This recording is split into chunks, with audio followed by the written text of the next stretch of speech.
Davy was the frail prince of an insignificant country. After falling into a coma, his soul escaped to a temple where the souls of heroes gathered.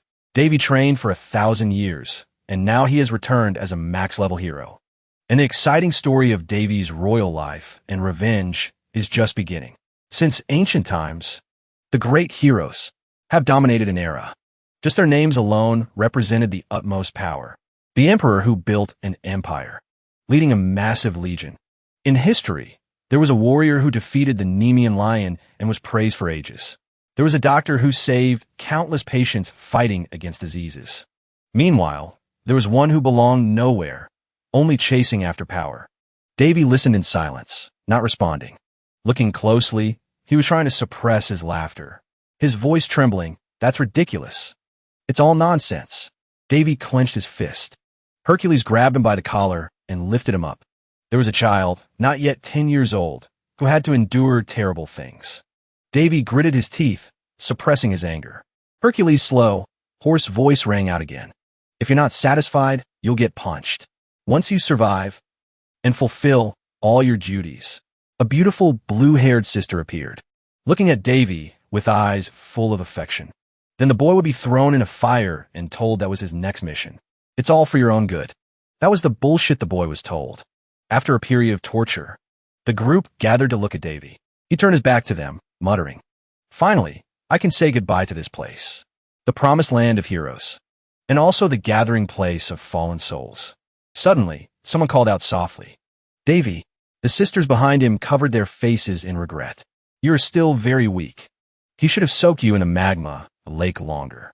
Davy sighed and said, "Seriously, how long do I have to live listening to you guys? You hacked from thousands of years ago." Hearing this, the group fell into silence. A punch split a rock in two. The noise made the group turn around in terror. "What?" Daphne screamed in anger. "I'm going to rip that brat's mouth open." He calmly covered his ears. She couldn't hold back, swinging her arms, throwing off the two people holding her back. "You brat! How dare you speak to me like that?" The group looked at each other, whispering, "Hurry up. I can't stand Daphne anymore. Take it all." Davy pursed his lips, suppressing his anger upon hearing that. Seeing that it was quiet, Davy took his hands off his ears and looked back. The group behind him had gone back to their own business. They looked at him and sighed. "Really? Goodbye, Davy. Keep living and don't forget us." Davy's body glowed with light as he looked back at them. His steps were decisive. Davy turned and walked away. The people behind him were moved to tears. They waved goodbye. Davy didn't leave immediately. The corners of his lips curled up slightly. Davy waved his hand, his voice firm. "I hope I never have to see you people again." Light gently pierced through his eyelids. Once again, Davy opened his eyes. He was on a foredrip. Davy lay in a luxurious room. The curtains moved slightly. Davy's hand trembled. He tried to feel his body. He gritted his teeth, cursing inwardly. "My body is paralyzed. I can't even open my eyes."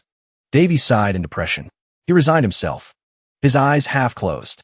"I have returned." Davy looked at the wall in front of him. On it hung a family portrait. He was self-aware that he was a weak and abandoned prince. Davy Alhovorni, the kingdom of Rhone, located in the east of the Taiyan continent. The little prince of this unusual country and the king's firstborn son. That is me, Davy Orwain. From the moment I was born, everything was fine. After all, I was still a prince, living sheltered in a palace and enjoying high-class luxury compared to my previous life. Thinking of this, he pursed his lips in silence. I should cancel the luxury part. Why was I so stupid back then? I believed that happiness would last forever. Living in a happy and peaceful world, I didn't truly understand the reality of my position as a prince. A cup of poison. I should have known that I could become a target anytime, anywhere. I realized that without power, filial piety is useless. That image. He sat on the saddle, looking down arrogantly. He looked at the ceiling and exclaimed, "Enough with the sentimentality." Davy's eyelids drooped again as he told himself, "Right now, the most important thing is for me to recover. After that, I will slowly take my revenge." He tried to make a few sounds, but no one answered.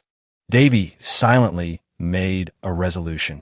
"Just slowly enjoy what you have taken from me." With the knowledge and power from thousands of years of his body being buried and beaten by heroes, the image of that guy appeared again. It was still that face, It overlapped perfectly with the one sitting on the saddle that day. A vicious expression. Arrogant. Davy determinedly told himself. I will take back everything for you, owner of this body. Scene change. Davy sat hugging his knees, sobbing on grass. Behind him, Hercules' voice suddenly rang out. So you were here, newbie. Davy looked up and glared at him sideways. Hercules saw that look and said, You don't need to be so guarded.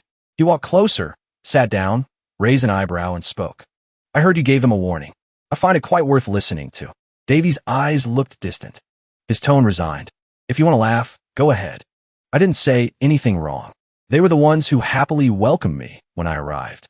But their attitude changed 180 degrees when they discovered I was just an ordinary child. From that moment, they looked at me with annoyed eyes. I also felt uncomfortable. I just suddenly felt scared, so I couldn't say a word. But now, I can't take it anymore. The more he spoke, the more agitated he became. I didn't want to come here. What do they want from me? Hercules listened and slowly replied. It seems you shocked them. Because they are people full of pride. Actually, you know that too. Davy sighed and said, What kind of heroes are those people? Hercules suddenly became serious. That's not the reason you spent days thinking just to voice your opinion. You should cheer up. Newbie. As soon as he finished speaking, he grabbed Davy by the collar and lifted him up. He panicked and stammered. What? Hercules said excitedly. I will grant you what you want. Hearing that, Davy replied. It wasn't your fault from the start, so it's ridiculous. Why are you the one showing that? Since we're family now, I have to take responsibility for you. He glared angrily at Hercules. What family? I don't even know who you are. Hercules stared at him and introduced himself. My name is Hercules. Davy asked back indifferently. So what? Hercules continued. I'm a survival expert. Davy frowned in confusion and asked. Survival what? Hercules didn't answer, only said, Starting today, I will train you. They looked at each other. A long silence stretched out. He grabbed Davy by the neck and dragged him away. Davy was stunned. What? Hercules shouted excitedly again. Let's work hard together. Davy struggled in dissatisfaction. What about my opinion?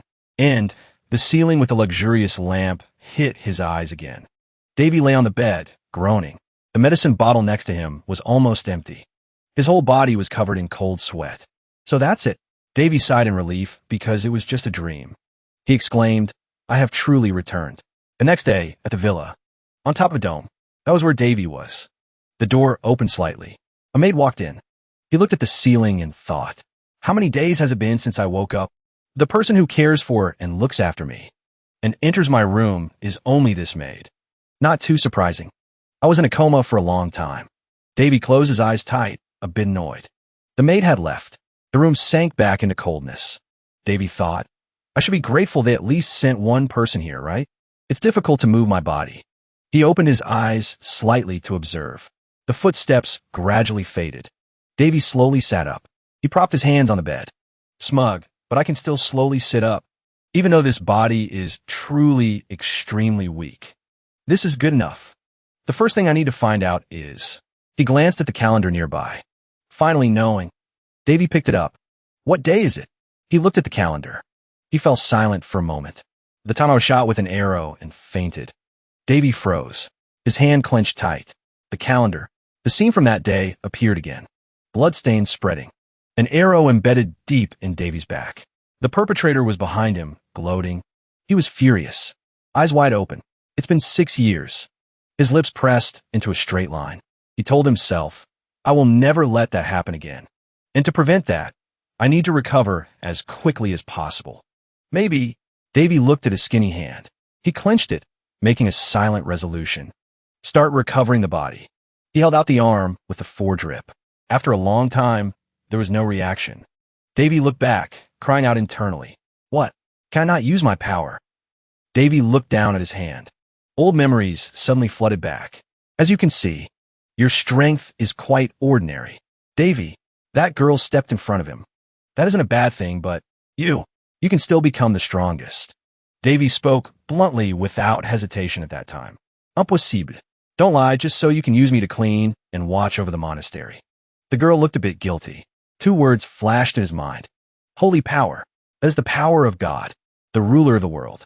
a terrifying power granted only to those loved by God.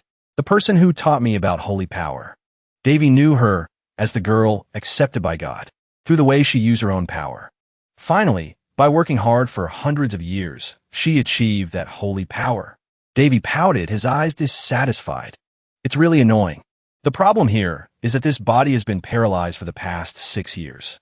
I'm afraid I will lose all the experience I gained when returning to this form. But it's all intact. However, when I try to stand up, he felt a bit helpless. Move, you lazy body. Maybe it will take some more time for me to use my abilities. Davy gritted his teeth, trying to force his body to move. Move. Recover.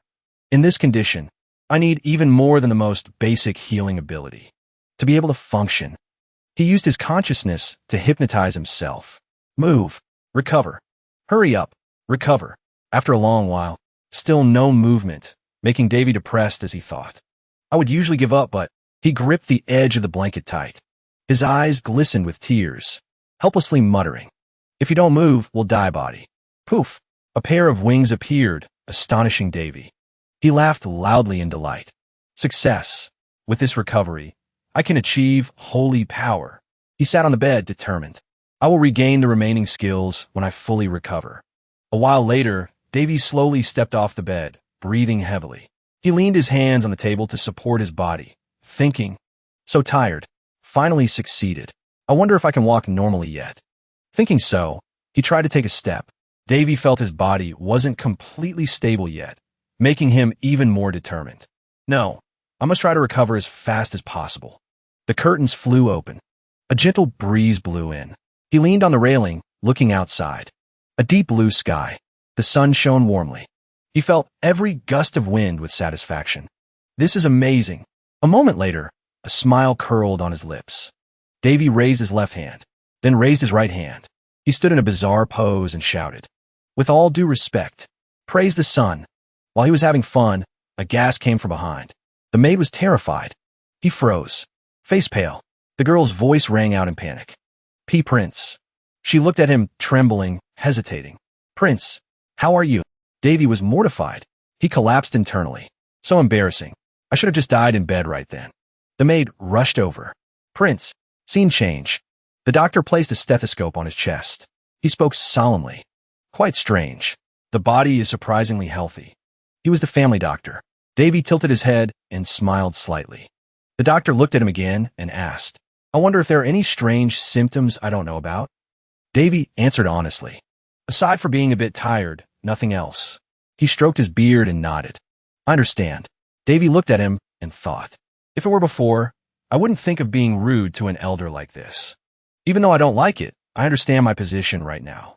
Yahello, the name given to the royalty of the most mediocre kingdom of all kingdoms. As the son of Elisa, and the first prince of this nation. Right then, a woman walked in. Strange.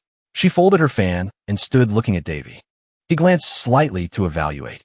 That extravagant woman. The one who poisoned my mother to steal her position. The current queen, Lynn Berries. Her children are also here. Second Prince Carlos. Third Prince Benny. Carlos smiled, looking at him with malicious eyes. The doctor spoke up again. "I know. I didn't expect him to be resilient enough to reach this point." Lynn covered her mouth and asked hesitantly, "Right. Did you see the one who shot the arrow?" Davy replied stiffly, "I'm not sure. The arrow came suddenly, so..." He suddenly turned to look at Carlos and exclaimed, "Have they been caught yet? An assassination attempt on royalty. I'm curious about the punishment the royal family has for them." Carlos froze all over seeing him look at him. Lynn was calmer, covering her mouth to speak. "No." She looked at Davy, her tone regretful. "It's a pity that the case is closed." His eyes were cold as he glanced at her and muttered, "It's all over." The family doctor stood up at this moment, looking at him and advising. "The initial treatment process is finished, so what you need to do now is call for periodic medical care occasionally, and you will get better in a few days." Davy nodded in response. "All right." He looked at the man's retreating back and thought, "I'll let you do it anyway." Before leaving, he turned to instruct the maid. "Give him a light meal." She saw him out and replied softly, "Yes." Lynn stepped forward and said with hidden meaning, "It would be better to fall asleep." Davy spoke calmly. "Are you feeling disappointed that an obstacle has returned to your life?" Carlos looked at him and replied somewhat awkwardly. "I." The so-called first prince was attacked and fell into a deep coma. What a disgrace. Then he turned his back and called out, "Let's go, Benny." The room returned to silence. Davy sneered. A disgrace to a kingdom? Ridiculous. He looked at his skinny hand. Davy thought, I used holy power in front of them, but it seems no one noticed. Must be because of the difference. Too big of a gap in power level between me and them. He howled in delight, then flopped onto the bed. Really, that was nothing. Maybe because I was up there for too long, I feel like it's truly meaningless. Even so, I will still take revenge. For now, just stay calm and recover. Davy rolled his eyes and said again, I'm really curious what my first meal will be. So now, how should I find a way to increase my strength as fast as possible? With my current strength, maybe I should still recover first and keep an eye on those spying on me. Davy rubbed his chin, looking at the door and thinking, what's taking so long? So hungry. The hair grown over 6 years had been trimmed.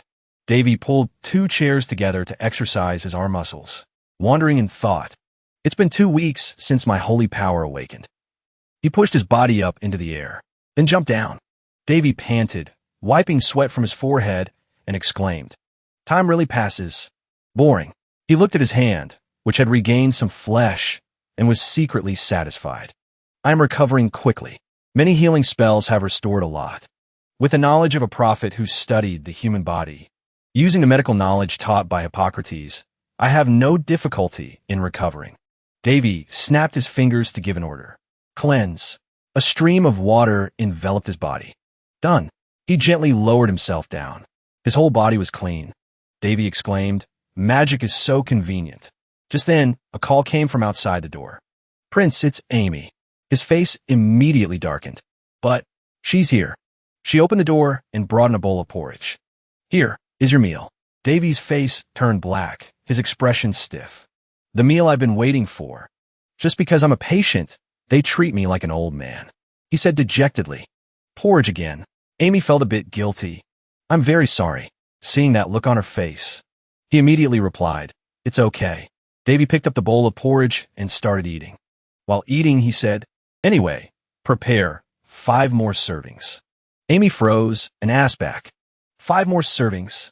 Davy finished the bowl of porridge and put on the table, looking at Amy with expectant eyes. Oh, I apologize. I meant 10 servings. Amy's jaw dropped in shock. 10 servings. Seeing her worried, he reassured her. If I just put it all in, it'll probably be fine. Davy looked at the empty porridge bowl, rubbing his belly and thinking. Seems like I'm full, huh? Recovery magic makes me digest 3 times faster than normal, feeling the body gradually getting stronger. And naturally, his stomach suddenly grumbled. Davy pressed his lips tight and rushed out, confusing Amy. Prince. He didn't answer, trying to hold it in. Damn it, I need the bathroom. I'm digesting everything too fast. Not good. Quick, to the bathroom, or something's gonna come out. Scene change. He pushed up his glasses. Squinting at the paper, he exclaimed, Wow, this is something I didn't expect. He thought, Finally, I discovered this truth. Davy sighed in utter depression. Amy hurriedly raised her voice. I'm terribly sorry. He glanced at Amy and waved his hand. It's okay. You didn't do anything wrong. Davy looked at the paper in his hand and said again, No need to worry. Anyway, everything is due to them. Although the problem was quite obvious, Davy still looked at the maid and asked, How many people are currently working here? Amy scratched her face, hesitating. That, he asked straight without dodging. Is it just you here? After a moment of hesitation, Amy bowed her head and spoke loudly. I apologize very much, sir. I'm not allowed to say. He sighed, observing and thinking.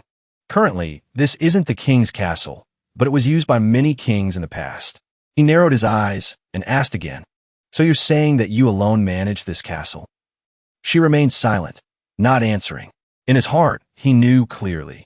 However, there is only one maid managing this castle. That is the price of returning.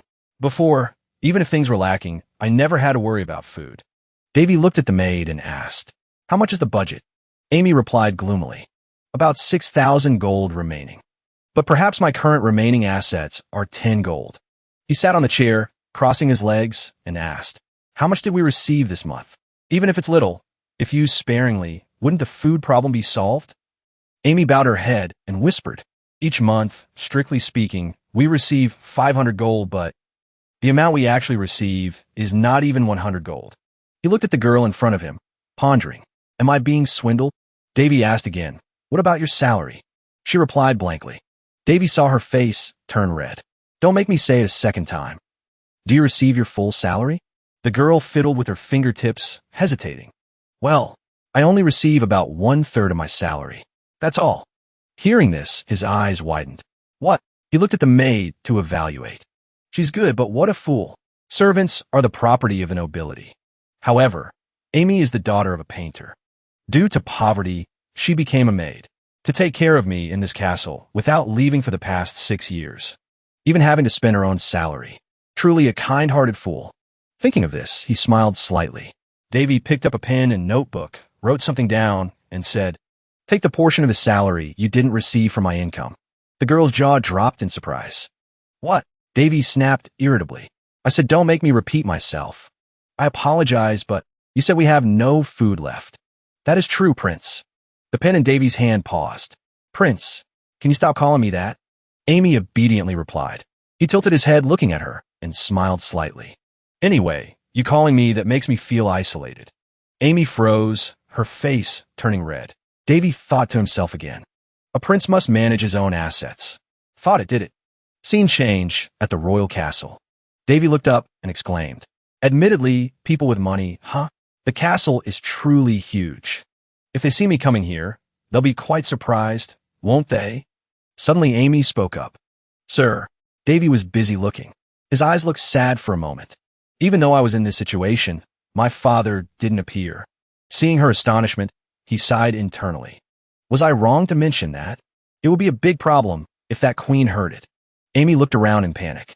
Davy turned away, sarcastic. "If you just stand there like that, I'll ignore you.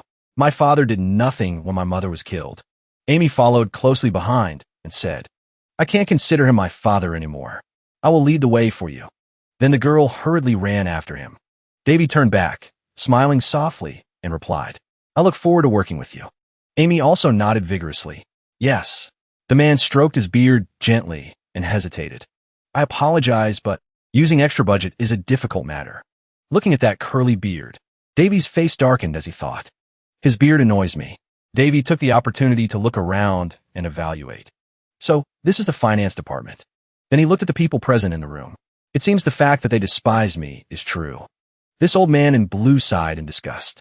Seeing that, Davy sat down on the chair in dissatisfaction. He sat there and tapped twice. His sharp eyes glanced at the old man. "Are you kidding me?" All the people there turned around in bewilderment. At this moment, he asked straight without politeness. "Clearly, the amount of gold supposed to be received is 500, but why is the amount of gold I receive not even 100? The old man hesitated. Taking a few seconds, he finished thinking. That is the amount of gold remaining after deducting the fees to maintain the castle. Even other castles are like that. Davy sighed after hearing that. "Ah, that's why." He spoke as if casually. "The castle you're maintaining has cracks in the floor and weeds growing everywhere. The garden is full of weeds and the hills are collapsing. No matter how you look at it, it looks like a haunted house." The surrounding crowd finally couldn't help but gossip a few sentences. "Seems like he's being cheated out of money." "Should be quiet." Davy looked at him, voice cold. "How do you explain this?" He clenched his hands, saying nothing. The old man looked at Davy sitting there, feeling a bit of pressure. Absurd, isn't it? This brat has the gaze of a king. Just as he was about to open his mouth to call out, "Prince," he unwillingly lowered his face and said, "I have to explain to a brat again." The old man shamelessly retorted, "There is no prince who has to manage his own finances. Maintenance and upkeep are not managed by the finance department. This is a place that manages the budget, not a place that provides money." Davy slapped his thigh. "So that's it. I didn't know that. It's just that here or anywhere else, they ignore mistakes." Hearing this, the old man's forehead broke out in cold sweat. Davy leaned on his cane and turned around. "I'm done here. Let's go, Amy." The maid whispered again, "Will you go to the management department?" He glanced at her and replied calmly, "Why should I go there? I have to make sure things like here won't repeat. I bet they will blame someone else to stall for time. Go buy something with the pile of money you have from me." Stepping outside, Davy exclaimed, "This place is really orderly." He thought as he walked, "My servants would leave when I became like this." Even so, they definitely received their full salary. And Amy endured it all. The girl timidly spoke up. "Prince," Davy suddenly called out. "Amy." She replied immediately. "Yes." Davy turned his head back. Expression excited. "Bring me a sword." Amy was stunned. Davy immediately reassured her. "Don't worry. I don't intend to slash anyone." Davy suddenly laughed and asked, "Did I scare you?" Amy turned away and said, "I will go find one for you." He held the cane outside, the corners of his lips curling up. He stared at the photo of that woman. "Perhaps I might not intend to slash people." Davy stood there leaning on his cane. Smiling, he told himself, "But I will slash those who aren't worthy of being called human." Scene change. A sharp blade slashed through. It cut Davy's face, causing fresh blood to spray up. In an unstable state. What would happen if I started killing every servant and noble without reason? That is a simple answer. The prince is crazy. We must eliminate the prince. They wouldn't hesitate to do it. Davy looked up at the sky, the blade dripping blood. Davy thought, "I have no intention of becoming prey for those childish nobles." Scene change. A cow lay flattened. The maid exclaimed, "What is that?" "Sir, since when?" Davy wiped his sweat and replied boredly, "I don't know. It just happened to be in front of the castle, so I brought it back." Amy still didn't understand and exclaimed, "What?" He knelt in front. The cow muttered, "Can you get a plate and some mold remover from the warehouse?" That was a lie. The truth is I killed it with my own hands, but that is a absurd thing, so I will pretend. Amy suddenly bowed low and suggested, "Sir Davy, please let me do that." Davy was startled and dodged to the side. He regained his composure. "What are you doing? Don't shout like that." Amy looked up, her eyes welling with tears. I can't let your hands touch animal blood." Davy narrowed his eyes suspiciously. "Touch? But I killed it, didn't I?" Amy said again, "When you butcher it, if you're not careful, you could get hurt again." He still pulled out the dagger and twirled it a few times. "It's fine. No one is watching anyway." Then he forcefully slashed down. Davy excitedly butchered the cow. "Even if I wanted to see the king, I would be refused due to political issues. Just like those guest apartments. Can't do anything either. It seems the queen is blocking me with everything in her power. But I'm a student of Hercules, the master of survival. I spent time becoming an expert." She heard and turned around, looking at Amy. "I'm very cool, right? I'll handle dinner tonight." He calmly thought, "Its danger level is nothing to me." Scene changed. Night falls. A straight figure of a woman by the White House. She turned around angrily. What is he thinking? The other woman heard this, pursed her lips, and asked back, "Do you mean Prince Davy?" The girl replied immediately, "Exactly. The more I think about that brat, the stranger it seems. He is no longer the person I knew. Anyway, he's just a piece of trash." The maid bowed respectfully and continued. According to the report, currently, the prince can barely walk. Current condition, he has at least another year to fully recover. She stepped closer to probe. "Is there a possibility that your informant could be wrong?" "Sully is an A-rank informant for the Black Moon Guild. You are just a C-rank servant in my eyes. I want to send to you the Assassin Guild residing in the capital. The Black Moon Guild. It's not that I don't trust her. It's just that I can't shake off the uncomfortable feeling she gives me. The first prince. The one abandoned by the king. As Sully said, nothing will happen even if he wakes up after 6 years. I will still hold his life in my hands." That person reached out. Davy curled his lips in a slight smile. It should have been like that, but the woman was annoyed and didn't speak. Hearing that, the other woman was stunned. The maid spoke again. "My people do not distinguish rank. And if you continue to insult, offend them." Before she could finish speaking, she covered her mouth and exclaimed, "Oh no, I was just voicing my concerns. I can stop Davy's plan anytime. But if I can't, you will be the one to pay the price for that. Remember that." She poured the tea out straight, criticizing, "This stuff is so bland. You may go." Rose tea spilled and spread. She turned her back to leave, coldly saying one sentence. "Anyway, it's best to eliminate dogs that don't obey their masters." Then both left. Davy immediately requested, "Please give me the order when that time comes." Scene change in the dining room. Amy blushed and waved her hands. Davy smiled brightly, teasing. A tree divides into many roots. It's like pulling a thread through hundreds of nails. A large flow of mana will be split into thinner streams. Very slowly and carefully. Davy stared vaguely at his small hands. Do you understand? Kid. His face was still bewildered. The hardest part is reaching the blood vessels and the brain. That is as difficult as threading a single thread through hundreds of needles. Daphne sighed. She laughed until she shook. That's quite interesting. Why do you say that? He should have died. She could split, even the ocean with her heavy words. Although a prophet, she resembles a priest more.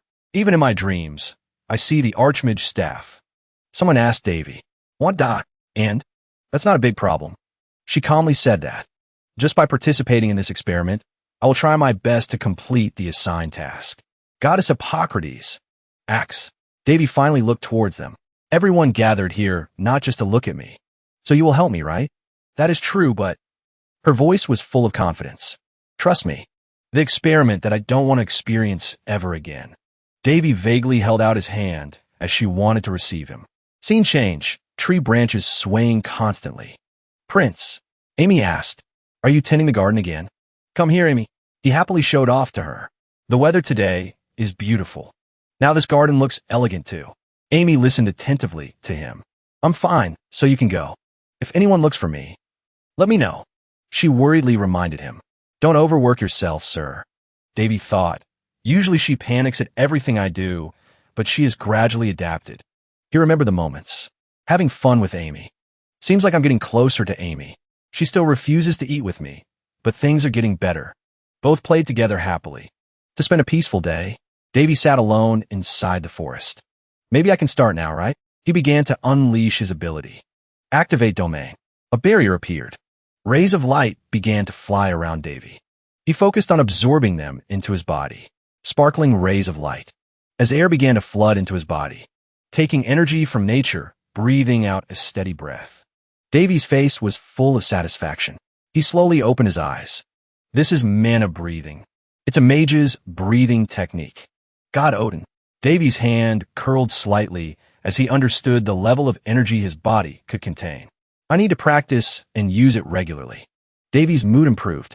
However, through this method, energy usually takes months to gather. This is a miracle of the breathing technique. He thought, if this country could learn this technique, it would bring about a great revolution. However, I have no intention of revealing it to anyone. Davy's lips curled up slightly. It's not something that can be easily obtained, is it? The grass and trees around him were swaying in the wind. There was someone standing far away watching Davy. He also realized, over there, seems like someone is there. Behind were dense canopies of trees. Davy wasn't worried at all. He calmly left. Even though I'm being watched by many people, it's definitely due to the queen. If I pay attention to it, it will only bring trouble to me. So it's best I leave. He stepped into a bush. On the contrary, this might help me if they think I'm a stupid and weak prince. Davy walked through those bushes. Due to spreading the energy distortion field, I was able to practice peacefully, and I also accumulated quite a lot of energy. However, Davy's face looked helpless. Maybe it's time I have to do that. He scolded, "That damn energy circle." Davy walked into another place. Priests cannot use magic, and mages cannot use holy power. He touched the cliff wall to feel, and prophet is a power that neither can use. Davy was lost in thought. However, I can use all three of these powers. Also have to thank those two people at the temple. The shapes of those two appeared in Davy's mind right now. Thank you, two crazy teachers. Another thank from Davy, and those two as well. Suddenly, he covered his mouth with his hand. Just thinking about it makes me nauseous. Davy observed his surroundings. Usually, when wanting to use magic, mages have to draw a circle on their heart. Davy started reciting something. Mana appeared on his legs. However, this method cannot prevent the conflict between holy power and prophet power. His whole body was surrounded by light. If I try to do that, my heart will be destroyed. A circle suitable for me. That is the arterial circle. Lights slowly absorbed into Davy. Blood vessels bulged on his face. By connecting all my arteries, I create a circle and pass energy through it. Magic will flow into parts of the body. To use the entire body, including my heart. Besides preventing the conflict of holy power and prophet power, it also brings an amazing result. Blood vessels were spreading all over Davy's body. However, this is almost like modifying the body. Therefore, just a small error means death. He started touching each finger. A circle is created. That's why I didn't want to do it. The last time I tried, I almost achieved it thanks to 4 others. Davy cursed, "Damn it. Can I succeed alone?" An invisible hand was trying to touch Davy. He looked up in bewilderment. The image of all 3 appeared before Davy's eyes. Right, this isn't me. He immediately regained his spirit. Failing isn't as bad as spending thousands of years in that temple. Davy smiled with delight. He continued to operate his magic. I will start. Can't let it fail. The magic circle glowed throughout the forest until it was dark. At this time, Amy was still waiting for him. She couldn't help but worry. It's been a while past dinner time. The prince is late. Amy looked at the table of food she brought for Davy. He is often like that, but he never skips a meal. Amy started thinking wildly. He said not to disturb unless something big happens. But if something happened to him, he can't call for help. She held her head in despair. If something happens to him, I thought I told you not to call me prince anymore. Amy's face returned to normal. She rejoiced seeing Davy approaching. Sir Davy. He walked over happily. Were you waiting for me? I said no need to wait for me. Davy sighed. You and your silence. Davy smiled with satisfaction. Seems I have to try harder, huh? He suddenly hugged Amy. Her face immediately turned bright red. Sir Davy. Davy lowered his voice in her ear. I'm sorry.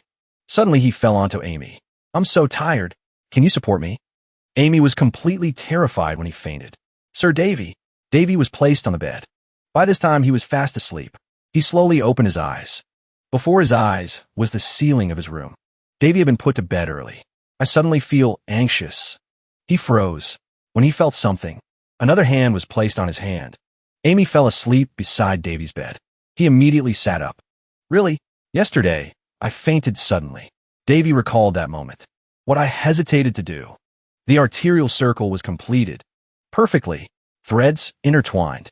Those 3 powers are blending in my blood vessels. The strange thing about this circle is that it has a special effect. Wind blew through the window. Amy slowly woke up. In front of her was Davy, who had woken up early. Amy looked at him blankly. Hey, it has no limit.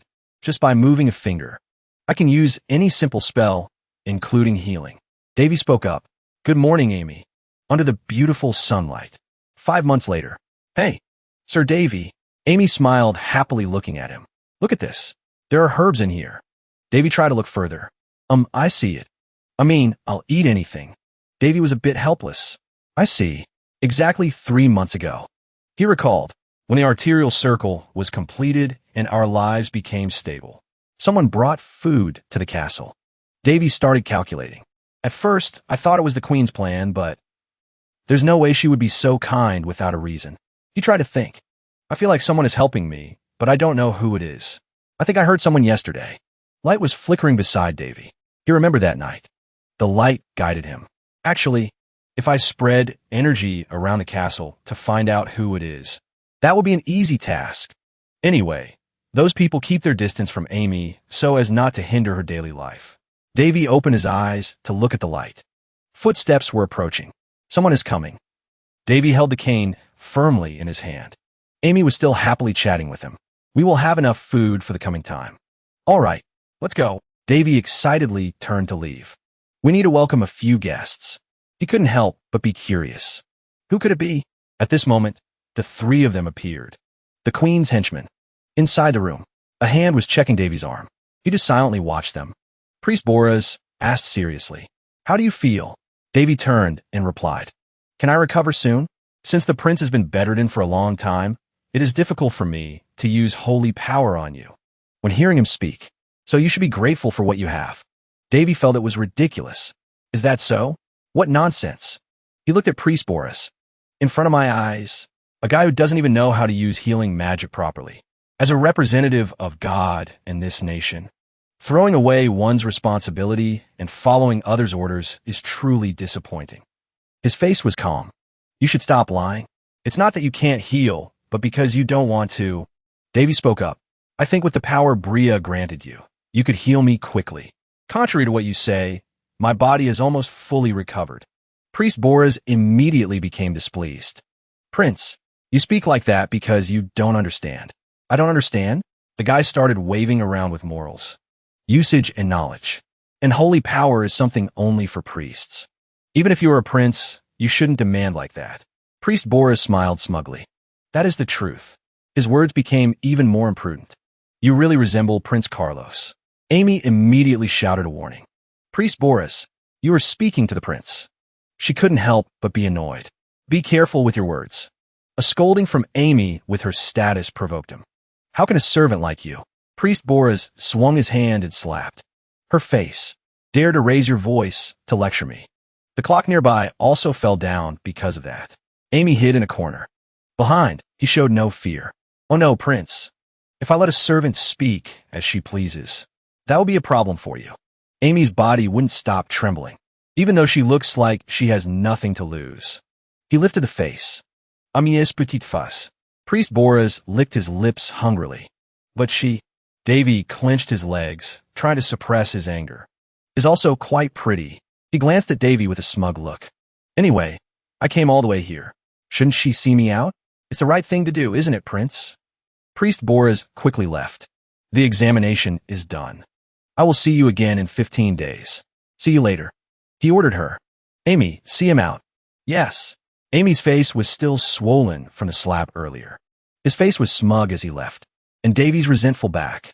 In the silent room, the clock kept ticking. Davy's door closed. In another room, his voice rang out. Remember, Priest Boris threatened her. You must come alone. Amy was terrified hearing him speak. Remember that Prince Davy's life is in my hands. His eyes became malicious. This is a loyal servant. Why do you have to care? Amy gasped in shock. He is just a useless prince. The sword hanging on the wall, and the clock falling to the ground. Suddenly feeling his body turn cold. The quiet room with no one passing by. An indefinite emptiness in the soul.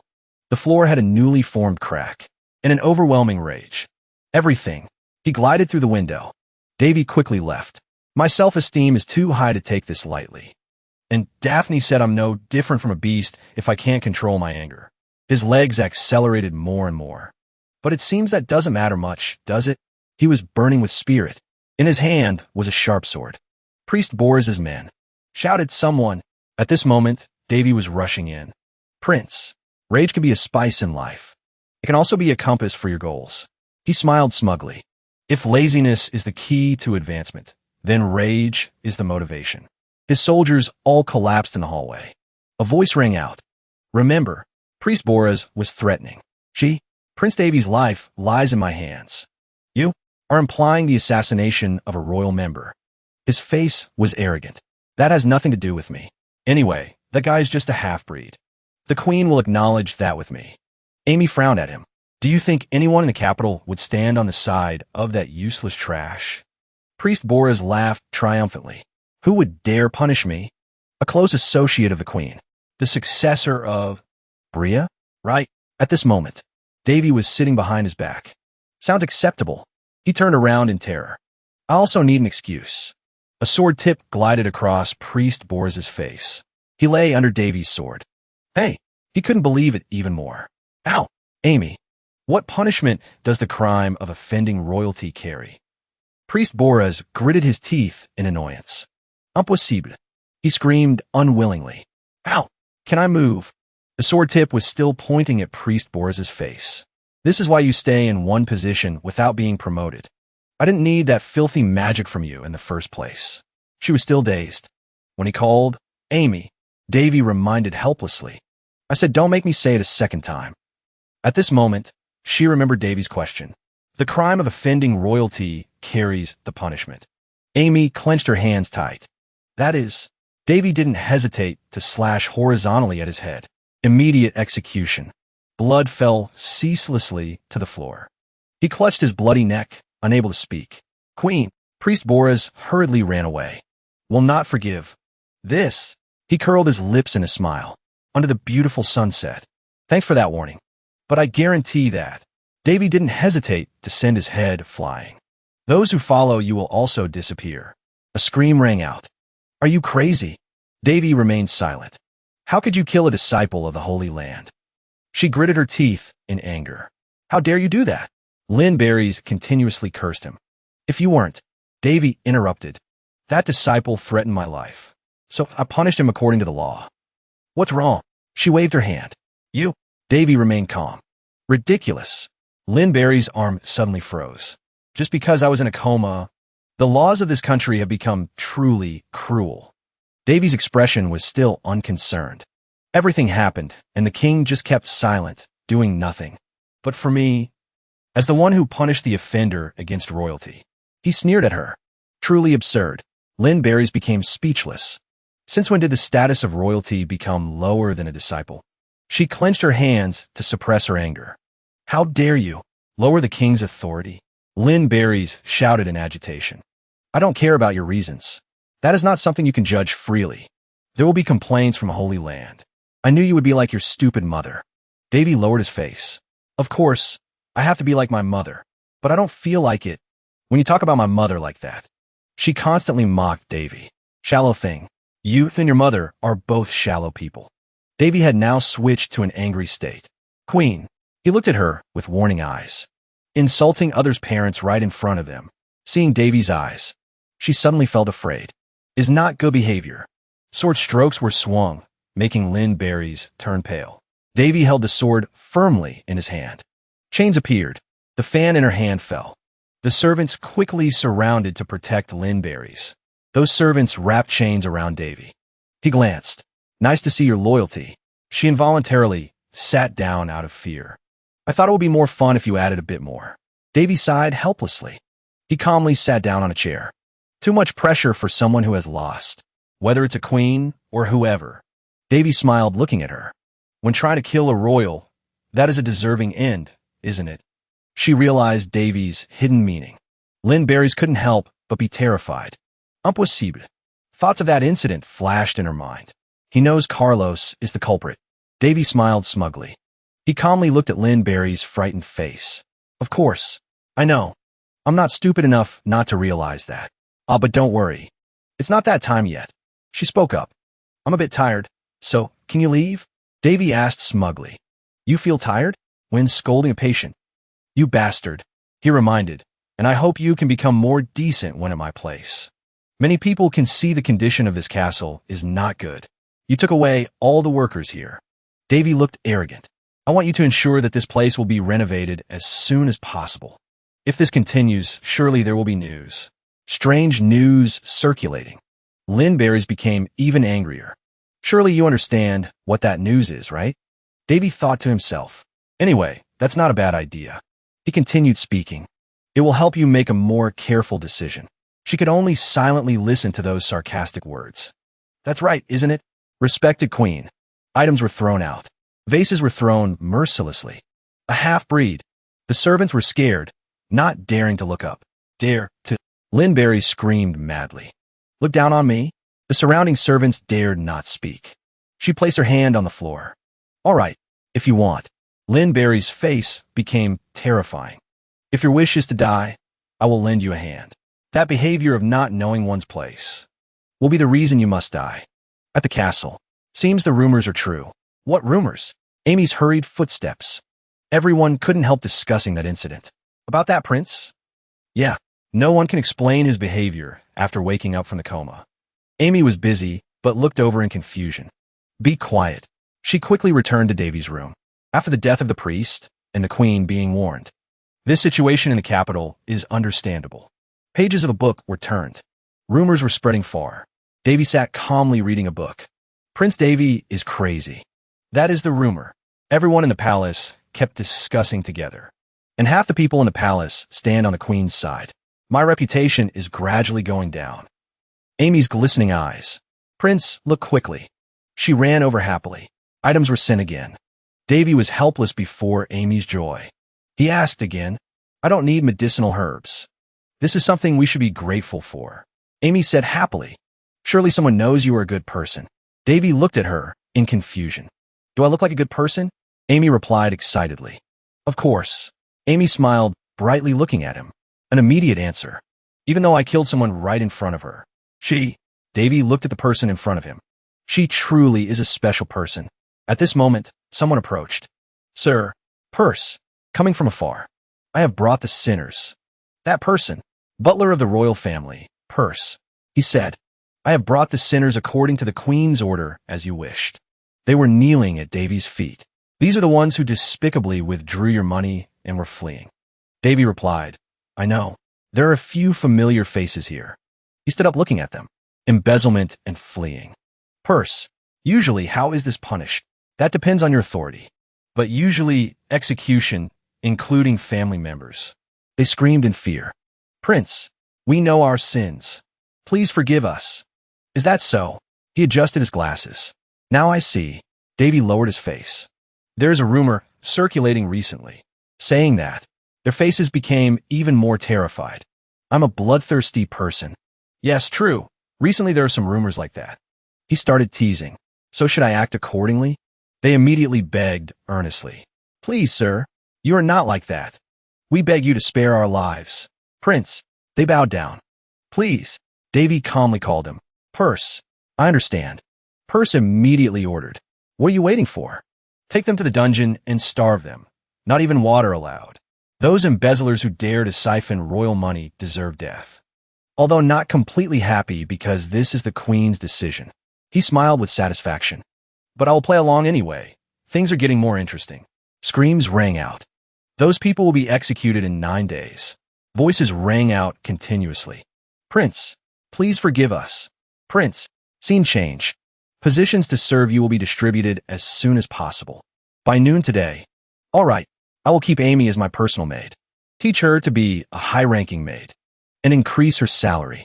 I will do as you wish. Glasses were placed on the reading desk. And one more thing, Davy ordered. Is the request to meet my father still not granted? Purse bowed. I apologize. Is that my father's order or the Queen's? He stammered. I am just a messenger, so. Understand. Purse reminded him. You need to be calm. Careful. I understand. The words you want to say. Calm, huh? He sighed in relief when Davy promised. I will remember. Purse bowed. Then I take my leave. He spoke to his retreating back. I ate the food sent. Purse froze. The food is enough, so you don't need to send more herbs. Everything is gradually getting better. Maybe other things will be too. He laughed. Purse turned to him. I don't understand what you mean. Must be due to the moon's kindness. Is that so? He suddenly said. It seems you are about to receive a distinguished guest, so I will leave first. Davy was surprised. How does he know that? Purse left immediately. Please rest. Davy raised his finger to control magic. That old man. He was a bit suspicious. Is he pretending not to know when all the evidence is clearly there? Butler Purse. About Purse's background. The head of those working for the king.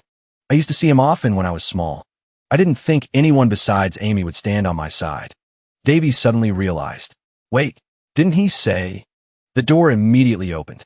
Is someone coming here? Amy looked in. Prince. She was a bit worried. Amy? Fourth prince and second princess. A ray of light rushed in, knocking Amy away. Davy was startled. Brother. Glasses and book were knocked away. The girl with a radiant face looked at Davy. I am Winley. Winley William John, second princess of the royal family. I'm here, brother. Weak hand of Davy raised up as Winley pressed on him. She screamed in fear. Brother, are you okay? Really hurts, but I shouldn't use power when others are here. Another hand lifted Winley's body up. Brother, you really should be careful. He lifted the girl's body with one hand. Baris. He looked at him with a gentle face. Baris Anjan, fourth prince of the royal family. I should have met brothers sooner. Speaking of him, the current king of this country is Roan, has 3 wives including the current wife and 2 concubines. The wives always try their best to please them, while the second concubine Alice is close to the queen. The first concubine Anissa chose not to side with anyone, becoming an outsider among the wives. And the 2 of them, Baris and Winley, are her children. So we are half-siblings. Sorry for the noise. Brother. Winley looked up helplessly. Baris called out. The girl kicked her brother in the head. Baris shouted in confusion. What are you doing, Winley? She jumped down. Why are you so calm? Winley glared at him. Did you forget that you were the one excited to meet, brother? When was I like that? Both started conflicting with each other. Anyway, At least you should behave like a princess. Don't lecture me. How dare you speak like that to your brother? Brother what? Amy asked worriedly. Are you okay? Prince. They are really alike. Davy looked at the two kids bickering. Heard they don't behave like royalty at all. And at least the two are friendly, unlike Lynn's children. Both started fighting. However, he will agree. Stop joking. Brother. Brother. They're still my closest siblings, and they listen to what I say. Both laughed in delight. Don't laugh. Goo. 3 cups of tea were placed on the table. It's been 6 years. The 3 sat down to chat together. We were sent to a remote region after you fell into a coma. I heard that too. After that, the 2 siblings sat gloomily. They were only 8 when I fell into the coma. What could these weak children do at that time? The girl suffered humiliation. The girl, according to the first concubine, Anissa sent her first daughter to a neighboring country because of the queen's cunning. She should have at least protected the 2 children she abandoned. Davy spoke up. It's okay. He thought. I understand. Anyway, everyone seems not to have accepted it yet. Davy picked up the teacup. Davy smiled. All right. Have you met father? Yes. We met him before coming here to see you. How is he? Boris thought for a moment, then spoke. He looks tired and... Winley hurriedly interrupted. Wait, brother. Haven't you met him? Seems it's not the time yet. The girl was a bit worried. But the time will come when you need to meet him. Oh my God. Boris reminded seriously. Brother, since we came here, we saw it wasn't right. He said. But the condition of this castle... Davy calmly interrupted. There were a few who embezzled and withdrew money. It will soon return to its beauty because those people have been caught. He slammed the table. But even so, Davy looked blankly at Boris's anger. Those who did that bastardly thing. Both shouted in agitation. While you're still present here. I will go tell father. Don't waste your effort. He continued to be agitated. But, Boris suddenly paused. Davy calmly looked at both. It's okay. I will handle this case. Davy enjoyed the tea in his hand with satisfaction. I wonder if there are many people standing on my side. But it seems there still are. Maybe so. The 3 continued chatting. Didn't expect Winley to have talent. Magic? I heard you were in a magic group, so I'm quite surprised. Of course, brother. This guy could have been injured if not for me saving him. The 2 siblings continued to bicker. He even climbed and ran after me. What did you say? Davy felt confused about the reason they argued. To get the qualification to participate in the sword competition, you used magic to cheat, didn't you? Stop talking nonsense. I got it with my own skills. Both paused when Davy suddenly asked. Sword competition? Both became even more hurried. Idiot. Our plan is ruined. Because of you, we were going to tell him anyway. Nothing changes. Boris cleared his throat. He brought out a letter. This is it. Davy blankly opened the letter. This is a competition held once every 5 years. He read the content of the letter attentively. This competition will be held in the kingdom of Palest, a competition encouraging harmony and connection between kingdoms. Is it like the Olympics? Davy thought, there are so many classes participating, including old soldiers, royal members. Davy glanced when someone spoke up. You should seize your opportunity when you can. Boris was frank. You haven't left this kingdom, right? So I asked for father's opinion and asked for permission for you to go with us. Winley immediately interrupted. No, I was the one who asked. Brother, let's go together. Davy listened seriously. They say the kingdom of Palest is a city of water. Seems it will be very beautiful. If you're worried about your weak health, don't worry. I will carry you. Right. He acts as a porter for me. Davy looked at the letter with some hesitation. The 2 siblings continued arguing. Both suddenly looked at Davy. All right. Seems I shouldn't refuse this invitation. Huh. The 2 siblings looked at each other excitedly. I will go with you guys. The 2 of them tossed the teacups up. Yeah, don't destroy my palace. Davy smiled looking at them. They seem happy. I told you. He would agree. Maybe I should enjoy this life at least once. He stood up. Davy looked up at the blue sky outside the window. Doesn't seem too bad to enjoy this world, right? He held the letter in his hand. I can also. Davy became excited inside. Have a little fun. The clear blue sky outside the palace. Seems like you're looking forward to it. Huh? Winley thinks so too. Me too. Tea was poured into the luxurious cup. Sword competition. Inside a luxurious room. Boris will be 14 this year. He is also approaching adulthood. They discussed together.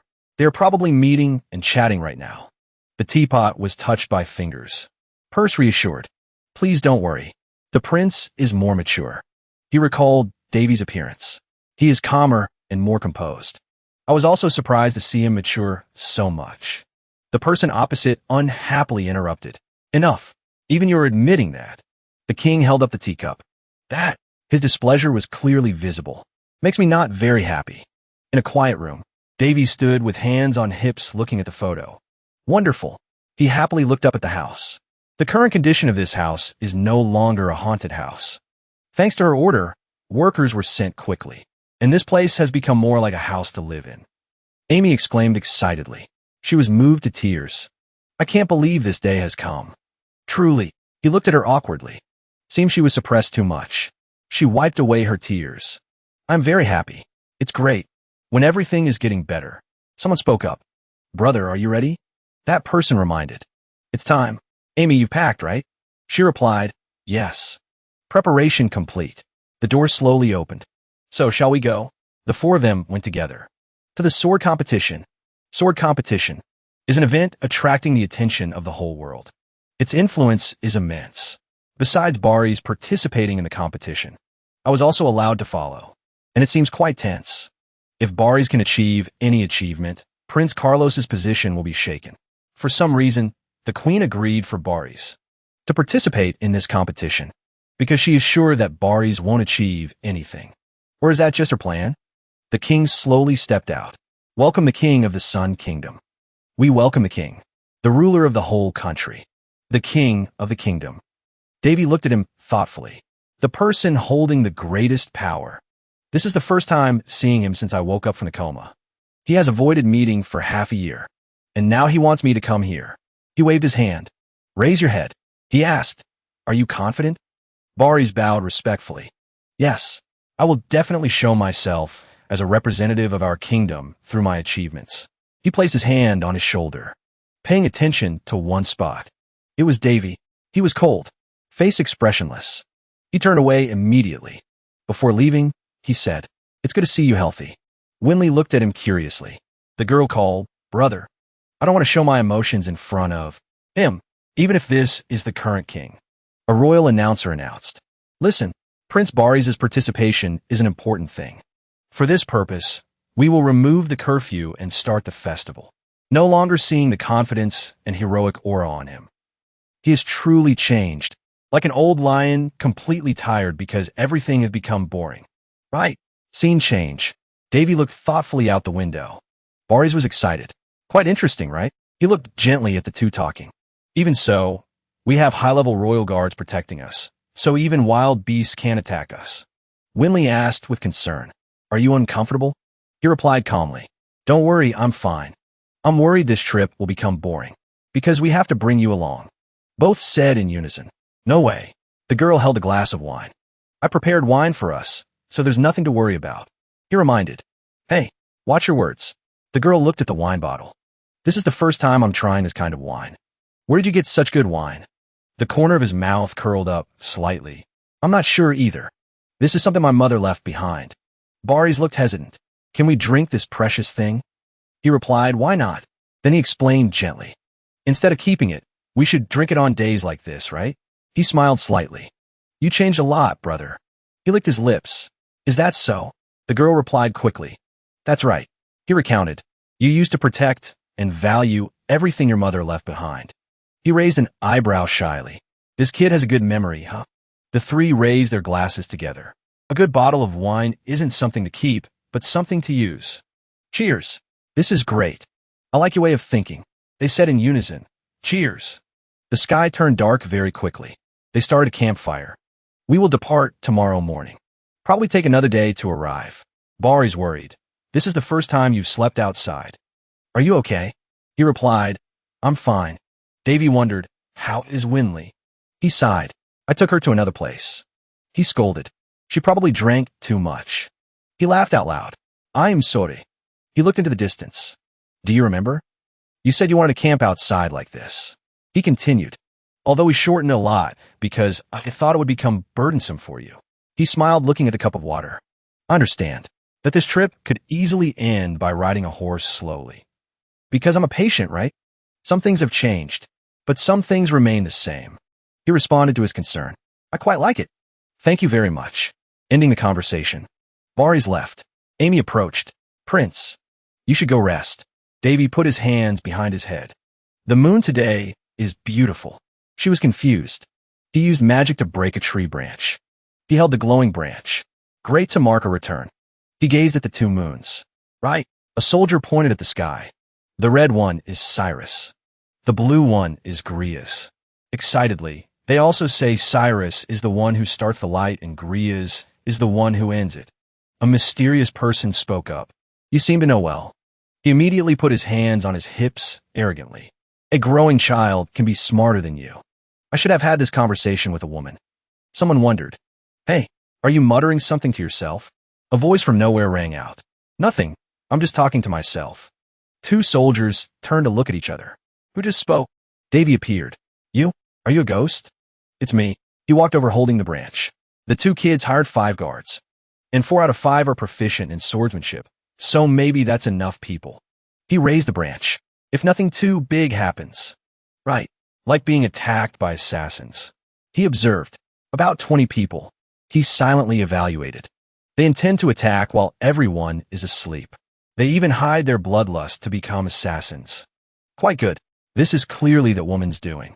An opportunity to eliminate me, including those 2 kids.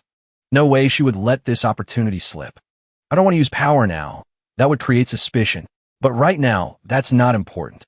Anyway, those who witness me using power, Davy swung the weapon in his hand. Those people were immediately knocked down. Can't survive either. If you don't have teeth, use gums. Right? The person who taught me swordsmanship said so. He held the dry branch. Anything held in hand can become a weapon. Don't forget, in combat, there are no rules. He confidently swung a few times. Depends on what you think. He practiced with that branch. Even a piece of cloth can become a sharp sword. Davy was smug. What? Is that all your ability? They can't touch Ares. The one who taught me about death. He criticized. A boring guy. He calmly looked back. I'm just asking to confirm. Those people trembled. But did the queen send you? He turned completely to look at them. Like playing a quiz game. Why is the public so tense? He smiled brightly. If you don't want to answer, then fine. Davy walked slowly. He quickly appeared right behind one guy. Nothing will change. His eyes changed. What benefit does that woman want to gain from this? 3 royal children. The whole kingdom will be in uproar. And Lin will have to go through a difficult time if that happens. Before, that was a reason she was so confident. That guy's blood sprayed out. He held the bloody branch threateningly. Still not running away? You two still aren't aware of what's happening. He calmly ordered. Run back and report to her that I will destroy everything she has, even if she threatens me. Everyone looked at him in terror. They immediately left. Davy placed the branch on his shoulder. He smiled a monstrous smile. He blocked one guy's path. Are you trying to run away because I told you to? He swung once. That was a lie, idiot. Davy killed them all as fast as lightning. He walked towards a dying guy. How could you believe so easily? He mocked. The foundation of becoming an assassin is calmness. The other guy cursed. Assassin my ass. He decisively stabbed down. If no one witnesses it, then it's called an assassination. He calmly left. Someone said that, so remember it. Right then, 2 guys rushed over. Davy looked at them. Useless if you intend to attack my back. He observed carefully. One guy is running away. He commented, while his accomplices are fighting. He gently killed the other 2. You are not worthy of this title. Davy arrogantly threw the branch away. Originally, I prepared this. When I saw you people. He pointed in a direction. A red dot appeared in the darkness. It aimed straight at the fleeing guy. As long as you don't leave this land, you cannot escape. He waved his hand. The other guy was immediately subdued. What a cruel way.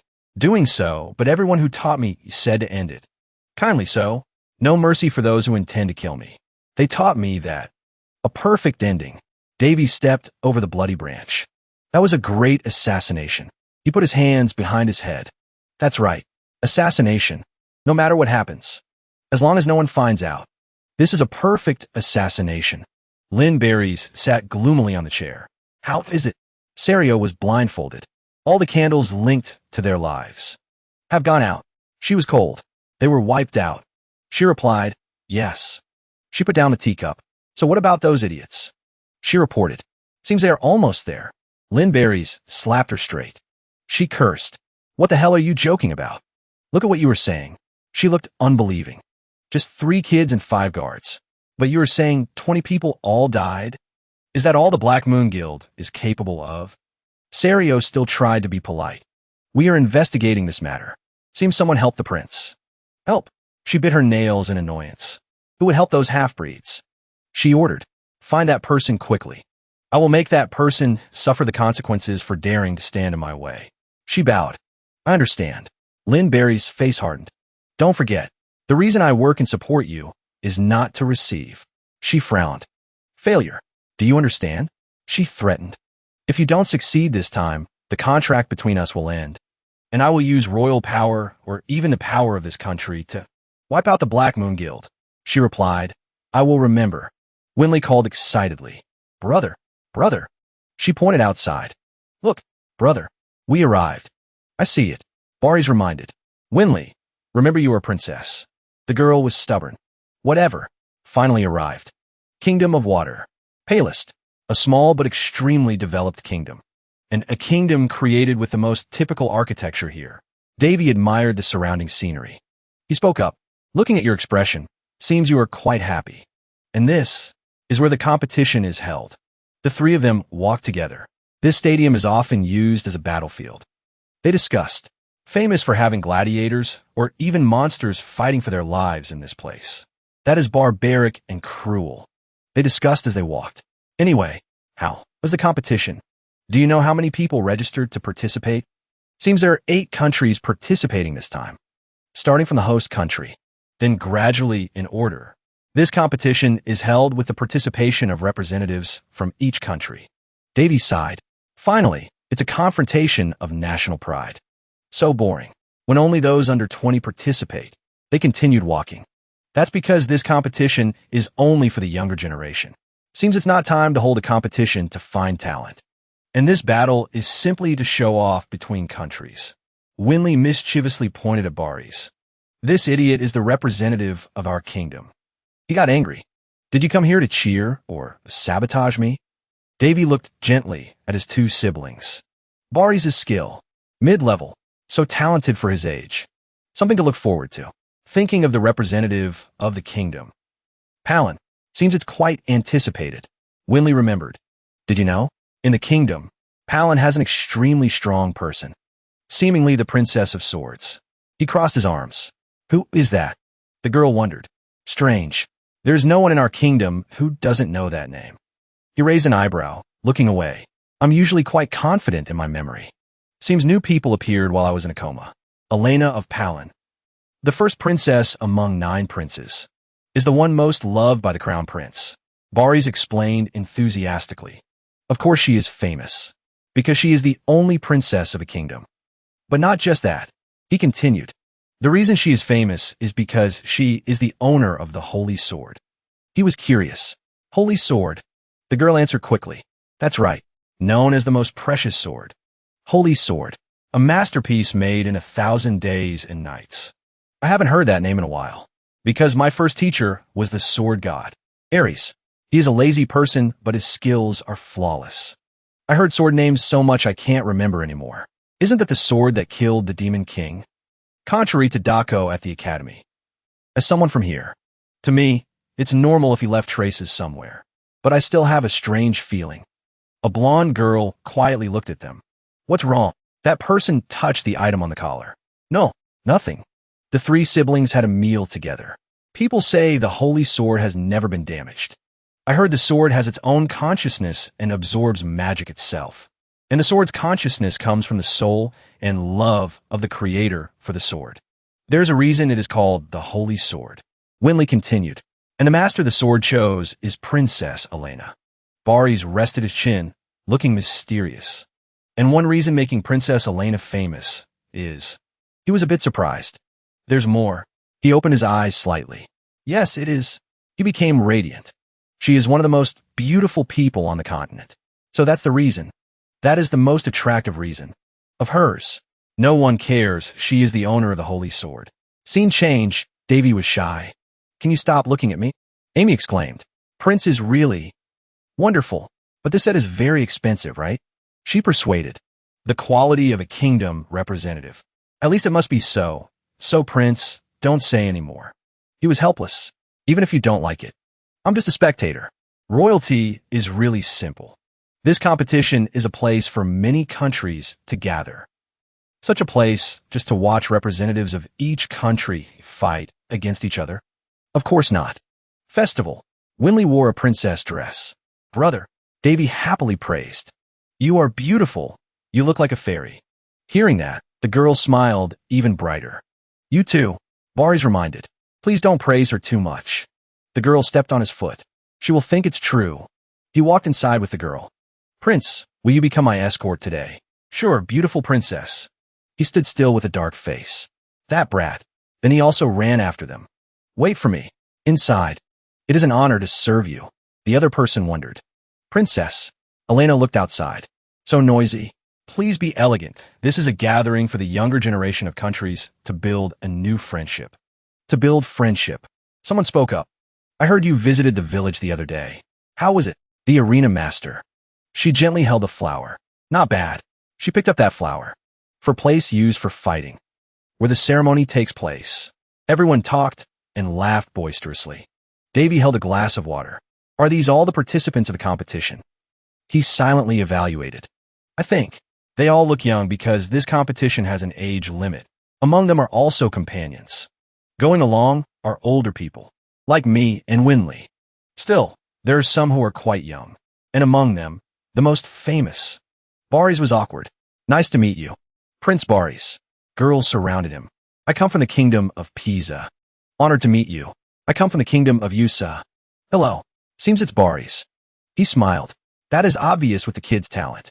Anyway, this party is a good opportunity to create relationships and probe opponents. He looked over at his sister.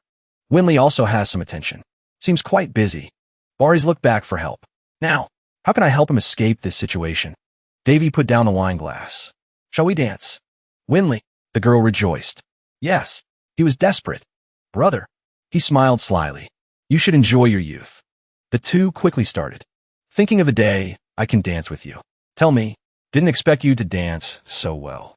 Winley said, no matter how it looks, I just joined this nobility. He replied gently. Is that so? The girl was sad. Really sorry for you. If not for your health. The girl lowered her face. You could have participated in this competition. You also have talent in swordsmanship. He smiled kindly. Are you talking about me? Even so, I haven't reached this level. When 14 years old, Davy spoke to comfort her. Actually, talent is just an illusion. If you don't practice hard, it will be nothing. I practiced for over 1,000 continuous years. His face was radiant. Besides, things like this aren't important to me anymore.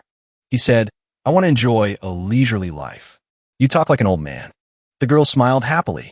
A voice rang out. Didn't expect to meet here. Winley looked out curiously. Princess Winley.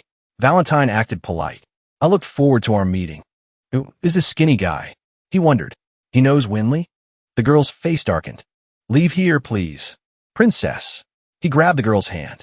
Can you give me a chance to talk? The girl pulled her hand away. Sorry, Prince Valentine. I'm talking to my brother. He looked at him with jealousy. Valentine let go. I apologize for my action. He introduced himself. I'm the seventh son of the kingdom of Buntiz. Davy was cold. And I am Davi Alhoverni. He heard it like thunder in his ears. What? He acted friendly. What brought you here? He answered, came to see my brother's opponents. Are you telling me you didn't expect I was a prince? He showed disdain. Is that so? Davy looked at him with disgust. Hope you enjoy the party. Happily. Suddenly Valentine knelt down. Princess Winley. He reached out his hand. I will win this competition. Please watch the competition. Winley frowned in annoyance. Don't you see you are too arrogant? He was confident. That will be nothing if I win. Because of the arrogant way of speaking and looking down on opponents. That is a type of person with no purpose to protect someone or even kill someone, but just to humiliate the opponent in front of everyone, with the aim of dodging an opponent's attack and striking a fatal blow. However, seems it won't end here. Davy commented, a fool. Valentine gritted his teeth. This guy is truly too much. He rushed towards the girl. I have endured enough. Davy glanced. Seems I have to act, huh? He blocked the leg, making him trip. Then he coldly twisted his arm back. My hand slipped. He calmly looked at his trembling hand. You shouldn't let that hand touch my sister. He let go. Feel lucky you haven't broken any bones. Can't let the competition be affected because of you. Valentine was angry. Personality of his is truly rotten. He clawed at the floor. Davy observed. Gloves. He stood up and declared, I challenge you to a duel. Winley hurriedly stopped him. Enough, Prince Valentine. He shouted. Don't interfere, princess. He held his twisted arm. This is a matter affecting my honor. Someone slowly walked over. Don't you see you were just making a scene to regain your own honor? Prince Valentine. He was surprised. You are. A low voice rang out. I witnessed everything. Let me ask you, do you think that you have the right to demand honor? Davy recognized Ares. Holy Sword, the ancient hero, is the one who founded the Palan Empire, has become one of the 3 strongest kingdoms on the continent. Rumor has it he was the first master of the Holy Sword, Caliban, and the creator of the technique, Playmo, those who want perfection in swordsmanship, of his. When a sword swing causes a tsunami, this is how that old man can show his power. Ares. Elena and Davy's eyes met. She exuded a noble aura. Everyone discussed. This is Princess Elena of the Palan Kingdom, treasure of the Emperor. There has long been a rumor that. He was confused. That. He wondered. Does it work as he wants? Davy looked at her. But for Caliban, master of the sword, can resemble Ares like this. He rubbed his chin, thinking. Ares, quite handsome. He is definitely a man. But now Ares is a girl and in this state. Suddenly he understood something. Elena approached him. What did you just say? He hurriedly denied. Excuse me. She was suspicious. Sorry to bother. She quietly observed his attitude. He awkwardly scratched his head. All right. Davy sighed in relief. Lucky nothing happened. Baris walked over. Brother. He asked. What happened? He closed one eye. Unigeful. Prince Valentine. I ask you one last time. Elena exposed Valentine's sins. Being rude to a girl. You disrespected everyone here. Claiming to be the Emperor's treasure is a delusion. She was stern. Do you have anything else to say? Not only that. Even those in the nobility. His attraction makes him famous. She requested. If you truly have the self-esteem of a knight, then apologize to the 2 of them right now. He showed an annoyed attitude. This. Davy crossed his arms, evaluating. For someone with high pride like him, apologizing is not easy. He moved his foot direction. He calculated something. Whatever. He spoke up. I accept the match. A duel. His brother was startled. Brother, what are you saying? Davy was extremely confident. You won't be able to run from me. Elena reminded. This is a meaningless duel. You don't need to do this. He replied, that is my decision. He took off his gloves. So Valentine, you said you wanted a duel. He immediately accepted. Fine. He replied, I accept the challenge. Davy held a wooden sword and swung a few times. Wooden sword, huh? It's been a long time. Baris worried. Brother, even though you recovered, he is a contestant of the sword competition. He looked back and replied, I know. Winley was uneasy. Brother, this shouldn't happen. Valentine regained his arrogant appearance. You look like an amateur. Don't cause trouble for yourself and surrender. He put his hands on his hips. If you kneel before me and admit defeat, I will let it pass. What? Baris got angry. What did you say? He remained extremely calm. All right. He slowly walked forward. It's okay. Actions will show everything. Elena observed the match. Don't you think so? He laughed smugly. Seems so, but it seems that will never happen. If conversely I lose, I will kneel down and do exactly the same. He immediately looked interested. Really? I look forward to it. Both faced each other. Let's start. Davy figured out a way. How should I do this? I'm just a sickly person who only got out of the sickbed for nearly a year. Using this guy to show a bit of power seems okay, right? Thinking so, he immediately became happy. Game is so easy.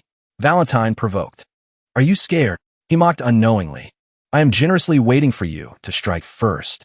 Truly shameful for a prince not knowing how to seize his opportunity. He laughed out loud. Anyway, you will lose. We'll try to show off a bit. Wait for Davy to strike. I have a good idea. His body was as light as a feather. Truly a newbie. He took momentum. Then he powerfully jumped up. He quickly closed in. Valentine. Davy held the sword ready to attack. He quickly slashed down. He let go of the sword. He saw him reach and was smug. Truly stupid. Shouldn't show off too much, right? But his sword fell out. Valentine was knocked down. Oh my. The sword flew out. Then fell near him. What's wrong? Davy deliberately mocked. My hand just slipped. Are you that scared? He teased. If so, I apologize for scaring you. He frowned. You bastard. Everyone whispered in disgust. Truly shameful. Look at his appearance. Truly losing face. He gritted his teeth. Valentine held the sword and stood up. Bastard. I will kill you. Davy calmly adjusted his hair. I wasn't wrong. Truly a newbie who hasn't experienced life. An idiot. Sound of swords clashing. Strange. Valentine clenched tight. Teeth blocking the blow. Looking at Davy, raising his sword preparing to attack him. He silently evaluated. His posture is so weird. And he even knows how to control power properly. Valentine used his sword to knock away Davy's attack. No way I can lose. But why? His eyes widened, pupils reflecting Davy's image, and coins scattered all over the ground. Why is this happening again? Everyone present their disgust excitedly. Davy mocked. Oh no, you got hit again. Valentine held his face cursing. Bastard. The crowd chatter rang out again. How many times is it now? Even if he let his guard down, getting hit 3 times. Someone also spoke up. Is this Valentine? I thought he must be skilled.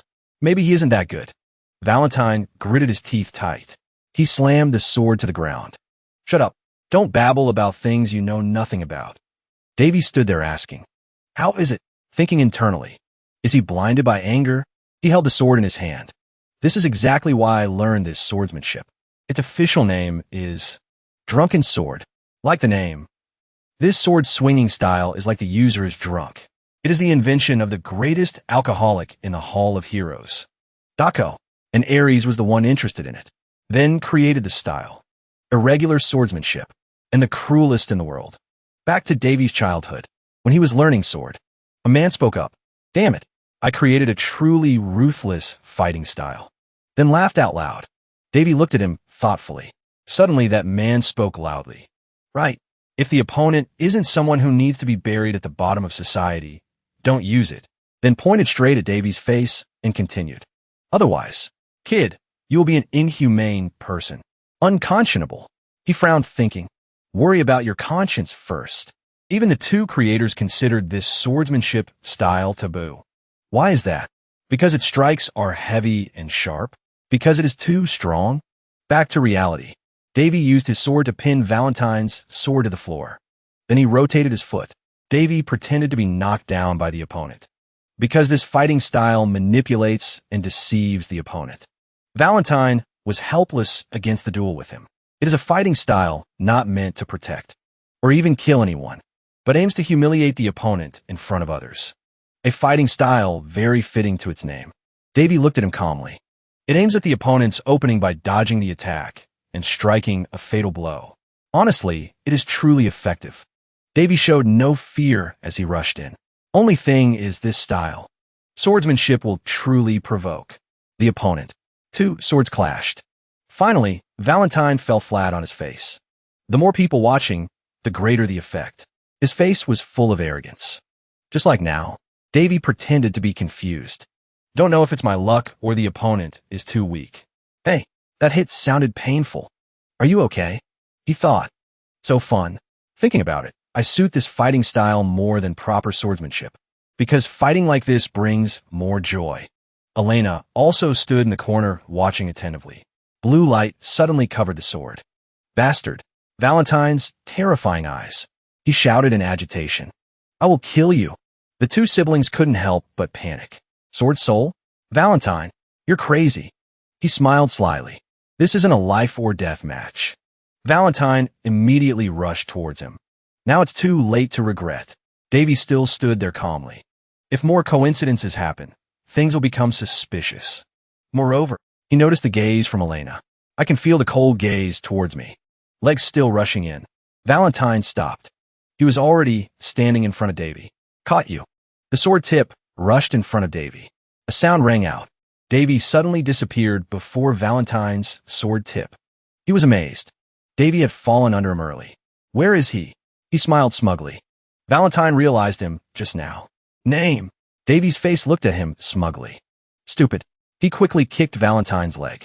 Bastard. Before his eyes, everyone around was flipped upside down. Valentine groaned in pain. His voice weak. This useless guy. Something slammed down beside his face. Valentine was scared, daring not to blink.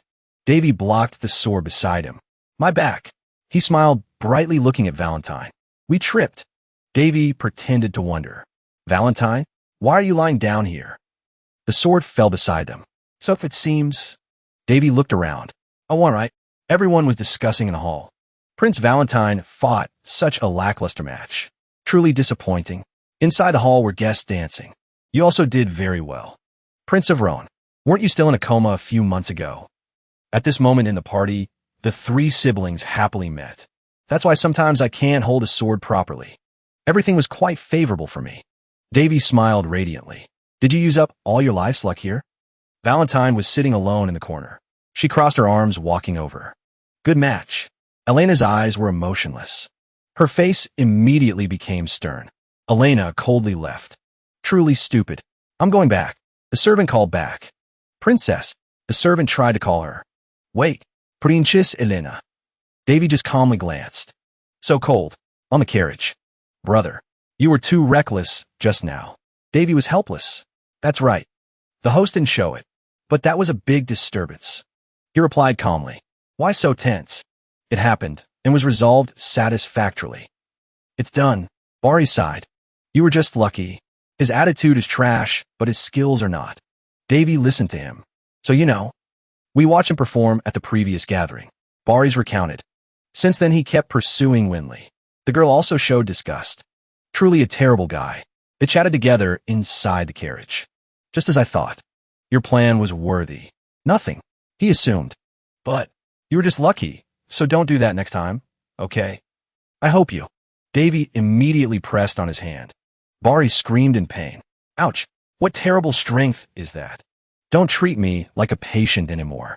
He hugged his hand in terror.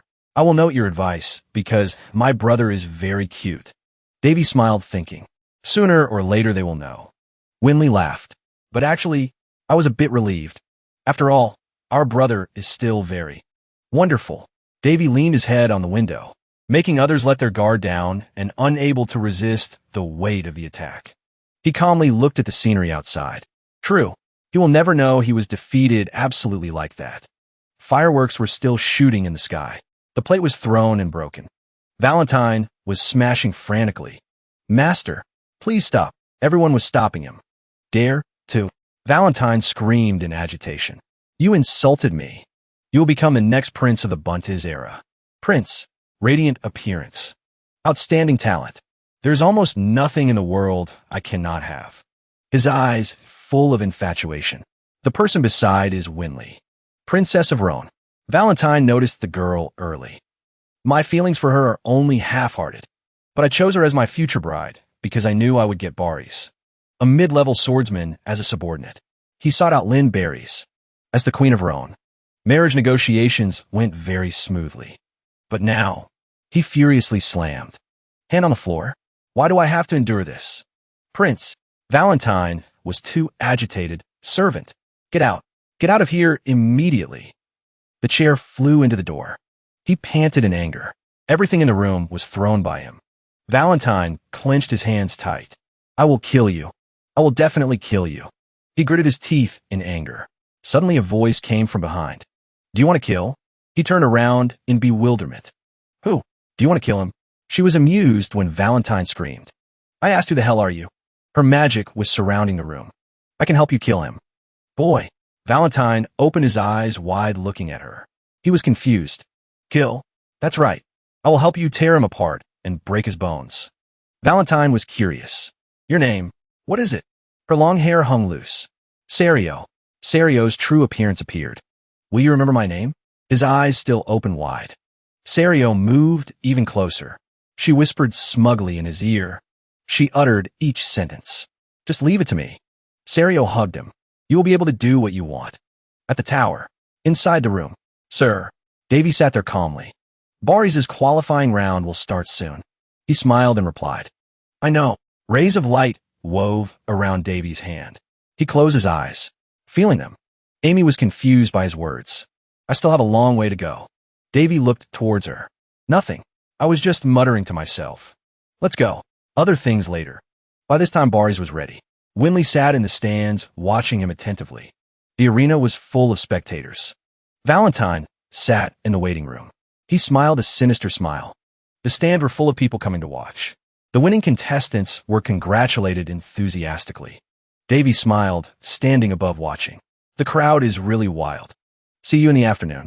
Boris' match started in the afternoon.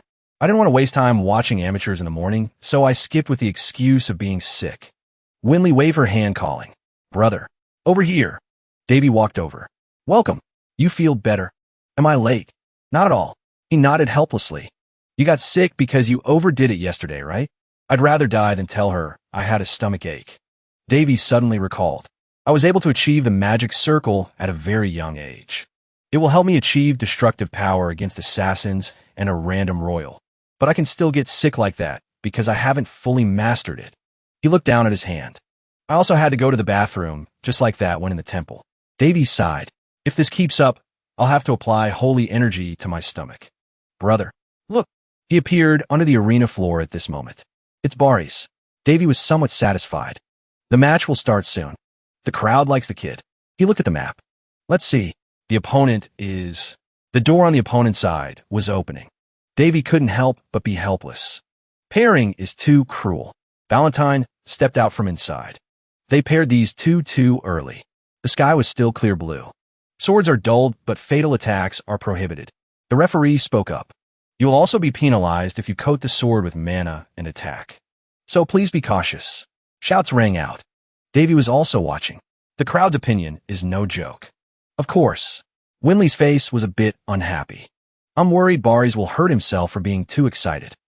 Davy spoke up. It will be fine. Because Boris has experience. He reassured Winley. He is also protected. What? Both stood facing each other now. Both swordsmen stepped forward. A barrier was established around the ring. Valentine lowered his face. Boris in a ready position.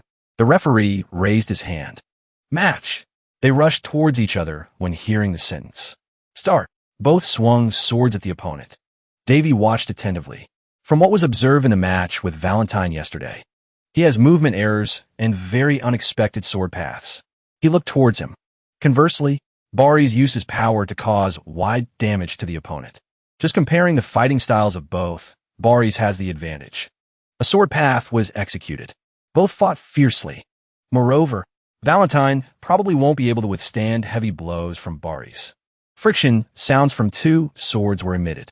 He will try to avoid direct combat. Boris was startled. Valentine was still lowering his face. He smiled smugly. A scream rang out. He blocked it. Boris dodged slightly.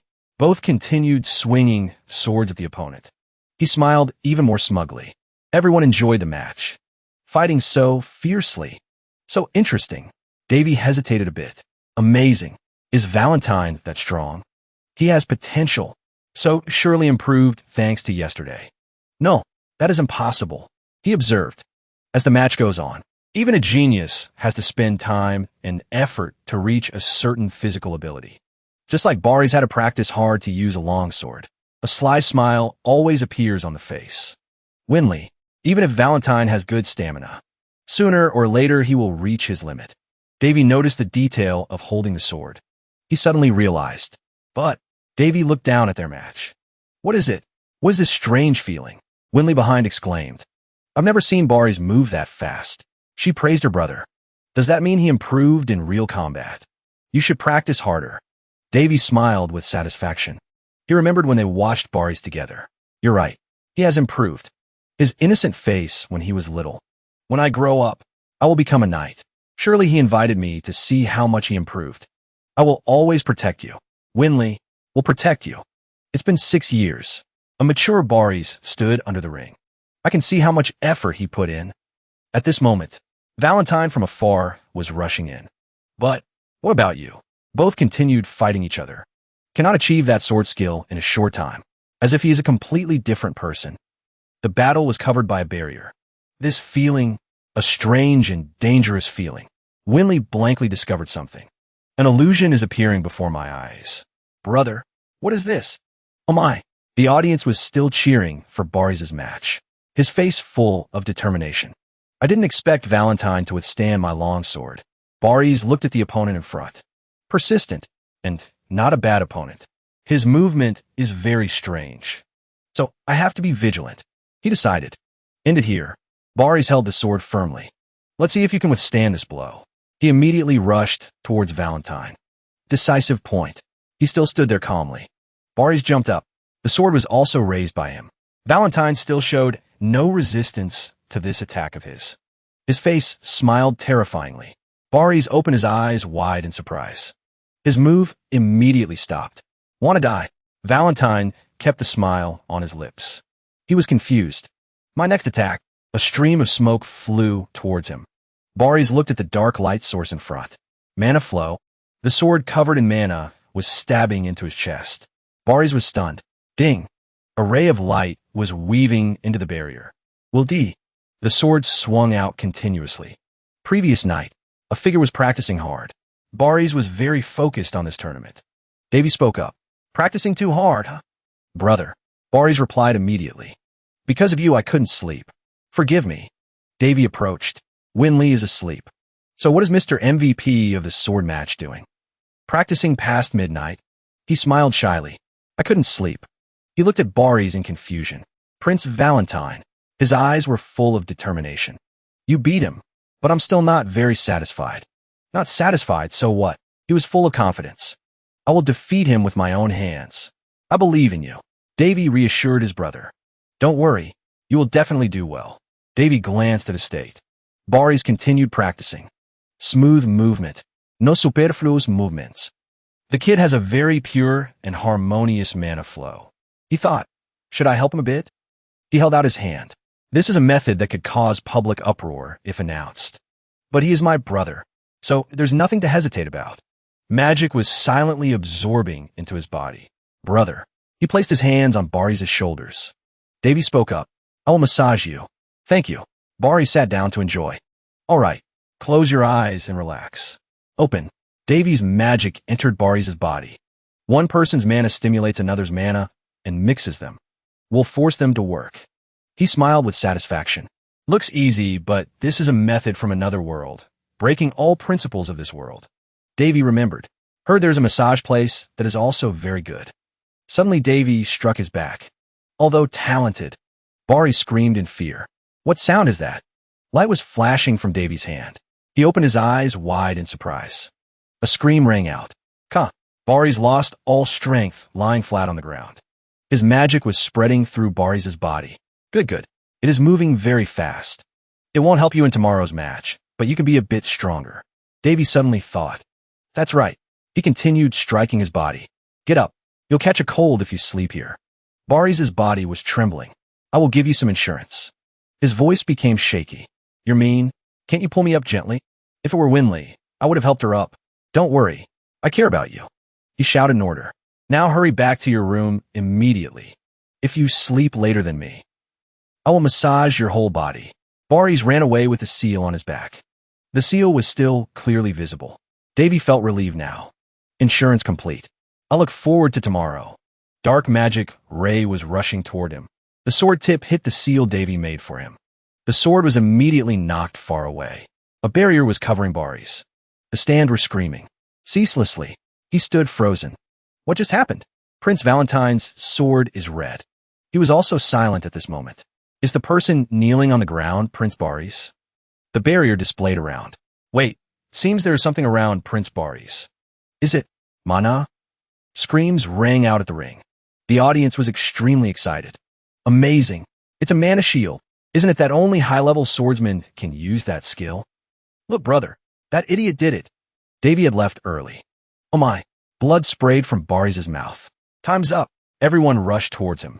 Match paused. Prince Valentine, stay away from Prince Baris. The referee shouted angrily. You violated the match rules and intended to kill your opponent. This is an act that could cause war. Everyone panicked and ran over. Not only will you be punished, but our host will also send a formal complaint to Bunnies. Your country. Wait, surely there is some mistake here. Our country Bunt is. Would never. The servant asked worriedly. Prince Valentine. Sir, please say something.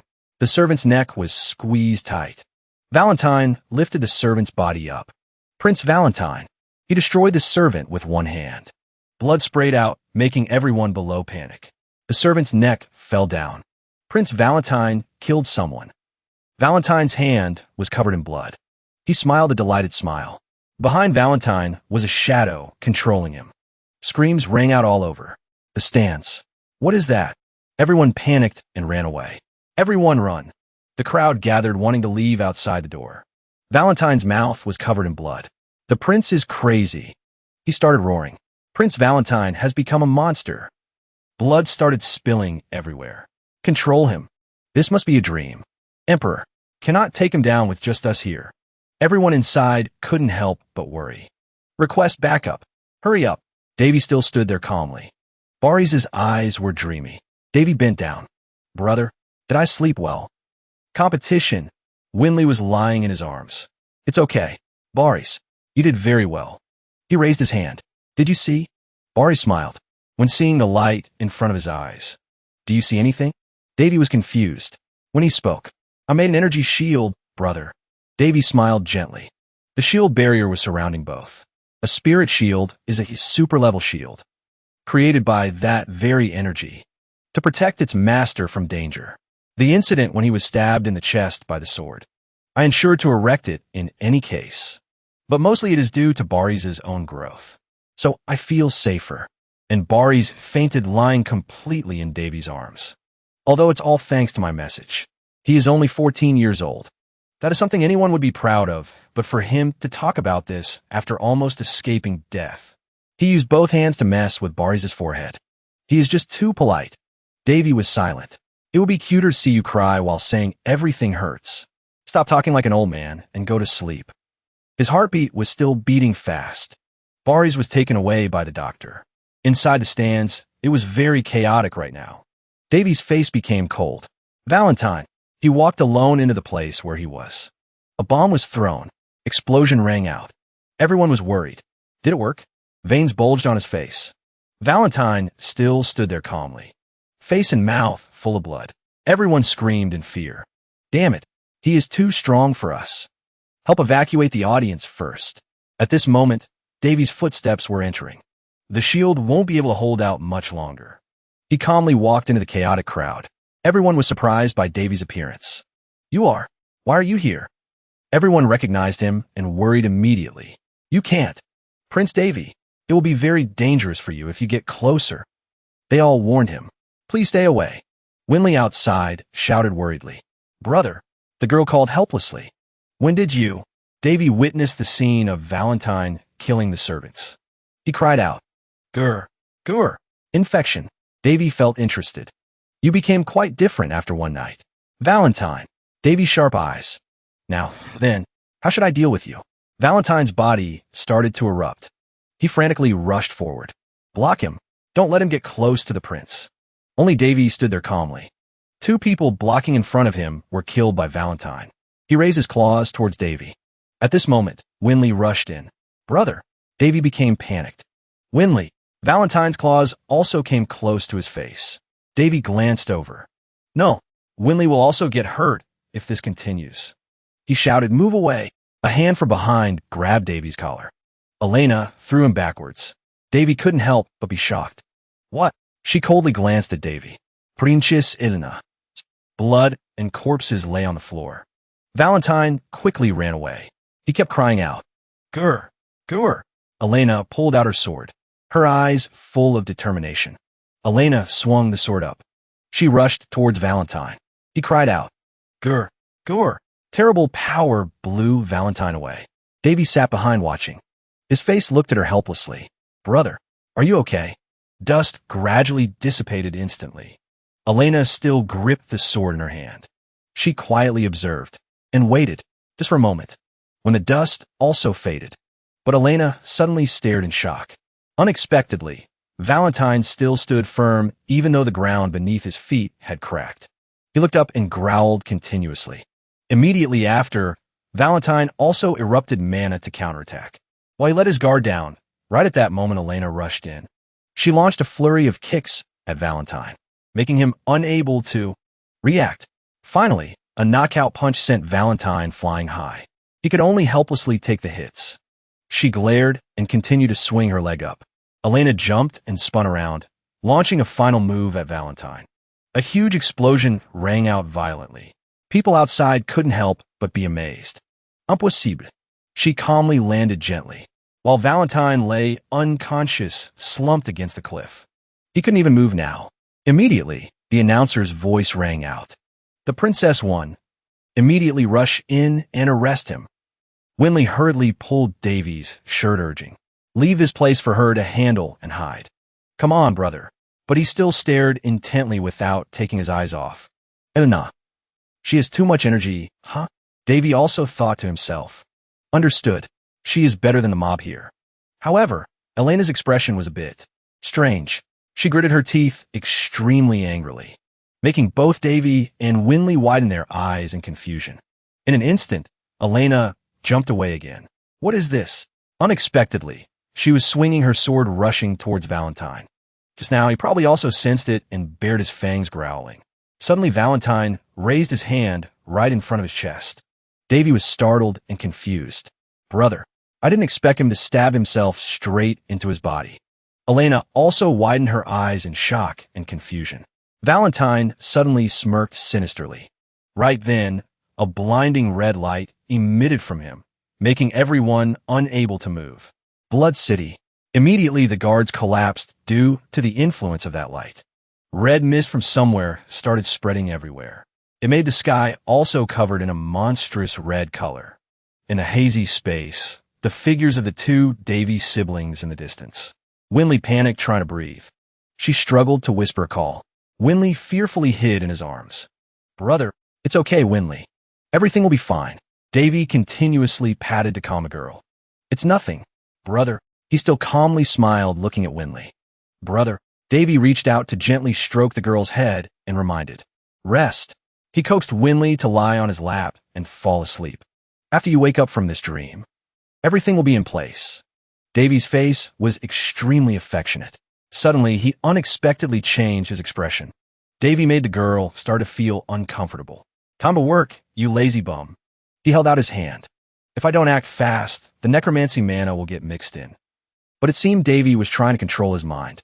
"It is screaming at me that it is sick of this." He slowly used the restraining ability to help Winley calm down again.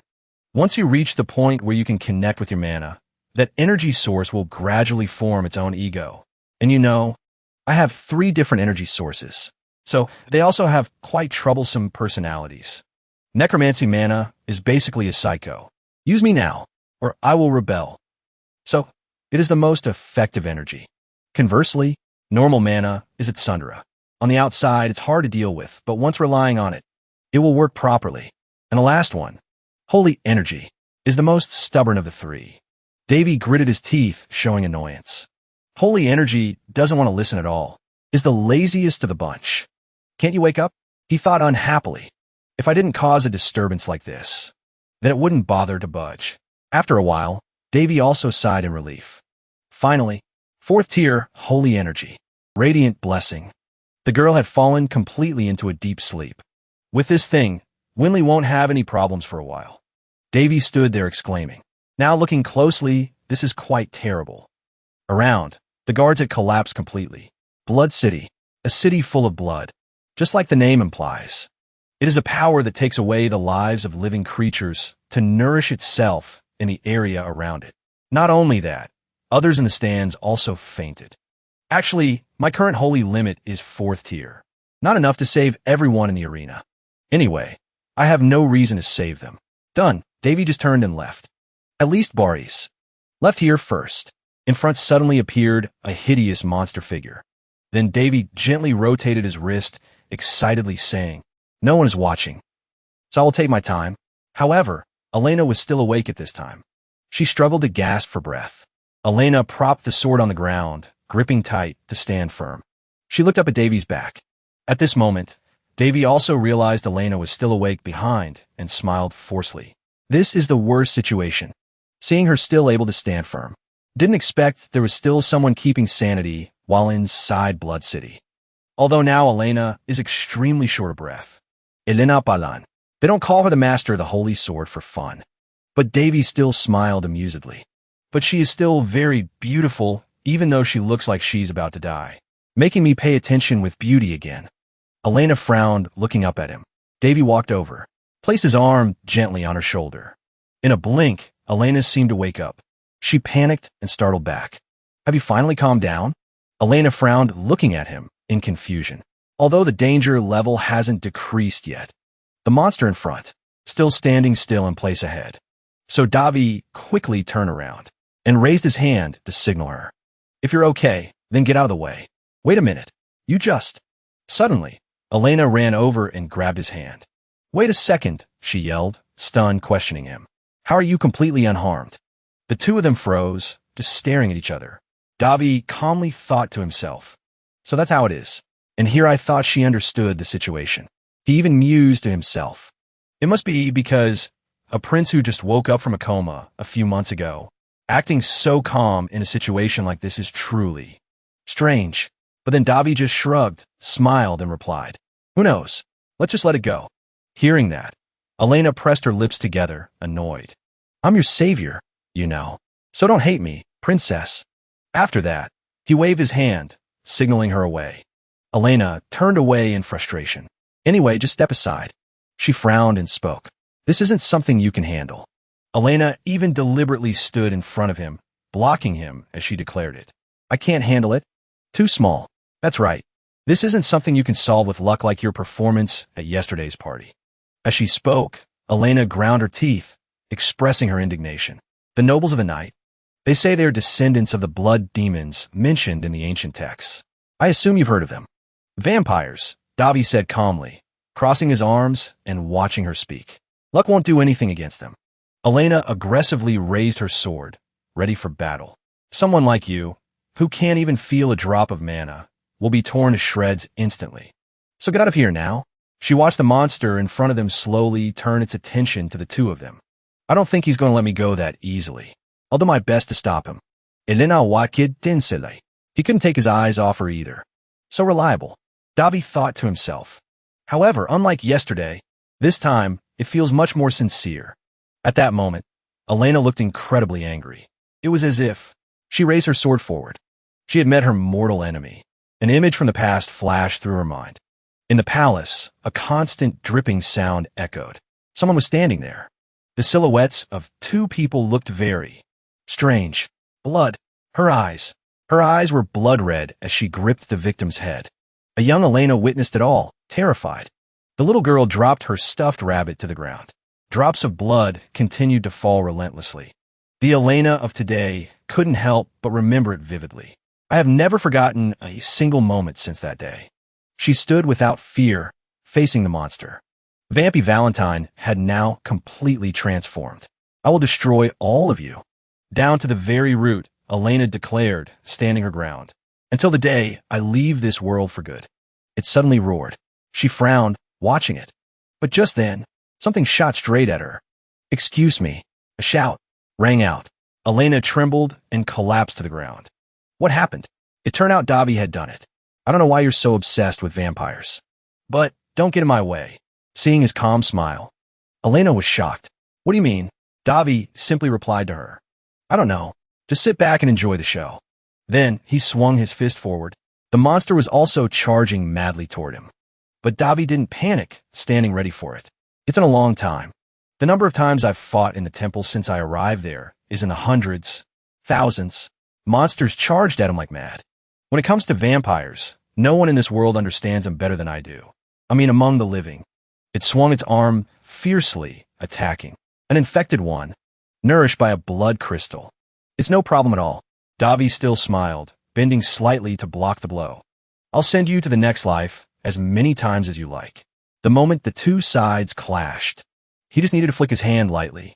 The monster was sent, flying. It seems you still haven't learned anything, even after losing to me yesterday.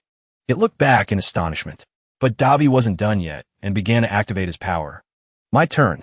Live by the sword, die by the sword. He reached out and slammed his hand straight into its chest. Unexpectedly, Davi was so strong that his bare hand pierced through the monster's body. Just like that, it was wounded so badly that a hole was punched right through it. With just one blow, it was sent flying, slamming hard into the wall behind it. Elena watched, stunned and in disbelief. She couldn't help but exclaim in shock. Impossible. The monster was now K.O.D. stuck in the wall. Elena was still reeling from the sight. The massive wall had been destroyed by an unimaginable force. What the hell was that? Davi spoke nonchalantly. Finally, some peace and quiet. She just sat there, stunned. Elena thought to herself, how is this possible? She looked up. An infected one that even knights, mages, and my own sword couldn't stop, was defeated by a normal human from whom I can't sense a single drop of mana? Elena's eyes filled with confusion. And on top of that, he didn't even break a sweat while defeating the monster with a single blow. A prince who was in a coma until recently. Suddenly, Davi reached his hand out to her, making Elena jump. He looked a bit flustered. Davi's hand remained gently extended, waiting for her. Elena stared at it, still surprised. She swallowed and hesitated for a moment, but she still reached her hand toward his. However, Davi's next words made Elena freeze.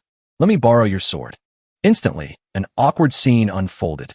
Her face turned bright red with embarrassment. You see, Elena picked it up and explained. My sword broke in the last battle. But suddenly, Davi reached out, moving closer to her. No, not that sword. Just like that, he clenched his fist and smiled. This one. Davi looked back at his hand. This sword. I have to get an item after a boss battle, right? A sword emblem was in the palm of his hand. Lend me your power. Sir Divine Sword, the valiant blacksmith who dedicated his entire life to forging a sword that could save the world, and many other weapons. The smith of 1,000 days. In his hands, even common ores would become precious weapons, and scrap would become treasures never seen before. As one who received the blessings of the spirits and gained the ability to forge swords imbued with mana, his fame echoed across the continent for generations.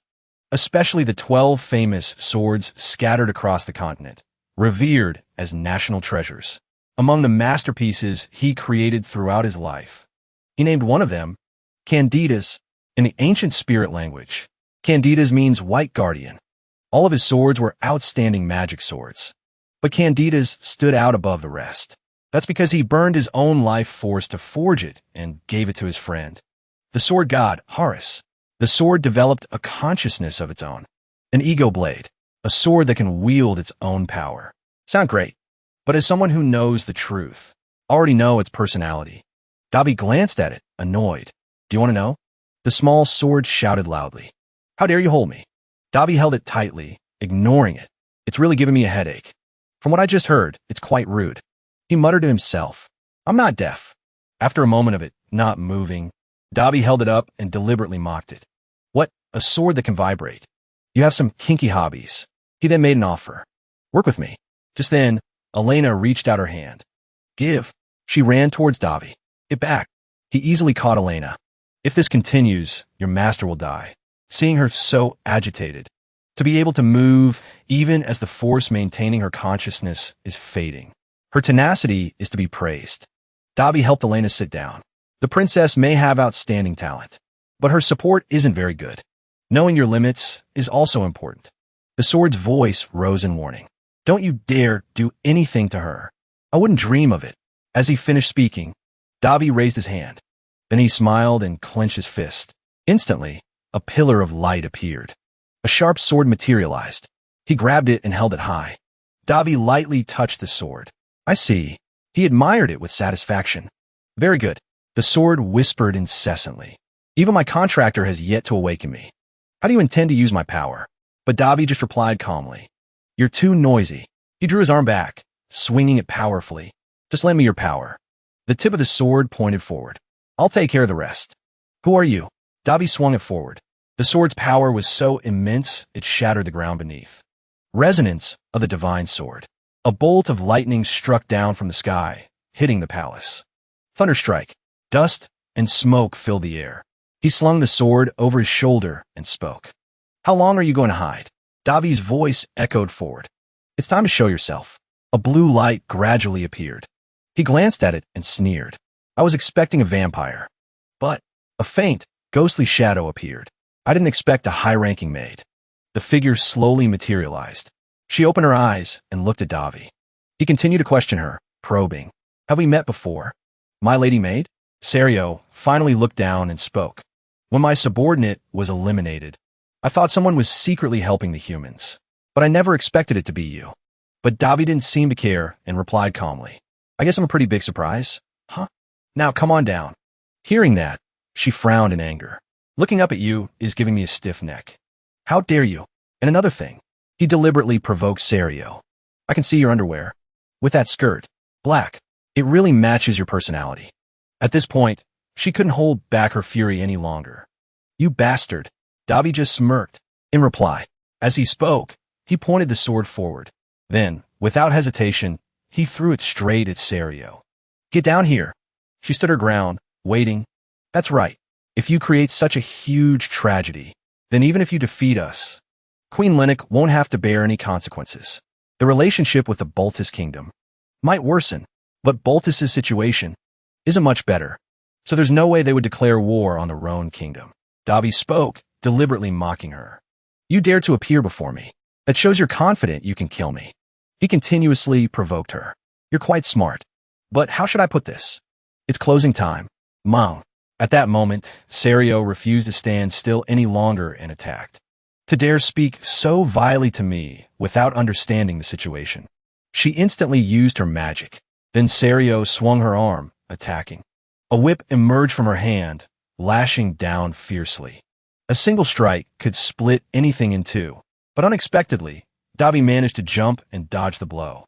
The statue, split in two, fell to the ground. You've been provoked quite a bit, haven't you? But then, a red mist spread out once more. They materialized like sharp arrows.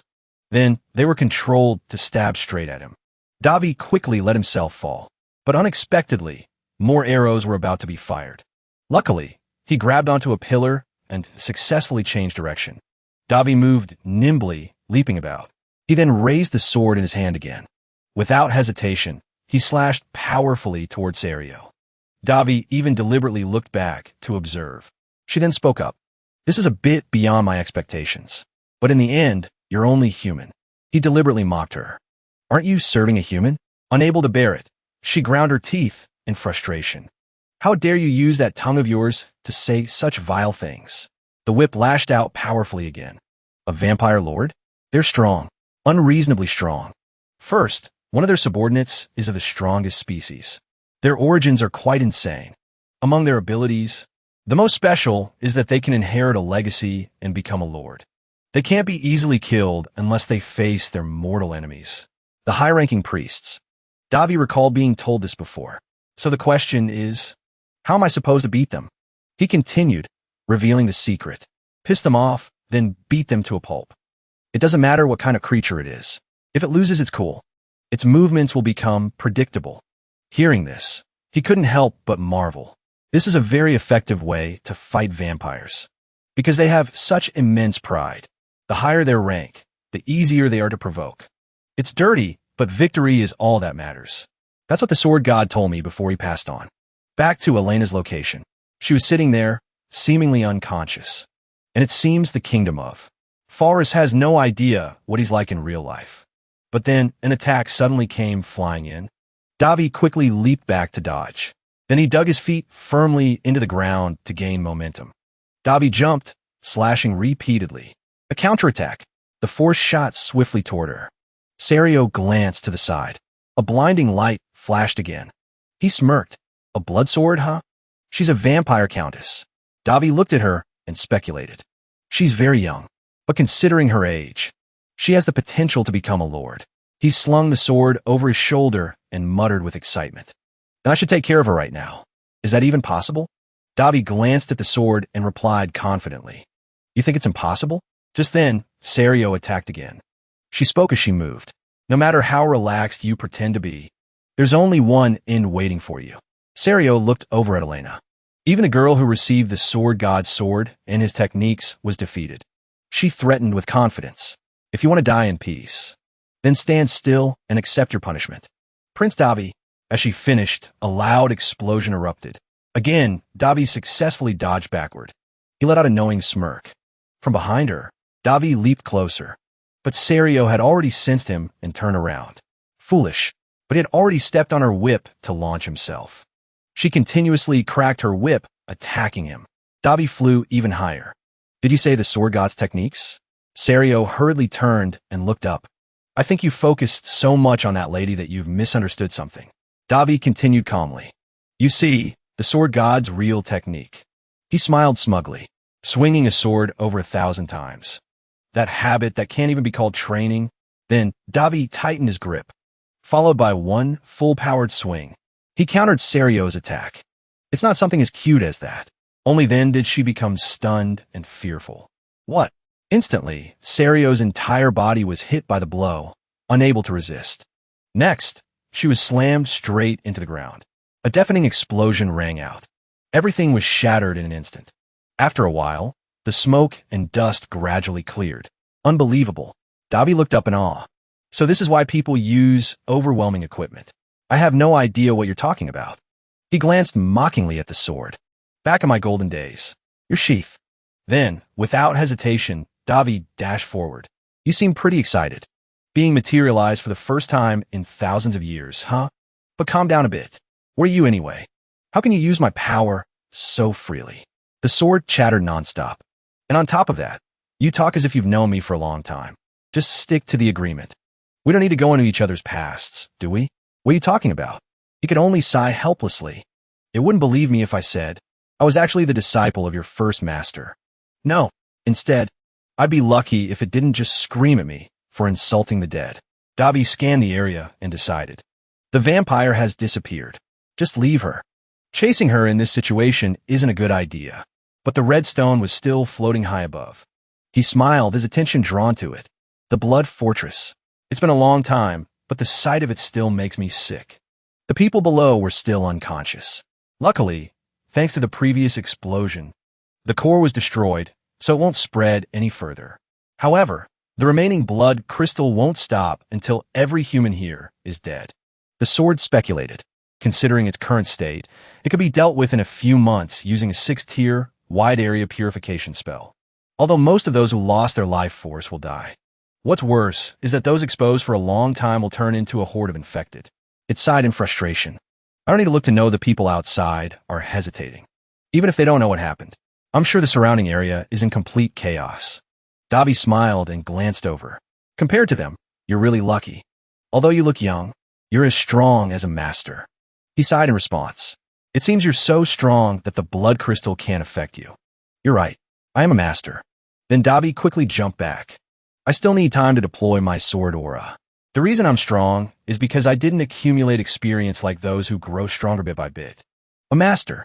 I was able to reach that level because of knowledge and training. It's all thanks to that poetic stimulant that I'm this strong. The sword suddenly trembled. Wait a minute. What are you? It couldn't help but shout. This thing is a monster. What is this terrifying amount of mana? Hearing that, Davi just gave a faint, evasive smile. Most importantly, necromantic mana and holy energy. I've never heard of all three energy sources coexisting. He continued. The human who breaks common sense is standing right here. Is it possible? They both stared intently at the red gem high above. This is insane. You dare call it insane? Don't insult the result of hundreds of years of research. Suddenly, Davi plunged the sword forcefully into the ground. Then he roared. Enough with the small talk. Since it's come to this, I'll leave the consequences to you. The sword was a bit taken aback. With my current power, I can't handle this situation.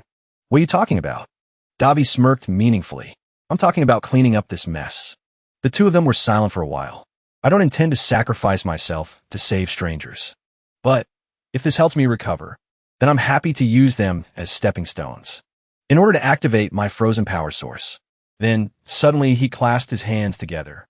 Davi frowned and lamented. This really isn't my style. He sat before the sword and felt a sense of dread. Cray, who watches over all. Your little lamb, is lost in the darkness and cannot find its way back. Davi looked as if he were praying. I hope you can light the way. If not, I hope you can resolve this matter personally. But I know you can't do that. The sword also seemed confused. What kind of prayer is this?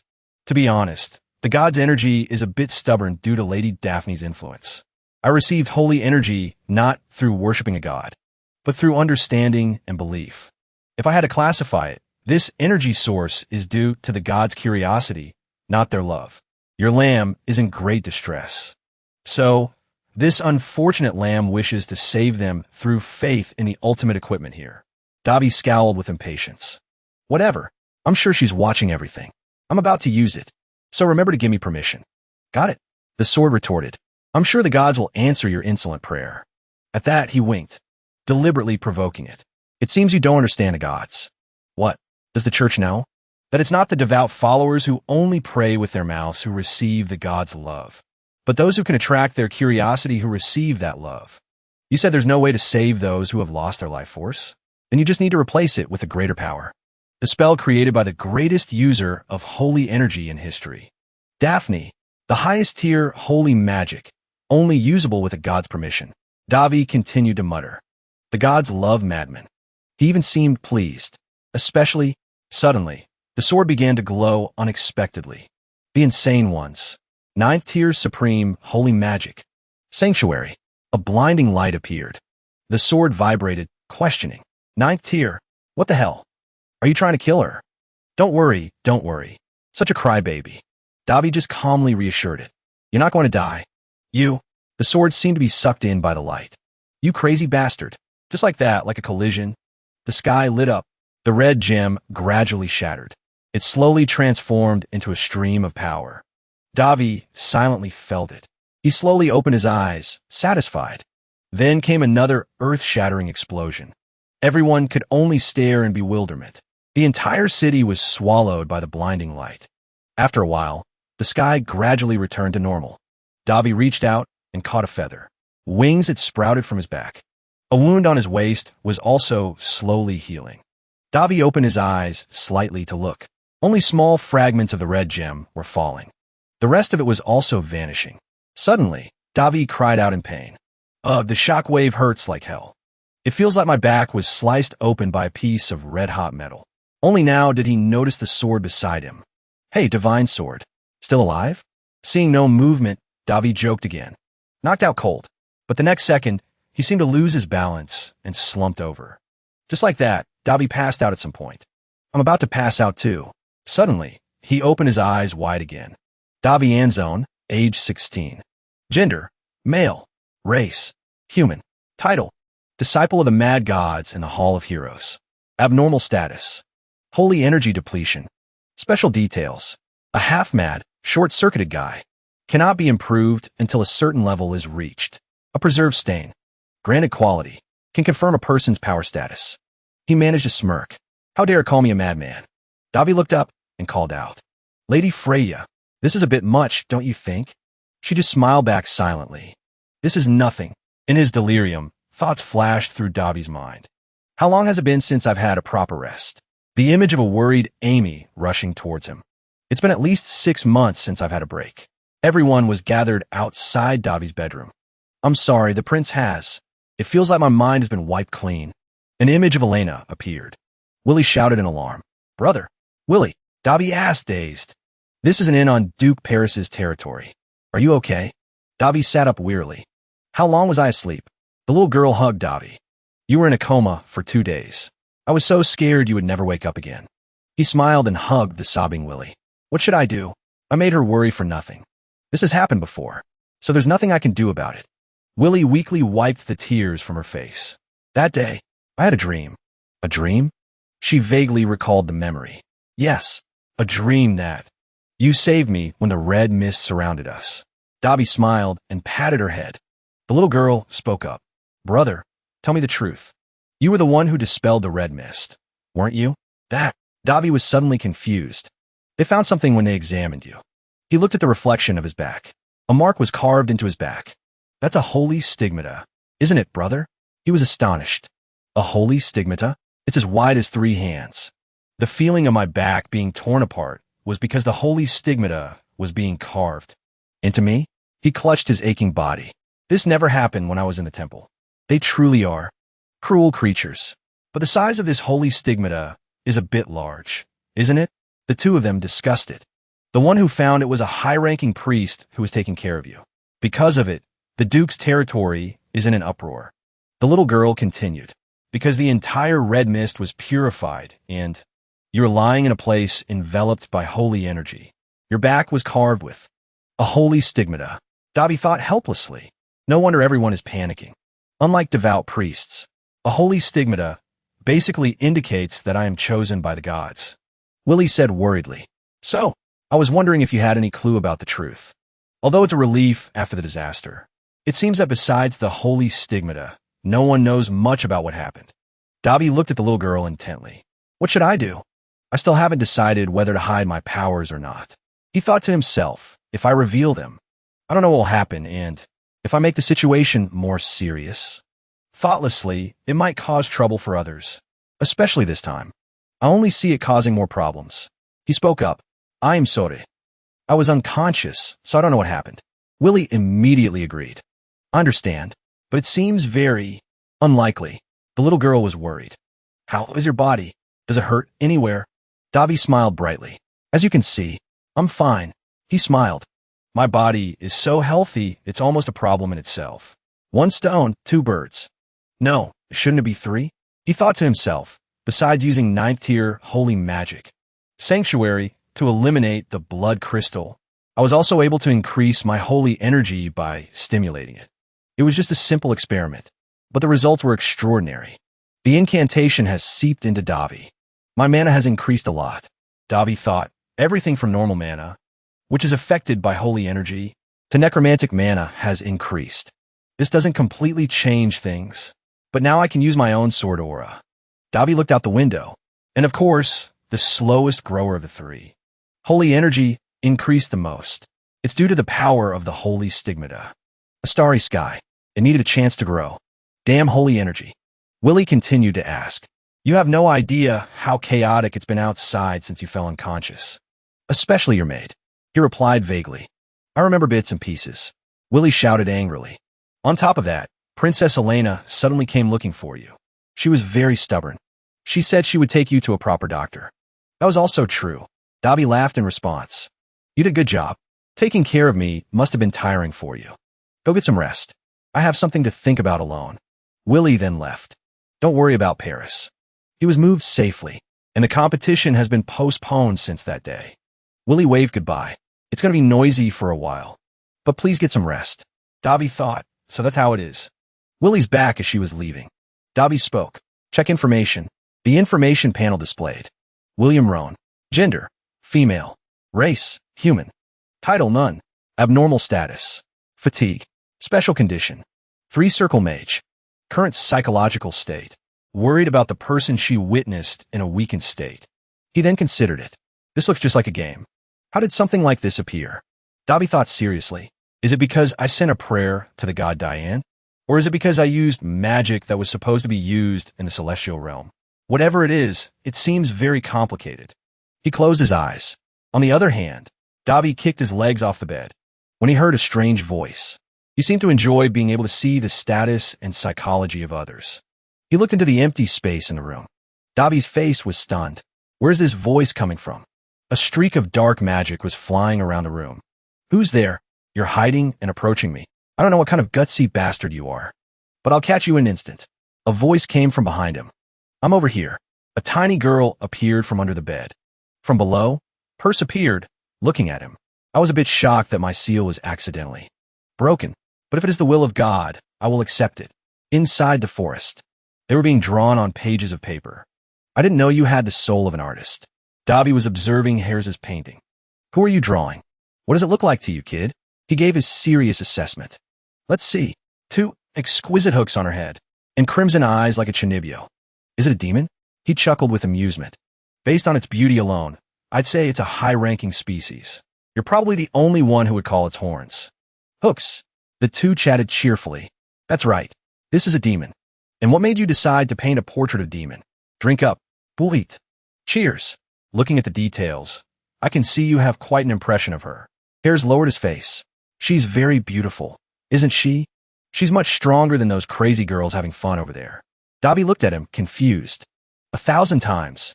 I've drawn her so many times that she's etched into my memory. Her name is Persephone. About her life. When she still looked human, I adopted her and personally taught her swordsmanship. And just as the legends record, he made the decision himself to end the Great War. I personally struck her down and sealed her within my sword, the demon lord of the abyss. Her name is Persephone Phelan. Dabi couldn't help but be surprised. The demon lord? Perse. Dabi's face was blank. I see you know quite a bit about me. Perse chuckled with amusement. As expected. My eyes did not deceive me. The tiny girl was just barely visible to Dabi. What are you thinking? Dabi shouted, so small. Perse was tied up, dangling from string. You're quite a rough young man. Unlike you, I'm not interested in things like this. Dabi replied seriously. Do we look like we're playing around right now? She smiled slyly. Isn't this the first time we've met? There's no reason for us to have any animosity. Perse put on a charming act.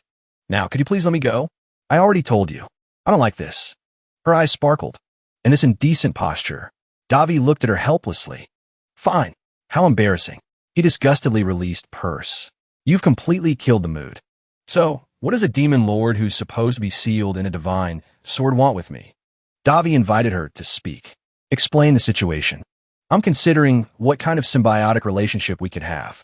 A symbiotic relationship? Persephone replied. That's right.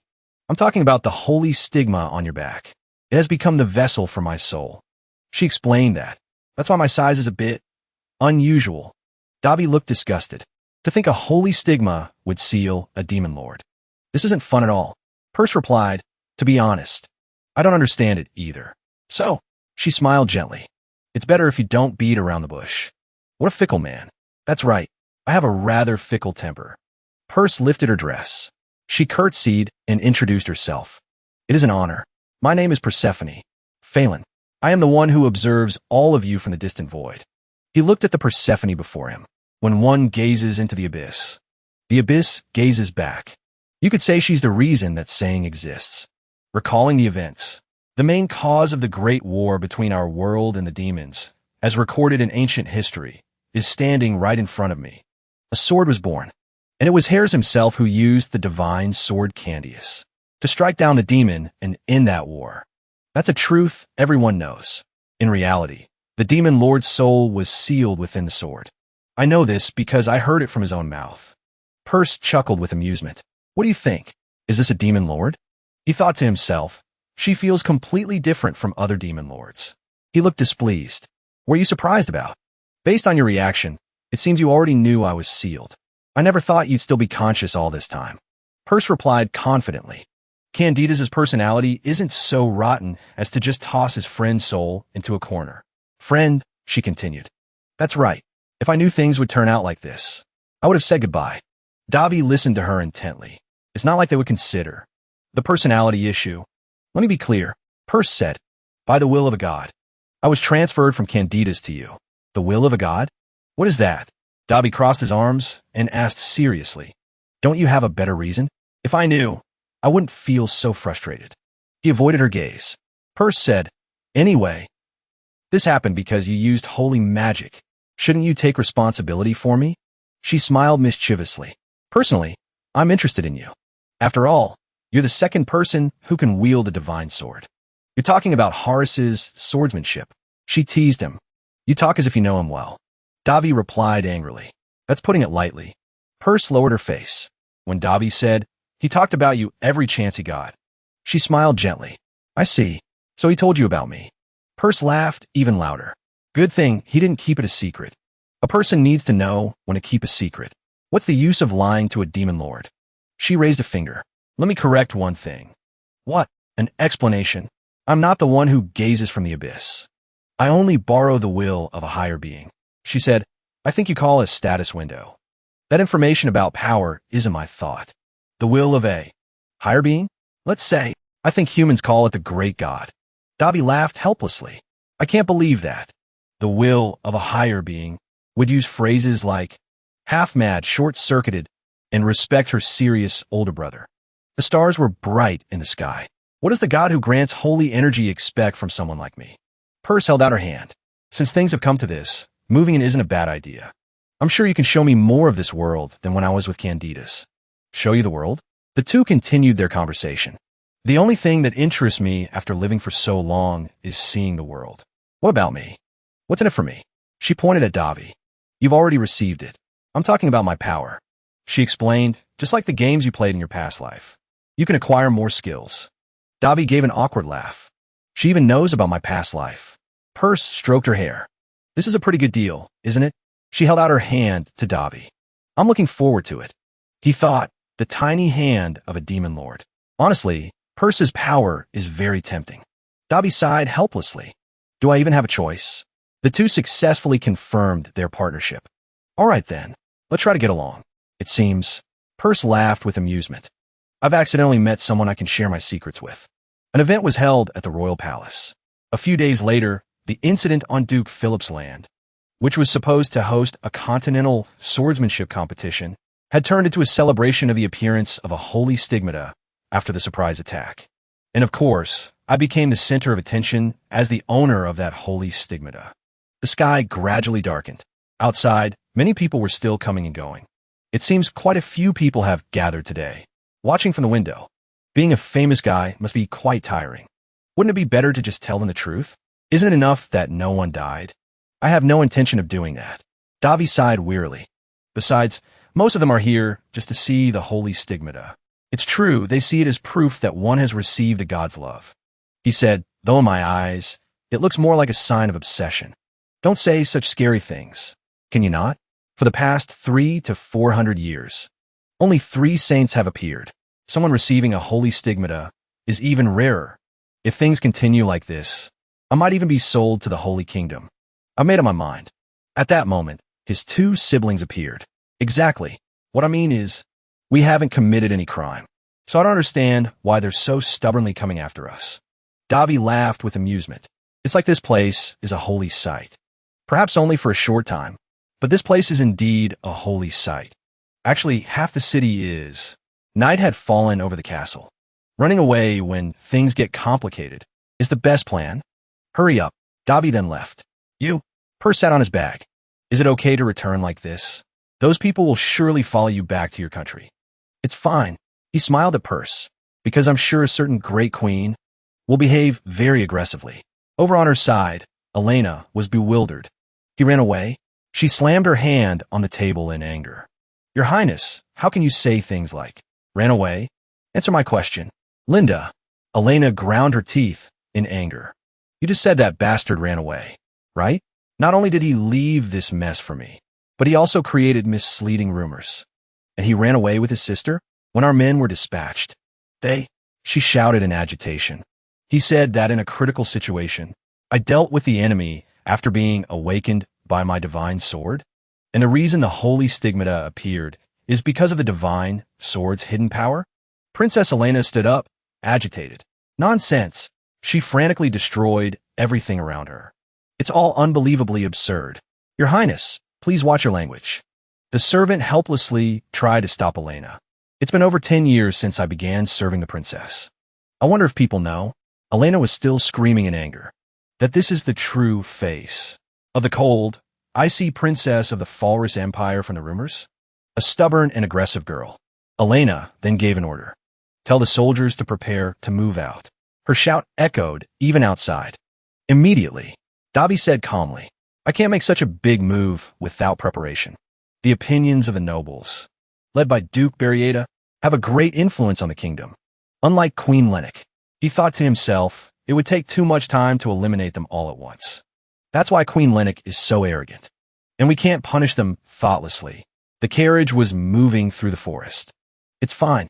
I've already thought of a solution. Back at the royal palace. You did well, son. Paris bowed. I have no excuse, father. No, it's not your fault. Guinness comforted him. It's the Boltus Kingdom's fault for acting so blatantly in front of the alliance. All that matters is that you returned safely. Davi had also come to see him. I heard you received a holy stigmata. Though you are unworthy, you have received a god's interest. How wonderful. Lynn Berrieta was suppressing her anger. Don't you think so? Your Majesty the Queen? Yes, this is Very wonderful. Her eyes showed her shock. When Guinness asked, Really?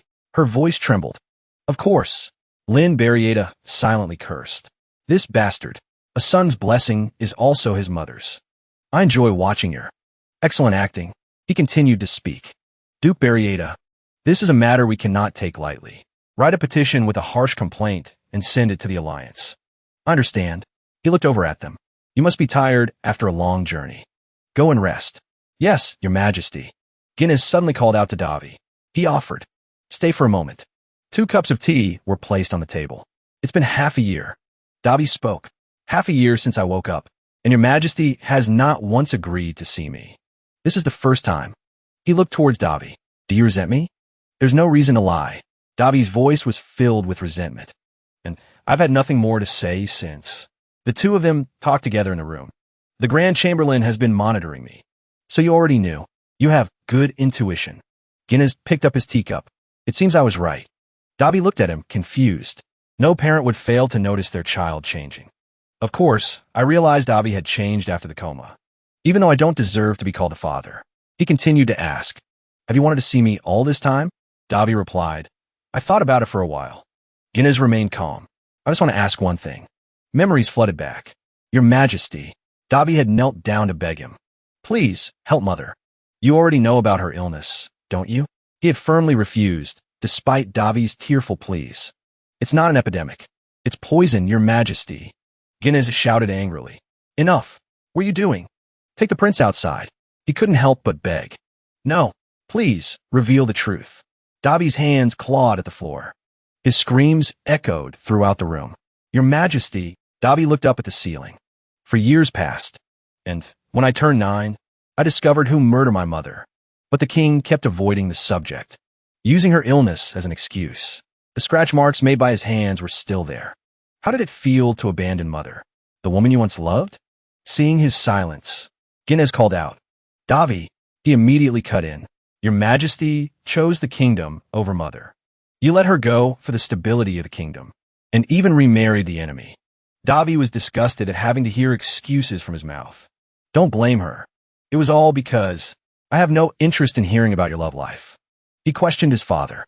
I just want to know if you're truly heartless. Even though I've lived for 1,000 years, a single moment can become a memory. Even as she was dying from poison, Mother only spoke of you. Even though my emotions have grown numb, the memories of those days remain like a scar. And then she died. While apologizing, Guinness continued to make excuses. I want to know how he really felt. Become king. Davi lowered his face. I have not been a good king or a good father. I lack both knowledge and power. A king is not someone who can do everything. A king must make choices that others cannot understand. His mood worsened. So temper yourself and become stronger, so that no one can stop you. Guinness's gaze was fixed on him. That is my answer. Davi still kept his head down. He thought, it seems, you haven't completely forgotten Mother. Your Majesty, he replied angrily. What an irresponsible bastard. They say children often resemble their parents, but not in my case. If my father abandoned his family for the ideals of the kingdom, and if being a king requires that, he could only remain silent in the face of Davi's harsh words. Then I want to walk a different path. He slammed his hand on the table in agitation. A king? That splendid position that so many desire. Then Davi turned and left. Give it to someone else. His voice still echoed. Even if you offered it to me, I wouldn't take it. Outside the room, Perce asked worriedly. You could be really harsh with others sometimes. It's necessary. He said, you should know that just because I can see that window, it won't change my decision. He walked back to his room. And you can't see everything either. That's right. At least I got an answer. Davi instructed her. Amy, I'm going to sleep. So don't let anyone in. Yes, Your Highness. Good night. He stepped through the curtain. Now, then, shall we go? Davi stood excitedly on the balcony. Down the rabbit hole we go. Elsewhere, Serio is missing. Yes. Roan Kingdom, Black Moon Guild hideout. The servant reported.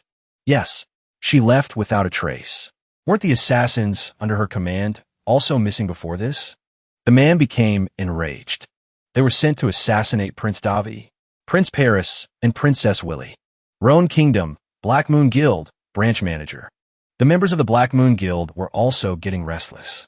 Headquarters sending an A-rank messenger is useless. The man in the hat next to him spoke up. Watch your mouth if you don't want to die. Her identity was already murky, and then she just disappears. Not to mention that headquarters sent her here. Don't you find that suspicious? The man crushed the walnuts in his hand. She didn't just disappear. The prince and princess are still alive. It wouldn't be bad to witness the true power of an A-rank member right now. Then the man in the hat left. The target has been assigned. I will bring back Serio's head along with their corpses. I will show you what the best assassin in the kingdom is capable of. The walnuts were crushed underfoot on the floor. The true power of an A-rank. The branch manager thought angrily.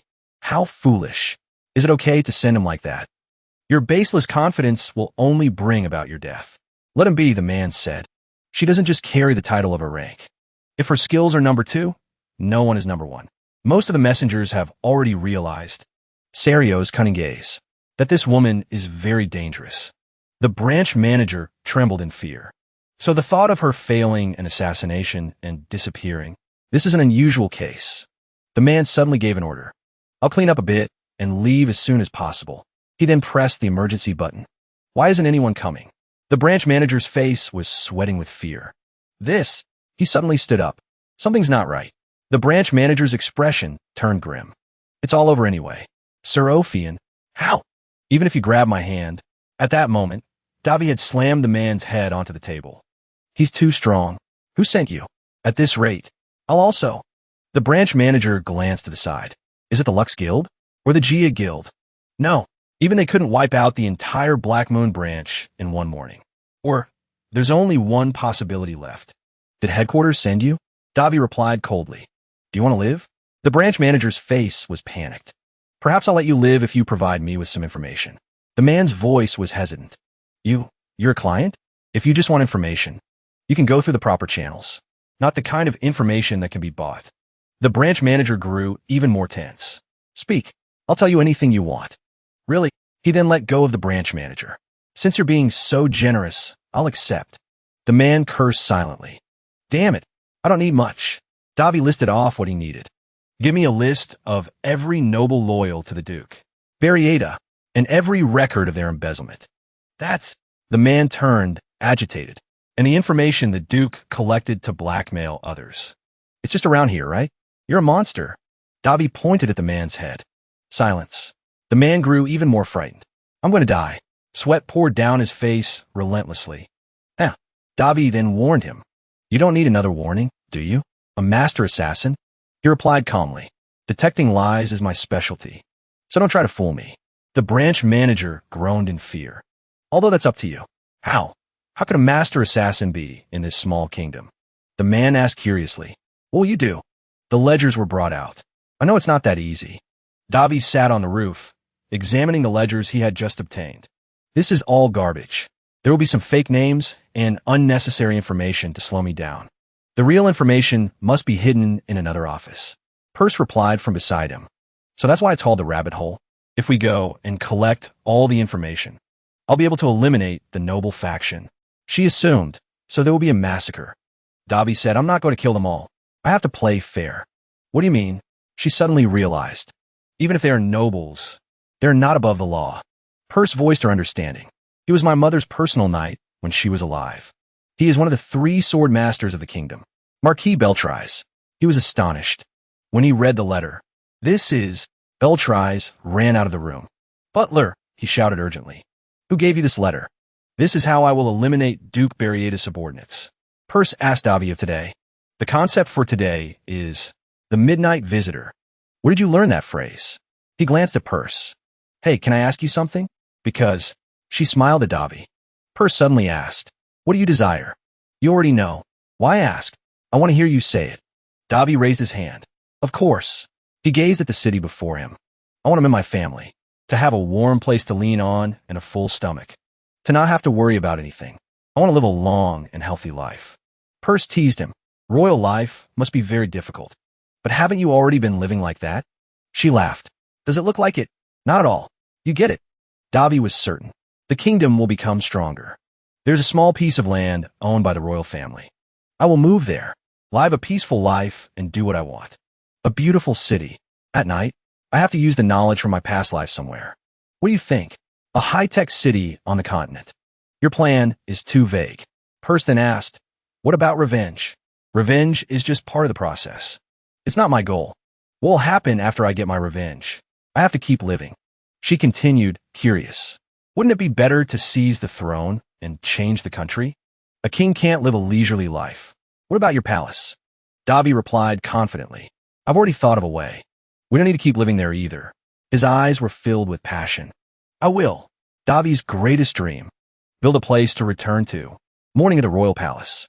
Your Majesty, as the owner of the holy stigmata, Prince Davi is a blessing and the pride of this kingdom. Lynn Barrieta offered. Such a great contribution. She smugly stated her opinion. How about we reward him? Guinness was surprised by her suggestion. A reward? Previously, Prince Davi was granted a piece of land. Now that it may have recovered, I think there is no greater reward than sending him to that land. That way, he can contribute even more to our country. The people around them began to whisper. What's wrong with the queen all of a sudden? I can't believe she's praising the prince. Lynn Barrieta heard the whispers around her. I don't know. Her heart was filled with indignation. I hate having to do this. She thought to herself, the assassination failed, and my best tool, Serio, is missing. If that bastard had just returned normally, I could have claimed he had amnesia and imprisoned him. But because of that damned stigmata, everything has become complicated. Lynn Barrieta clenched, the fan in her hand. Now is not the time to think about that. She ground her teeth in anger. The Duke's Information Guild was attacked, and not just one, but all 7 information guilds in the kingdom. They were wiped out by one person in a single night. Her hand loosened its grip on the fan. I don't want to. The branch manager knelt, screaming. No, we can't. Your Majesty, that monster is a master assassin with a very... His screams were shrill. Finding him is also useless, because an organization that can eliminate him doesn't exist in this kingdom. She angrily clenched. The fan. That fool. He must know that information is very valuable. Lynn Barrieta couldn't help but worry. If it falls into his hands. At that moment, he was standing below, observing Lynn Barrieta, when it could be used to press charges against the king. Marquis Beltrais. She frowned. It's highly likely it's the same person. I have no proof, but my intuition tells me that the one who caused this and the one protecting the prince are one and the same. Lynn Barrieta looked to the people below. If my feeling is correct, then there is still hope. As long as we eliminate that bastard. Her face grew even angrier. If assassination and imprisonment have failed, then there's only one option left, to send him off legally. Lynn Barrieta glanced over at him. That's right. For now, let's focus on that. She had already made her calculations. I mentioned a reward earlier because I was sure he wouldn't agree easily. So, suddenly, Guinness spoke up, agreeing. That makes sense. She opened her eyes wide in shock. He continued. After all, it's not appropriate to have a prince who is not the crown prince in the royal palace. What? Since we're on the subject, let's proceed. Guinness raised his hand and requested. Captain. Yes, your Majesty. He ordered. Bring the prince here. She was still astonished. What is this man thinking? Davi calmly walked in. I predicted this. He stood before the two of them. He has realized I'm a ticking time bomb. So he must have decided he can't keep me in the palace any longer. Go, Guinness expressed. Go to the land you were granted and develop it. Prove your worth. Davi bowed and replied. I will obey. Purse spoke up from beside him. It seems he's afraid his son will go too far. I couldn't care less. The two of them spoke privately. You know that anyway, even if he didn't order it, I would have left on my own. I've already done what I needed to do, so I don't need to stay here anymore. He looked up at their throne. It seems these two are sending me out of the palace for their own purposes. But they're just playing into my hands. Purse asked curiously, would you plan to leave? As soon as everything is ready. Everything is a mess. Countless lives will be lost because of what you've done. Davi thought if the kingdom stays like this, it's better to destroy it. The reconstruction must be completed before the new king ascends the throne. He looked over at the crowd beside him. I can't leave this mess for Paris. Besides, this is a good opportunity to attack. The bell rang. Someone called out from behind Davi. Brother. His two siblings were agitated. What do you mean leaving? What's going on? That's right. And to the Highness region, no less. News travels fast. Davi smiled brightly. I'll go to His Majesty and beg him right away. You want to leave the palace, but don't worry too much. I may look like this, but I'm the owner of a holy stigmata. Paris looked at him with a worried expression. Trust me. Brother. Willie took his hand. But brother. She was worried. You have to promise to tell us if you get into trouble. No matter how dangerous it is. We will help. Davi reassured them. Even if Region 2 is a wasteland, it's still a place where people live. He gently patted her head. I'll turn it into a wonderful place and invite you over. Just you wait. Back in his room. Amy. Davi ordered her excitedly. Go to the Treasury and Land Management Office and get all the documents related to Region 2 for me. What kind of documents should I get, Your Highness? His face was beaming. Everything. If they ask, just say I sent you. They'll hand everything over to you. Davi thought to himself. Know yourself. Purse beside him continued his thought. And know your enemy, and you will win 100 battles. Those are words from your past life. Isn't there a similar saying in this world? There's a saying from my mother's time. She laughed with amusement. This is quite interesting. What's interesting? Purse said, my mother likes strange things. She said, you have a great amount of power and skill, but you never let yourself become arrogant. Davi laughed helplessly. That's quite interesting. Do you have the same taste as her? Purse replied cheerfully. Compared to my mother, you're quite passive. I guess so. The two chatted happily together. I can't believe I've become your target. You should feel proud. This demon lord is about to become your fan. Purse smiled at him. Davi was a bit helpless. This is truly an honor. The ledgers were placed on the table. You're back faster than I thought. But, Davi asked, confused, is this all there is? Yes. They said this is all the remaining documentation for Region 2. It truly is a desolate wasteland. Well, that's good too. It means it will be easier to develop.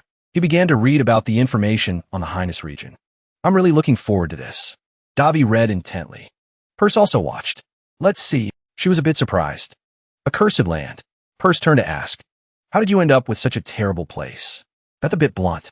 Davi laughed. I'm very grateful. Everyone was busy with their work without a break. Are those the people going with you? Davi observed from a distance and commented. That's quite a serious-looking group. It can't be helped. I don't have many knights or nobles who have sworn loyalty to me. He lamented to himself. Your Highness. Just then, someone approached. Beltrise, greet the little son of the kingdom. Rise, Marquis. He then asked, I heard you are leaving soon. It's only right for a prince who is not the crown prince to leave the palace. You could become the crown prince in the future. Your Highness. Davi replied calmly. Could I, Beltrise? He silently looked back at him for a long while. Then he smiled gently. You have grown up so much. Beltrise even said with pride. If the late queen could see you now, her eyes would shine with pride. But Davi blamed himself. I was an unfilial son to her. If that were the case, this old man would have been buried alive for not protecting you. He smirked and glanced over. Of course not. Regarding the Marquis, I discovered he was gathering evidence on the manipulator behind my mother's assassination when I broke into his house. Unlike someone else who abandoned everything after she died. After a moment of conversation, Beltrise also left, not forgetting to remind him. Please contact me when you run into trouble. I will do my best to assist you. Davi also teased him in reply. If there's a rumor that the Marquis, who has always maintained a neutral stance, is supporting me, there will be chaos. Beltrise laughed in response. If I don't, this old man's oath will become a lie. He asserted confidently. I will turn that place into a livable one. It won't be difficult. Just like that, Davi quickly left. I hope you can fulfill your duties here. Marquis, I'm leaving it to you. Drive the blood-sucking nobles of this kingdom mad. He looked back at Beltrise. Because I will be the one to deliver the final blow. From now on, it's going to be busy. It takes a day to reach my territory through the magic gate. Region 2 is quite close to the capital, so we can get there quickly. Purse had fallen asleep at some point. Davi looked at her and chuckled. She really fits the term sleeping beauty, doesn't she? The days in Purse's region passed by. He even thought to himself, and I discovered one thing about her, which is, sleep, don't move. She's almost always in her miniature form, because her magic power is very weak. Davi deliberately teased her. My leg is very expensive, you know? Your thigh is both firm and soft. It's perfect for sleeping on. Despite saying that, Davi still gently covered Purse with a cloth. Look at you. Outside, a servant reported. Your Highness, we will be arriving at the territory soon. Region 2, eastern part of the kingdom. A barren land with no mines, and only inhabited by monsters. The only advantage is that the road to the capital passes through a large part of this region. If the roads were improved, it would become a very important transportation hub. However, that's only if this land were normal. The cursed land. A barren land suffering from an endless drought. A dead land. And so on and so forth. Currently, that's what people see in this land. A territory that was still governed 10 years ago died within 5 years due to drought. And to this day, the cause is still unknown. The land of Region 2. Current status. Extremely poor. Special note. Due to a prolonged drought and a strange power, the ground has become barren and the land has died. Cursed earth energy is being consumed. Climate is being controlled. Can be purified. Davi looked at the notification screen and complained. Why is this great godlike question mark so much? Just then, Purse woke up and heard him. Is it a curse? You're awake? She propped herself up and recounted. So it's a spreading type of curse. A vicious curse. It starts small, but then it spreads endlessly. Davi was a bit surprised. I had no idea remnants of black magic still existed. It seems one of the residents picked a fight with a mid-level practitioner. Obviously, Region 2 would end up like this. Third-tier magic. Holy magic, purify. Seeing the light emanate. He narrowed his eyes and exclaimed, It seems this won't be easy. Davi sighed. It's hard to break a curse that has lasted for so long. After a while, he lay down on the couch, frustrated. So the whole region is like this? Currently, information about the character, as well as about black magic, is very scarce. Witches have also been gone for a long time, so not many people know about such a massive curse. Everything, whether in the past or present, never changes. Suddenly, from outside, a voice of someone stopping them rang out. Stop! From here on is the region of... The guards blocked them outside the city gate. Let's go. How we arrived, looking at the heavily cracked walls. The soldiers were also poorly equipped. Davi observed for a moment. The governance is too lax. He couldn't help but be sarcastic. Should I be grateful that there are guards here? Because this is a place where monsters frequently appear. If the people don't stand guard, it will be a disaster. After a moment, Davi decided to get out of the carriage. Wait a moment. I will call the captain. Hey, are you going to make the prince wait? That's enough. I haven't officially received the order to govern this land yet. He walked straight to the city gate and reminded them, Your Highness, don't overdo it. From now on, everyone is one family. Suddenly, someone's voice was heard. Welcome, Your Highness. The soldiers quickly knelt on the ground. Forgive me for my tardiness. Davi noticed their trembling, bandaged hands. He was a bit surprised. Then he turned to look at the side. Davi then spoke up. When did the news of my arrival get here? The other person stammered in reply. His hand was still trembling with fear. 2 days ago, sir. The man hesitated and begged. Please kill me. And was there a monster attack then? Suddenly, his eyes widened in shock. Davi remained serious and instructed. Sir, it seems we'll have to postpone the curse and deal with the goblins first. The soldier then hesitated, bowed his head, and introduced himself. My name is Manhwa, and I have been entrusted with the duty of captain of the Civil Defense Force. I'm very ashamed to also be in charge of managing the area. Manhwa, age 42. Gender, male. Race, human. Title, Captain of the Civil Defense Force of Territory 2. De facto representativo. Status, extremely fatigued. Additional notes, veteran swordsman with the potential of knight. Emotional state, confused, surprised, does not trust the player. Concerned about the people captured by the goblins. Concerned about the area suffering from a prolonged drought. Davi smiled and reassured him. He worries too much. Managing the area requires the ability to read. And right? I'll learn a little from others. He also has potential. Hearing that, Manhwa was extremely grateful and prostrated himself. Since you have arrived, please continue to do your best. Yes, Your Highness. Not only that, he also turned to the people around him and declared, Sir, you have done very well so far. From this day forward, the Civil Defense Force will be promoted to official guards. He was stunned, unable to believe it. Sir Berman will help with the training, as he was formerly an instructor for soldiers. I expect you to be able to teach the entire group adequately. But my background, Davi approached and placed his hand on Manhwa's shoulder. I will use anyone with talent. They were endlessly surprised and excited to be valued by him. And as your skills improve, I will also grant you more titles. At least, I have the authority to do so. Davi brought his ideals to them. That's my ideal. A while later, he also went inside to check the ledgers. There were traces of them on the road on my way here. Davi sat down to check the ledgers again. So the goblins broke into the castle, right? Exactly, sir. Although it has faded, the fortress still has earthen walls for defense. How'd they get past them?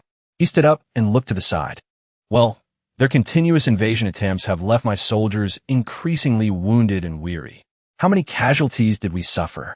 He looked down from the castle window. Dozens of houses have been burned down, and many people were kidnapped. This is a dangerous situation. The most important thing right now is, what is our internal situation? We have enough food to last until winter, sir. Mon Meter reported sadly. But we've had a bad year. So actually, Davi thought to himself, perhaps I can use the gift from the royal family. That will only help you last for 2 years. And that's not even counting the cost of repairing the castle and maintaining the area. Per smiled and exclaimed, nice. You should be my personal assistant. Hearing that, he frowned meaningfully. I'll have to decline, because then I wouldn't be able to sleep much. With that, Davi threw down a cloth bag. I guess I have no other choice. Silver coins fell out. Everyone else was stunned. Platinum coins? Use this at the Merchants Guild and tell them my name to buy any necessary food or materials. Sir Berman, on that day, please escort Sir Momidere. Amy exclaimed in shock. That will temporarily solve our difficulties. Your Highness, this is a very large sum of money. But Davi still laughed calmly. Don't worry. That's clean money I earned legally. I was a righteous thief and cleaned out that information guild. She deliberately teased him. There's never any justice in theft. Shut up and go to sleep. Finally, he spoke up and accepted. I will go with them. Beren, the Grand Butler of the Grand Prince's Palace, Berenin, said sternly. I guarantee I will find what is requested within 3 days. I'm counting on you. The relative of Grand Butler Vestpost. Hearing that, he rested his hands on the table, satisfied. Then let's start reorganizing things. Leave only a few people to guard the territory. Gather all the knights and guards. What, sir? Soon after, he spoke loudly, giving instructions. Saving people should be done as quickly as possible, right? The next day, Davi stood before the Great Hall. He smiled and spoke loudly to everyone. Thank you all for gathering. I am Davi Anzone. I have been appointed as your lord. The people quickly gathered upon seeing him. As you all know, last night, many people were kidnapped by goblins. I'm sure some of you want to chase after them immediately. But there are still those who are afraid and want to hide. Davi looked down and thought to himself, it seems there's no one else with potential like Mon Meter. However, if we don't act, those green dwarves will return to this territory. And I don't intend to let those who invade my territory live. Therefore, suddenly, someone shouted loudly. But going out there with the remaining people is suicide. Exactly. But Davi still replied calmly. So you want the invasion to continue? We understand what you mean, sir. Lord, but we are the last line of defense for this region. He continued, revealing more. If the attack fails, those bastards will come back to attack. Then we just have to not fail. Seeing everyone start to hesitate. Don't worry. I will go with you. I can still hear them even if they don't say it. They think a young prince who only relies on his bloodline can't accomplish anything. Suspicion. And I understand why you think that way. But Davi didn't care and continued. However, I am not a prince. I am the lord of territory too, and whether you were born noble or common, you are all my people and my family. He declared loudly. I will not be the one to let my family die. The people listened in silence. No one said a word. If you still don't believe me, then believe in the holy stigmata that the gods have given me. They all hesitated, surprised. If even that is hard to do, then just follow me, with the belief that you are just being oppressed. He expressed himself frankly, satisfied. I value your lives as much as I value protecting you. So don't even think about any of you dying without my permission. Just like that, everyone finally started to waver. They whispered in disgust amongst themselves. Damn demon. That was a pretty good speech. The sound of continuous footsteps. The soldiers marched in a straight line, following orders deep into the forest. But what do you plan to do with this motley crew? Taking exhausted, untrained guards. To conquer the goblins is nothing short of suicide. Davi still appeared nonchalant. There are exactly 150 of them. Certainly not enough strength to succeed. You really try to live life in the most convenient way possible. The numbers can always change. Per stood on his shoulder and said, and looking back, you can see there are 200, not 150. No, 150 is correct. Unexpectedly, Davi asserted confidently. Because I'll take care of the rest. I knew it. You always make things interesting. That's why I like you. After a while, the soldiers shouted loudly to announce. We've arrived. The goblin hideout is nearby. Once we cross this mountain range, we'll see where the goblins have gathered. Davi observed in surprise. Isn't that an abandoned village? Orcs and goblins are supposed to be mortal enemies. So how? The soldier next to him whispered. It's a ghost village. The guards say those bastards have been gathering here for a few days. Another person couldn't hold back his emotions. Those bastards killed. Rin. At that, Davi approached and placed his hand on the man's shoulder. Are you angry? He continuously stirred the soldier's will. Do you want to kill them? Davi held up his weapon and shouted. Do you want to fight for those who have died? Yes. We want revenge. At this point, all the soldiers were excited. Ready. I didn't expect them to be so passionate about people who aren't even their blood relatives. As he spoke, Davi drew his bow. It seems I've chosen the right region. As he finished, an arrow was immediately shot. A goblin stared blankly from a distance. Before they even knew what was happening, they were instantly hit by an arrow. In the blink of an eye, they were taken down. However, the soldiers quickly shouted, Your Highness, we can't attack head-on. Why not? Don't forget. But Davi replied nonchalantly, making them turn pale with fear, that I won't let a single person die. The fire had spread, burning the entire goblin hideout. Bullseye. Davi even stood there excitedly, observing them. Your Highness, I have absorbed all the skills of Apollo, a master archer who liked to flirt with women. He looked a bit sloppy, but every arrow he shot was more than ordinary. The others who witnessed it were stunned, their faces pale. Usually, it's used in guerrilla-style combat, using traps or in an all-out assault. We're doomed, but I have no intention of wiping them out in such a tiring way. Davi thought to himself, I'm not the type to be afraid of a little dust and not dare to hold a broom. He deliberately activated his glowing ability, making the soldiers stare in amazement. As your lord and your family, today I will issue my first command. Davi raised his hand high and shouted. All troops. Unexpectedly, he had instantly boosted the entire army's combat power. Physical enhancement, hardened skin, strength enhancement, power, agility enhancement, swiftness, stamina enhancement, blood pump, mana protection, mana shield, all stats enhancement, high-level blessing. Purse beside him was confused. Are you going to use all of them? Well, I was planning to try cosplaying as a genius general. Anyway, they won't know what kind of magic this is. The soldiers were panicked. In disbelief. High-level defense. Divine protection. Increased healing ability. Renovation. Mental enhancement. Fortify mind. They couldn't help but stare in amazement. Consider it charity. Buff amplification spell. 6th tier. Amplify buff effect. Wide area. Sancta Gloria. Davi was very pleased with the result. Oh my god, what is this? It's not easy to get buffs like this anywhere in the world. What is this?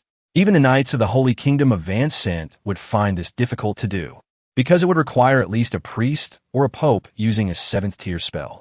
Once finished, he immediately gave the order. I permit you to unleash all of your anger. Before he finished, Davi whispered excitedly. I've always wanted to try this. What is it?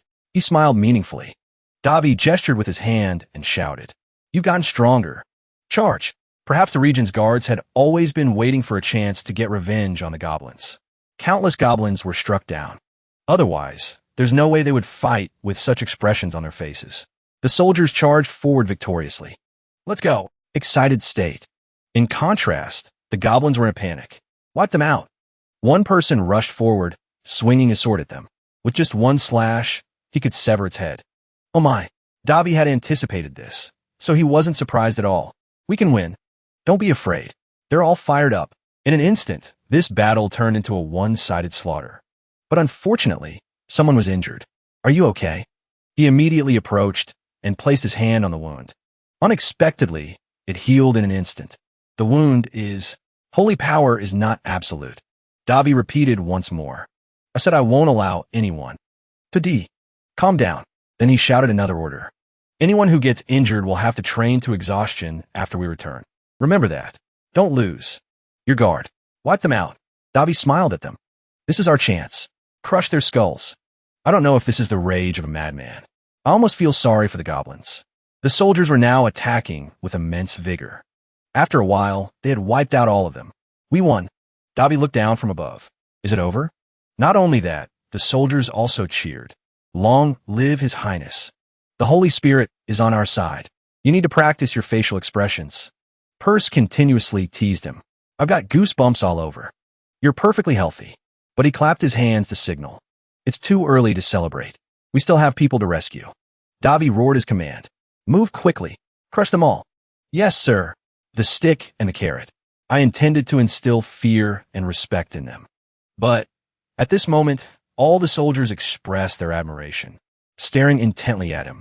But I didn't expect them to be like this. Davi awkwardly continued forward. Things aren't going quite according to plan. The battle the next day. God is on our side. Receive the wrath of God. Those madmen. 2 guards sat slumped over, chatting.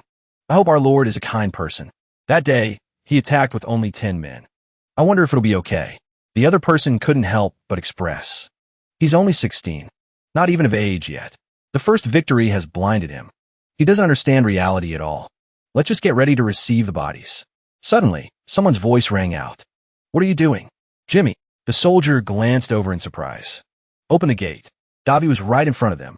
Our Lord has returned. The 2 of them scrambled to their feet. Hurry up. Impossible. He returned triumphantly with his soldiers. He defeated the goblin forces with just 3 knights and the guards. Long live the Lord. Hooray for the Holy Spirit. Davi could only force a smile. They must think I've hypnotized these people. The townspeople were startled, holding on to each other. Hey, I just made sure they returned safely. Perse deliberately teased him. Actually, what you did was no different from giving them drugs. Shut up. He continued to stand on the stage and announce to them. At this rate, they'll actually form a cult.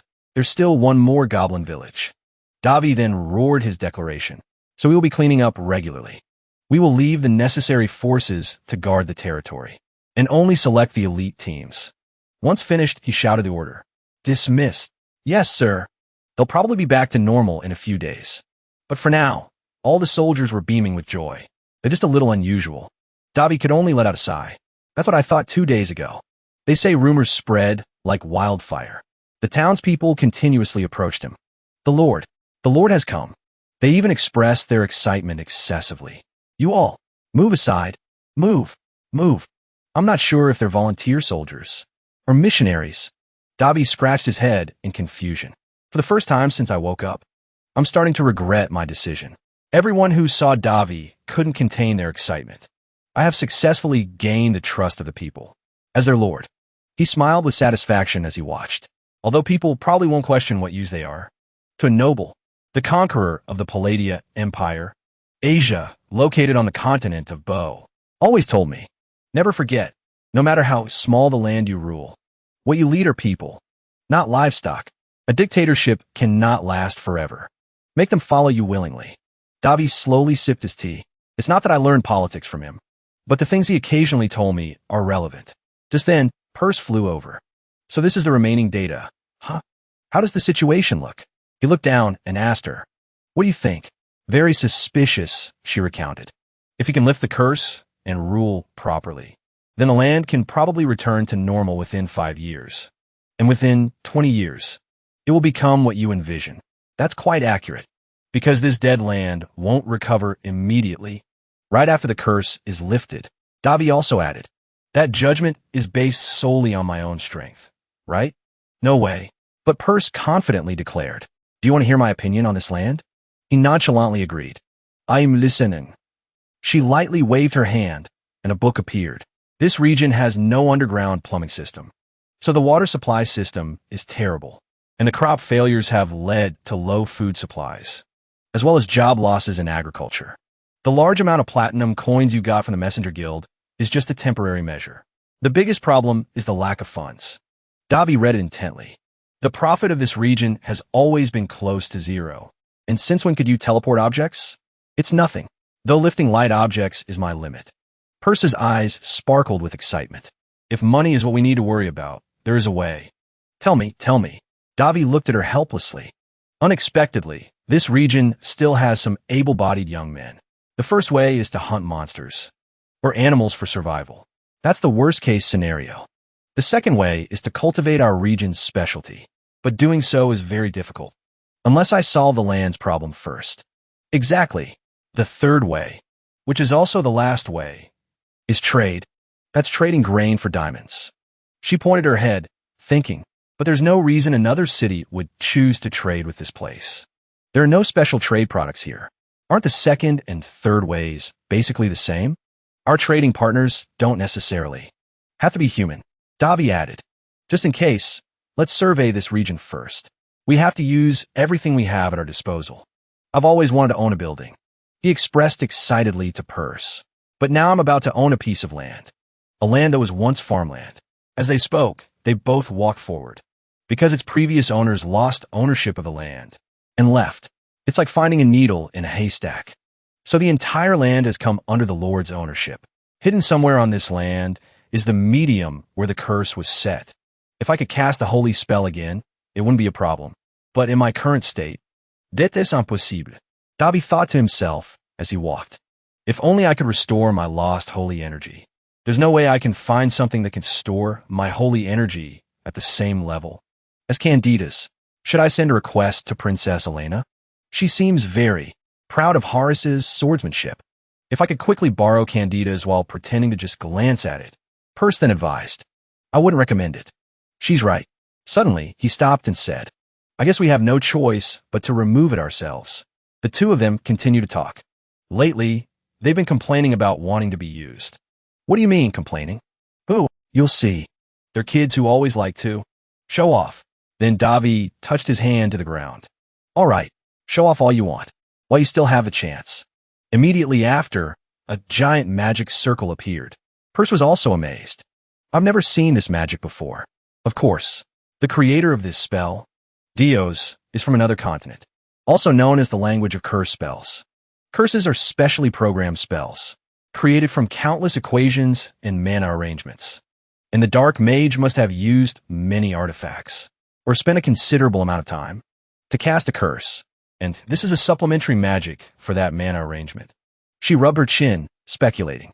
If everything goes smoothly, this will help us find the status of the curse, as well as the medium used to create it. Exactly. Then the system screen began to appear. Davi swiped lightly and spoke. What is this? Now let's fix it. He focused for a moment, then nodded. Seeing her turn away, sulkily, Davi called out, Hey, Purse. He pointed at the screen. Is this really a curse? Did you discover something? Davi was also unexpectedly surprised. This isn't exactly a curse, but a power correction room? East of Region 2. No wonder the territory's border is so clear. He looked up excitedly. They created a medium that only surrounds Region 2. The search yielded 7 results for the location of the hidden medium. They are all located right on the region's border. Purse frowned in response. You really have a talent for making me nervous. It's just the literal meaning. It was created so that all natural phenomena related to the weather and air of the entire area are forcibly set. She also suddenly realized. So the lack of rain and the dying land are part of the curse. Something like that. Hearing that, he also recounted. My debugging process only found one effect to the curse. Maintain a special condition. Although the word maintain doesn't seem to fit this situation. If this condition persists only in a specific area for a prolonged period, this curse will surely be very dangerous. Although I don't know the purpose of setting the curse, it has successfully destroyed the land of Region 2. The two of them stared intently at the rocky mountain in front of them. But what if I could control, reprogram, and adjust this curse? It must be here. Davi was excited, his imagination running wild.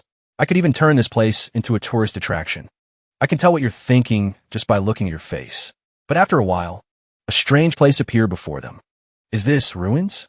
He looked up a bit surprised. I didn't expect a place like this to exist within this rocky land. Looking at the structure, you can tell this place was built before the Great War. Alchemists and historians would go crazy if they saw this. The two of them speculated about this place together. So you mean this place isn't the base of the Dark Mages? Maybe even they don't know about this place. However, it's very difficult for an ancient curse to be reactivated recently. It's like a landmine that has already exploded. Davi checked everything. It's boringly quiet here. You're right. Usually, there should at least be a guardian or something. Unexpectedly, a human-shaped rock was moving. Damn it. I jinxed it. That stone person immediately emitted a probing sound. Perse recognized it. A golem. It must be a magic golem, and it uses a mana stone as its core. Impressive. Not just one, but several were approaching them. Be careful. It probably has some strange abilities. Be careful not to overdo it. Davi suddenly discovered something. I can smell it. Smell what? Then the golem just fired a barrage of attacks straight at them. But he easily jumped up to dodge the blow. Davi stepped on it and raised his hand to counterattack. Unexpectedly, he pried the gem from its head. Davi held it joyfully in his hand and shouted, I can smell money. How magnificent. At the castle, the guard on duty yawned incessantly. Peace is truly wonderful. Local resident, Freeman. Local resident, Golden. The Lord has gone out for an inspection. Will he be okay?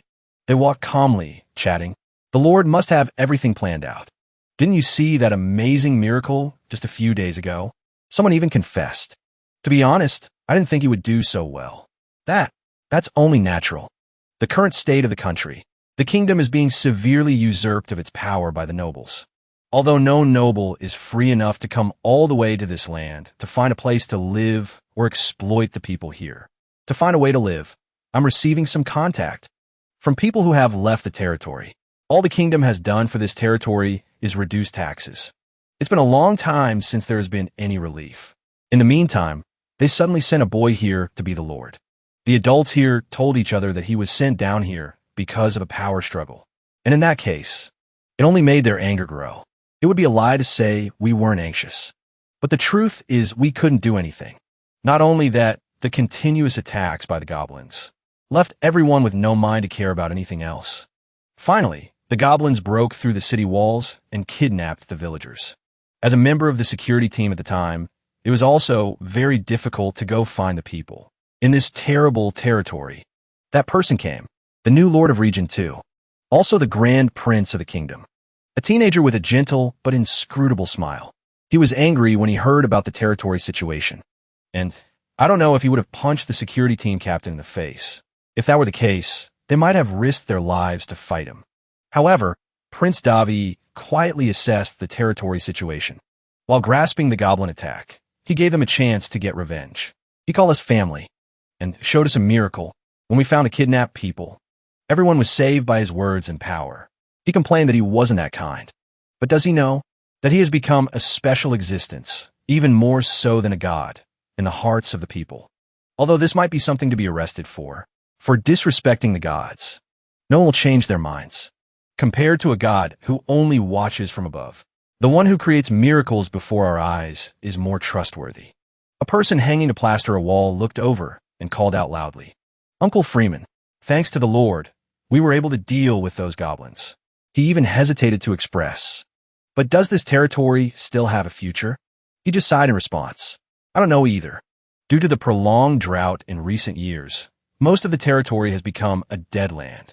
The only places where it rains are around this castle. In the past, there have been priests, mages, and even witches who came to the territory under the guise of research. But they all gave up and left. This is something that cannot be solved by human power. That was their conclusion about this place. So even if there is someone like a reincarnated god as our Lord, if the heavens are angry and don't give us rain, we have no other choice. The listener just laughed faintly after hearing that. If even this place runs dry, then it's really the end. Moonstone, created in nature, it is a stone full of mana. If you compare the same size, it has 100 times more mana than a mana stone. Davi's hand rushed forward and smashed the golem's head. After a while, he was also tired. He let out a sigh.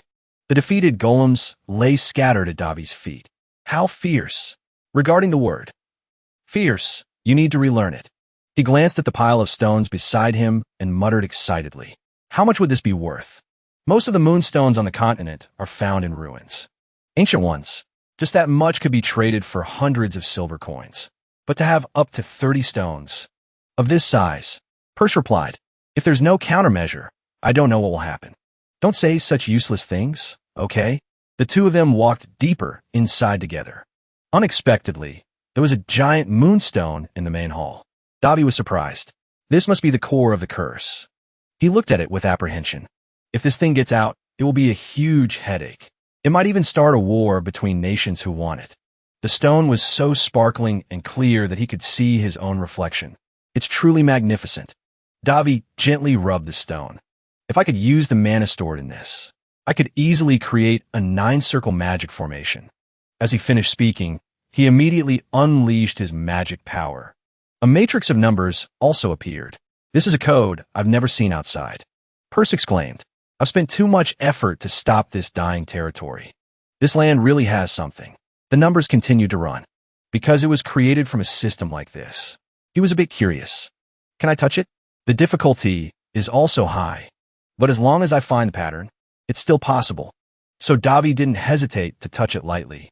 This one, the magic matrix quickly flashed red. Vortexes appeared at the top. The numbers ran many times faster. After a while, Perse spoke up. Did you succeed? She urged him on. What will you do? Just. Looking at the pile of moonstones, Davi hesitated slightly. The drought has lasted for several years. We have to fill it with water. Although his face showed a bit of regret, he slung the pile of stones over his shoulder and replied. However, at the castle, the sky suddenly turned gray. They looked up in bewilderment. There's a lot piled up. The rain began to fall heavily. All the townspeople ran outside, overjoyed. It looks like a heavy rain. The barren land could finally receive rainwater. In the room, a conversation was still ongoing. The situation is very fierce, one person said. This is the worst-case scenario. More than anyone, it's Marquis Beltrais. Another person spoke up. At this rate, the destruction of us nobles is only a matter of time. A voice of another person rang out. Is there any way to avoid the evidence we have? So we are forced to accept reality, even though we know what's happening. Frida spoke with a serious expression. The situation is terrible. Many low-ranking nobles have already been purged. Once they have a chance to attack. He continued. This also makes those who are waiting for an opportunity appear. Raltis said, What does the queen intend to handle this? Fridas asked the queen. Raltis continued. That's right. I really don't understand. I heard that Prince Davi can manifest a holy stigmata. He's still just a child who can't even control holy power. He thought of Davi. Not only do they say his holy stigmata materialize somewhere other than his wrist, but it's also unstable. The weakness is right there. He rambled on. Basically, the Holy Kingdom is on our side. Does he think they will accept him? Of course not. The deep voice of Duke rang out. The Queen has paid too much attention to that incompetent, half-baked prince. We should have been paying attention to the king and Marquis Beltrais. Watch your words. Marquis Vantis Raltis teased. I'm just saying. Duke continued with the current situation. He said, they won't be able to suddenly break the consensus among us nobles. He growled. Even if it means bloodshed, we must fight them. Duke continued to emphasize as if to confirm. Right. The three looked awkward. Then Raltis broke the silence. You're right. Duke continued. However, we must find a way to get back the classified information. At worst, he took a sip of tea. It might be impossible to avoid internal conflict. He called out to his subordinate. Marquis Shrantes. The subordinate replied. Yes, sir. I will prepare as soon as you give the order. Duke instructed, his face stern and frightening. Be cautious. We cannot give up anything until we are fully ready. The subordinate replied. Yes, sir. Raltis, you are all underestimating that prince. Duke turned away. His voice was calm. Although I can't get involved, my decades of intuition in these matters are telling me. He gently placed the teacup down. He's more than that. He rambled on. Maybe not before, but now for sure. The carriage driver asked, Are you going to the palace, sir? Duke continued. Once he gains power, or any political leverage, he won't hesitate to bare his sharp fangs. He slowly stepped into the carriage. Although, sitting in the carriage, he said, he can't do anything with the Highness region. No, to my mansion. He looked out at the scenery. A hopeless, dead land. A place where countless mages of the continent couldn't find a way to solve. Even if he has mysterious abilities, it will be difficult for him to handle. The carriage continued to move. What could he possibly do in that rainless, dead land? Suddenly, a torrential downpour arrived. The rain persisted. Heavy raindrops fell, pattering against the ground. Back at the palace, the place was bustling. Crowds gathered as Davy went out to meet the Duke. Welcome back. The Duke spoke up. What is going on? Davy replied. Everything has been taken care of. He held up a sparkling blue stone in his hand to show him. But it will still take a little more time for us to reach those ruins. And a few more days of rain, so they can start farming again. Per flew beside him. You discovered things like that with just a single spirit stone? He lay there, admiring the stone. Well, it's kind of like a status window. This thing is linked to the spirit stones scattered all over the area, allowing me to check the environmental status of the land. Although it's still a bit unstable, I can still control the mana arrangement remotely and change the region's weather. He placed the stone on his forehead. Excited. After all, humans are a species that evolved through laziness. I can't be going to the ruins all the time now. Per said helplessly. The power of the spirit stone is truly amazing. But you're not ordinary either for making something like this. He placed the spirit stone into his pocket. For now, I've decided to use the remaining spirit stones to expand my inventory. Davy said cheerfully. Let's just patiently wait for the land to recover. Just like that, time slowly passed. 1 week later, people gathered together. They were discussing a certain issue. They all looked in the same direction. They looked like members of some crazy cult. Davy sighed helplessly. Look at that crowd. An old man and his subordinates spoke up. How can we just stand by and watch everyone else work? Davy said, it's going to involve a lot of manual labor. I'm not sure if you guys can handle it. He spoke enthusiastically to everyone. Hey, stop laughing. You're making me want to laugh too. He said, what we are about to do is very simple. He pointed towards the area marked with flags. Yesterday, I ordered the soldiers to mark the boundaries around this area. We're going to plow all of this land.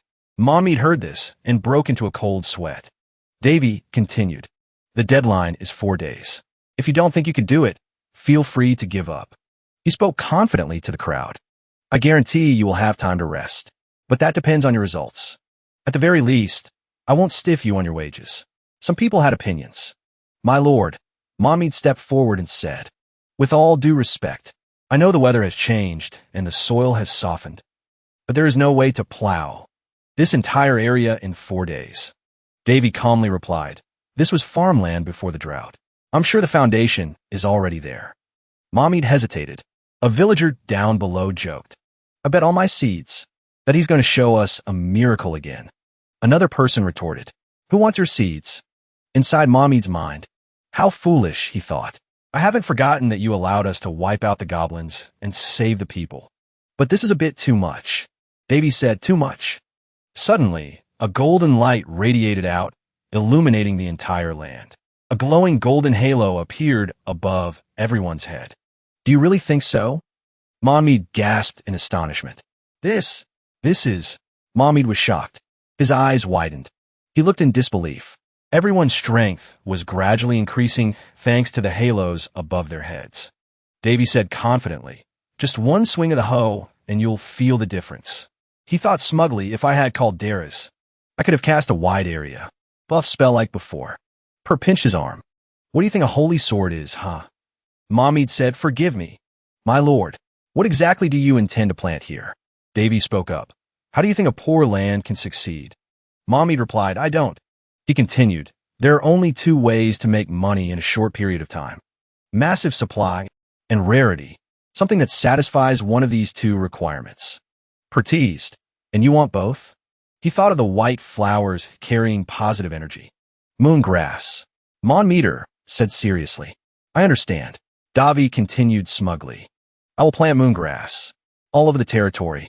Nothing makes money like rare items. Davy said, due to the weather conditions, the specific soil and temperature required to grow them. They're not a type of plant that can be grown on the continent. In the East. But they're used in the research of alchemists in the magic tower, and as medicine in the temples. The continental moongrass from the West is exported at a very high price, sold in small quantities, but very expensive, with an overwhelming competitive advantage in the market. They are truly the blue ocean of the agricultural sector. Momidef spoke up, dashing divies sots. With all due respect, Lord, moongrass cannot grow in this environment. Davy replied, it's fine. The heavens have blessed us. So, of course, this place will now have a blessed climate. Mon Meter was confused.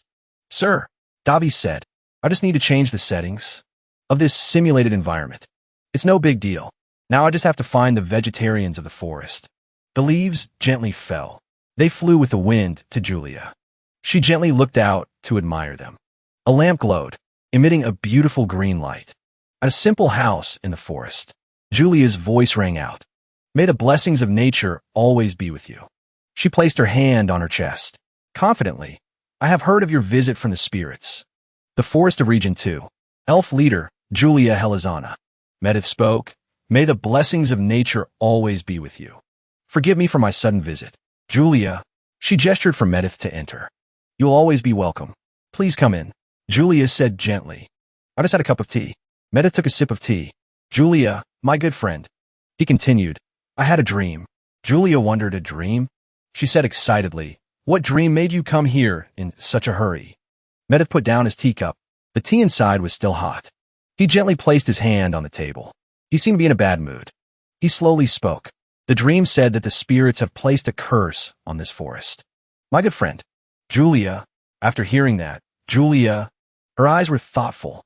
Then she smiled gently and said, You told me a long time ago, Master, Medith was worried, that the work of the spirits is the natural order.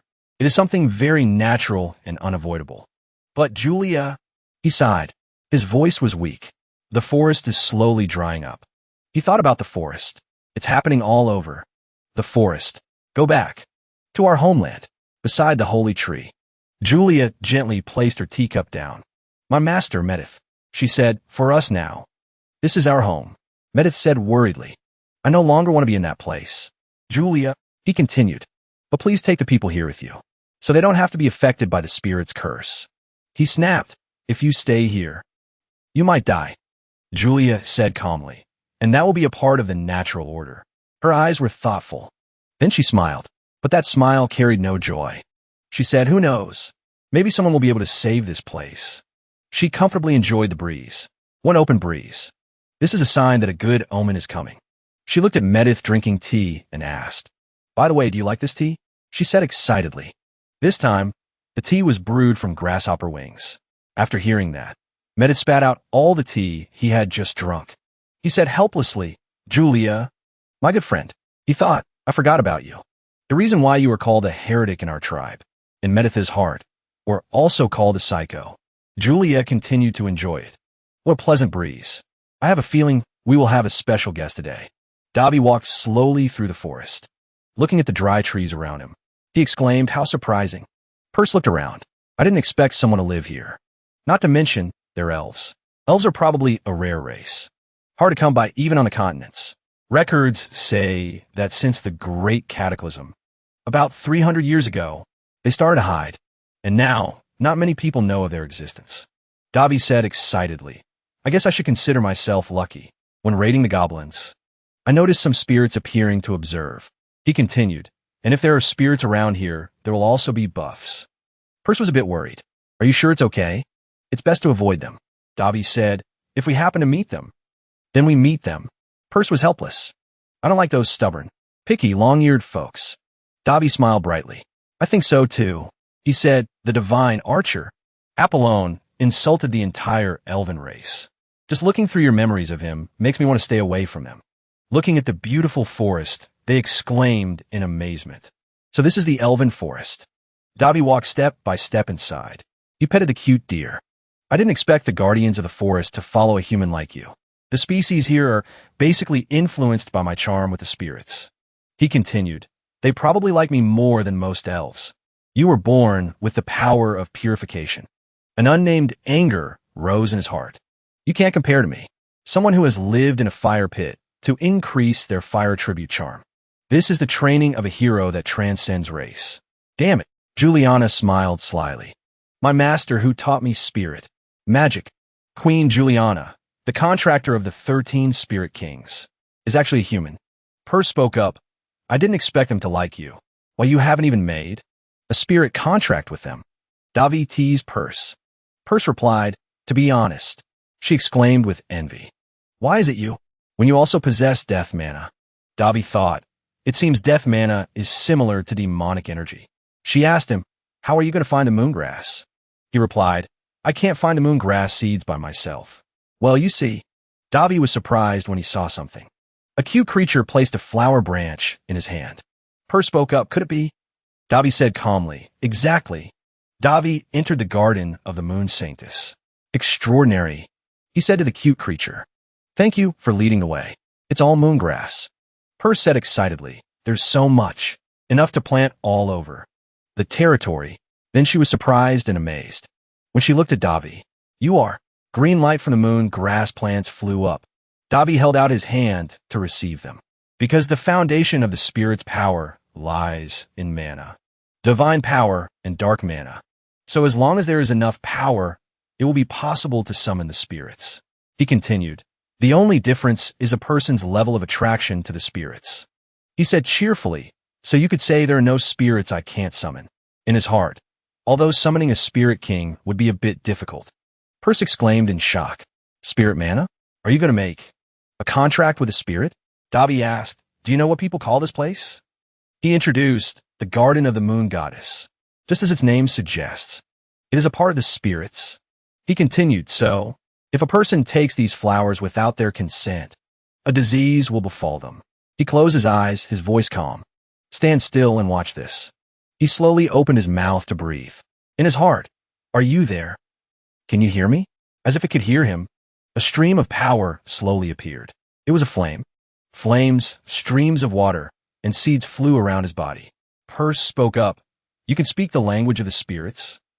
She looked at him excitedly and happily. You surprised me again. Then he waved his hand towards Perse. They said we can take them.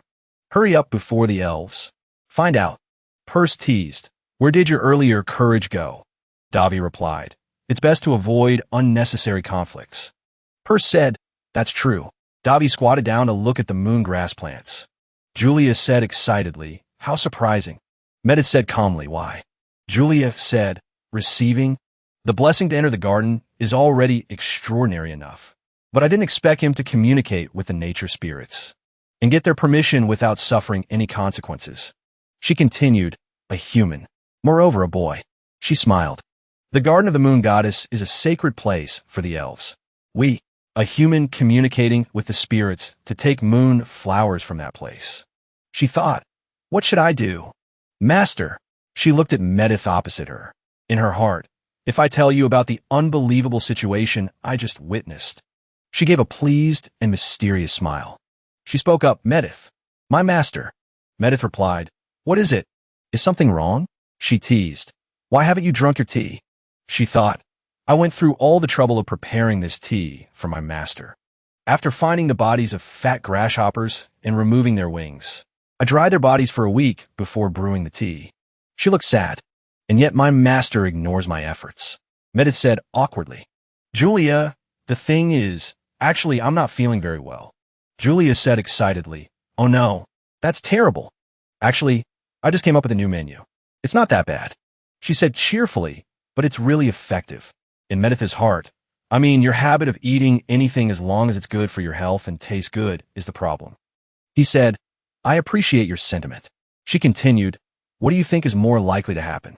A human deceiving the eyes of the tribe to enter the Garden of the Moon Goddess and communicate with the nature spirits, or a great creature awakening from its slumber.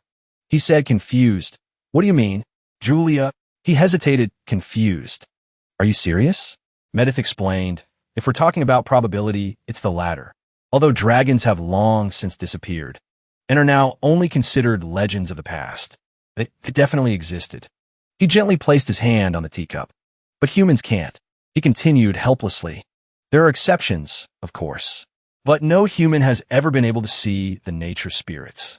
It would be very difficult for a creature so close to chaos to have a higher natural charm than our tribe. Julia interrupted. That's right. Medith looked at her, confused. He sighed softly. Julia, she said, it seems I'll have to leave the village for a while. Medith couldn't believe his ears. Julia, my friend. What do you mean? Before Medith's astonished eyes, Julia said, I think I've found it. She smiled confidently. The way to save this village. On the other side, Davi spoke up. Explain. He asked. Why was a job that should have taken 4 days to complete finished in half a day? Mon Meter replied. It's because everyone was filled with motivation to repay you for what you've done. Davi said, just with motivation? He thought, I can't say anything because this is the result I wanted. But in the long run, it's a loss, isn't it? He said, we have completely produced the moongrass. When I hired workers in town to plant the moongrass, specifically to sow the moongrass seeds, I started hearing a lot of talk around the region. He said, what are we planting? And will they even grow? Questions like that. He lay on the sofa, reading a book. He said nonchalantly, it takes a long time for moongrass to fully grow. About 4 to 5 months. Moongrass requires the power of spirits to bloom.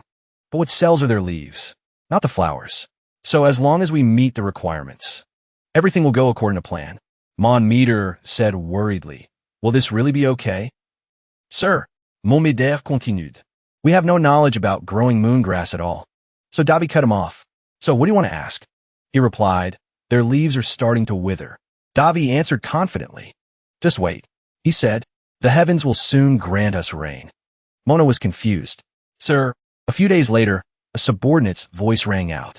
My lord, it's a disaster. The temperature has risen higher than predicted. He said confidently, it'll cool down by tomorrow morning. They really worry too much. It was already raining torrentially. And so, Davi held the spirit stone in his hand, while the others had no idea how the situation would unfold. For months passed in a flash. In a luxurious place, the sound of whispers filled the air. Have you heard the news? People whispered amongst themselves about the small kingdom in the east, the Raoul Kingdom. Apparently, a rural area called Region 2 is growing moongrass. The people gossiped. What foolish lord would allow such an experiment? Alami spoke up. I heard the Lord himself is the one who started the experiment. The people were shocked. Oh my. A person was stepping forward. He spoke up. Isn't Region 2? It was the sage Harrison. He said, the place where many researchers went 5 years ago because of the curse? The conversation from afar echoed. You are, Davi said. It seems that Tower hasn't heard the news yet. Apparently, it has started raining in that cursed land. Retorted. Even so, that place is still a barren land. It would take at least 10 years for it to be revived. I heard the lord of the region is none other than the grand prince of the Raoul Kingdom. The people whispered. He must have lost his mind from the shock of being exiled. Indeed, Yillis spoke calmly. Master, the grand prince of the Raoul Kingdom is... Sage Harrison raised his hand, signaling for silence. It seems we received that information first. He said, it looks like something interesting is about to happen in the east. This will be beneficial for you as well. He continued, Elder Zurus. Yillis was confused. What do you mean? Sage Harrison said. Get ready. At the Moonflower Garden. A voice rang out. In the blink of an eye, the once barren land has grown into a vast flower garden. It was Davi's voice. He smiled as he looked up at the flowers. Although he barely broke even, since only a few healthy seeds could be used for the next generation. It means the number of leaves we can release to the market has increased. Ami scratched his head in confusion. Currently, we have about 20,000 moongrass leaves in storage, and we plan to take out about 10,000. Davi said, according to current market standards, the price of 4 leaves is 100 gold coins. 10,000 would be 250,000 gold coins. That's equivalent to 5,000 platinum coins. To put it simply, a family can live for 2 weeks on 1 gold coin. With a little management, they could live comfortably for a month on 4 to 5 gold coins. He exclaimed in amazement. This is phenomenal. Purse lay on his shoulder, excited. It'll be quite interesting when we sell them all. Unlike the spirit stones, we are openly promoting moongrass as a commercial product. He said, thanks to the rumors I intentionally spread, I was seen as a fool clinging to an impossible dream.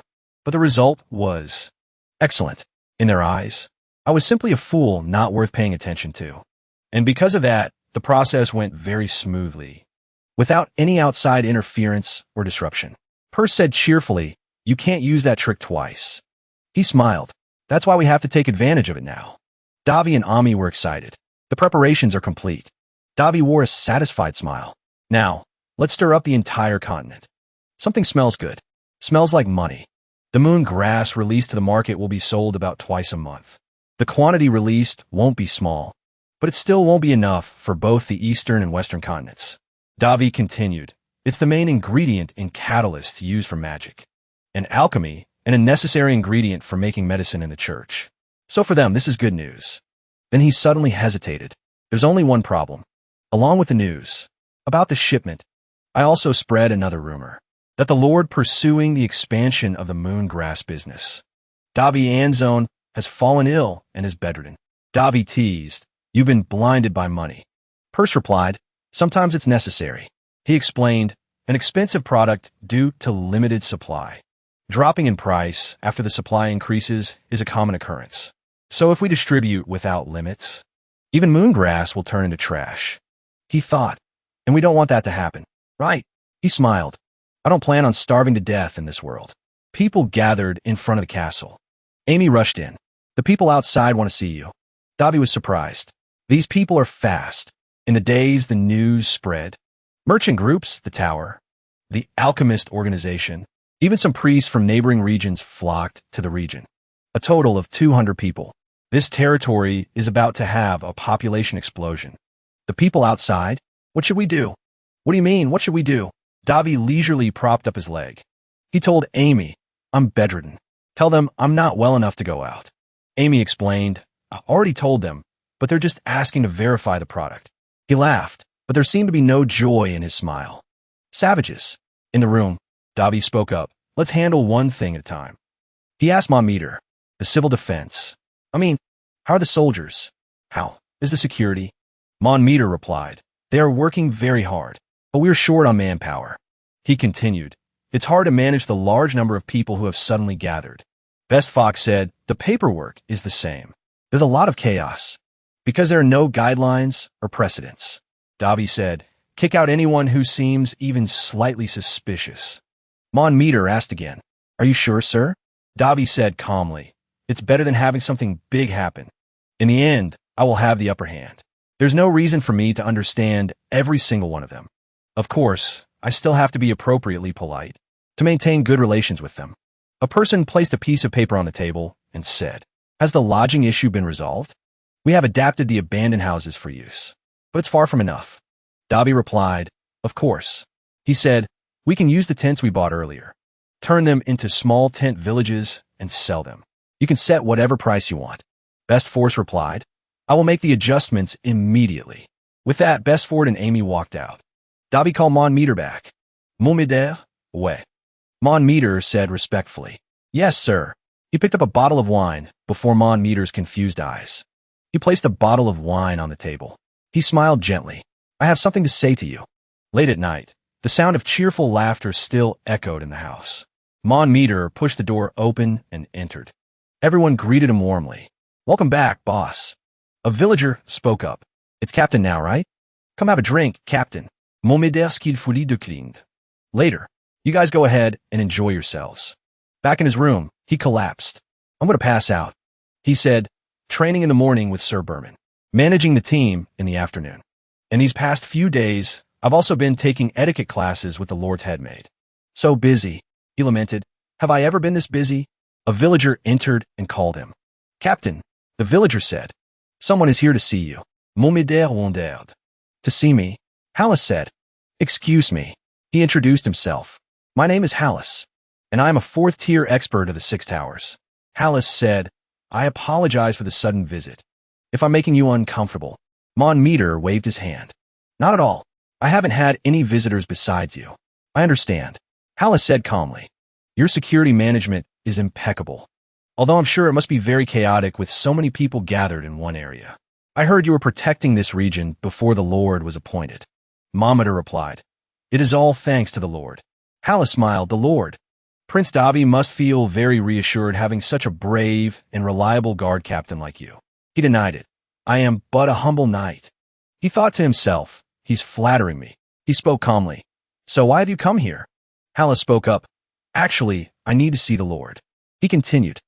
But his territory is currently closed off. Extremely strictly. Is there any way for me to meet him? Meter replied calmly. I don't think so. He is currently bedridden from overwork. Hallis said regretfully. Oh no. That is terrible. Meter continued. I apologize. Business is important. But the Lord's health is our top priority. Hallis gave a dry laugh. Understand. Nothing is more important than the leader's health. He continued. However, We at the Six Towers don't have much time to spare either. He placed a bag of gold and diamonds on the table. Is there anything we can do? Monitor looked surprised. He looked at Hallis in disbelief. He hurriedly waved his hand. What is this? I did not accept bribes. Hallis smiled. It's just a small gift. I'm not asking for anything. Hallis continued. Please accept it. I simply wish to build a relationship with you. Captain Monitor. Monitor sighed. I don't usually accept gifts like this. Hallis said, I know that. But I cannot overlook the efforts and hard work of such an outstanding knight. Hallis laughed it off. This amount isn't much. So please consider it a gift from me. Monitor looked at the gold coins before him. He sighed helplessly. His face turned serious. It was exactly as the Lord had predicted. In the room, a conversation between Monitor and Davi was taking place. Davi said, We are facing many groups. He continued, They are all eager to meet me. As my right-hand man, you will become their next target, because you're the easiest to access. Monitor was confused. What? Davi explained. They will likely try to bribe or pressure you. Use your discretion to distinguish them. He ordered, Take note of those who try to oppress you and report back to me. Accept any bribes offered. It will be a decent amount, since they all come from the Towers or the Alchemist Guild. He pointed to the jar on the table. In return, pretend you are yielding, and show them this. Monitor wondered. That is, Davi said. It has been processed with magic. 100 gold coins a jar. He said excitedly, I'm not offering this for sale yet. I want you to give them a glimpse to spread rumors. He continued, Our ultimate goal is to raise the product's value as high as possible. He was extremely happy, while also keeping them in our territory for as long as possible. When Hallis saw the jar, he was astonished. This is, Monitor explained. This is the finished product, from harvest to packaging. I suppose showing it to you won't hurt. It will be released soon anyway. Hallis was overjoyed inside. No doubt about it. This is Tier 1. His trembling hand touched the jar. Top-grade foodstuff. I've never seen anything like this before, even on the Western continent. In terms of efficiency, it far surpasses product from the mainland. The West, he thought. I must secure priority rights to purchase this, even if I have to bribe him. Hallis spoke up, looking at how it shines. I can see its quality is extremely high. Monitor replied calmly. Naturally, our Lord personally produced it. Most of our products are of this quality. Anything inferior is discarded as fertilizer. Hallis exclaimed in shock. What? Realizing he misspoke, he retracted his surprise. Those precious goods. Monitor continued. We have 10,000 available. Hallis thought 10,000. He was calculating in his head. Harvesting 10,000 out of 20,000 seeds planted. That means over half the crop is being thrown away. A 17-year-old lord being so decisive. He felt a mix of alarm and anxiety. I have to act. Meter said helplessly. From what I've heard, the lord intends to auction the goods. I don't know the details, but it seems he also plans to continue producing them. Hallis was so shocked he couldn't sit still. He thought to himself, a direct auction. Then he said to Meter, I understand. So, I assume there will be priority for certain buyers, right? Meter replied, I can't tell you anything about that. Hallis hesitated. No, you've already provided me with a lot of valuable information. I couldn't possibly ask for more. The Green Tower will certainly compensate you handsomely. If you wish. After that, Hallis got into his carriage and left. Meter stroked his beard. He waited until Hallis was completely out of sight. He sighed in relief. It actually worked. Early in the morning, inside the castle, Meter's voice rang out. My lord, how did you know? Davi replied enthusiastically. It's just the law of business. This place can't escape the reach of capitalism, regardless of the location or dimension. Capitalism buys all. He continued. I just displayed an attractive product to entice potential wealthy customers. I didn't do anything special. Meter praised him. You are truly extraordinary. Davi said calmly, well, Meter placed the bribes on the table. Here, my lord. These are the bribes given to me by people from various regions, as well as the Green Tower. Davi said sarcastically. He said he was a 4th-rank expert, didn't he? Not bad, he said. Consider this a bonus for the guards. Meter was surprised. Sir, Davi replied, you're the one who worked hard. Divide it amongst yourselves. Use it however you like. He hesitated. But my lord, Davi laughed. No need to get emotional or anything. You're simply being rewarded for your hard work. Besides, most of the profits from a moongrass production will go into my pocket anyway. He replied, building good relationships like this isn't a bad thing. Per said, a good start. Are you sure you'll be okay confronting these large groups? The pressure will be immense. Davi replied, I'm more than sure. They'll be wary of each other. He continued, once the rumors spread, many people will flock here for long-term deals. There will be branches from various towers, groups of alchemists, and powerful authorities in the region, and the empty areas will be filled and developed. I'll get a piece of that too, because my profits grow along with the region's population. And since moongrass is what makes this all possible, it almost makes me grateful for the ancient curse placed upon this land. In the quiet night, a voice was heard. And so Yahello said, that concludes my report on the recent events in Region 2. I've heard that the other towers are discussing allocating funds to invest in the area. The other person replied, I see. Yahello continued, I'm also concerned about whether we should establish a branch. The other person said, you're still too cautious. Even after becoming an elder, it's okay to make mistakes. Just do what you want. Yahello replied, yes, sir. Yahello continued, but there is one thing that bothers me. I don't know why the Lord insists on a direct auction. The other person explained, the process might require a bit more capital investment, but direct sales would still bring him more money. Selling it this way, it's as if he wants to get rid of them. You mean he's devaluing his own goods? Yahello replied, exactly. It might sell a lot initially, but as long as there's no fixed price, the price could drop lower than products from the main continent, the West.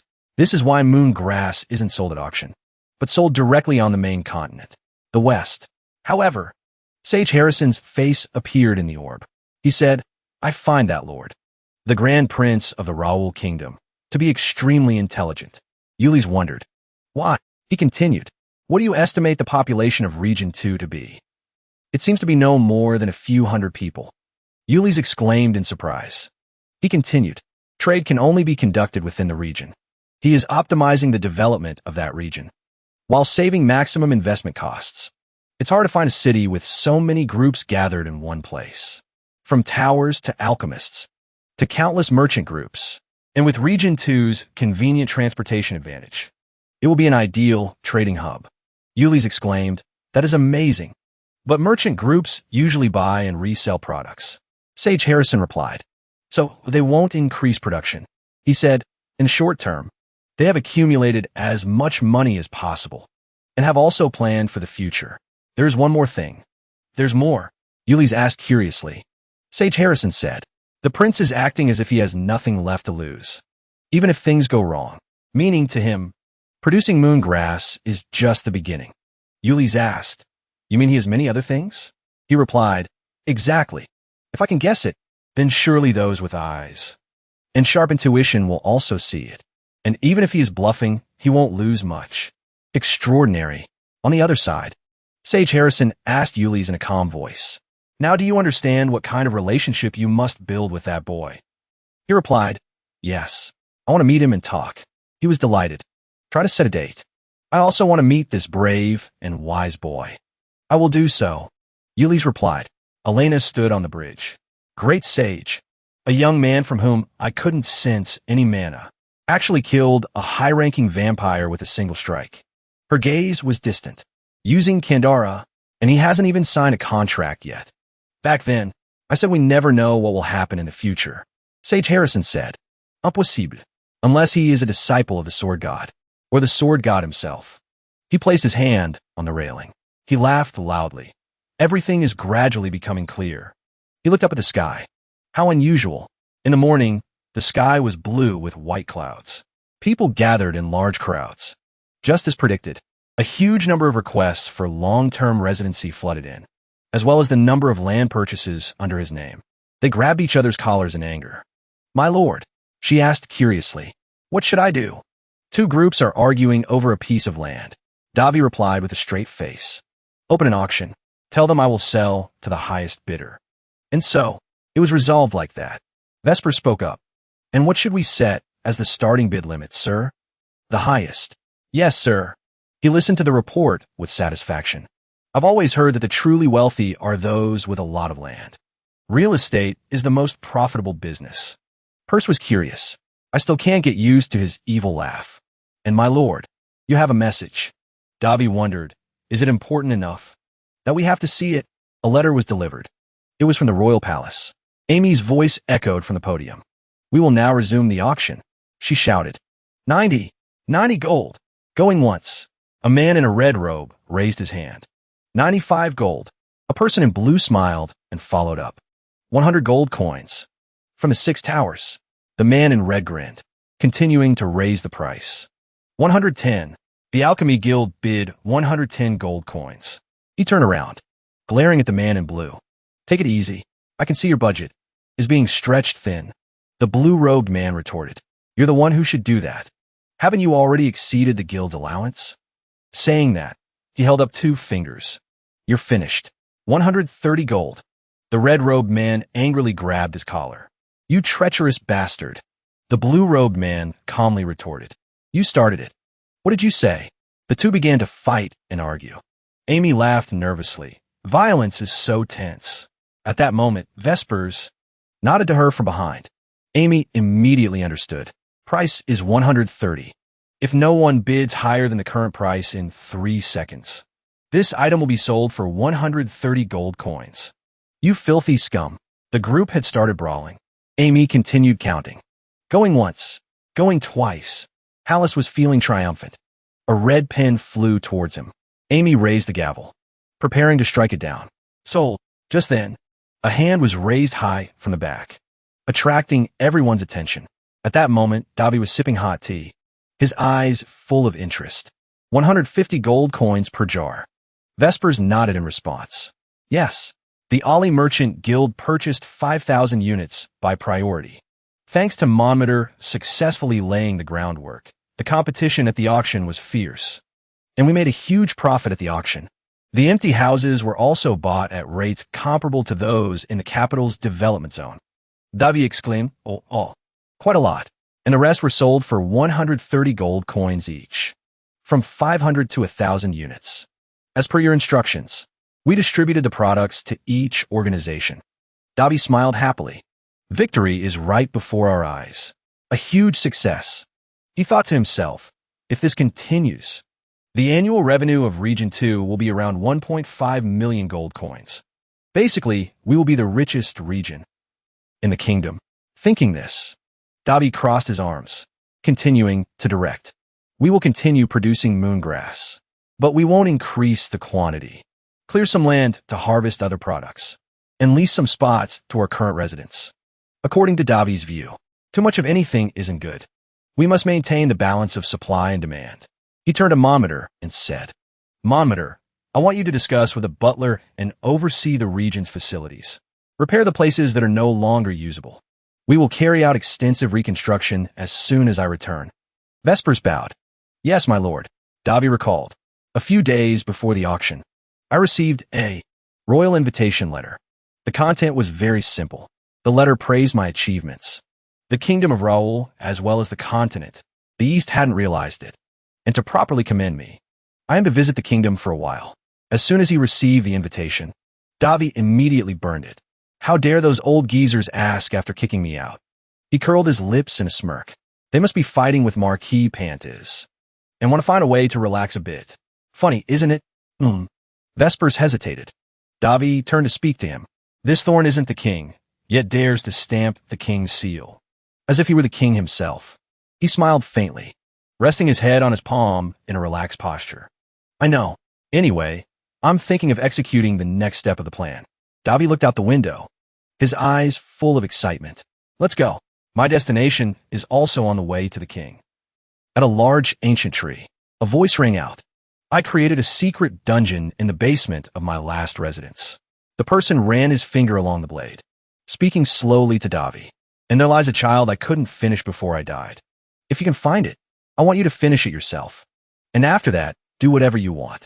You can claim it as yours, or sell it for a high price. I don't care. Davi was just a boy back then. He widened his eyes, listening intently to every word. Davi scratched his head, asking worriedly, is it okay to ask me to do that? What if I mess it up? The man threw his head back and laughed heartily. Listen to yourself. You mess it up, You're even more stubborn than I am. Davi pouted, looking away. Feels like being recognized as an otaku by another otaku. The sharp blade pointed forward. The man spoke again. Once you get there, you will see. As long as you finish it, you can do anything. He smirked confidently. The next morning, at a high tower, a somewhat worried voice called out, "Your Highness, are you sure you don't want anyone to accompany you?" Davi rubbed the saddle. Smiling, he asked back, You should know what kind of person I am by now, right?" Vesper sighed. "Phew, please stay safe." He climbed onto the horse, instructing him, "Take care of Amy for me. She tends to overwork herself, so make her rest properly while training." Vespers nodded. "Don't worry, my lord." He spoke honestly. "She is a special child. I know she is a noble, like the daughter of a baron. She has a very extraordinary mind. Actually, teaching her is very fun. It feels like I'm teaching my own granddaughter." Seeing Vesper's happy expression, Davi smiled, thinking to himself, he looks more like he's enjoying his granddaughter's cute antics than teaching her. "I'm off." Saying that, Davi rode out of the mansion. Vespers and the servants immediately bowed respectfully. After riding for a while, the horse stopped. Davi stood in the middle of a deserted small road. Purse raised her head, asking in surprise, "Wouldn't taking the other road get us to the royal road faster?" Davi smiled and replied, "I need to stop by a place before going there." Purse didn't understand. "A place to stop by?" Davi said mysteriously. "It's also a famous tourist spot." The horse continued moving. Davi continued. "One of the few scenic spots in the kingdom of Raoul. Also a region that the Continental Alliance preserves and studies together." "What are you going to such a place for?" "Purse." Davi smiled again, cutting her off. "This is the hometown of blacksmith Surat." Davi looked into the distance. "This place is the Valshaw region." Purse was extremely surprised to hear that. "Surat? Is it the Surat I'm thinking of?" Davi smiled happily and repeated, "The daughter of Eris. I guess you, a friend of Harris, must have collaborated with her before." His gaze lingered on the golden towers. "That old man's legacy lies here. He said it was made of the same material as the holy sword Kindara. So it must be pretty amazing." Purse was also a bit curious. "The legacy of the Sun Blacksmith. I'm looking forward to it." Davi's voice suddenly dropped. "That place isn't anything good." He looked up at the rustling leaves. Continuing, "They say mountains and rivers change over decades. It was Surat's home over 1,000 years ago. Now it is the home of Queen Lin." Before the entrance, a long line of people was waiting. Davi pulled the horse over, a bright smile on his face. "The territory of House Verida. My enemy." Seeing Davi leading his horse forward, the people around immediately turned their curious eyes towards him. Davi showed not a hint of tension. The atmosphere is mysteriously tense. The royal family must be a bit shaken. Just then, a voice rang out. "Next." Davi handed the person a silver card. The bald man checked the card, a bit surprised. "Freelancer Davi." At this moment, Davi was an F-rank freelancer. He thought to himself, "I worked quite hard on this new identity. If someone recognized my face, it would be useless. But here it doesn't matter." Seeing the gatekeeper saying nothing, he smiled, intending to enter. It worked after all, but before he could take a few steps, Davi was blocked. The gatekeeper said sternly, "No, turn back." Davi froze. Sweat began to bead on his forehead. The gatekeeper continued, "At a glance, you're also here to explore the newly discovered maze." He pushed Davi away. "Don't stick your nose where it doesn't belong. Get lost." Whispers erupted around them.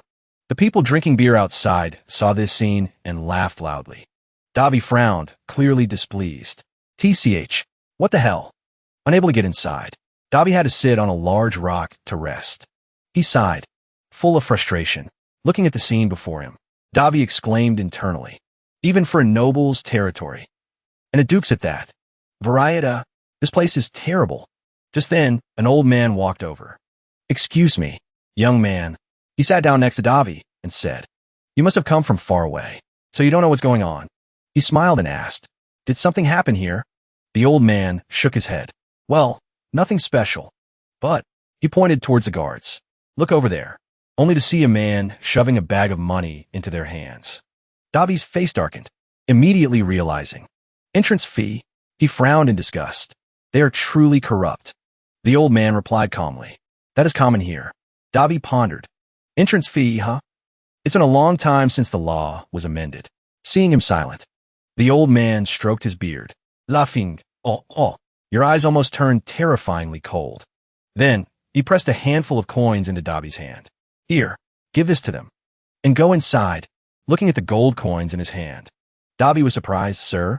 The old man smiled and said, it might be a bit short, but it should be enough for you to enter. Take it, and stop getting into unnecessary trouble. He smiled kindly. You remind me of my grandson back home. Please accept it. Davi widened his eyes, looking at the old man hesitantly, not knowing what to say. Then, a smile bloomed on his lips. Davi placed the gold coins on the rock. I appreciate your kindness, sir, but please save this and buy something for your grandson. The old man was a bit surprised. You are. I think I won't need it. Saying that, Davi smiled and turned away. The old man widened his eyes, stammering, wait. But just then, a fierce voice rang out. Seeing Davi return, the guard asked indifferently, didn't I tell you to get lost? Davi held out his hand. Speaking calmly, hand it over. What? The guard was stunned. Davi continued, tolls cannot be collected from citizens, unless it is a large caravan coming for trade. Furthermore, collecting fees from individuals is illegal. The guards rubbed Davi's head, laughing loudly. What is this kid saying? So what? What are you going to do? Davi wasn't angry at all. His voice was strangely calm. If you don't want to die, this is the last chance for you. Before I proceed according to national law. His eyes turned cold. Return all the money you have taken so far, and admit your faults. He thought to himself, I also find this annoying. But whatever. The guards burst out laughing as if watching a comedy. Wahaha, look at the kid. Davi naturally understood. This was just a procedure, like the Miranda rights. A sharp blade was held to Davi's neck. Listen here, rookie. The bald guard lifted his chin, voice full of arrogance. Who do you think you are? Do you think anyone will care if you get killed? Davi questioned in a low voice. So you have no intention of obeying the law? The guard shouted aggressively. We are the law, by the word of the Duke. Varieta.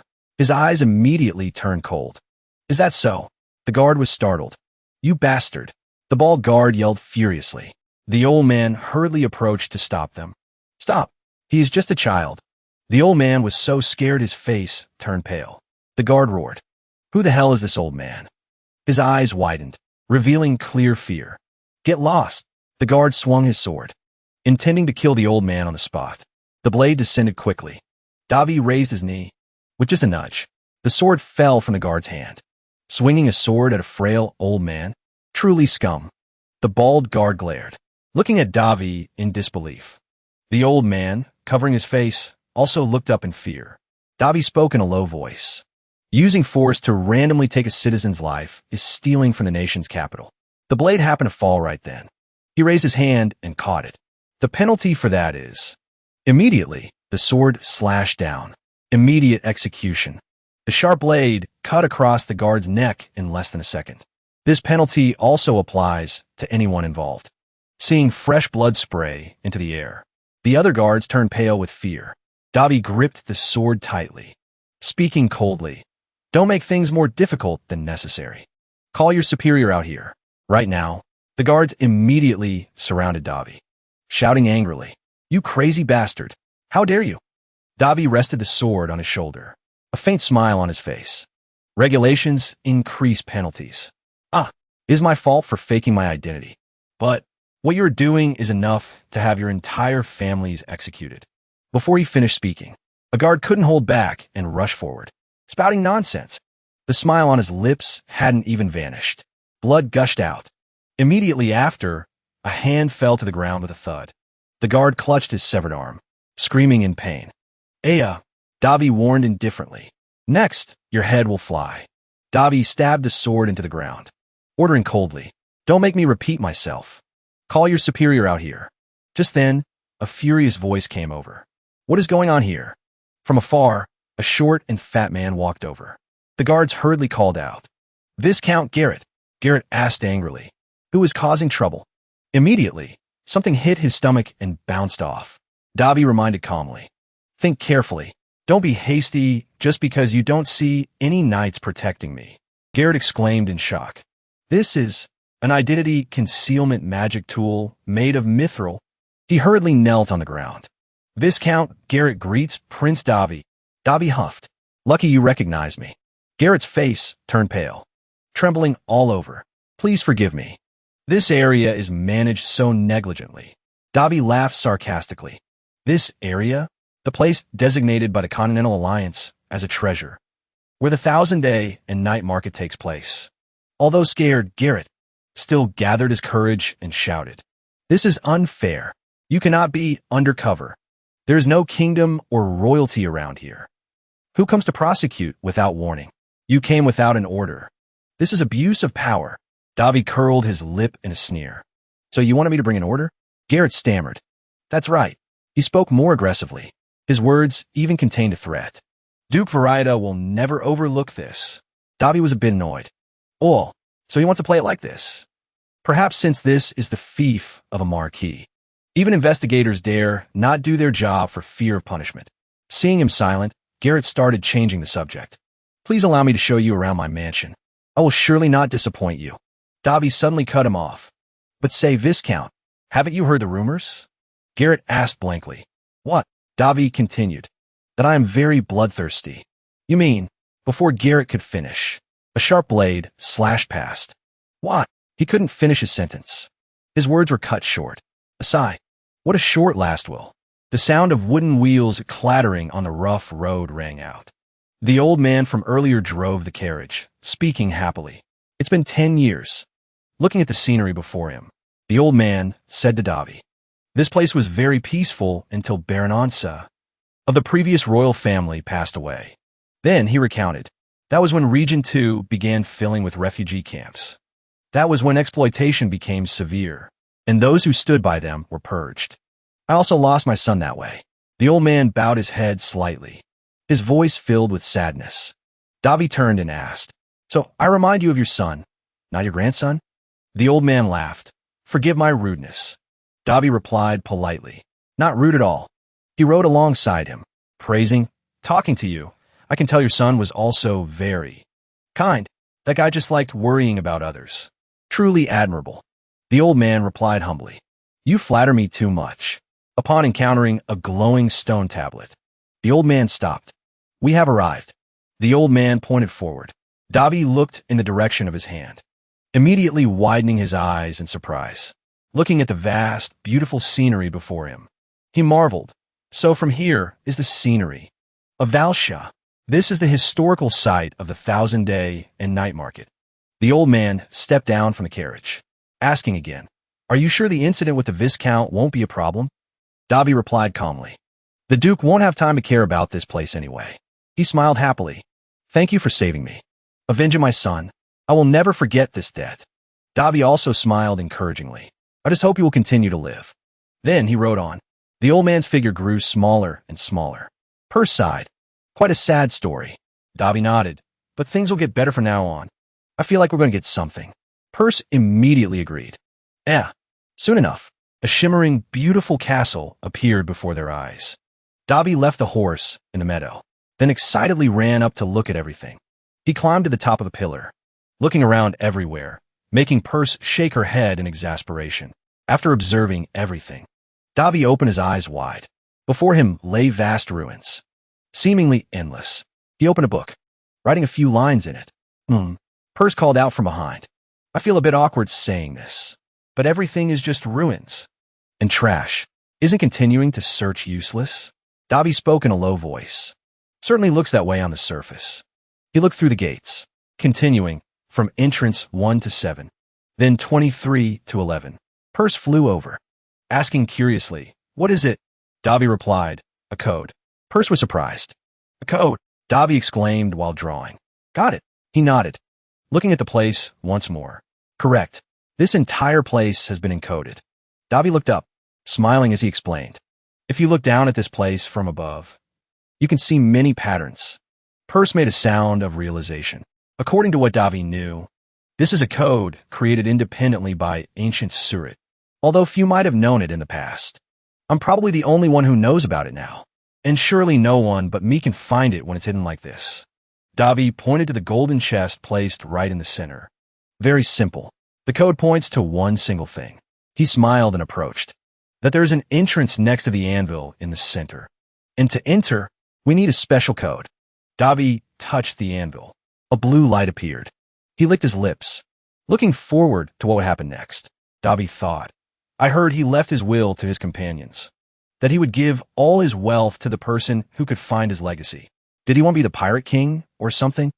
Just then, a golden light flashed. Davi exclaimed internally. Honestly, that perverted old man was truly wicked. Watching the secret passage revealed before his eyes, Per spoke up. It opened. Davi nodded. Let's go. The two entered the dungeon. Davi followed the wall, which emitted a faint blue light. He tried very hard to build this underground dungeon. He paused for a moment, then continued. There are even magic spells to resist underground pressure, and it's designed to allow air circulation. The mages of that time must have racked their brains over this. Davi smiled leisurely. If I hadn't met Surit, this place would have been buried forever. Hearing that, Purse widened her eyes, staring at him blankly. Then she smiled gently. That's right.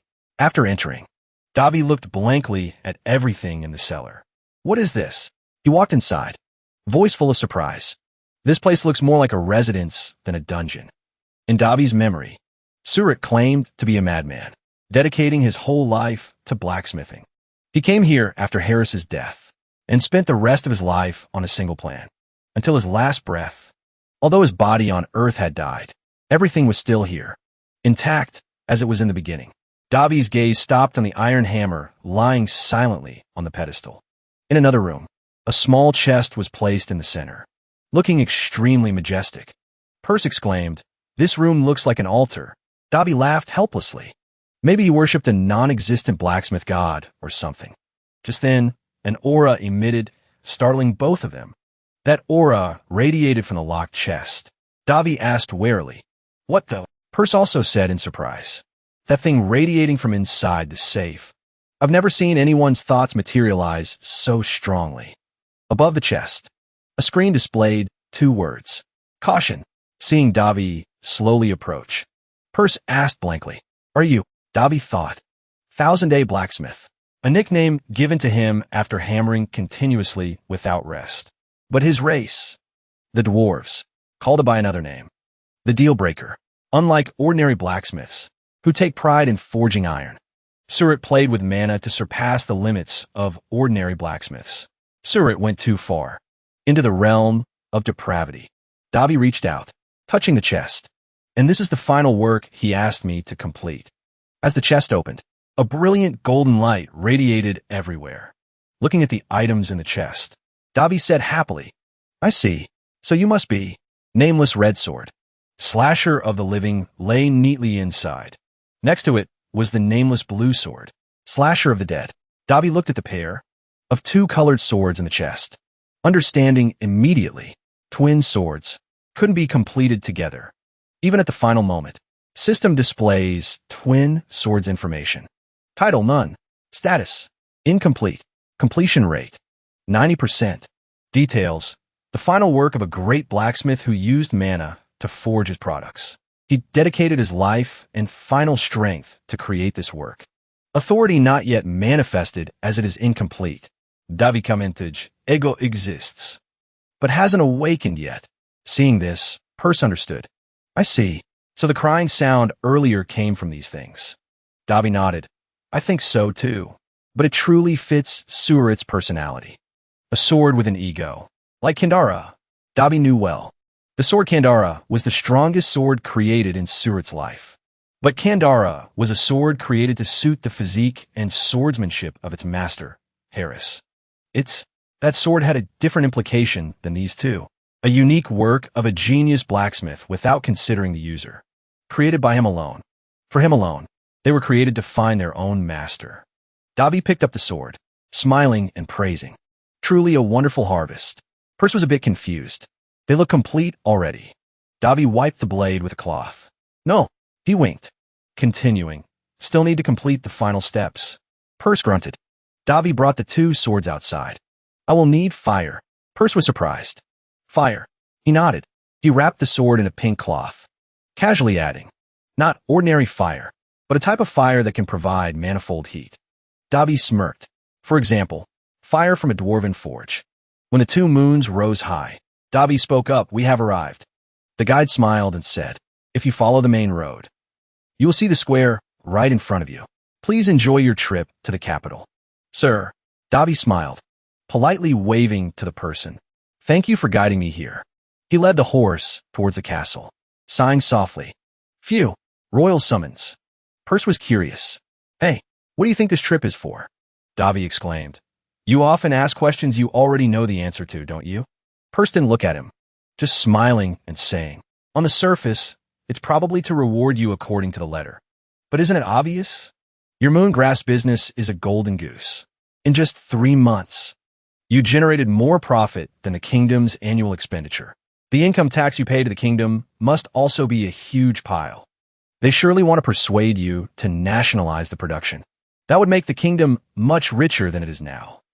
Or more specifically, the pockets of the nobles. But you knew this would happen." Hearing that, Davi looked away, sighing. He thought, "Honestly, it's a bit shocking that I attracted so much attention from across the continent. But that means what I did had a huge impact." He continued leading the horse, exclaiming internally, "Tired already." After entering the palace, Davi leisurely walked around looking at things. Just then, a voice came from ahead. "Welcome, Your Highness." Davi walked over calmly. "Long time no see." Vespers looked him over and said, "You've grown a bit taller." Davi was a bit surprised. "Is that so?" Vespers asked respectfully. "I heard the rumors. So you were very successful in business in your province, right?" Davi shrugged, smiling humbly. "Heaven must have blessed me. I also received quite a big blessing. But the atmosphere in the palace is too serious." Vespers nodded. "Yes, my lord. Some secret ledgers were leaked." "Secret ledgers?" Davi pretended not to know anything. Vespers immediately recounted. "Yes, my lord. The king was furious, and all involved nobles were stripped of their titles and scheduled for execution." Davi widened his eyes, asking, "The king did all that?" The two talked as they walked. "He just went to sleep, so perhaps it is best to greet his majesty tomorrow." Davi agreed. "I thought so anyway." He thought to himself, "He is very ruthless," as if he had been enduring all this time and finally exploded, although quite a lot of information was gathered, with Marquis Beltris at the core. But it couldn't have progressed like this without the king's cooperation. Remembering that old figure, Davi sighed. Things are getting complicated. Just then, a mocking voice rang out. Well, well, well, look who it is." In the middle of the vast corridor, a teenage boy was waiting there, a weird smile on his lips. Carlos glanced at Davi. "Isn't that my brother, Davi?" Davi showed no expression, just indifferently calling his name. "Carlos." He turned, smiling and waving his hand. "It seems my brother has something to say. You can go." Vespers bowed, but Davi interrupted him. "It's okay. It's nothing." Hearing these words, Carlos sneered mockingly. He let out a cold snort. Carlos stepped forward, looking at him with eyes provocative. "Look at you, getting all arrogant just because you succeeded in business." He frowned, voice undisguisedly disdainful. "If a commoner like you succeeds, then anyone can be rich. Don't be too smug. You just got lucky." Davi sighed, feigning helplessness. "Did you come just to say that? You must be very jealous. Do you even know the importance of what I did? This is why everyone says you are an idiot, and why you're always coddled and protected by Queen Lin." These words immediately struck right at Carlos's insecurities. "What did you say?" He reached out angrily, wanting to hit Davi. "You must be crazy." Before Carlos's hand could touch him, Davi swatted it away. "You are the crazy one." "What?" Carlos shouted furiously. Davi spoke coldly. "You must be delusional because everyone around you pampers your ego. But I can't imagine anyone worthy of this level of stupidity." Carlos gaped. "Stupidity?" Davi tilted his head, voice full of sarcasm. "Everything you have was handed down. If you aren't smart, at least be a little sharp. How dare you mock me?" Carlos flew into a rage, swinging his fist forward. Davi smiled helplessly. "TCH, maybe if he wasn't this stupid, he wouldn't have shot an arrow at me 6 years ago. Thinking about it makes me mad." At this moment, Davi's fist also swung out lightning fast. He only needed a simple strike, directly knocking Carlos down. He widened his eyes, mouth gaping like he saw a ghost. Then, a loud bang echoed through the corridor. Carlos lay on the ground, face blank. Davi asked casually. Are you aware that what you said unintentionally reflects that the king is terrible? He lifted his foot, lips curling in mockery. Always blabbering commoner this, commoner that. But half the blood flowing in me belongs to the king of this country. Carlos widened his eyes, looking at Davi's shoe right in front of his eyes. Immediately after, he stepped straight on his face. Carlos screamed. He sat up abruptly, trembling all over. Davi asked calmly, Does it hurt? Afterwards, he answered himself. It hurts. Watching this scene. Purse suddenly remembered a book titled, Because You Are Young. Davi froze, a bit confused. Doesn't feel quite right. Hearing that, Carlos immediately turned pale, glancing fearfully at him. Davi squatted down, flicked his forehead hard enough to explode his brain. Here, take this. Carlos's forehead swelled up big enough to fit a basket of eggs. His scream echoed throughout the palace. Carlos braced his hands on the ground, trembling and crying out. He clutched his red, swollen forehead, tears streaming down. What the hell did you do to me? Davi sat on the other side, continuing to raise his finger. So, should I flick you again? Carlos immediately flinched. Ouch! He held his forehead, scrambling to run away. Just you wait. I will take away everything you are proud of. Davi repeated softly. I will take away everything you are proud of. Purse asked, Is flicking him once enough? Davi shook his head. It wasn't just a flick. He grinned sinisterly. I had a little fun with him. Looking at Davi's weird smile, Purse shuddered. You know, I don't know how to say this, but if possible, you shouldn't smile. Honestly, it looks creepy. Davi was stunned. He covered his mouth, cheeks slightly reddening. Is it that strange? Must be a bad habit. Purse looked at Carlos's figure, running for his life, asking again, By the way, what did you do to your brother? Davi said, That. He pondered a bit, then replied, I placed a sin upon him. The heaviest sin in the country. Something that cannot be broken even with magic. Purse naturally didn't understand. Heaviest sin? In the country? Why use such big words? Davi continued. Also, he smiled happily. I gave him a gift. Purse pondered. Davi continued. Tomorrow at the assembly hall, you will see. The next day, the assembly hall was fully gathered. Nobles and officials on both sides were arguing fiercely. Of course, it is very excellent. It took 4 months to harvest the moon grass. The profit of a single province has exceeded the annual revenue of the country. We can use it immediately to expand military defense spending. Words echoed throughout the assembly hall of the kingdom of Raoul. We should use funds from each province to contribute to developing this business. The king had a headache listening to the back and forth. He raised his hand, impatiently rubbing his temples. Purse said disdainfully from the side, They're boasting without even mentioning you, the real owner of the business. She glanced at the nobles, adding, I know Marquis Pantes is absent, but looking at them like this, I see royalty, and nobles are all the same, blinded by greed and power. I worry for the future of this country. Purse exclaimed, tone emotionless as if it didn't concern her. Davi suddenly said something unrelated. Maybe next time I'll try the restaurant business.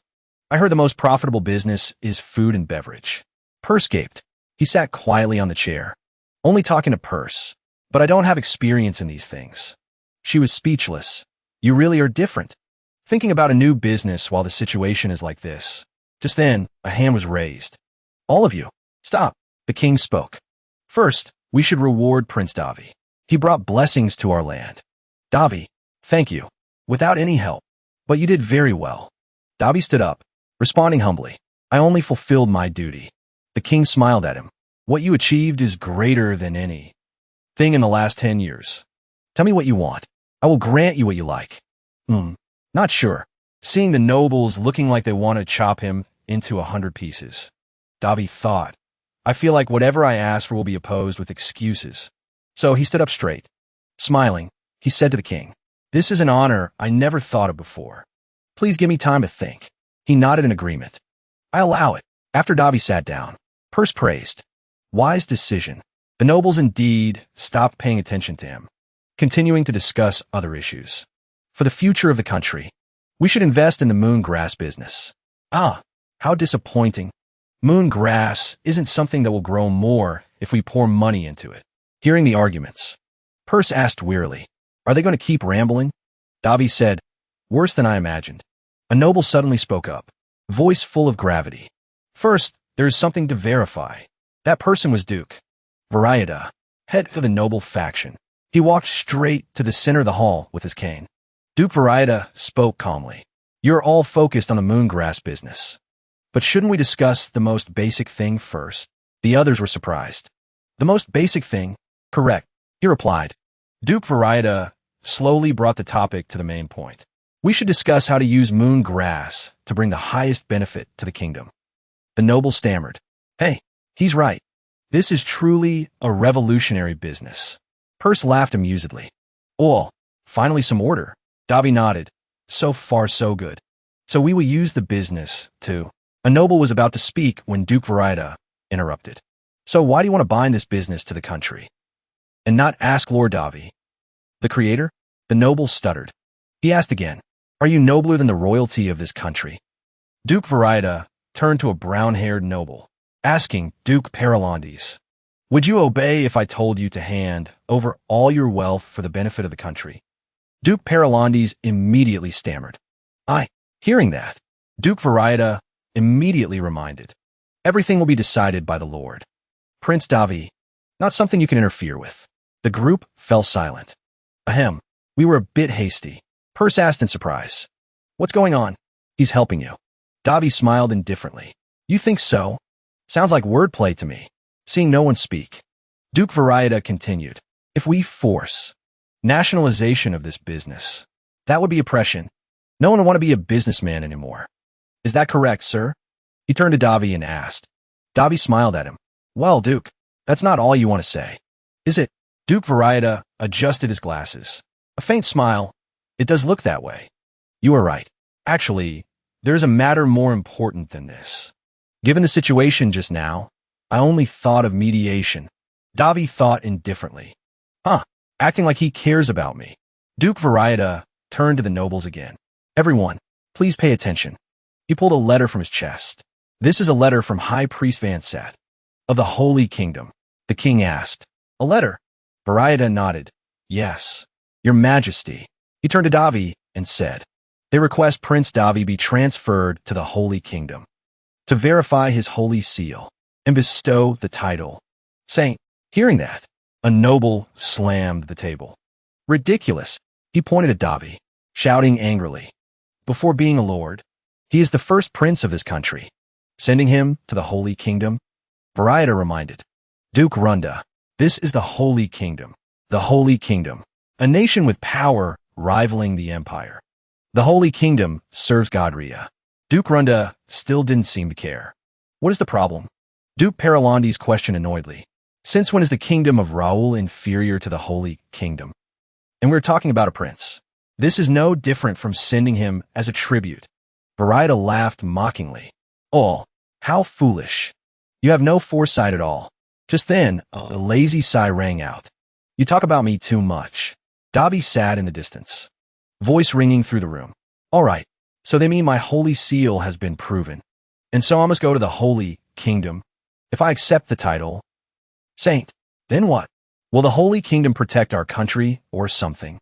Duke Varieta folded the letter, replying calmly. My lord, you must look at the whole forest, not just a single tree. That is the responsibility you must bear as royalty. He glanced at Davi, smirking slightly. Do not forget that. Angering the Holy Kingdom will gain you nothing. Davi just stood there, face calm. The other nobles continued worrying. So what will happen to Region 2? The moongrass business? Duke Varieta smiled, glancing at the group.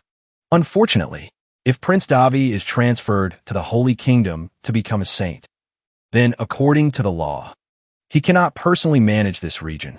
Hearing that, the atmosphere in the meeting room immediately reeked of thick greed.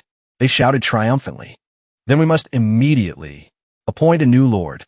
Correct. We must find someone suitable to take over as the new lord. My son just came of age. Purse frowned. Nonsense. Davi calmly smiled faintly. This is getting interesting. His gaze swept over Duke Varieta, understanding immediately. So that's why he didn't want to nationalize the moongrass business. Varieta spoke up again. Let me add one more thing. Currently, Region 2 has become more important than any other region of our country, and we cannot just appoint any one to such a position. If I may propose, there is only one person suitable to take over that role.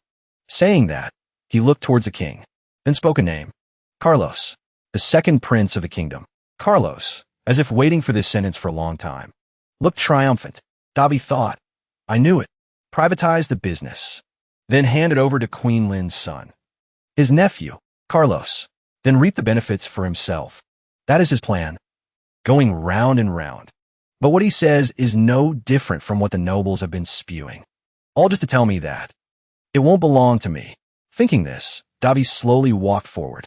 As soon as Carlos saw him, he immediately smiled as if he were the winner. Davi didn't flinch, facing his triumphant gaze.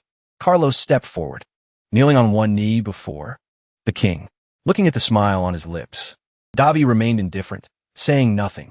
Immediately after, Carlos confidently let out a sound.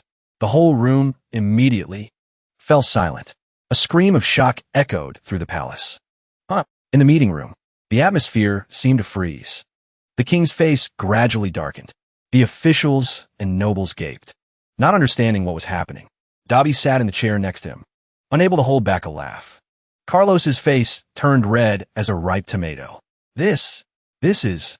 Before he could speak a complete sentence, he hurriedly covered his mouth, but it seemed he couldn't hold it in. Carlos opened his mouth and screamed. A series of strange sounds rang out, freezing the nobles in place. Cock-a-doodle-doo.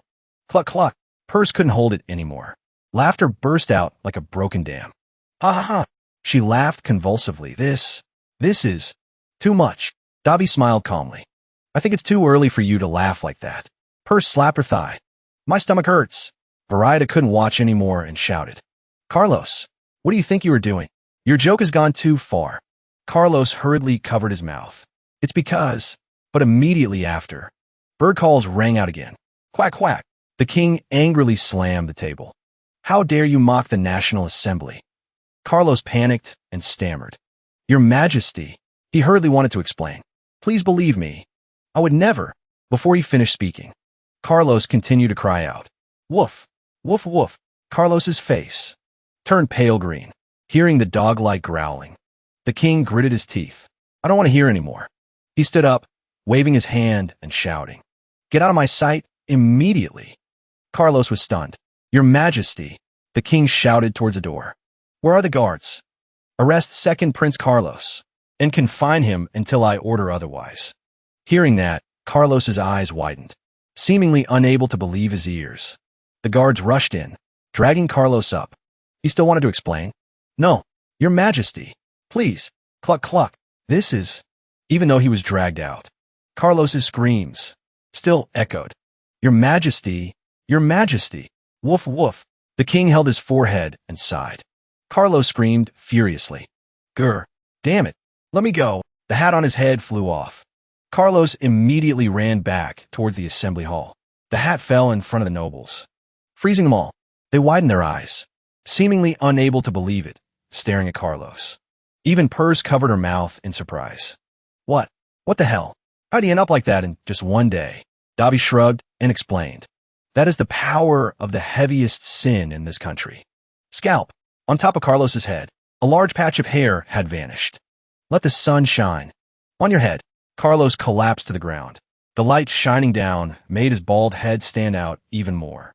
At this moment, Carlos felt like he had lost half his soul. A pitiful clump of hair rolled on the floor. Seeing Duke Variety stunned, Davi laughed and said, I think Carlos is not mature enough to rule a territory yet. He widened his eyes looking at Davi.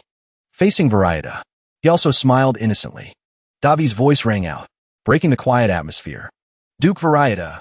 He crossed his arms, smiling and asking, Since when's the status of a duke higher than the king? Duke Variety was confused. Your Highness? What do you mean? Davi interrupted immediately. Then let me ask again in a different way. Does this country belong to you? A duke? Duke Variety immediately answered. Of course not. I think you are misunderstanding something. Your Highness, all my actions are for this country. The kingdom of Raoul. Davi's gaze immediately fell on the envelope in his chest pocket. Then why do you carry a letter from the Holy Kingdom that even the king hasn't seen? Seeing Variety silent, Davi continued sternly. Most importantly, why are you spewing the same nonsense as them? The nobles hurriedly bowed their heads. No one dared to make a sound. Duke Varieda's voice clearly became displeased. Your Highness, I think you should be careful with your words. Davi smiled and recounted. There's an old saying, no one intends to give him rice cake, but he drinks the kimchi soup first. Duke Varieda didn't understand, just seriously reminding him, Your Highness, this is the National Assembly Hall. You are speaking. Davi pointed at his face, questioning. So, in this important conference, what did you achieve after today's debate? He asked bluntly without holding back. Selling out this country at the request of the Holy Kingdom, and seizing the opportunity to take over the business of Region 2. No matter how I look at it, you are no better than the others. Duke. His questioning was extremely blunt, silencing Duke Varieda and the others. He then asked, So, does the prince have a solution? Davi smiled and said, Well, the key here is handling the Holy Kingdom's request. The king was curious. Do you have an opinion on that? Davi replied. After all, the Holy Kingdom is also a place where humans live. His gaze glanced toward the small crystal ball. And precisely because of that, even the high priest's voice immediately emitted from the ball. I receive your call. Prince Davi, on the other side, a boy with a face full of freckles, introduced himself. I am Vice Bishop William, head of the Budget Management Department of the Holy Kingdom. Davi smiled politely. I apologize for this sudden call. Vice Bishop, what is the Pope's decision? Hearing this question, the nobles all turned pale with panic. They whispered, The Pope means... Could it be? Davi smiled confidently. Correct. It is exactly what everyone is thinking. Even though the Holy Kingdom is built on God's territory, ultimately, it is just a place where humans live. So they also need to do business. Although the high priest of the church holds a higher position than the king of a small kingdom. But the person I contacted is the supreme authority of the Holy Kingdom. Vice Bishop William immediately replied. The whole incident was the high priest's own doing. He continued speaking. He also assured you that nothing similar will ever happen in the future. The high priest cannot possibly oppose him. After the meeting ended, the nobles immediately shuffled out. Davi sat in a private room, praising. Thanks to you, the meeting went very smoothly. Well done, Vice Bishop William. William replied humbly. You flatter me. He smiled friendly. But I never thought the kingdom of Raoul would consider sending Prince Davi to the Holy Kingdom. Although from our perspective, that isn't a bad thing. But in the long run, it isn't very beneficial for us. Davi smiled and said, I will continue to entrust everything to you. He thought, I just need to let the Pope know one thing. That if one of the two factors, Region 2, and me staying out of it, then moon grass cannot be cultivated. And obviously, anyone in the Pope's position would immediately understand what this means. William hesitated. About the promised item. Davi smiled and said, I haven't forgotten. I will leave a special portion to send to the Holy Kingdom. He added, I will also clear a special plot of land to cultivate more to sell to the Holy Kingdom. William beamed with joy. Oh my, I didn't expect you to go this far for us. Thank you very much. He reminded again. The Pope requests that you continue selling us good quality moongrass. Davi kept a smile on his face. This transaction looks materialistic and hides some conspiracy, but it doesn't matter. If they want special treatment, they must give us something equivalent. This purchase was established based on that thought from the very beginning. If we all get stuck, then no one can blame the other. Looking at William happily waving, he thought, we will fall into the mud together. This is called dying together. After hanging up, Davi sighed. Business is too easy. I don't believe it. He thought again. Whatever happens, isn't getting good results the most important thing? Right? Amy sobbed as soon as she saw Davi. Your Highness, is that really you? She cried miserably. Your Highness, please save me. On the other side, Vesper's voice rang out. The prince's aide should not say such weak words. He walked over and patted Amy's head, smiling. I apologize for showing you something shameful. Your Highness. Davi laughed. Thank you for your hard work. Then he asked, how was the conference? Davi replied, quite good. The problem was resolved smoothly. Then he asked again, how is the territory? Are the guests healthy? Vespers immediately reported honestly. They are all living in temporary shelters. Since I allowed construction, the buildings for each branch will be erected soon. Vespers paused a bit, then continued. However, regarding infrastructure improvement, although I have reviewed Your Highness's sketches carefully, but I think it cannot be easily implemented. Davi understood immediately upon hearing this. So the problem is time, just as I thought. Vespers nodded. Exactly. Davi thought to himself. Although I recovered the dying land and escaped influence from outside forces. But this is just the beginning. Since the territory has been rotting for a long time, technically, it is very difficult to improve underdeveloped areas. Estimated time to completion is 10 or 20 years. He hummed softly. This is not something that can be solved with money. I have too much money, but don't know where to spend it. Vespers exclaimed. Sounds more like you're bragging than complaining. Davi looked up and exclaimed. Guess it's time for my second startup. Vespers was surprised. Second? You mean? Davi nodded. Correct. I think the continent's best engineers with technology and skills would be perfect for this job, although they are famous for being a picky species. But I have an offer, even they will find hard to refuse. The best engineers of the continent are... Vespers had guessed it by now. Davi curled his lips. In other words, trading corn for diamonds. Nothing better than an item that brings high profit with low risk. At a cliff, birds chirping loudly rang out incessantly. The person in front announced while riding. We will soon arrive at the territory of the Golden Stone tribe. Please watch your step. Your Highness, he reminded. Davi smiled and replied. Got it. According to what he knew, Golden Stone tribe, the name of the dwarf village in the northern part of the kingdom. Somewhere around here, dwarves, called incompetent engineers. Average height about 100 to 130 centimeters.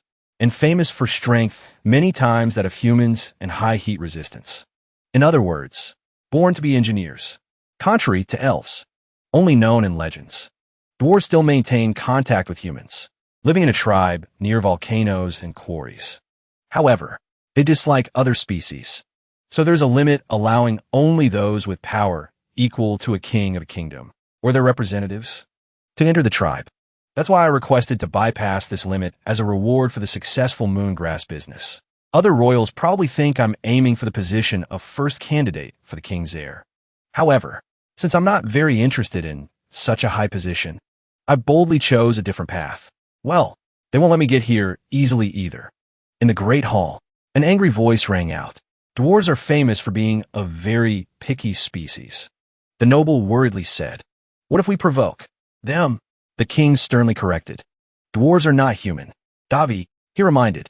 If you don't know what might happen with them, I think I cannot grant the reward. Davi smiled confidently. Please do not worry. At least I'm confident I can walk through the gate. The nobles immediately whispered amongst themselves. Davi thought to himself. I still clearly remember the skeptical looks of the nobles. Just then, a pair of slender legs jumped over, excitedly asking, What the hell is that guy planning to do this time? Purse changed into a new outfit. Smiling, is what I guessed from them. Davi laughed. Haha, you saw right through them. He smiled as he walked. Actually, they arranged these soldiers to monitor me. Davi thought, I feel a bit sorry for them. But they thought right. He climbed onto the horse, continuing to think. Actually, I messed around a bit. When nearing the city gate, a shout rang out. Stop, the guard asked sternly. Who are you? Where are you from? The guide replied. We come from the kingdom of Raoul. Please let us into the Golden Stone tribe. Glaring suspiciously. I've never heard that name. Davi stepped down from the horse, calmly speaking up. I bring a very good offer. Dub raised an eyebrow asking. And you are? Davi introduced himself. I am Davi, first prince of the kingdom of Raoul. Dub huffed, then looked at the pile of materials loaded on the back of Davi's cart. His cheeks suddenly turned red. A prince, huh? However, currently, the tribe is facing a major problem. So, we don't have time for trade. A major problem? Davi was a bit surprised. He continued, I will still let you in. Please come in. Leave the horses and enter. Dub reminded. A cart was brought over. The guards watching this scene gaped in surprise. Wow! Inside the city, the buildings and architecture were extremely modern.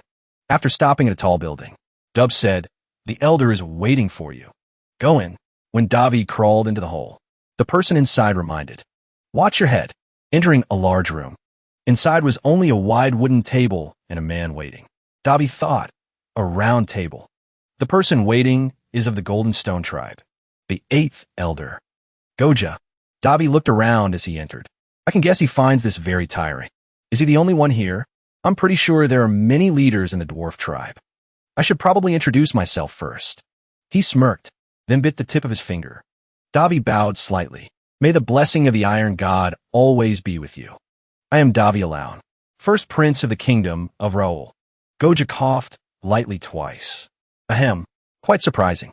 I didn't think a human would know the dwarven greeting. I am Goja, the 8th elder. Davi said, as if it were natural.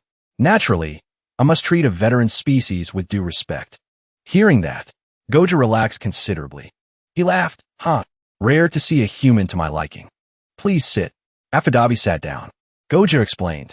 The other elders are busy, so I represent all of them. He replied politely. Thank you for your concern. Then, Goja asked curiously. Very well.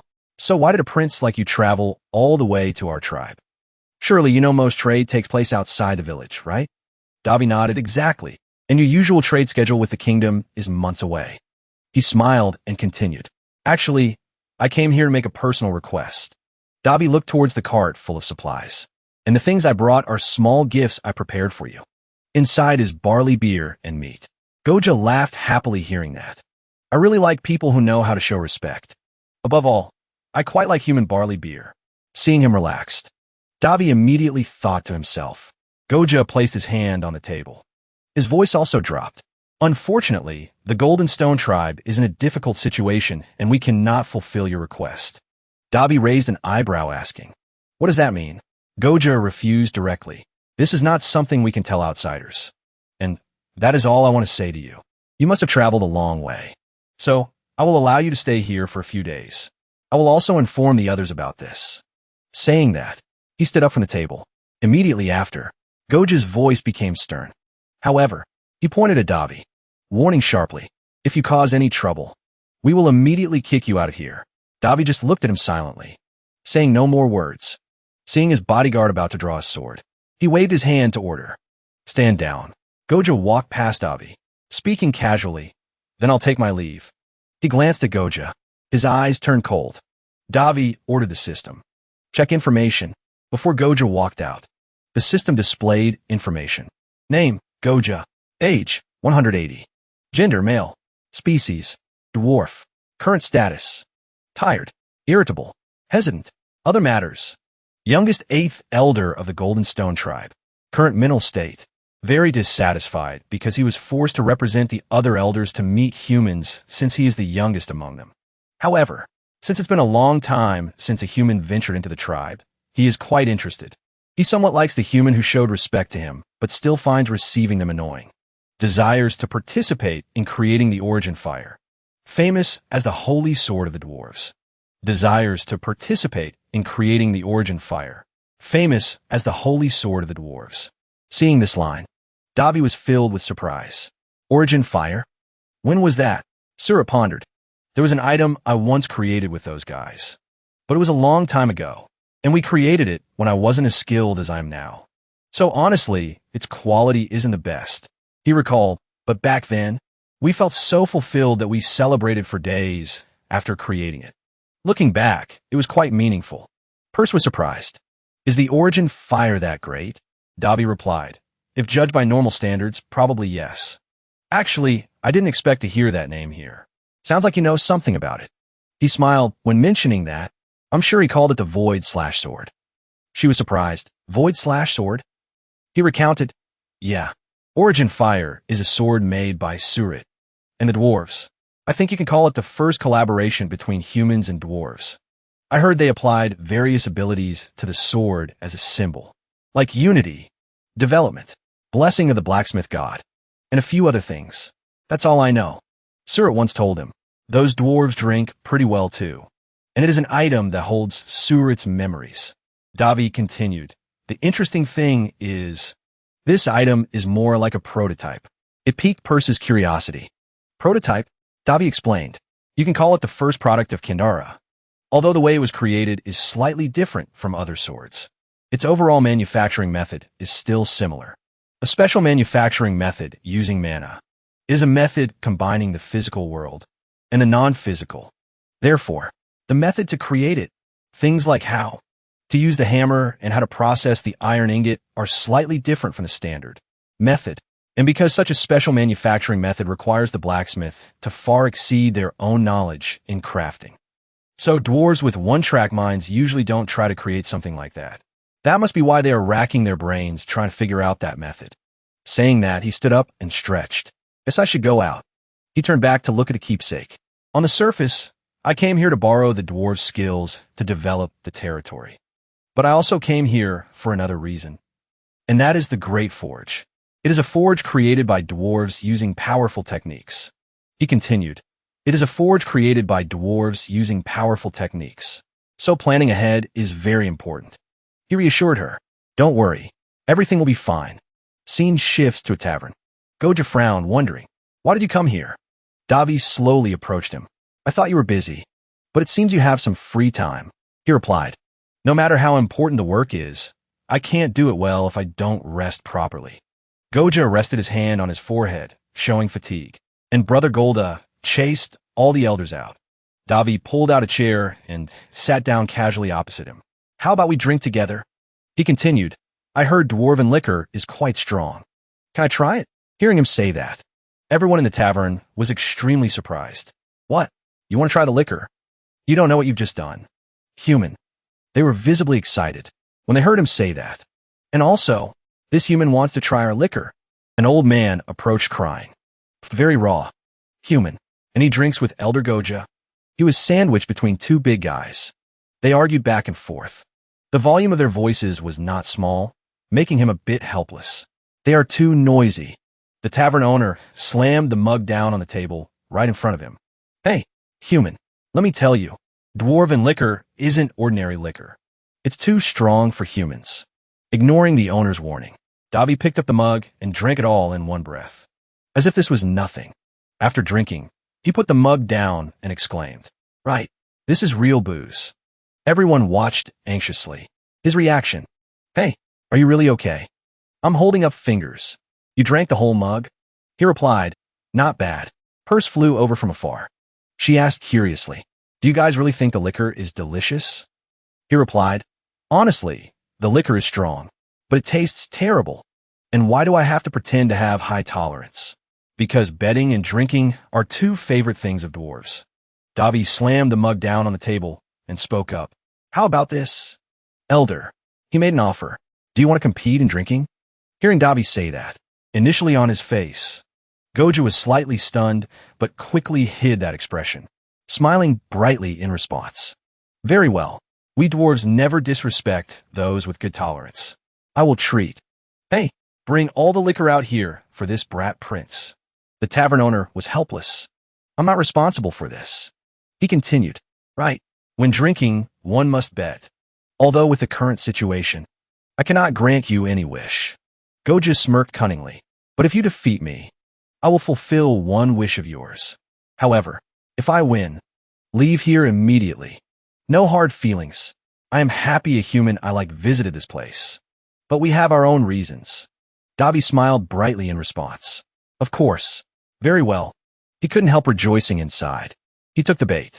Their two mugs clinked together loudly. The next day, Goja couldn't take it anymore and collapsed first. Davi asked worriedly, how are you feeling? He replied, speak slowly. My head is spinning. I never thought I would lose to a human. This is a scam. He smiled helplessly. The world is a very big place. Although I can't possibly get drunk because my holy mana drained it all. Alcohol is purified unconsciously. Purse knew the truth. She turned to glare at him. Scammer. He avoided her gaze. But I still need to focus my mind a bit. She pondered, truly different. Even after finishing the competition, you continued drinking with other dwarves. How did you become someone with such high tolerance? It's because of one of my two swordsmanship teachers. Because the hero united. The Central Plains martial arts world. Chion Madoyun. And it seems he was a feared subject in that world. Even Daphne, an immortal saint who likes to drink, didn't want to get involved with Chion Ma, Dujun when it came to drinking. But the problem is when I learned swordsmanship. From him, drinking became my daily habit. His face flushed red from alcohol, slurring his words. Next step, huh? We must drink another glass first. The glass in his hand was filled. Davi was holding the bottle next to him. Here, drink, he mumbled. I'll teach you after drinking. By the way, if you pass out, I'll make you run 100 laps for 100 consecutive days. Thinking of this, my whole body stiffens with fear. Come to think of it, the hardest part, when learning swordsmanship, from him was his drinking habit. He treated alcohol like a god. And compared to someone like that, dwarves are nothing. Gojo was exhausted. He spoke up. Well then, habeti sabet. Speak. What do you want? He wondered. Is it because of the origin fire that your tribe is in turmoil? He was helpless. Seemed someone couldn't keep their mouth shut. Not exactly. It's because the sword that has protected the dwarves for ages is broken. Hearing this, he couldn't help but be surprised. It's broken? He hesitated, then continued. Not sure how that happened. The sword is passed down to tribes to take turns guarding it. And we promised each other that the tribe in charge would protect the sword for a period of time. My father was responsible for protecting the sword in this generation, but he passed away earlier than expected. So the job was passed down to me and my elder brother Golda. Davi put his hand on his face, pondering. Such an important sword broke, huh? He was surprised. You just want to know that much? You can ask more. Feel free to ask. He thought to himself, truly dwarves, if others treat them politely, they will respond with politeness. Although I only competed in drinking with him. Luckily, I paid attention to the first impression. He smiled brightly in response. Although not very good, I happen to have blacksmithing skills. That project of yours. He made an offer. Can I join as an assistant? At the central workshop of the Golden Stone Dwarf tribe, piles of coal were stacked up. Dwarves were busy working. The wheels kept turning. Perse looked at these machines and couldn't help but marvel. Truly extraordinary. I can't believe these things were created by dwarven technology. Davi smiled and replied, You're right. It's not even mana or alchemy. Yet it's amazing. Just then, an angry voice rang out. Gojo, are you out of your mind? Who did you bring to a place like this? Gojo replied calmly. Can't you tell by looking? It's a human visiting our village. The person shouted angrily. How dare you bring a human here? You are truly crazy. The person shouted loudly. Perse exclaimed. I guessed it, but they really hate you. Davi looked at the situation and guessed. Seems something is going on. At this moment, another person walked over and said, Explain what happened. Gojo called. The person arriving is Golda. Looking almost identical. To Gojo sighed, then explained. Sigh, this was a bet. This little prince is learning blacksmithing. Just showing him around the workshop. A little bit won't hurt. The blacksmith behind still questioned angrily. But why did you bring him to the main workshop? You must still be drunk. Gojo looked at his brother. Voice full of seriousness. I am sober. On my honor as an elder. I beg everyone. Please trust this little prince. Golda pondered. Gojo. Davi just stood obediently behind Gojo. The two looked extremely serious. He gripped the hammer tightly. Sighing softly, Golda turned away, shouting, What are you doing? There is still much to do. Everyone return to your positions. The blacksmith from earlier called out annoyedly. Elder, Golda said calmly. Gojo is also an elder. If he chose to do so, we should respect that decision. On the other side, Gojo called out. Hey, human. Davi corrected. My name is Davi. Gojo nodded. Davi. He pointed the hammer at Davi. Speaking sternly, I will allow you to stay here to respect my brother's choice. But if you do anything out of line, I will immediately crush your head. Davi smiled and replied, I will keep that in mind. Angry shouts rang out around them. Damn it, what is this nonsense? Does he know what we are doing? At this moment, in front of Davi was a great sword 2 meters long and 30 centimeters wide. Although called a sword, it looked no different from a large decorative item. Its nickname is the Void/Sword. Calling it the sword that cannot cut would be more accurate. The blacksmiths constantly urged each other. Pushing, what are you doing? Hurry up. What's wrong with that iron bar over there? Damn it. Hammer it properly. A long crack appeared on the sharp blade. Seeing Davi silent, asked curiously, What are you focusing on? Davi looked at the sword the blacksmiths were swarming over.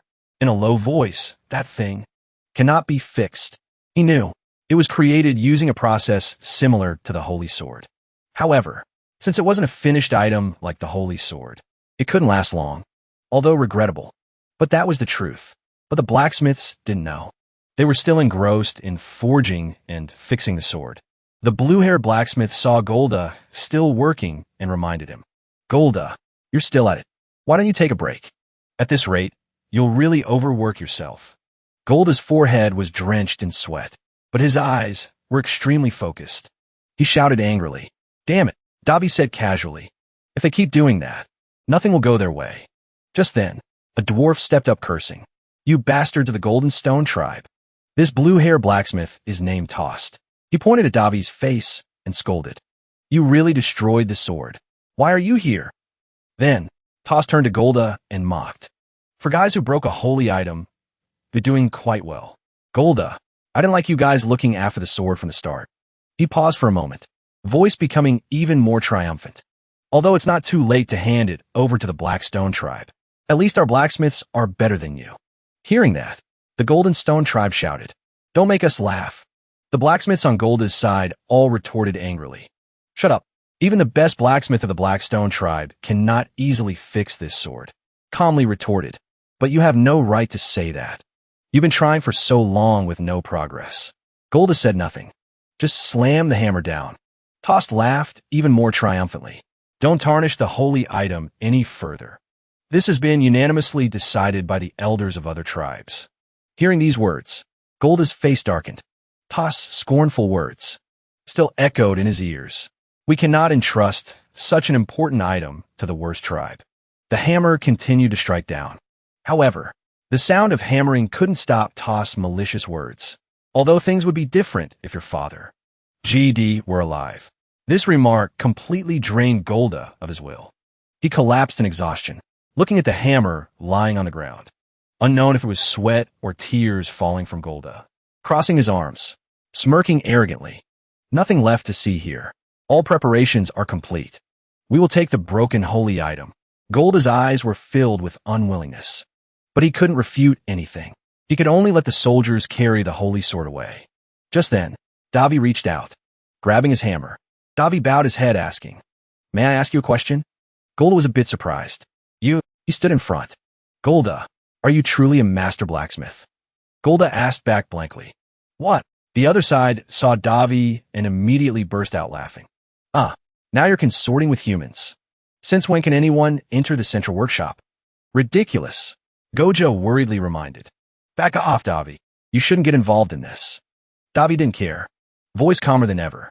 A true master blacksmith would feel the soul in each work and respect them. "But you abandoned that mindset from the start." Hearing that, Golda also widened his eyes in surprise. Then, Davi swung the hammer up, smashing it hard onto the sword. Davi gave the blade a hit, ignoring Gojo and the blacksmiths who were pale with fear. He hit it too much. "This thing is unusable now." The others immediately rushed over, surrounding Davi. "What do you think you're doing? Get out. What do you think you are barging into? Gojo, how do you intend to take responsibility for this?" Gojo hesitated. You went too far. I will officially report this to the kingdom." Davi wasn't scared at all, just asking calmly, "Elder, do you really want to solve this problem?" Golda replied, "Of course." Davi continued asking, "Then why are you behaving like that? Do you really think your ego will solve the problem?" Golda stammered, "What? What do you mean? You must have realized." Davi's sharp voice stunned Golda. His finger ran along the blade. "About 3,000 years ago, right? This sword has protected the village for that long. Instead of respectfully retiring the item that fulfilled its duty throughout its life, you imposed unnecessary meanings on this sword and tried to force a repair." Davi turned to look at the blacksmiths, shouting furiously, "How dare you treat the item that is the pillar of the village like that, and still call yourselves master blacksmiths? Since when did dwarves become so shameless?" These words stunned the blacksmiths. No one could retort a word. Davi's eyes turned cold. "The best craftsman on the continent. Yet you don't know the condition of this unfixable item? Absurd." Davi suddenly grabbed a piece of the sword. He said nothing, directly through the shattered blade into the furnace. The blacksmiths nearby gaped in horror. Some held their heads in panic. Screams echoed throughout the forge. No. In every work created by a master craftsman is a residing soul. And you cannot call yourselves master craftsmen if you don't respect its soul. Back then, Surat instructed him that, if you catch anyone daring to disrespect this soul, crush their heads without mercy. Davi stood before the blazing furnace, looking incredibly calm, looking at the blade burning to ash in the furnace. The blacksmith screamed in terror. No, no, it's over. They knelt down in rage. No. Some picked up hammers, cursing in unison. Damn human. I will kill you. Davi showed not a hint of fear, just saying coldly, given what you did to the sword, this is the right thing to do. He turned his head back, icy eyes looking straight at them. Don't insult the holy item any further. The blacksmiths scolded angrily. What did you say? Davi thought, putting aside their pride. This item was created by my master craftsman, meaning I'm somewhat related to this thing. He glanced at the blacksmiths. It seems no one here understands the true meaning of a holy item. Davi's words struck precisely at their weakness. This item exceeded its lifespan long ago, but you don't have enough confidence to create another one. Davi provoked boldly. Even so, you won't even try, yet you call yourselves master craftsmen? The blacksmiths immediately erupted in rage. Shut up. Who are you to look down on us like that? Just then, a loud shout rang out. Enough! Golda gripped the hammer tightly, closing his eyes in despair. How miserable do you intend to make us? The others were stunned. Elder, Davi thought. Correct. They must have realized that the lifespan of the origin fire has passed, and trying to fix it is useless. Looking at Golda's pained, helpless appearance, Davi knows this well, but it cannot be recreated with their skills. They didn't want to admit that truth. Finally, they justified themselves, saying the item would be meaningless if not passed down through generations. That is the worst thing a craftsman can do. Davi stood calmly among them, looking at their despair. Toss stepped forward, voice equally angry. You take it lightly because it has nothing to do with your species. Even the most skilled dwarf craftsman cannot recreate a holy item. He became more furious as he spoke. Brat, do you think you're different from us? Don't be smug when you can't even create this damn holy item. Perse whispered in Davi's ear. Are you okay? I've never seen those stubborn heads so disappointed. If this continues, Davi stood amidst the crowd, calmly asking back, did I ever say I couldn't? Hearing that, the blacksmiths widened their eyes in shock. Even the Golda brothers couldn't believe their ears. Even Perse was stunned. It took a few minutes for the dwarves to start reacting violently. Don't make us laugh. Stop bluffing. Even we dwarves cannot handle metal heated according to such a strange structure. Yet you, a human, say you can do it? Even Golda couldn't suppress his anger. That is the work of the 1,000-day blacksmith, not anyone else. That isn't something you can do just by relying on luck and effort. Goja hurriedly stopped him. Davi placed his hand on the steel anvil, speaking coldly, then stop whining and learn. Old man, Golda and Goja were stunned. Davi swung a hammer down. The iron plate below immediately sparkled like a mirror. There's one skill I almost caught up to my master with. Among the skills I learned in the Hall of Heroes, although I learned it by mastering countless skills, like magic, swordsmanship, alchemy, holy arts, and many other things. Since Surat was a naturally gifted teacher, my blacksmithing skills improved the fastest, although I still lack many things to catch up to his monstrous precision. Meaning, the hammer continued to strike down. Davi performed the operations he had learned. While deep in thought, I have created countless items, like the origin fire, which was just a prototype. Immediately after, iron bars were brought out. Toss stared at the thing pushed before his eyes. He shouted angrily, what do you think you are doing? Cadmium, iron, and Miguan alloy? You can't do that. You lack even common sense. Davi didn't bother listening to him, directly interrupting. And who said you can't surpass the limits of common sense? Your ancestors, or the 1,000-day blacksmith? Hammer blows continued to fall. The blacksmiths could only fall silent. Davi said disdainfully, you simply trapped yourselves in meaningless rules that you created. For Davi, there was no such thing as common sense. The very next second, the flame turned a strange blue.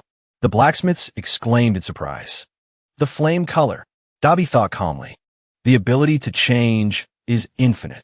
As long as you change how you process them, you can combine many different methods to create new things. even if it is a method dwarves call insulting to holy items. Watching the pile of reagents being poured in, Tost muttered in disbelief. He put reagents into the alloy? Impossible. How? How? At this moment, the blacksmiths dared not speak anymore, just intently watching Davi forge the sword. It took a long while. Before he could exhale in relief, a shining blade was placed neatly on the table. Davi asked, "How is it?" He smiled at the blacksmiths. "Isn't it very simple?" Seeing this result, they couldn't help but marvel. Wow! One by one, they went to observe the blade. Everyone was impressed. Although the appearance is a bit rough to be called origin fire, it is exactly it. It is the power the body can feel from a holy item. It seems even stronger than the previous one. Davi smiled, thinking, "Of course. Whose disciple do you think I am?" Purse beside him couldn't hide her surprise either. "I never thought you could create such a thing without a mana stone. I have goosebumps." Davi smiled as if it were natural. "As long as they discard common sense, even they can repeat what I did." His eyes fixed on the blade. "The most important thing is the structure." Purse was surprised. "Structure?" Davi nodded and explained. "Correct. To let the sword absorb mana on its own. Basically, it is structured so mana circulates inside the sword. It is similar to the mana circle inside my body." Purse finally understood. "Oh." Davi walked up to Golda, asking, "Elder Golda, do you recognize the technique I just demonstrated?" Golda hesitated. "That." Davi smiled and said, "Only a few items, including holy items, can heal themselves with metal without the help of mana stones." Golda stammered. Right. Davi continued. "That is because it is different from artifacts that become useless after mana is depleted." He asked, "Can you feel the structure?" Golda naturally didn't understand. "Structure?" Purse stood watching. Her lips curled up happily. No matter how difficult the situation, he still successfully captured their hearts. Sometime later, the sword was finally complete. "I can only create the sword to this extent." He carried the hammer on his shoulder, smiling humbly. Even the 1,000-day blacksmith only finished up to here and left it to the dwarves to complete. "So the rest is up to you," Golda said worriedly. "But we lack the skills to complete it." Davi said, "Obviously. Then you must learn." The blacksmiths widened their eyes in surprise. "Hey, can you really teach us the skills of the 1,000-day blacksmith and the ancestors?" Davi nodded, then added, "Of course there is a fee. This is an exchange. Do you agree?" He brought out the sword wrapped in a pink cover, placing it on the ground before the dwarves. Seeing the cover emitting a strange light, the blacksmiths asked in surprise, "That item, where did you get it?" Davi didn't answer, just reminding, "We will start when I finish my work." Seeing the sword Davi just took out, the dwarves immediately approached to observe. They surrounded it, eyes full of curiosity and interest, looking for a long time. None of them could hide their surprise. They simultaneously exclaimed, "Is this a sword? Oh, very impressive. Extraordinary." Exclamations rang out, creating a lively and admiring atmosphere. Meanwhile, the Demon King Purse, who was sitting on Davi's shoulder, gently flew out, hovering in midair. She glanced at the dwarves. With a mischievous tone, she smirked and exclaimed, "Why is it that whatever you show them, they react like that? At this rate, you will be accused of blasphemy." Hearing her say that, Davi spoke up in response, his voice calm and confident. "Do you really think I would fear punishment from God when I have received the Holy Seal?" Just then, from the crowd, Elder Golda, the red-haired leader of the dwarves, revealing clear curiosity, approached and asked Davi, "What is this sword?"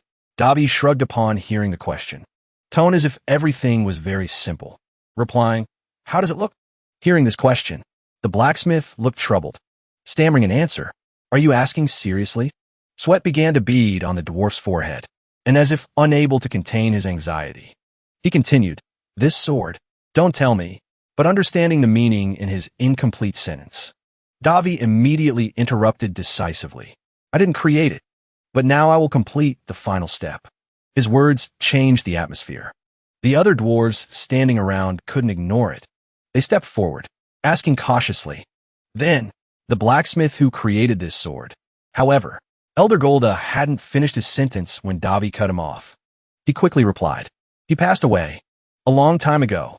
Hearing this information, they couldn't help but be surprised. Meanwhile, Elder Golda sighed softly, bowing his head and speaking in a low voice. Ahem, I am very sorry. However, Davi didn't respond to him. He seemed to be sinking deep into distant memories, mumbling in a thoughtful voice. It's been a long time. Must be a few thousand years. Hearing this, they were dumbfounded. This information exploded like an unexpected bomb, shocking the dwarves present. They chattered incessantly. A few thousand years. Don't tell me. Is that? Our main character heard these whispers. He smirked slightly and spoke decisively. Voice clear and strong. That's right. It's been a few thousand years. Davi looked at the sword, thinking, this posthumous work has been aging while stored for such a long time. And because of that, its power has increased more than 10 times compared to when it was created. Sitting on Davi's shoulder, the little demon Purse heard this and widened her eyes, asking quickly, you just said the sword aged? Like wine. Davi nodded slightly. A smile flashed on his lips. He replied slowly, when using this type of mana processing, the sword must be processed for a certain period of time. Then he added, you can only complete a new origin fire after a few months. Well, the difficulty of keeping different items varies. After speaking, many intertwined thoughts appeared in Davi's mind. He thought to himself, that's why I'm worried. How to complete the final step for an item like this. While Davi was immersed in his thoughts, ignoring everything around him, Elder Golda, who had been standing nearby for a long time, suddenly spoke up, hey, do you have the necessary materials to complete the final step?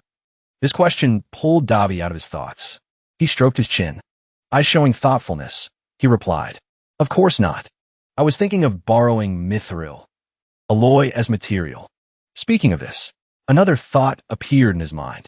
It would be best to use orichalcum or adamantium, but I don't have those luxuries right now. But since this is a dwarf workshop, maybe I can get some high-quality mithril. Standing behind, Golda pondered silently, calculating and considering, as if looking for a solution. After a moment, he looked up.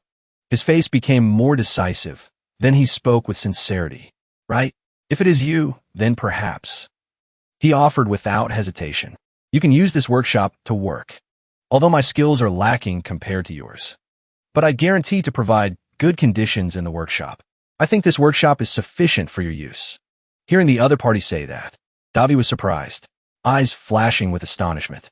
He began calculating in his mind. For blacksmiths, their workshop is a boundary no one else is allowed to enter. I thought they wouldn't lend it to me, even to repay me for teaching them new techniques. While Davi was still thinking, the surrounding dwarves started getting noisy. Faces frustrated. They spoke up one by one. Elder Golda, what does this mean? Are you serious? You never showed us even when we begged you.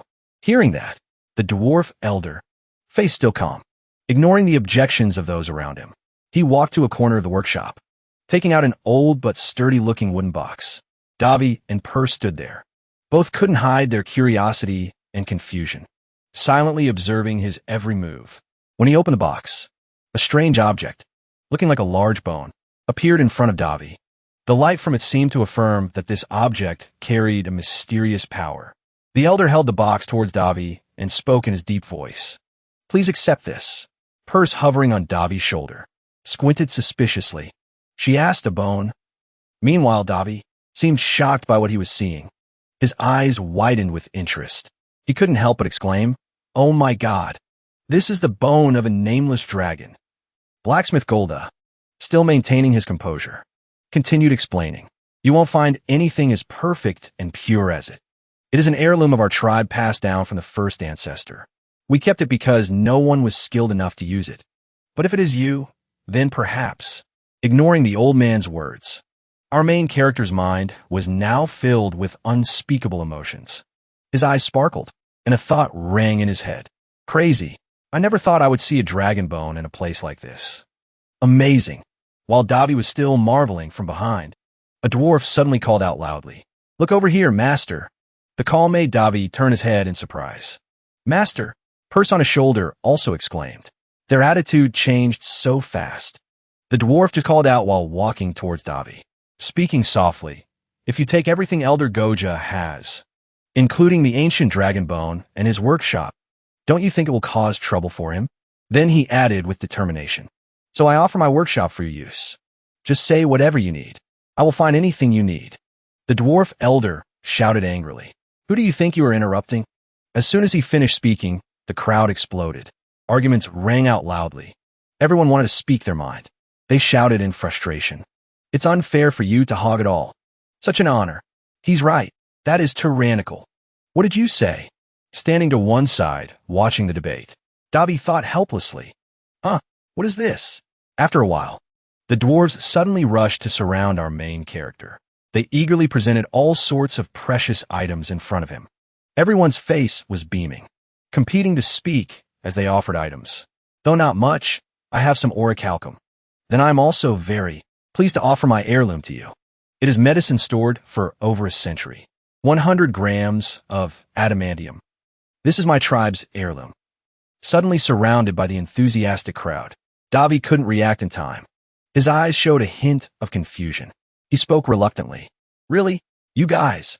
Why offer heirlooms so easily? Hearing these words, the dwarves laughed happily, waving their hands in unison. It's okay. I can never use it anyway. At least I can brag that it was used to complete the posthumous work of the 1,000-day blacksmith. Seeing them say that, Davi could only exclaim internally, sorry to the dwarf ancestors. Scene transition. After settling everything, the two looked over the pile of rare materials stacked before them. Purse turned to Davi and spoke with a slightly sarcastic tone. What did you say earlier? Not enough materials? Hearing that, he replied with a helpless smile. I guess it's not a problem anymore. Impressive.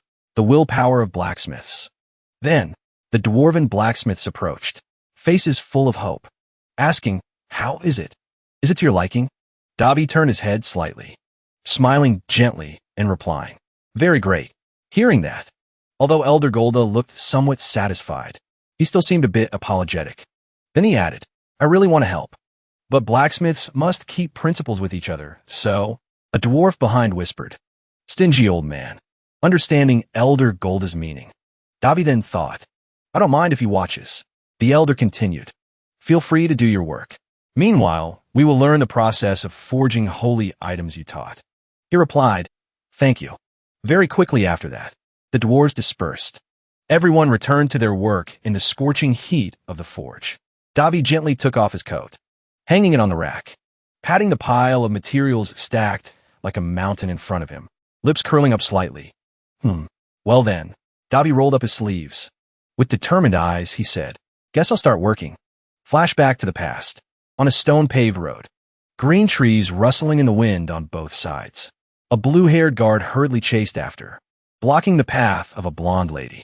Face showing pleading. He said, hey, bean girl, hand it over. Hearing that, the bean girl, stubborn eyes full of anger, immediately scolded. Who are you calling a flat-chested bean? You bastard. The scolded servant waved his hands resolutely, hurriedly explaining.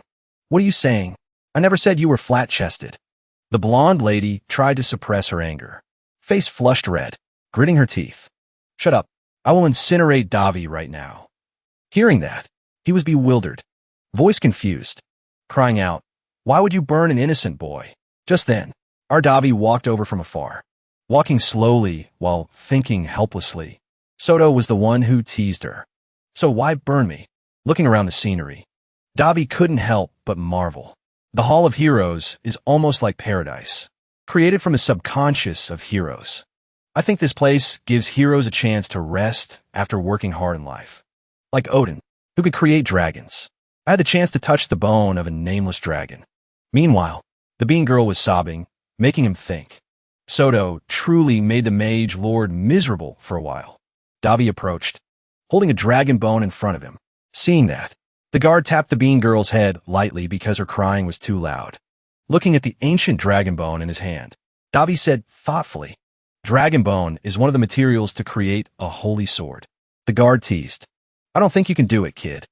And the bean girl kept muttering in anger. I will incinerate you. Then the guard added, but just in case you find a relic, a real ancient one, at least know how to use it. Recalling old memories while forging, Davi thought, back then I was very annoyed having to use a relic, an ancient one that I thought wouldn't exist in the real world. But I was wrong. While he was reminiscing, the fire in the forge suddenly flared up violently.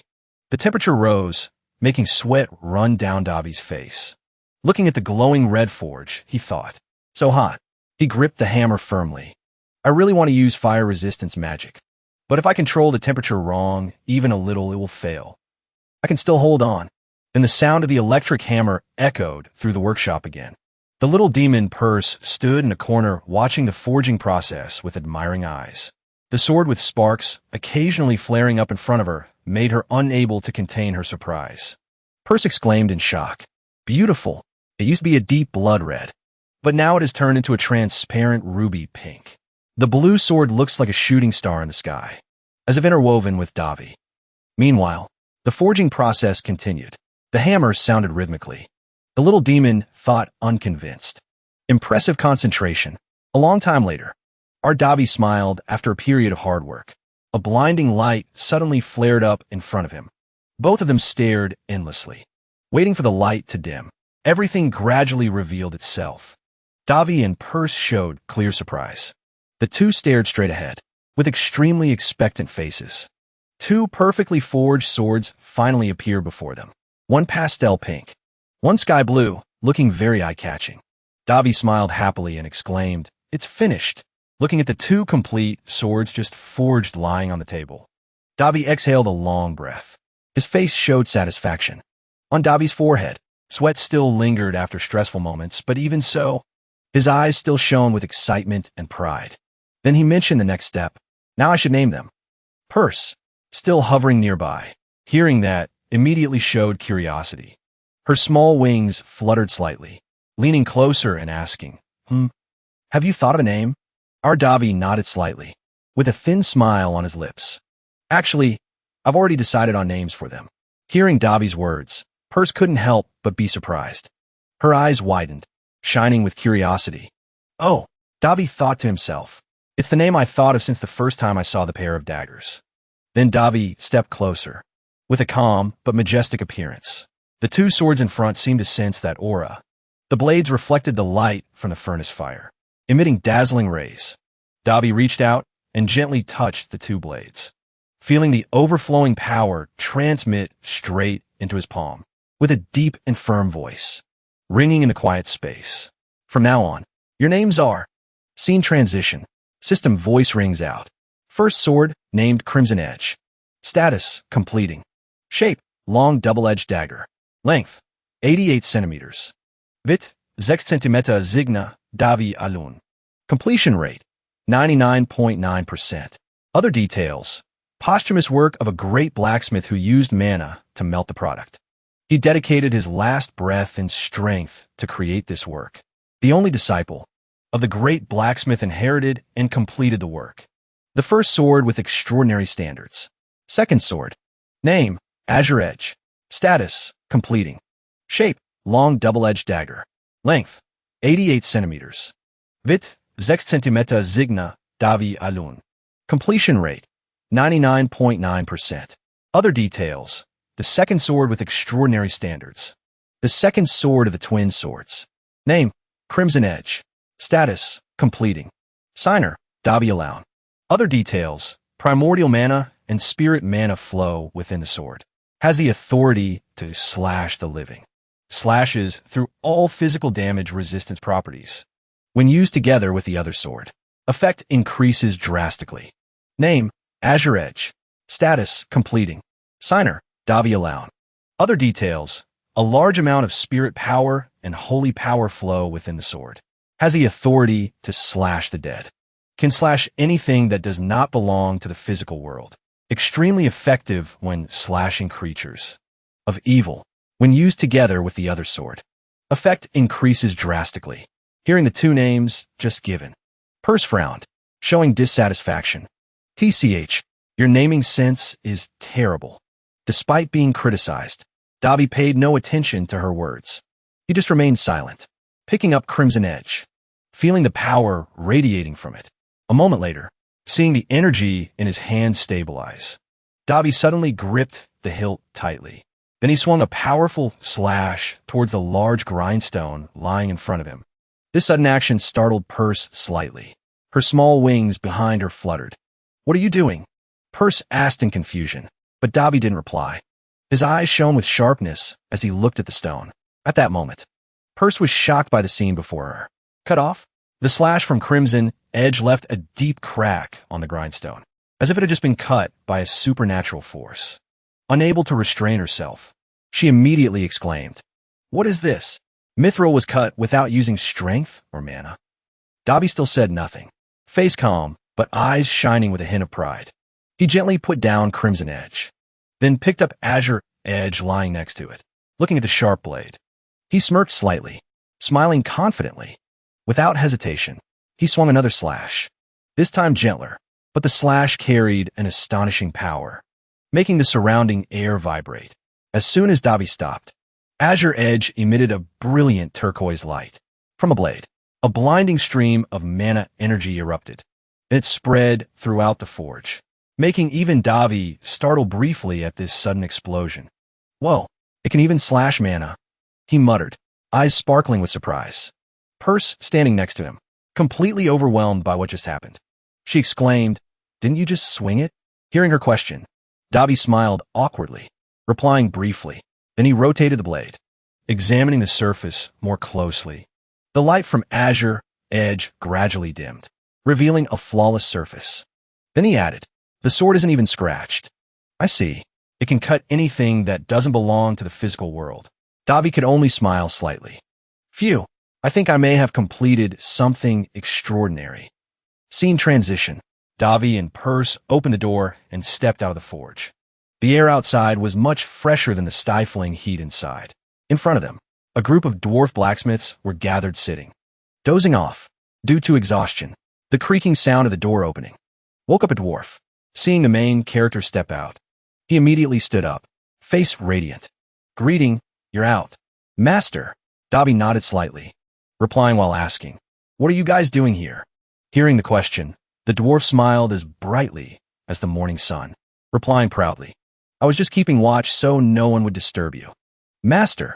Seeing that, Dobby laughed, eyes narrowing with satisfaction. "Ah, thank you for your hard work." Then he tilted his head slightly, wondering, how long was I inside? The dwarf calculated for a moment, then replied, "About 4 days." Dobby was almost stunned hearing that, shouting, "For days?"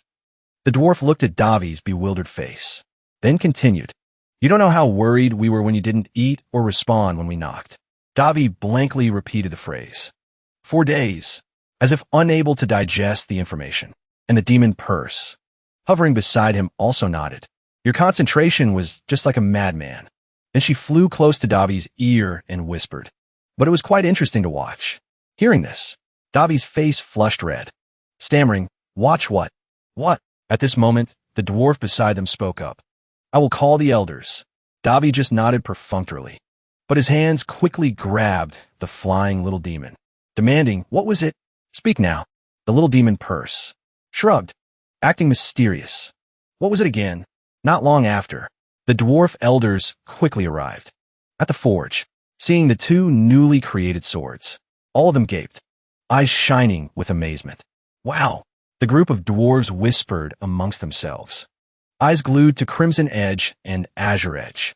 The atmosphere was filled with admiration and excitement. Our main character stood to the side, crossing his arms with a proud look. A dwarf couldn't hide his surprise. He exclaimed, "Amazing!" The sword was glowing. Beside him, another dwarf was weeping tears of joy.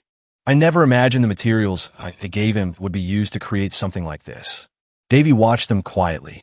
At that moment, in his heart, a sense of satisfaction crept in, but he couldn't help but laugh to himself. When the dwarves saw Hong Kai and Lam Kai, they were like believers meeting the god they worshipped. Suddenly, an old dwarf shot to his feet. His voice was full of emotion. "Now I can die happy." "Me too." Hearing that, Davy was taken aback, his brow furrowing slightly. He thought, aren't they taking this a little too far? Beside him, Persek was laughing gleefully. She covered her mouth, giggling. She made no effort to hide her amusement. After this incident, it reignited the blacksmithing passion deep within them. It gave them the motivation to perfect the primordial flame. A few weeks later, inside the forge, the fire blazed brightly. But the atmosphere wasn't suffocating at all. It was filled with energy and life. Davy stood in a corner, watching the group of blacksmiths work enthusiastically. A dwarf was intently hammering away. Seeing Davy approach, he stopped and asked him, "Master, doesn't the fire around here seem a bit weak?" Davy bent down to observe for a moment. Then he shook his head. "It's fine. For this part, we need to lower the temperature." Then, he continued to explain. His voice was clear. "In short, steel is tougher and absorbs more mana than mithril. It can also be strengthened by controlling the fire's temperature." Suddenly, Davy turned in another direction. He called out in a clear voice, "Eldarundi, don't try to force the texture. You have to let it happen naturally, like flowing water." Eldarani was engrossed in his hammering. Hearing this, he stopped. He slowly followed Davy's instructions. He hammered slower and more gently. A moment later, he looked up. His eyes shone with understanding. "Is this what you mean?" Davy nodded, replying concisely. A little lighter. Ronnie immediately adjusted his force. Then he looked at Davy with gratitude. He said loudly, "I understand now. Thank you, Master." Our Davy just smiled lightly. He said nothing, but a feeling of contentment welled up inside him. He thought to himself, now that they've learned to control their pride, they're truly passionate master craftsmen. Davy then glanced around. The sound of hammers rang out rhythmically, in sync with the crackling of the fire in the forge. He smiled, his eyes shining with joy. Their passion is like they're holding a blacksmith's hammer for the very first time, leaving the forge. It was a beautiful, sunny day. Our Davy took a deep breath. The fresh air filled his lungs. Then he stretched his arms and legs. His body felt revitalized. He gazed up at the high blue sky. Davy murmured, "This isn't so bad." There's even a sense of accomplishment. Just then, Elder Goldoda suddenly appeared from behind. He turned his head and saw the elder approaching. He was holding a bottle of liquor, his eyes bright and his expression solemn. He offered the bottle to Davy and said, "Have a drink. This was my younger brother's favorite. I heard you like it." Davy accepted the bottle. He nodded his thanks and uncorked it. He brought the bottle to his nose and took a sniff. Then he took a small sip. He smiled with satisfaction. He said, "Thank you very much. The aroma isn't too strong. I like it." Hearing this, Goldoda's eyes crinkled. "I'm glad you think so. Not every dwarf likes strong liquor." He paused for a moment.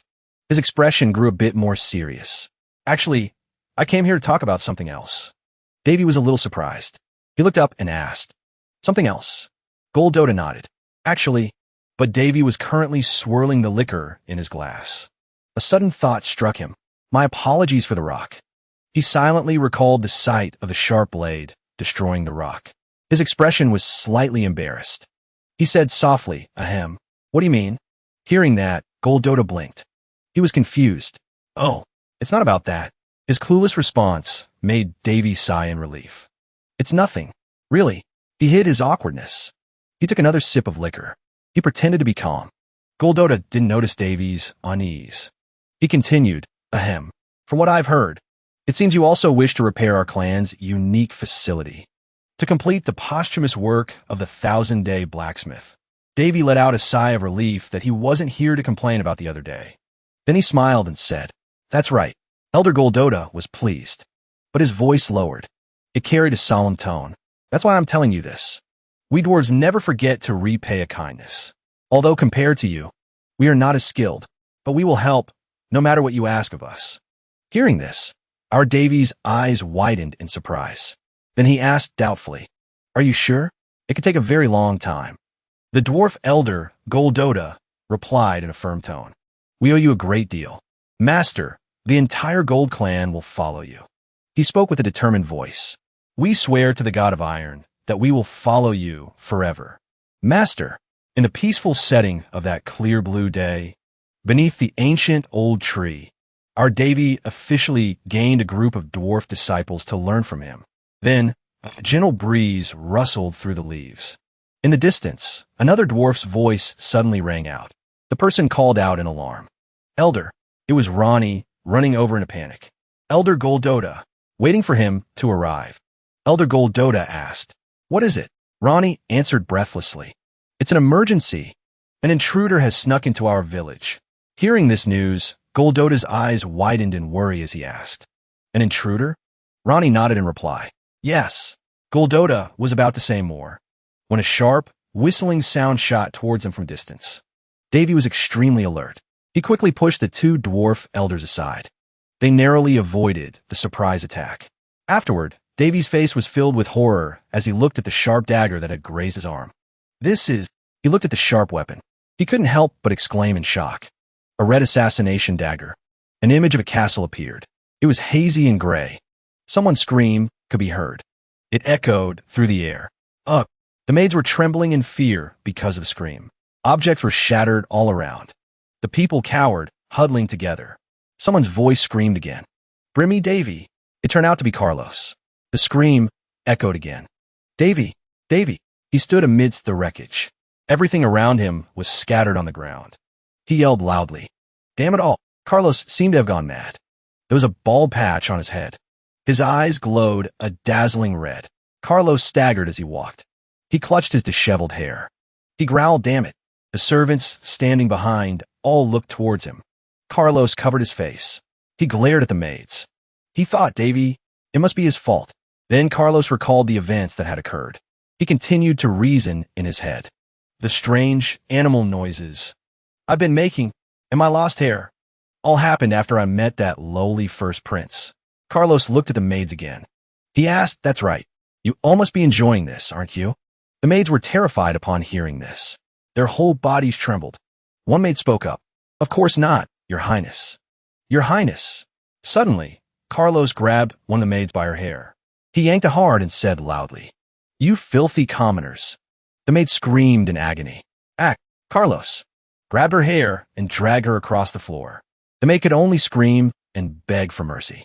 Your Highness. Your Highness. Then, Carlos flashed a wicked smile. He smirked.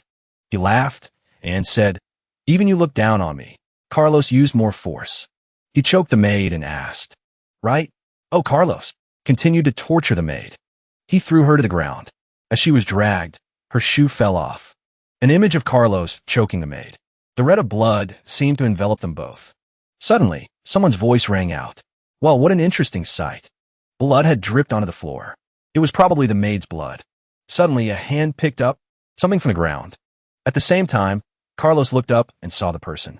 The figure of a noble man with a smile on his lips appeared. Carlos asked, Who's there? Then the man licked his lips. His face was quite handsome.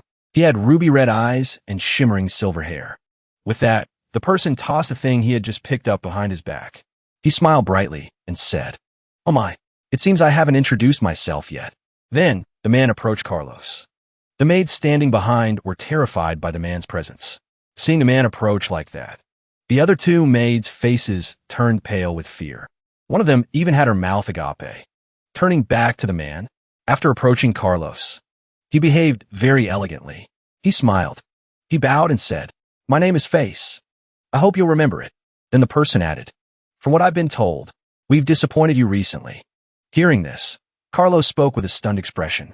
The star. The maids took this opportunity to quickly flee.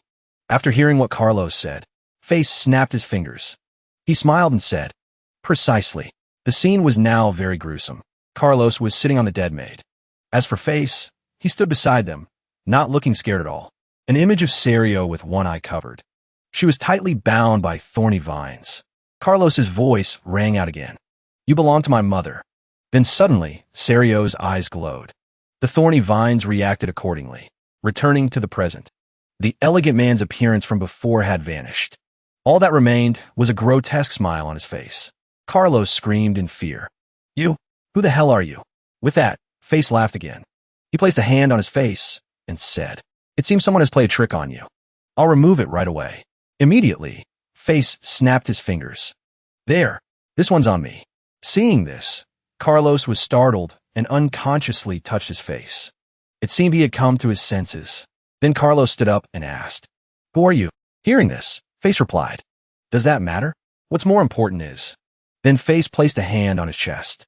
He said confidently, After today, if you make a pact with me, we will take care of the human you hate. Hearing this, Carlos was stunned. He was startled, as if he had realized something. Then Carlos gritted his teeth.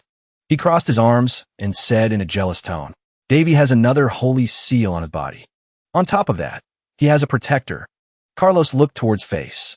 He said seriously, He's not your average guy. Hearing this, Face just gave a faint smile. Then he said, but he's still just a human.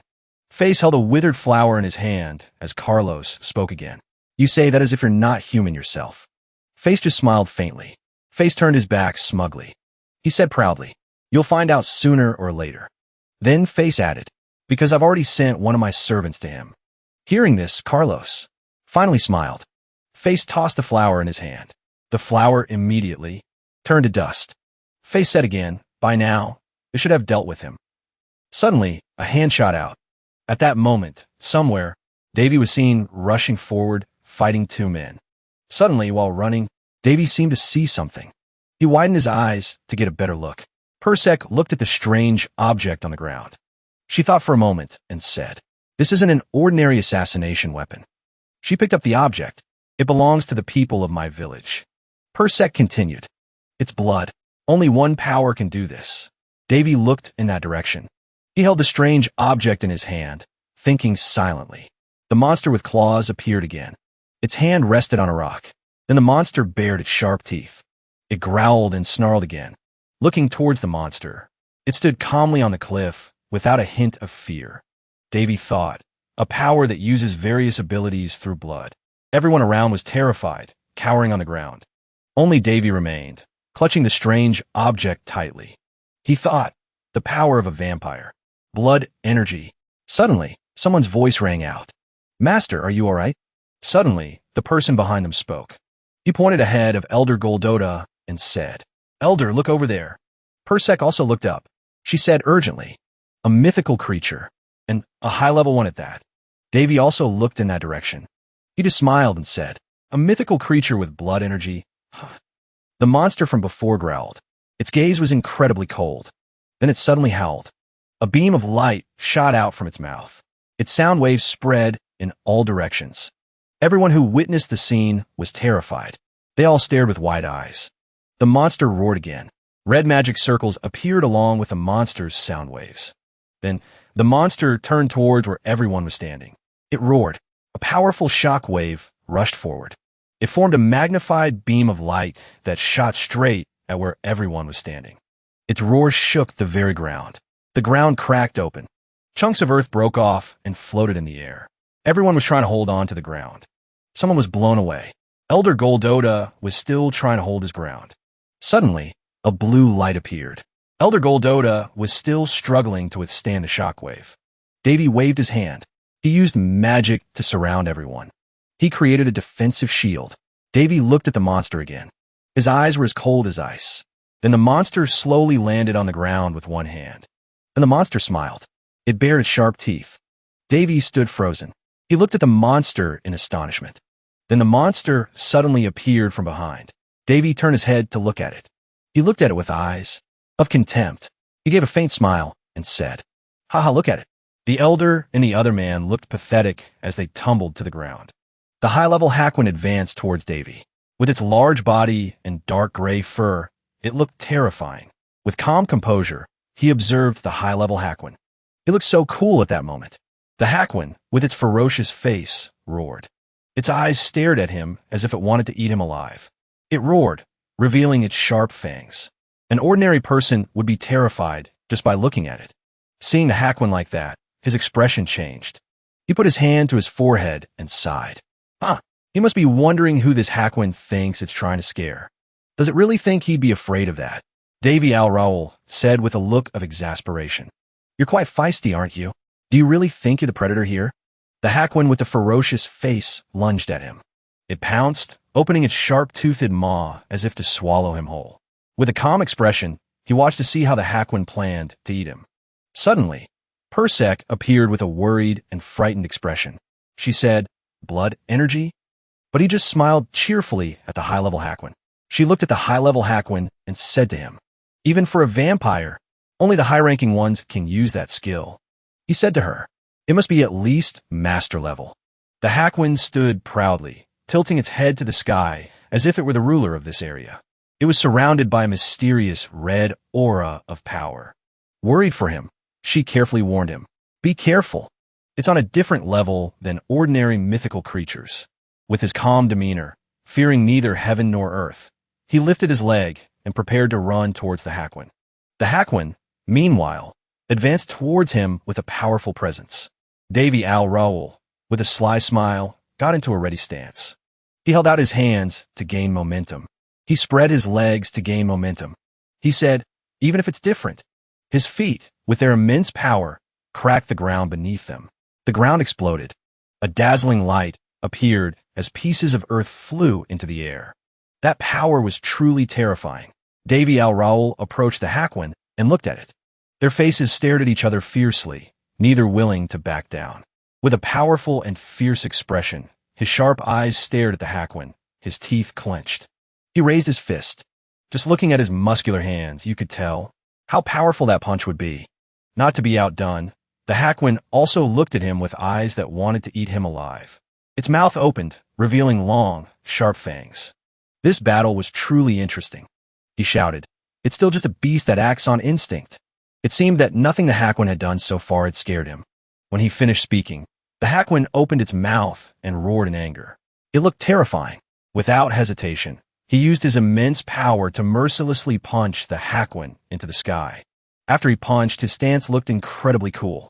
In contrast, the Hakwin was in a pitiful state, flying uncontrollably through the air in free fall. How pitiful! The Hakwin fell towards where he was standing. He observed its falling speed. He looked at it and thought, this is the perfect opportunity. The Hakwin fell in agony. As the Hakwin was about to land on him, he braced himself, his hands open, preparing to grab something. Reflected in the Hakwin's eyes was his heroic posture, drawing something to attack it. He drew a blade and raised it, stabbing it into the Hakwin's eye, causing a brilliant light to flash. He said, "Let's see." With a sinister expression and his sword, he looked at the Hakwin and said, "You have to test drive a card and know if it's good, right?"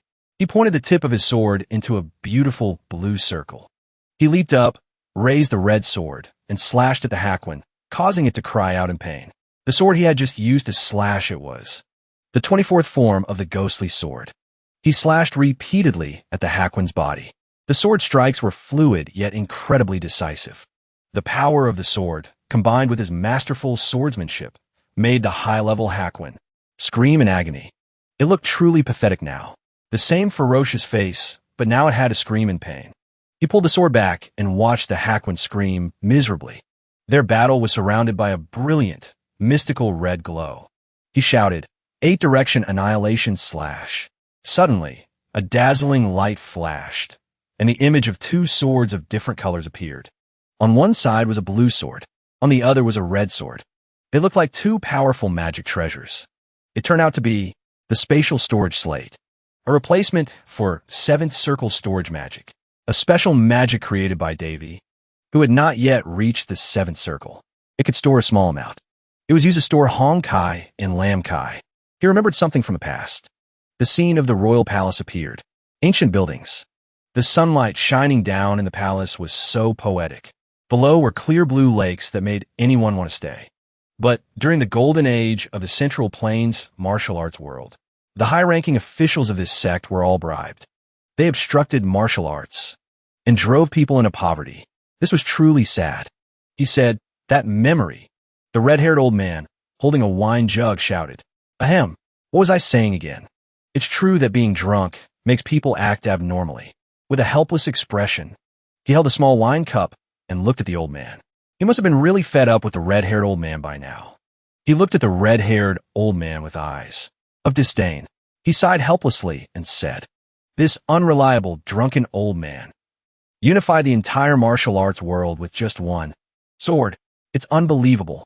That old man created the 88 sword forms he created and left behind. They're quite interesting." The red-haired old man said, "I give up. Let's drink." But he still held the wine jug and chugged from it, looking truly obnoxious. Unbelievable. Each sword form is as powerful as the ultimate technique of other swordsmen. After he finished speaking, he and the red-haired old man stood up to say goodbye. They shook hands. The way they shook hands looked so heartfelt. The old man shook his hand with one hand and carried the wine jug with the other, smiling.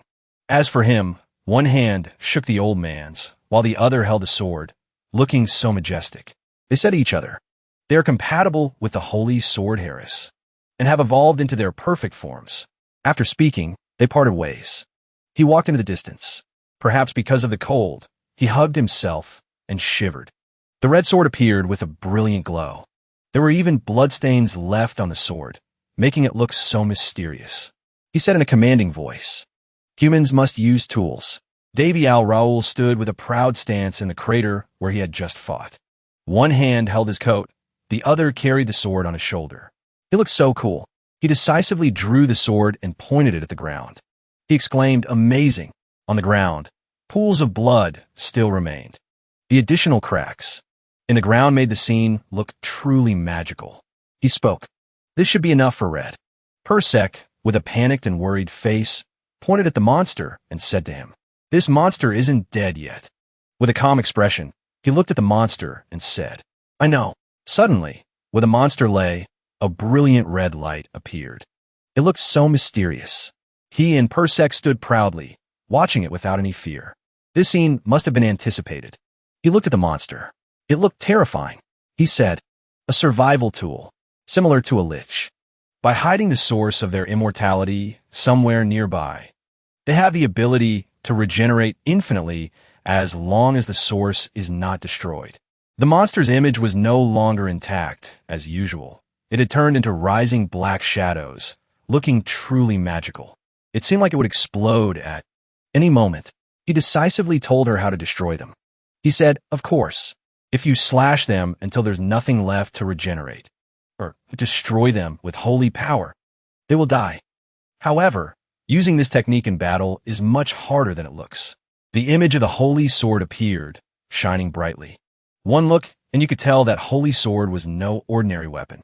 With a curious and questioning face, he turned to look at her and said, "Persek, do you know how a mythical creature could have the immortality of a high-ranking vampire?"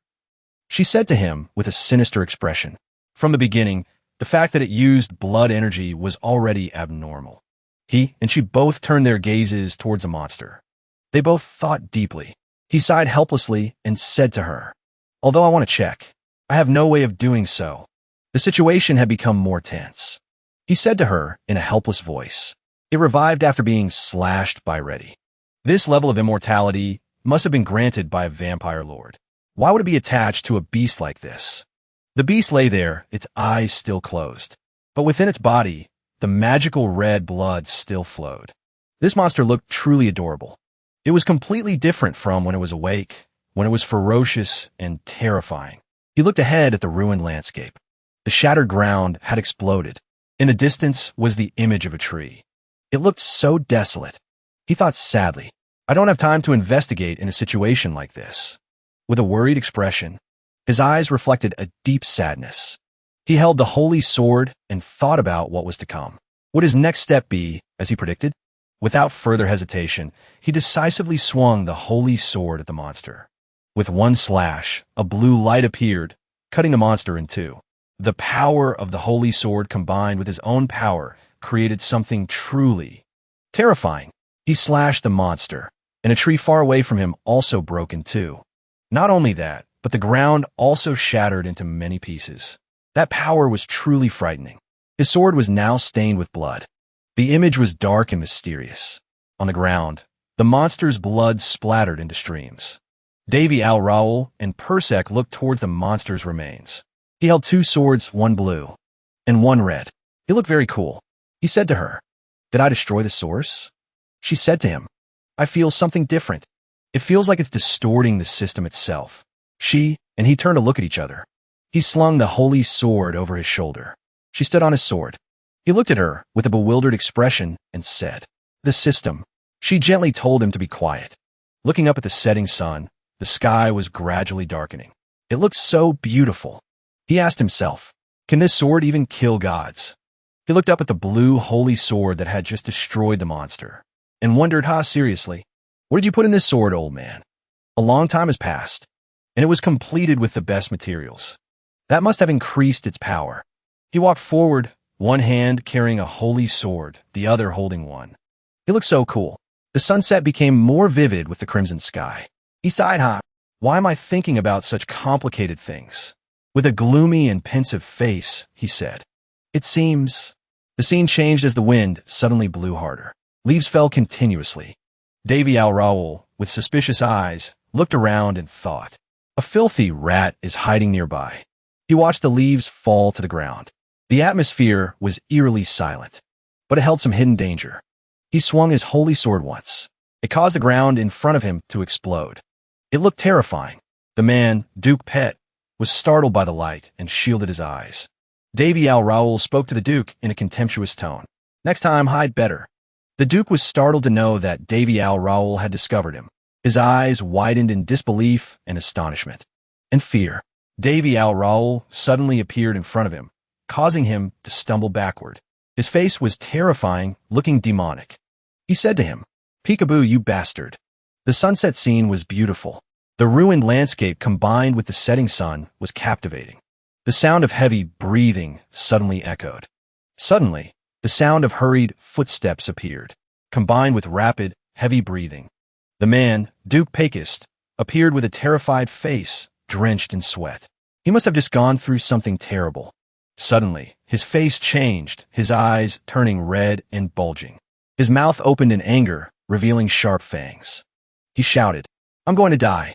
Suddenly, from the darkness, a set of white teeth appeared in a sinister, terrifying smile. The scene revealed another interesting image. The man, Pakist, was being chased by Davy Al Raoul. He looked terrifying at that moment. His face changed, becoming a different person. His eyes were bloodshot, looking at the Duke as if he wanted to eat him alive. He laughed maniacally, a sound that would frighten anyone who heard it. He held two swords in his hands, chasing after him. It made the man's face change with fear. He was sweating profusely. He ran while thinking, "I'll really die if he catches me." He suddenly raised his sword and shouted, "I told you so." Peekaboo, who knows what he was planning to do. He used the power of his sword combined with his own strength. He slashed towards Pakist. A red slash appeared on the path ahead of him. When he saw the red light appear in front of him, his face turned pale, his eyes wide and unfocused. He looked so pitiful. The path ahead of him was blown apart by his slashes. His power was truly terrifying. Just a few slashes were enough to blow up the path ahead. Because the path ahead was destroyed, Pakist couldn't run anymore. He stopped. He covered his face because the path ahead was too dusty. He must have been terrified. His face changed color. His eyes widened, his mouth agape, and he collapsed to his knees as if he had seen something terrible. Mixed with that emotion was extreme fear as he was caught. He continued to chase after him relentlessly. Pakist turned his head to see if he was catching up. Suddenly, a thought flashed through his mind. Why can't I play with him a little? He came to kill me. With an angry face, he shouted, "Do you have to make me look like the bad guy?" Really, he must have felt helpless at that moment. Pakist, with a bewildered face, looked at him, probably not understanding what was happening. Pakist, with a look of confusion, looked at him and said, "Is he crazy? He's talking to himself. Whose side are you on?" His thoughts at that moment were so nonsensical. He must have a habit of overthinking things to come up with such conclusions. He suddenly clenched his fist and thought, "I'll take this opportunity to..." Before he could finish, he suddenly stepped forward and grabbed his arm, causing his face to change color. He must have been terrified. With a bewildered face, he asked him, "What are you doing?" He turned his head to look at him and said in confusion, "When did he get behind me?" The scene between him and the man was quite amusing. One stood with a proud stance. The other was panicked and worried, sitting on the ground. His face became cheerful. He laughed loudly, his eyes crinkling. He held his swords in his hands. He said to him, "Dear customer, you have to pay before you leave." He slashed towards him. He slashed as he spoke. "Are you planning to dine and dash?" Pakist was also very alert. When he saw him about to attack, he quickly dodged. It was a beautiful dodge. Even though he dodged, his face was still pale. He said with a trembling voice, "Damn it." With a sinister smile, he looked at him. He said, "Damn it. Damn it." The man, Pakist, spoke of his family's power. He said, "Among our kind, we are extremely prestigious nobles. In other words, we are generally far superior to humans." As he spoke, an image of a noble person sitting on a chair, chin in hand, appeared very relaxed, and around him were servants standing by to serve. Normally, this human would be terrified when encountering a mythical creature. But not only did he corner me, he also plans to play with my life until he gets bored. An image of him fighting the high-level beast appeared. He stood very proudly, seemingly without any fear. If ordinary people were to encounter this high-level beast, they would surely be terrified. The man, Pekist, stood with the proud posture of a nobleman. He had a satisfied smile on his face. He held a glass of wine, savoring it. At that moment, he shouted, "Lord Face!" His slashes came out one after another. Dazzling lights appeared again. Davy Al Raoul's slash went across his neck, terrifying him to the core. His face changed color. His eyes widened. He bit his lip in fear. "I think we've misjudged him." Davy Al Raoul jumped up to attack him. He looked so cool, while the other man was terrified, unable to stand firm. The man in brown said, "This guy is definitely not normal." Davy Al Raoul's attack was so powerful that it created a dazzling light. He pinned the man down in a dominant position. The opponent, with a helpless expression from his passive position, knelt on the ground, his face bowed. He looked so pitiful. Davy Al Raoul sat on him, crossed his arms, and said, "You finally decided to behave." The man, exhausted and annoyed, said to him, "I can't move." He sat still, not trying to resist. It was pitiful for him, a member of a noble family, to be in such a state. He said angrily to Davy Al Raoul, "What the hell did you do to my body? Human, you lowly species. Do you want to die?" His face was furious, his eyes wide, his mouth open, screaming as if he wanted to eat him alive. With a calm demeanor, he replied, "You should be grateful that I didn't cut you to pieces." Davy Al Raoul said to him in a serious tone, "I need to confirm something with you." The man replied in a stiff, provocative tone, "Try me, Saldi, but I'm the most tight-lipped person in my clan." He said to him in a firm tone, "You won't get any information from me." In a dominant position, he said to him sarcastically, "Sorry, but I never intended to hear it from your own mouth." He must have felt quite embarrassed when he heard him say that. Davy Al Raoul placed his hand on the man's head. Suddenly, he said, "Actually, I happen to have the perfect magic that allows me to look into other people's minds." Perhaps his power was so great that it made the man confess in pain. His face looked miserable, his eyes wide and red. His teeth were clenched. He looked so pitiful. He thought that if he answered like that, he would believe him. Did he think he was a child to be tricked like that? How ridiculous. Davy Al Raoul, with a calm expression, smiled at him. His hand was still on his head as he said, "Something like that can't exist." "Well, there's only one way to find out." The man, with a bewildered face, looked up at him when he heard him say that.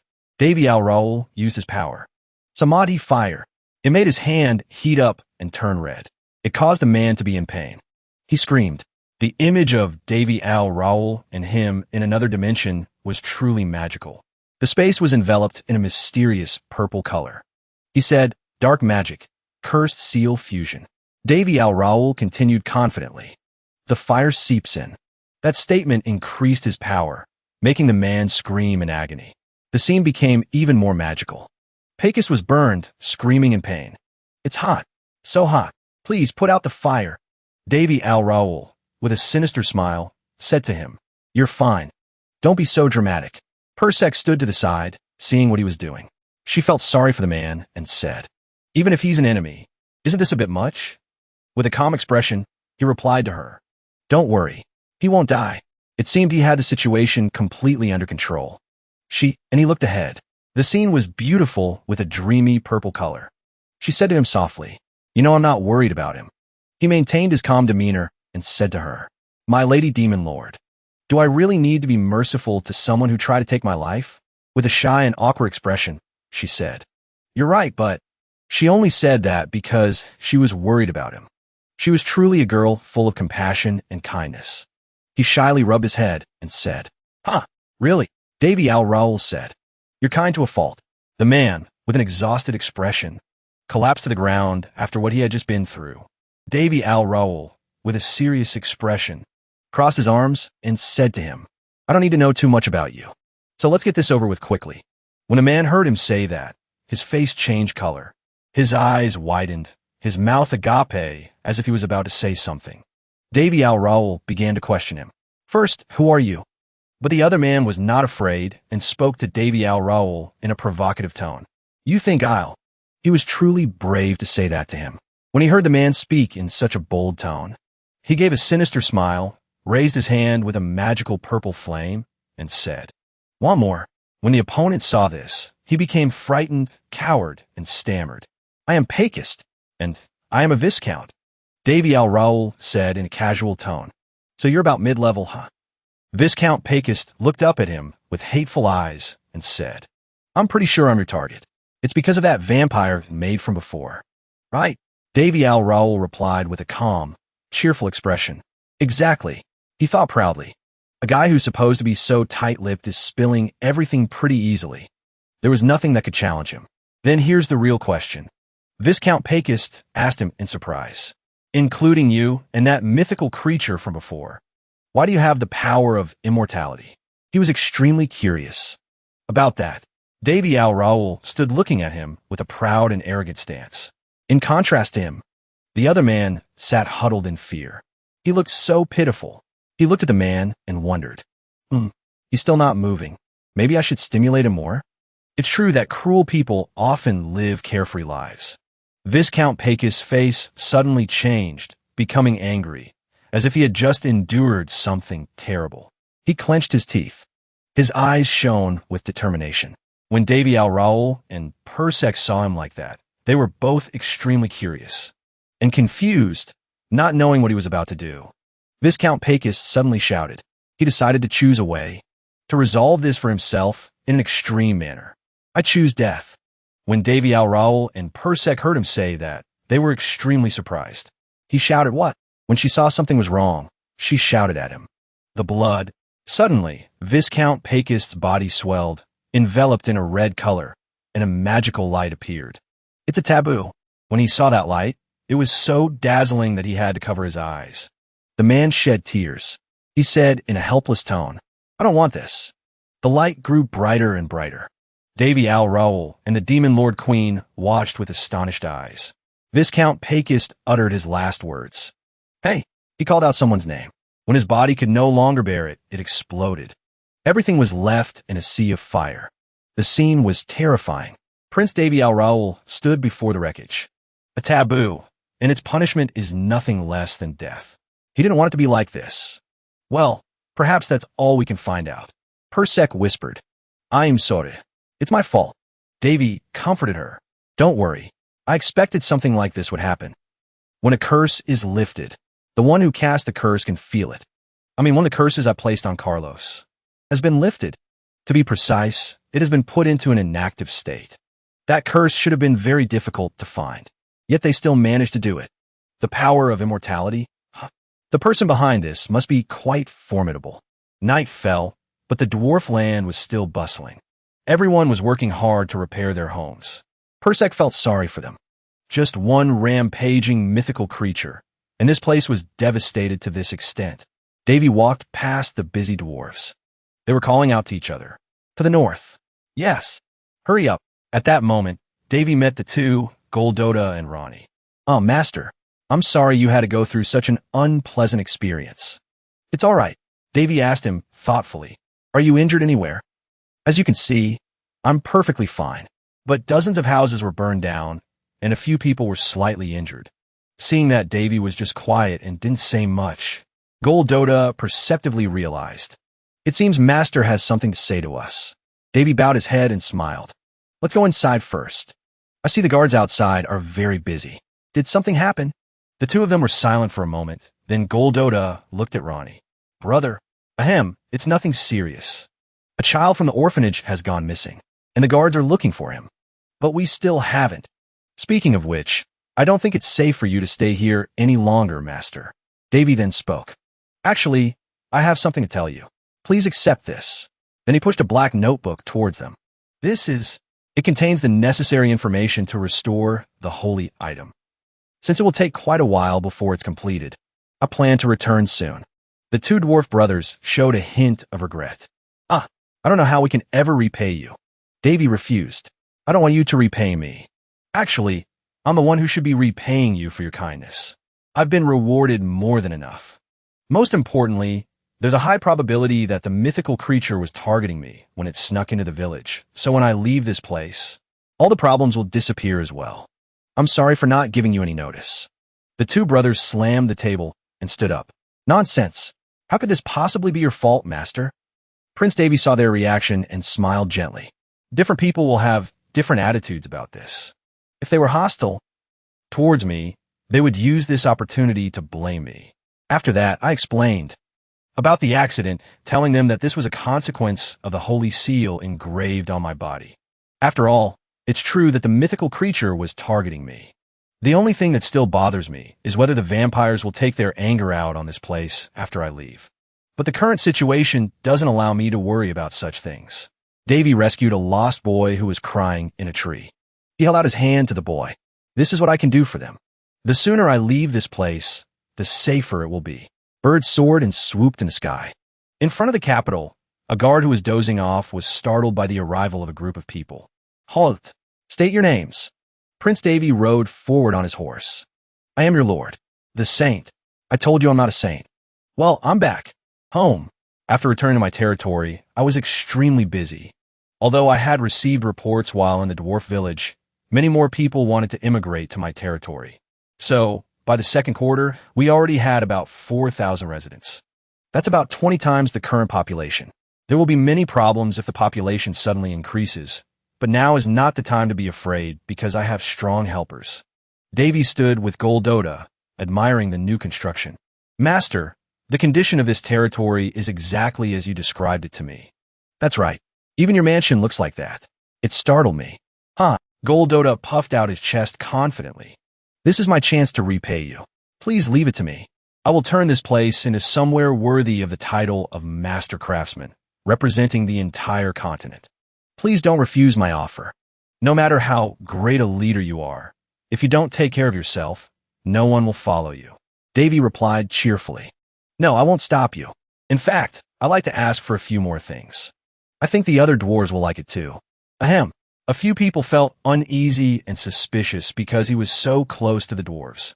What did he do to make the hard-to-please dwarves act like that? Davy knew, although some people looked at me with suspicion.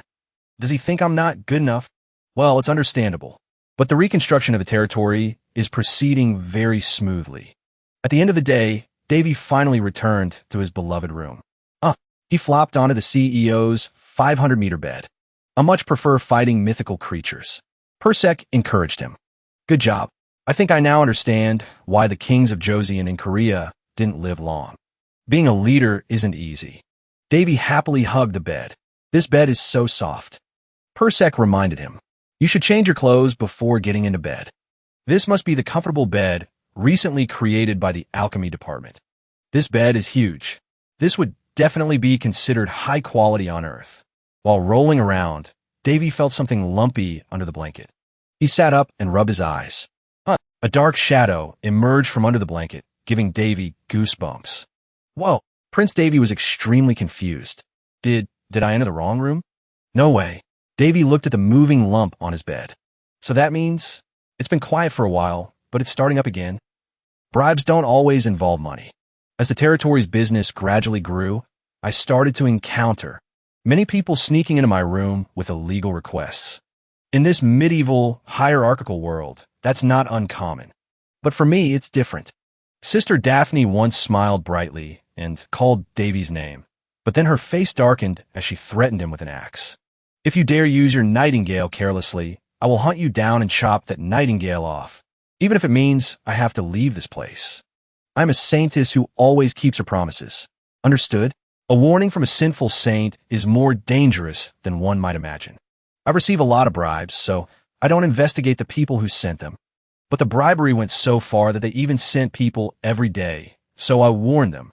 If you send someone into my room, I will throw them out. The person ran away with their tail between their legs. If you keep doing this nonsense, I will turn against you, regardless of any agreement we have. You eunuch. Calling Davy a eunuch left him speechless with anger. Thanks to that, I've been able to enjoy peaceful nights ever since. Davy slowly pulled back the blanket to see who was inside. It was an incredibly cute little girl with pink hair. Davy covered his face in exasperation. What the hell is this? They want to evoke my compassion by using a child? Or is it? Davy sighed. Hey kid, who are you? The pink-haired girl smiled. It was like sunshine. Davy and Persek were stunned. Too cute for my heart. Davy gritted his teeth in anger. Those bastards. They're even manipulating this innocent child. Davy called out loudly, Amy. She rushed in out of breath. Yes, what is it? Before she could catch her breath, she saw a little girl sitting on the prince's bed. Amy was so shocked, she covered her mouth. There must be a misunderstanding. Your Highness, what has? Davy didn't want to hear it. Don't say anything pointless. I told you not to let anyone into my room, didn't I? Amy insisted. I didn't let anyone in. Your Highness, didn't you bring the little girl in? No, Davy reasoned. If Amy doesn't know, then one of the other servants must have secretly placed the little girl here. Have I become some kind of joke these days? Hearing this, Amy rushed over to the little girl. I apologize, Your Highness. I should have guarded your room better. I will find this child's guardian immediately. The little girl pointed her tiny hand at Davy and called out, Papa. Everyone immediately froze on the spot. Huh. The little girl jumped off the bed and ran to hug Davy's leg tightly, happily calling out, Papa. Davy was like, what the F***CK is going on? He looked into the corner of the room where a light was emitting and was startled to see another little girl with blue hair peeking out. That night, they all shared a very long, awkward silence. The next morning, the pink-haired girl was running and jumping all over the castle courtyard. Huh, Amy struggled to keep up. My lady, wait. You'll get hurt. This pink-haired girl's name is Honkai. Processing status, complete. Form, wide, double-edged sword. Length, 88 centimeters. Vit, 6 centimeter. Contractor, Davy Angel. Completion, 100%. Davy sat in a corner, looking at the data sheet. Well, I really didn't expect this. You could have checked the kid's information from the start. Also, I hope you feel some remorse. Davy was helpless. I've already named them. How can I change it now? Who knew a sword could turn into a person? It turned out these two little girls were the two swords Davy had brought back. Their names were Hong Kai and Lam Kai. Processing status, complete. Form, wide, double-edged sword. Note, they have gained consciousness. They awakened their consciousness very early, so their awareness is still very nascent. They see Avanjan, who created them, as their parent. Their awareness will grow over time. Warning, cuteness overload. Persek was flustered. I told you, I can't resist it. Meanwhile, Amy, who could barely handle Davy, now had 2 more children to deal with and had become more experienced. She changed her strategy from chasing to luring them with food. My lady, look, cookies. Would you like to try one? Hong Kai really did run towards her. Haha, Lady Lam Kai, you too. Hurry. Davy's eyes were opened. Swords can eat too. They are literally human. 2 tiny hands placed themselves on Davy's leg. The little girl, Lam Kai, plopped down. Davy touched Lam Kai's head. The little girl looked up and whined, Papa. Persek and Davy's hearts immediately stopped. This level of cuteness was really bad for their hearts. Davy took Hong Kai and Lam Kai out for a little test. Let's do a check first. Hong and Lam, can you two return to your original forms? The 2 little girls looked at each other and nodded. It seems they understand what I'm saying. The 2 of them immediately flew up and quickly returned to their original sword forms. Davy held them in his hands, admiring them, and their essence is still that of a sword. They didn't hesitate to return to their original forms. Yes, they transform very quickly. It seems to be their instinct. The density of power within the swords has also increased. The fact that they have consciousness has made them stronger. All right, you 2 can change back. The 2 little girls hugged Davy's legs. One called out, Papa. The other demanded cookies. Davy was wondering if he should announce that he was protecting them. Persek interjected. Aren't they your daughters? In this case, they're adopted. Davy sighed. Are you trying to keep me from getting married? Wasn't that the original plan? Hearing that, Davy pouted. No, Honkai demanded cookies, but he said no. You'll get cavities. He sounded just like a real father. Just then, Amy rushed in. Amy, what's wrong? Your Highness, it's a visitor. Davy wondered. Who would come at this hour? A visitor? Without any prior notice? Amy replied. It's Princess Willia, Your Highness. Princess Willia was completely mesmerized by Hong Kai and Lam Kai. So cute.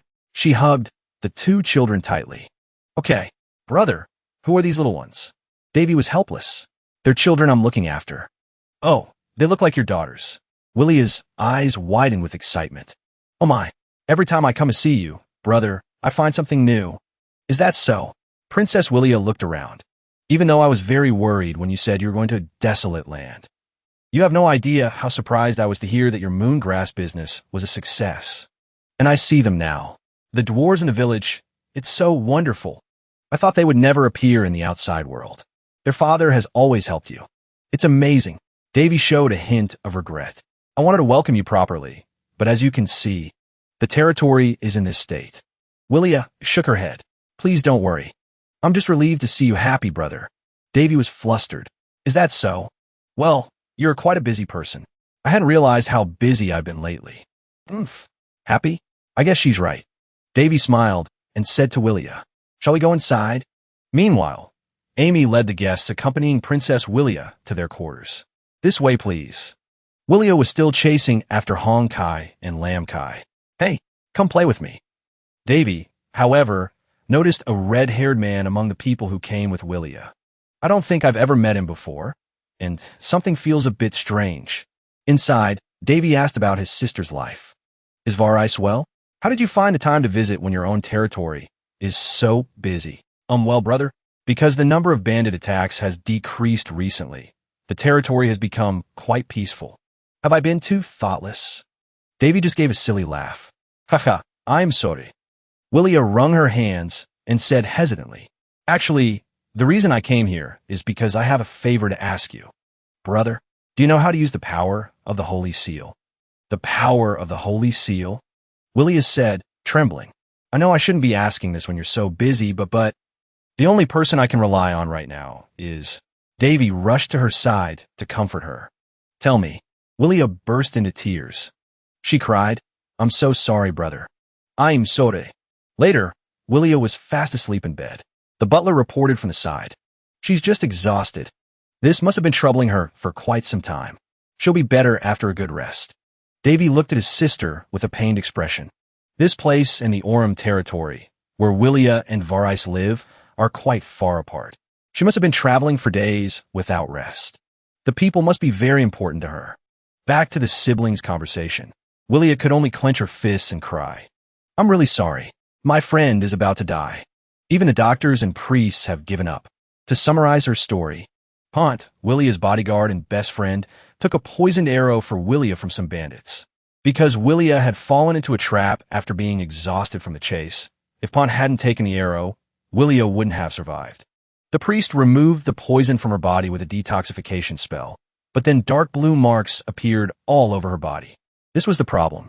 After the poison from the arrow was neutralized, she showed abnormal signs. She had a high fever, and dark blue marks appeared all over her body. After coughing up blood, Pont gradually lost her vitality.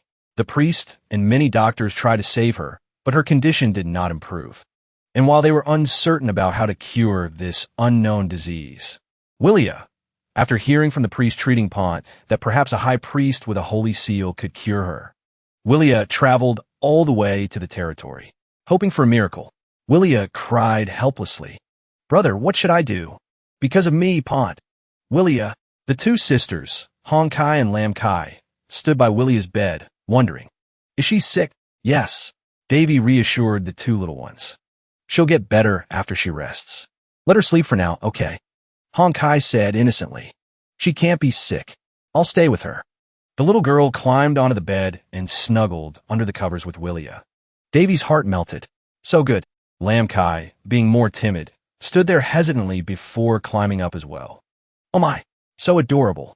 Just a moment ago, she seemed to dislike Willia. So good. Davy pulled the blanket up for the three of them. Normally, I would have stopped them, but they're full of energy, so letting Willia lie next to them might help her recover. Davy stood looking at the moon through the window. Blue marks and coughing up blood. Davy, what's wrong? It's nothing. I just thought the symptoms were quite familiar. My intuition tells me so. There are times when you feel like something is about to happen, even without any evidence or signs. Davy called for the head butler. There are information guilds in the territory. Find the best one, and the most reliable. As you command. Davy confided in Persek. I have a feeling this is going to get very complicated. Persek empathized with him and comforted him. But I don't think you'll have any problems. You always turn danger into opportunity. I know, but I don't want the number of victims to increase. Also, based on the symptoms alone, I can only think of one disease. Persek speculated. Dark blue marks, coughing up blood, and loss of vitality. There is no such disease in my time. Is there really such a disease?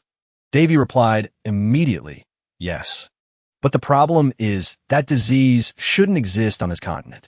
This is what confuses me the most. Princess Willia played happily with Hong Kai and Lam Kai in the courtyard. Huh. The three little girls ran and jumped around the courtyard. Prince Davy watched the three of them play from inside the house. Cause and effect. The principle that states everything has a reason. I'll summarize the situation as follows. Someone who received a detoxification spell after being hit by a poisoned arrow shows abnormal symptoms and is gradually losing their vitality. It's a disease that even the priests have never seen before. There's something very illogical about this. Persek looked at Davy's expression. You don't look so good. I'm thinking a lot. That's understandable. There are many suspicious things in your sister's story. It's strange that barbarians who live by stealing on the outskirts of the kingdom could have such a deadly poison. Although there are many more suspicious things, it's still too early to draw a conclusion. I need more information. That's why you called the guilds to gather information. That's right. To understand the situation. No matter what kind of disease it is, the solution always lies in the cause. This is the first thing I learned when studying medical techniques. Davy sat down in a chair and smiled. Speak of the devil, and he shall appear. Since you're already here, come on in.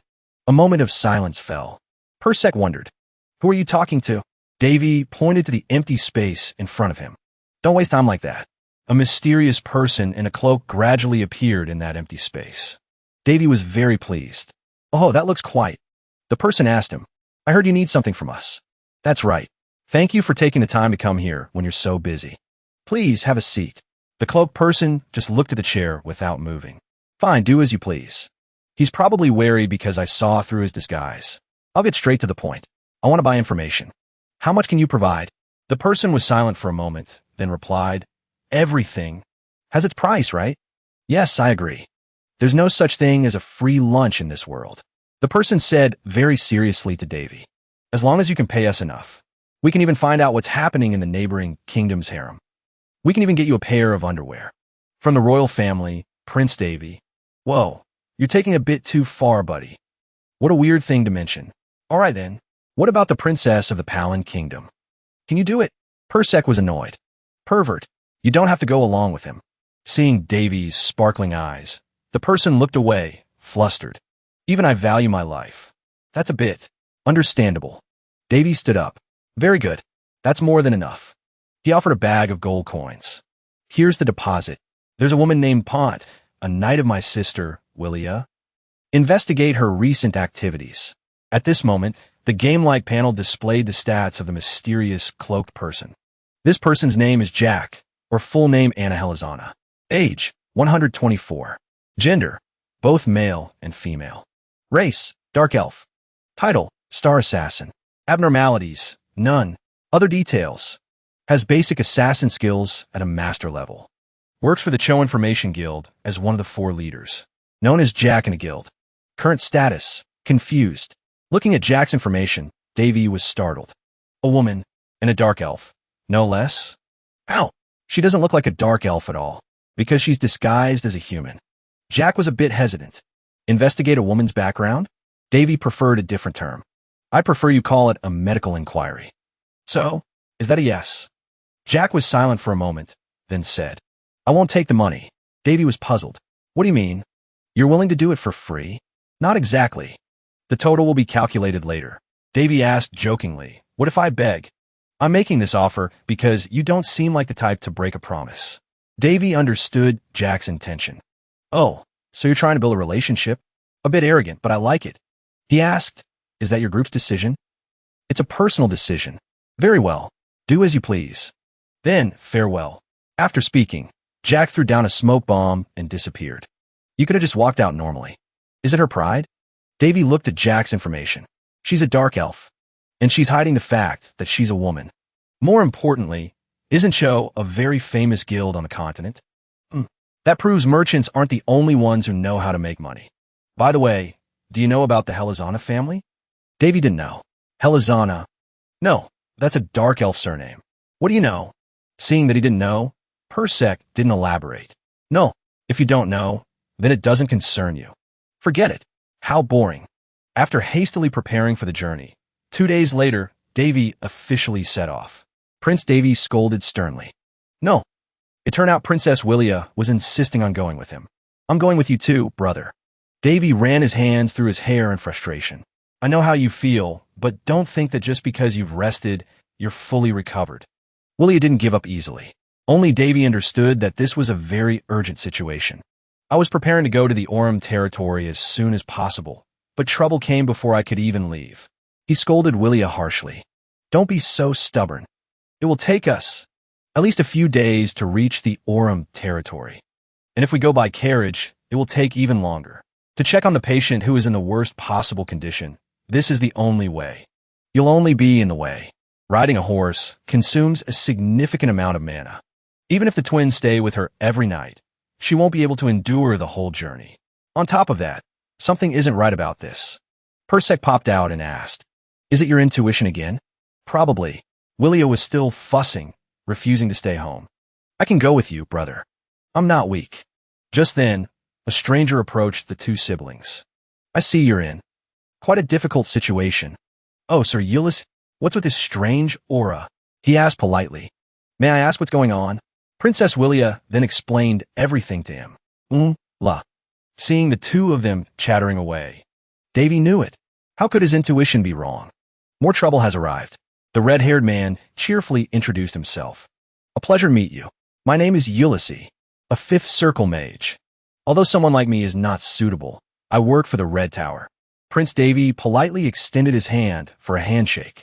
I am Davy Anjo. I've heard a little about you. It's an honor to have you visit this small land. He was smiling, but in reality, he didn't know him and had no interest. There was also no reason for them to meet like this. No matter how famous he was on the continent, he was from a magic tower, the center of the central continent. Getting involved with him would only bring trouble. Persek thought Davy was overthinking things. How do you know he's famous on the continent? Is it your intuition again? Ulysses praised, this land is not small at all. It's the most radiant land on the continent. The East. Most importantly, Princess Willia has spoken so much about this place that I've always wanted to visit. Princess Willia was embarrassed that he mentioned it and scolded Ulysses. How could you say that in front of my brother? Aha, why not? The two of them acting like this in front of Davy annoyed him. He's a very dangerous person. Should I kill him? Persek had to step in and stop him. Don't be rash. You can't show hostility to him just because he's close to your sister. That's reason enough. Who does he think he's talking to? From what I've gathered, he's called the prodigy of the magic tower. He has a very good personality. He's a master at a young age, so his skills are undeniable. And his background isn't bad either. Background, wealth, personality, appearance, and abilities. He's an ideal person with no flaws. But the problem is, why is he so close to Willia? He asked what he was thinking. Davy asked Ulysses directly. But how does someone like you know my sister? Willia was startled. Brother. She was more flustered than Ulysses, even though Davy hadn't asked her. Ulysses. He wasn't angry at all. No, I understand. Even I would act the same way. When I was on my way to your territory, I happened to meet Princess Willia and started traveling with her. Davy, smiling brightly, thanked Ulysses. I don't know how to thank you for accompanying her. But behind his back, he hit his fist so he wouldn't punch Ulysses. I can't stand this guy. I'll take care of him right now. Ulysses replied, There's no need. Actually, she helped me more than I helped her. When I was attacked by bandits, Princess Willia used magic to save me. Davy's thick-skinned face looked very punchable. Oh, really? You, Ulysses said, so I want to repay her. Actually, I also know spatial magic. I can create a small mana gate for transporting items. Hearing this, Willia was very excited. A small mana gate. Is it that amazing? Ulysses said cheerfully, Of course. It's more portable than the large gates that have to be set up, and it's a super high-grade artifact. Only a few people in the Magic Tower own one. You have to be familiar with Fifth Circle spatial magic theory to use it, and only mages with mana on par with an archmage can use this continent-level treasure. Willia pointed. It looks like this, brother. I didn't expect the Red Tower to have one. It's just a coincidence. I'm just keeping it to make sure it doesn't get damaged. Princess Willia kept getting close to Ulysses. She praised him. Amazing. You can use 2 different types of magic, while Davy's face was full of judgment. Persek said to Davy, "Isn't that a good thing? Since long-distance teleportation is difficult for you, right?" Davy sighed with a headache. "I guess I'll deal with him later." Prince Davy extended his hand. "Then I'll be counting on you." "Of course." Then the 2 shook hands in agreement. At Princess Willia's territory, the 3 of them, Ulysses, Willia, and Davy, had teleported there. Davy assessed the situation around them. "Oh, so this is... It feels a bit creepy." A heavy smell hit them. Persek covered her nose. "Oh, what's that smell?" "It's the distinct smell of burning protein. This smell is very similar to a living creature being burned." "Another raid?" Willia was also confused. "No way. We just wiped out all the bandits." Suddenly, a voice rang out. "Oh my, isn't this Princess Willia? You've returned." A well-dressed man with a monocle approached them. "Who are you?" "I was sent from the Central Disease Control Organization." Central Disease Control Organization, Count Linton. Count Linton praised Willia. "You are even more beautiful than I've heard." I guess the rumors always downplay things a bit, finding him suspicious. Willia shyly avoided him. "I'm sorry, but we're in a hurry. So I think we'll continue this conversation later." She was about to leave when the knights stopped her. Count Linton said, "I'd like that too, but unfortunately, the current circumstances don't allow it." The knights surrounded the 3 of them. "What in the world is going on? For now, please follow me." Count Linton said, "Princess Willia's castle has been quarantined with an artifact from the Holy Kingdom. Please follow me." Afterward, the 3 were brought into the castle by Count Linton. He sat before them and explained, "First, I want to apologize for dispatching soldiers without your permission. But please consider our current situation." Willia said sternly, "The Lord of the Aurum territory is Varais. But if he is absent, the authority is passed to me." Count Linton calmly held his teacup. "I am well aware of that. Using force to requisition something after arriving unannounced is a brazen act. But as I said, we are from the Central Disease Control Organization. I'm sure someone of your status knows what authority we hold." Willia grimaced. "That? The Central Disease Control Organization is an organization approved by the Emperor that oversees the 3 kingdoms on the continent. It includes people from all 3 kingdoms and holds special authority. Their main purpose is to provide medical aid across the continent, much like a volunteer medical organization on Earth." Count Linton explained, "I'm not sure if you know, but a terrible epidemic is residing in this land. And in our organization, we call it the Blood Demon." Blood Demon. Dark blue marks begin to appear on the victim's body. Eventually, they start coughing up blood and then lose their lives. This disease is also highly contagious. Hearing those words, Princess Willia froze. Those symptoms. Then Princess Willia remembered her friend Pont waiting for her and raised her voice. "Now is not the time for this. Brother, we have to get Pont."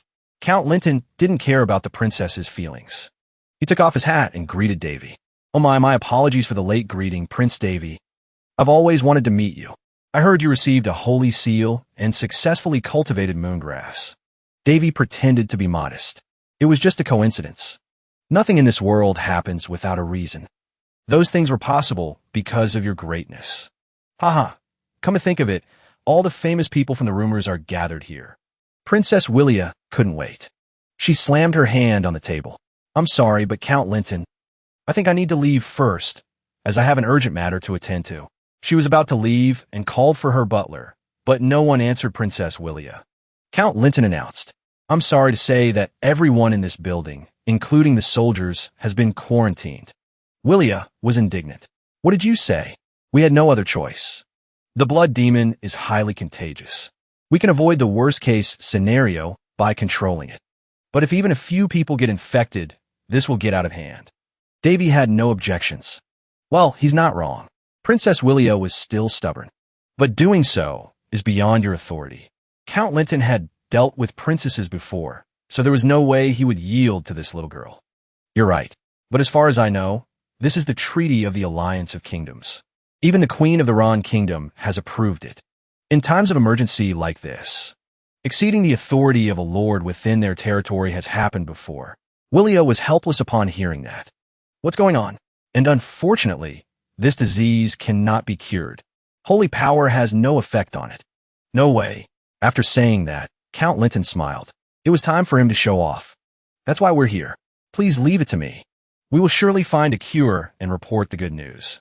Later, Prince Davy went to the treatment room to assess the epidemic situation. As soon as he entered, he heard desperate screams. Ugh, it hurts so much. Please save me. It was a horrifying sight for Davy. This place looks more like a quarantine zone to prevent the worst-case scenario than a treatment room. Davy assessed that although it seemed tragic, it was a practical measure. Persec covered her nose. This is horrible. I've never seen anything like this in my entire life. And what's this strange smell? An unpleasant odor filled the room. It's probably coming from the sick people. Prince Davy approached a bed. The person lying on it was unrecognizable, but based on the name tag hanging at the head of the bed. Patient number 02155. Name Pont. Found her. Princess Willia's friend. A scent hit his nose, making Persec feel nauseous.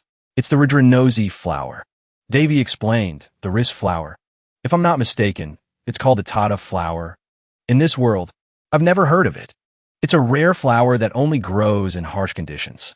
This flower contains a deadly poison. Davy checked Pont's temperature. About 39.7 degrees.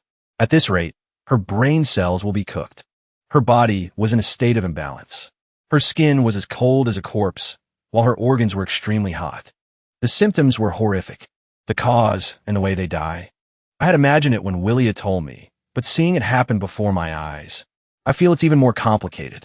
Davy muttered, I really don't understand. Why did this disease appear in this world? What do you mean? This is the melting acceleration virus. Persec stammered. Melting what now? It's the melting acceleration virus. A common disease in another world, created for a specific purpose. It's very different from a cold, cancer, or the plague. The process leading to death is cruel, and it's extremely contagious. If one person is infected, millions will die in a short period of time. It took 10 years to find a cure. In the meantime, 280 million people died from this disease. After the cure was developed, 18 million lives were saved. Davy looked at the nearby instrument tray. We need to create an antibody before it's too late. Davy picked up a knife, preparing to do something to Pont, when someone grabbed his hand. What are you doing? Outsiders are not allowed in here. The knife clattered to the ground. The masked man continued to question him urgently. Who are you, and why are you in here? That person was Baron Garel, an official of the Central Disease Control Organization. Davy answered calmly. My name is Davy Anjo, first prince of a kingdom. Baron Garel narrowed his eyes. I received a report that you were here, but even a prince is not allowed in here. I'm sorry, but I must ask you to leave. Davy wasn't going to leave that easily. I can't be here. Baron Garel looked around. As you know, an epidemic is raging in this territory. And from what we've learned, this disease is spread through the respiratory system. Please cover your nose and mouth immediately. Hurry. Davy held the cloth, confused. Baron Garel sighed in relief. I know you have another holy seal on your body, but that won't work against this epidemic. A high priest who possesses advanced holy power visited here.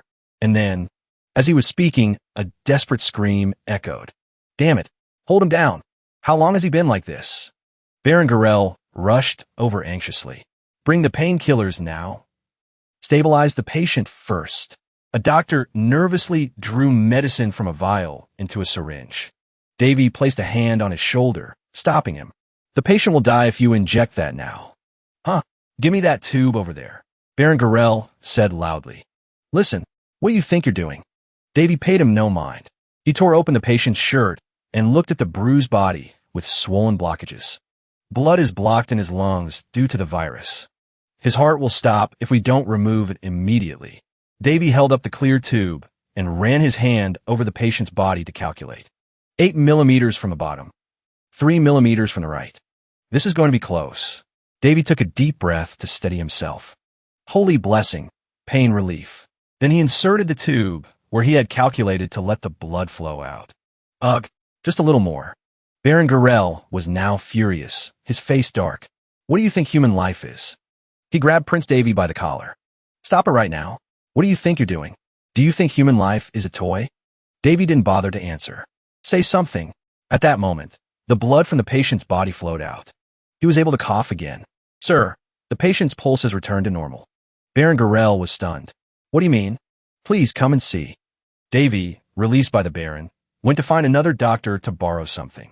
Let me borrow one. Davy then collected a blood sample from the patient in a small vial. Done. He put it in his pocket and instructed the doctors there. You just need to stop the bleeding and stitch up the wound. If you inject painkillers when the patient has these symptoms, they will die from shock. So remember that well. Yes. Prince Davy turned and walked out. My work here is done. I'm leaving. But at the door, Davy didn't forget to turn back and say, and Baron Garel, those with a holy seal are granted resistance to most epidemics. Please don't compare me to someone like a high priest. After saying that, Davy left the stunned Baron Garel behind and departed. After leaving the treatment room, Prince Davy returned to Willia and Ulysses. I'm back. Oh, you're back. Seeing Willia being so close to Ulysses and acting shy when she saw him, Davy put his hands on his hips, annoyed. They say raising a daughter is useless. Persek defended Willia. She's not your daughter. Davy asked, still haven't been able to contact Varais. No, the situation isn't good either. Davy sighed and plopped down onto a chair. Willia asked curiously, how is the treatment center? Well, they're trying their best. Ulysses told them what he had found out. I've investigated a few things. Currently, 2 officials from the Disease Control Organization have come to this territory. They are Count Linton and Baron Garel. And just so you know, their noble titles are a thing of the past. Currently, they are officials of the Central Disease Control Organization. Willia asked, they're officials? Precisely. Ulysses drew on a piece of paper. This is the hierarchy within the Central Disease Control Organization. There is 1 governor and 3 chairmen. And there are 15 officials. Under them are countless people in the knightly order or medical teams. Davy looked at the diagram. So these 3 chairmen are the 3 emperors. I knew you'd figure it out quickly. And the sole governor is the Pope of the Holy Kingdom of Vansat. Prince Davy was deep in thought. External injuries are quite easy to treat. But this world's weakness is epidemics. So the reason for establishing this organization is quite clear and understandable. Ulysses said, the 15 officials are mostly individuals with great achievements or those with excellent medical skills. But to eliminate personal matters within this organization, details about the officials have been concealed. I can almost feel their level of madness. But the problem is, these people are authorized by the 3 emperors in the Alliance of Kingdoms, so what Count Linton said is reasonable. The John Kingdom is also part of the Alliance. And if we object to this, we might make the Empire our enemy and could be seen as traitors to the Alliance. Willia said anxiously, but the people are terrified. Ulysses didn't know what to do either. They haven't been here long. For now, we can only wait. But the knights sent here are the Ruined Knights, and their captain is Count Colio. Willia was quite surprised. Count Colio? You mean from the western territory of the Rundit's kingdom? That's right. They are one of the royal knight orders. Only Prince Davy had no idea who was who. Who is that? Uditsu. I heard he retired a few years ago, but it seems he has come here. I think it's not a bad idea to let them handle things for now. Willia lowered her head dejectedly. If I had known there would be danger, I wouldn't have brought you 2 here. Prince Davy placed his hand on Willia's. Don't worry, Willia. Everything will be fine. He even knelt before his sister to comfort her. Brother, but I'm worried you'll get into trouble, Ulysses. Ulysses replied with energetic enthusiasm. Not at all. Actually, the woman named Pont is a mage from the Red Tower. I'm just doing what's natural as an elder. The abyss appeared, indicating he genuinely wanted to help. Davy pursed his lips, already wanting to shoo him away. Oh, right. So you're an elder of the Red Tower. I know he looks like a diligent type, but why do I get the feeling he has another reason for being here? He sighed. Don't trust the power of the abyss too much. It was that game-like status window. Night fell. Persek asked Davy, why don't you stay at the treatment center to help? Being there won't help. This is the key. It was a vial containing a blood sample from an infected person. Davy held it up with interest, admiring it. Right now, the Disease Control Organization is doing its best to contain the spread of the disease. I need to create it while there's still time. An antivirus. In other words, a vaccine.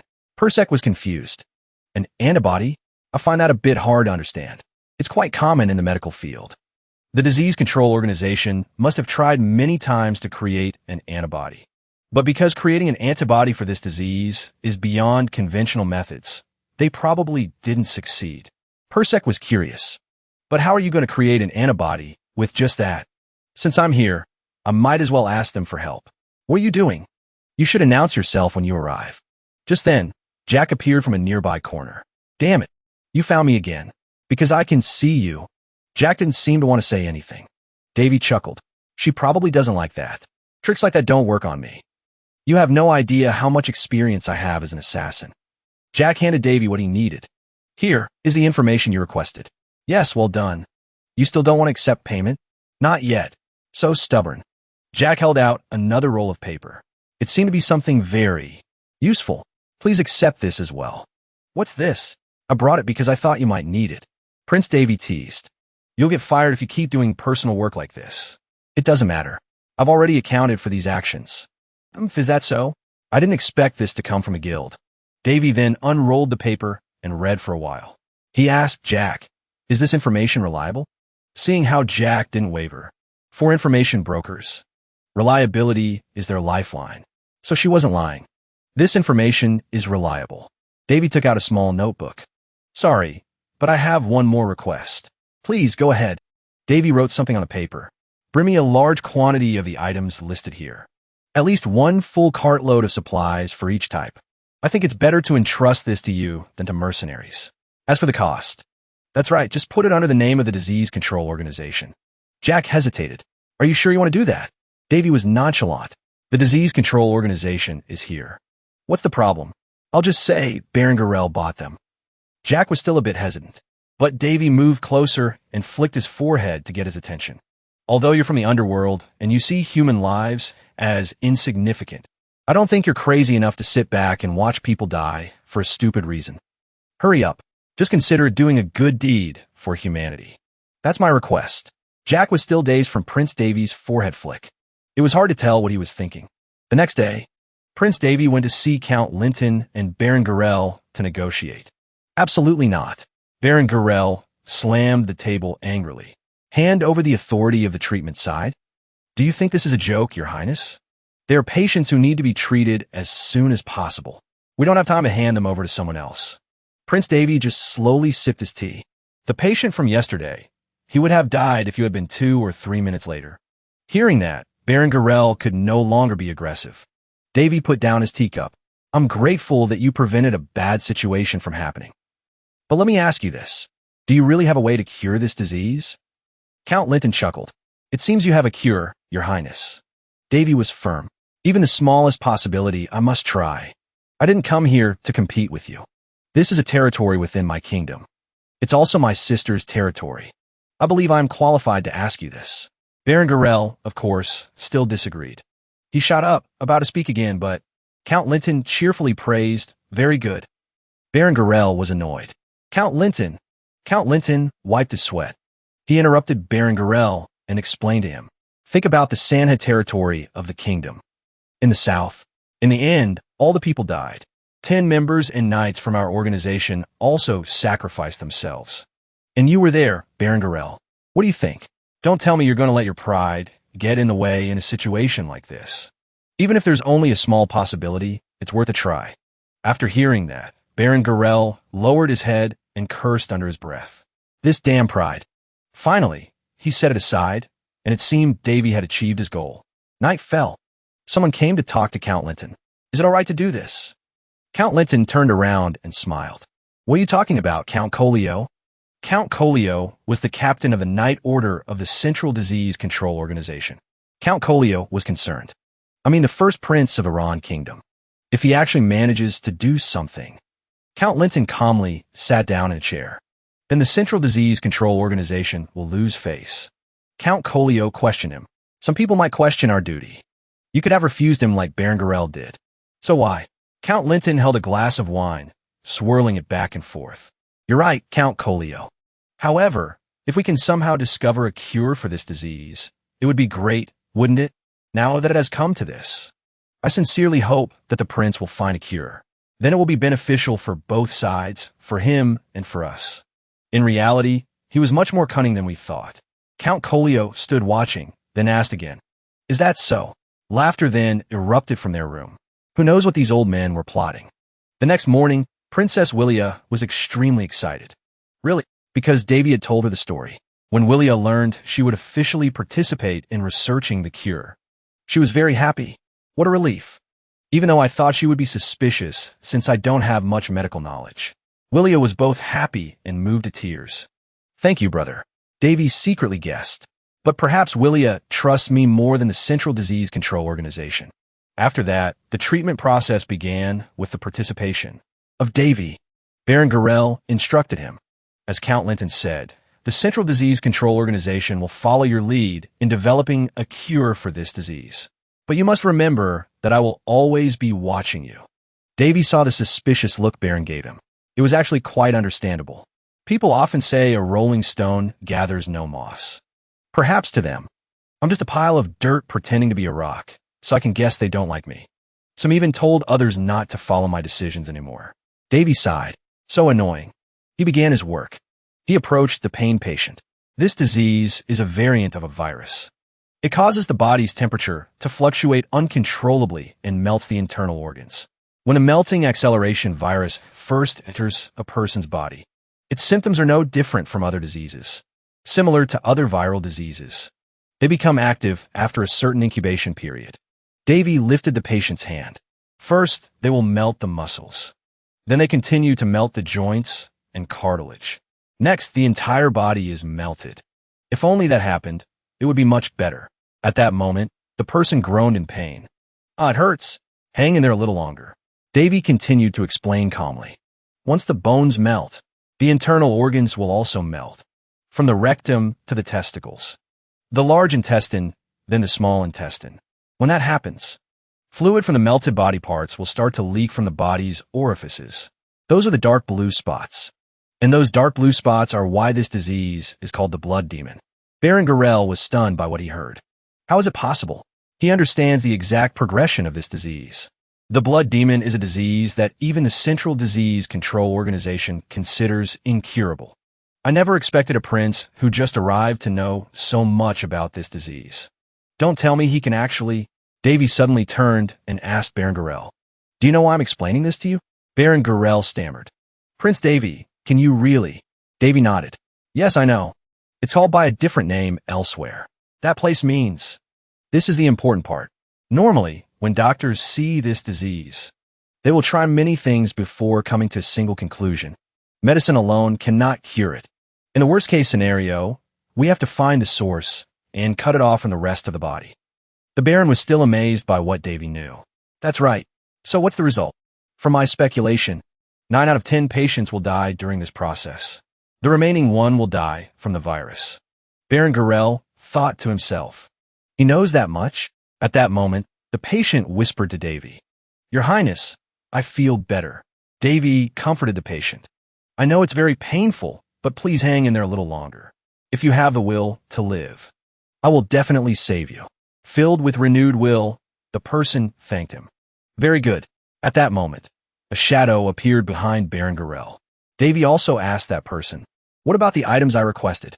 It was Jack. He came to report. I have prepared them at the place I told you. As for Baron Garel, he had no idea where Jack had come from. Where did he come from? Davy praised him with satisfaction. Well done. Just put on my tab. We'll finish this within 4 days. Time passed. 4 days later, at the treatment camp, Pont looked in the mirror and saw her face had returned to normal. Willia was also extremely happy, jumping for joy. Incredible. Her skin is recovering. Amazing. It's recovering so quickly. Willia couldn't help but climb up and hug Pont tightly. Boom. I'm so glad. Even now, Baron Garel still couldn't believe what was happening before his eyes. How is this possible? Davy was very relaxed. I told you, didn't I? We would finish it in 4 days. Garel staggered and sat down on a chair, muttering. Unbelievable. None of the medicines we use had any effect against the virus. The antibody, you said it was an antibody. Anyone who wanted to develop a cure would give up on creating an antibody first. Davy agreed with him. Well, that's certainly not easy. Baron Garel recounted sorrowfully. 3 years. That's how long we tried to find a cure for this disease. Who would have thought it could be cured so easily? Seeing his disappointment and sorrow, Davy had to invite him to see something. Baron Garel, do you want to hear something interesting? Davy took out a round tray with a liquid in it. This is the patient's blood that I collected. Now, I will add the cure to this blood. This is the medicine used in the treatment vaccine. As soon as the vaccine was injected, the infected blood drop moved aside. Did it just move? It's too early to be surprised. Shall we observe what happens next? At that moment, the bit of blood in the tray, which was pitch black, immediately turned back to a bright red color. The colors. How can the human eye even see that? Prince Davy explained. Actually, the melting acceleration virus is a living organism. What? Oh, so that's how it is. To be precise, it's a type of parasitic biological weapon with consciousness that lives and attacks the human body strategically. So before we can do anything, we need to drain their energy, and to do that, we need some herbs and poisons that have never been used as medicine. This world calls them by different names, so it was hard for me to find them. Davy left, leaving the Baron in the room, and instructed. Just one bottle is enough to inject 50 people. I've left the ingredients in the backyard. Feel free to use them. The Baron asked excitedly. Is it all right to do that? Of course, since I put them on your tab. Princess Willia was very proud of her brother. Brother. She looked at Prince Davy with sparkling eyes and praised him. Do you know what people are calling you? They're calling you a saint. Ulysses also chimed in. I didn't know you were so knowledgeable in the medical field, Your Highness. Davy replied modestly. Well, I'm just average. In his head, he thought, I really don't want to be called a saint here. Persek sighed in relief. It seems like a miracle to them. Davy didn't think the treatment would progress so smoothly. I developed the cure in 3 days as promised, and the patient's conditions began to improve. Although no medical staff doubted me anymore, I decided to hand over most of the treatment to Baron Garel. Davy trusted the Baron completely. It's hard to find someone as honest as him. Honest? Huh. Count Linton seems like an extremely generous person. But I can sense a strange feeling hidden behind his smile. Though it's just my intuition. Persek, seeing him use his intuition again, shook her head in exasperation. Intuition? You shouldn't judge others based on something so unscientific, Davy thought. And on top of that, I feel he's more like a researcher than a doctor. On the other hand, although Baron Garel is very stubborn, his sincerity in treating patients is something I respect. Perhaps that's why I treat him well even when he has an attitude with me. At that moment, Ulysses interrupted Davy's thoughts. By the way, Prince Davy, is there anything I can do to help you? Willia was also very enthusiastic. That's right, brother. We've just been watching you do everything. Let's contribute too. Seeing them plead like that, Davy's heart softened. So ambitious. Then, control the temperature of this boiling solution. Since you both know magic, it shouldn't be too difficult. Maintain the current temperature using heat magic. I'll go check on Baron Garel in the treatment room. Leave it to us. Later, Princess Willia and Ulysses sat by the pile of bottles and jars, using heat magic to keep the medicine stable. Ulysses asked Willia, You really like your brother, don't you?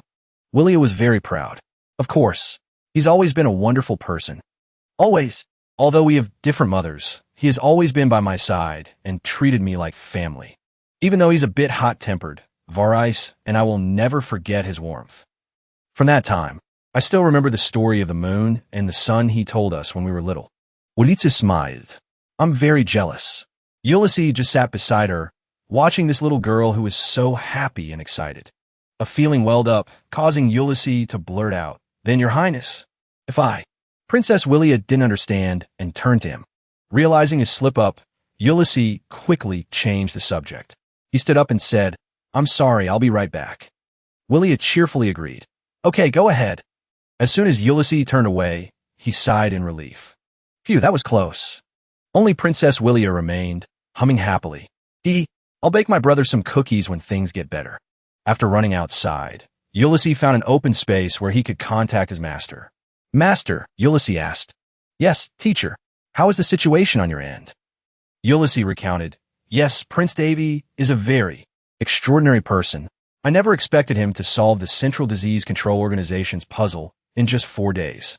Is that so? You don't look well. It's just my feeling, teacher. Ulysses didn't forget to emphasize one thing to his teacher. But the most remarkable thing is his confidence. How should I put it? It's the kind of confidence that only comes from someone with a lot of experience. To be so confident at such a young age means there's something about him we don't know. The teacher agreed. If you feel that way, then it must be true. Yes, just as you said, teacher. He has a lot to learn from, and I'm starting to get greedy. Ulysses' master was confused. Greedy? Yes. If it's him, then perhaps we could become true friends without worrying about age or benefits. The master laughed loudly.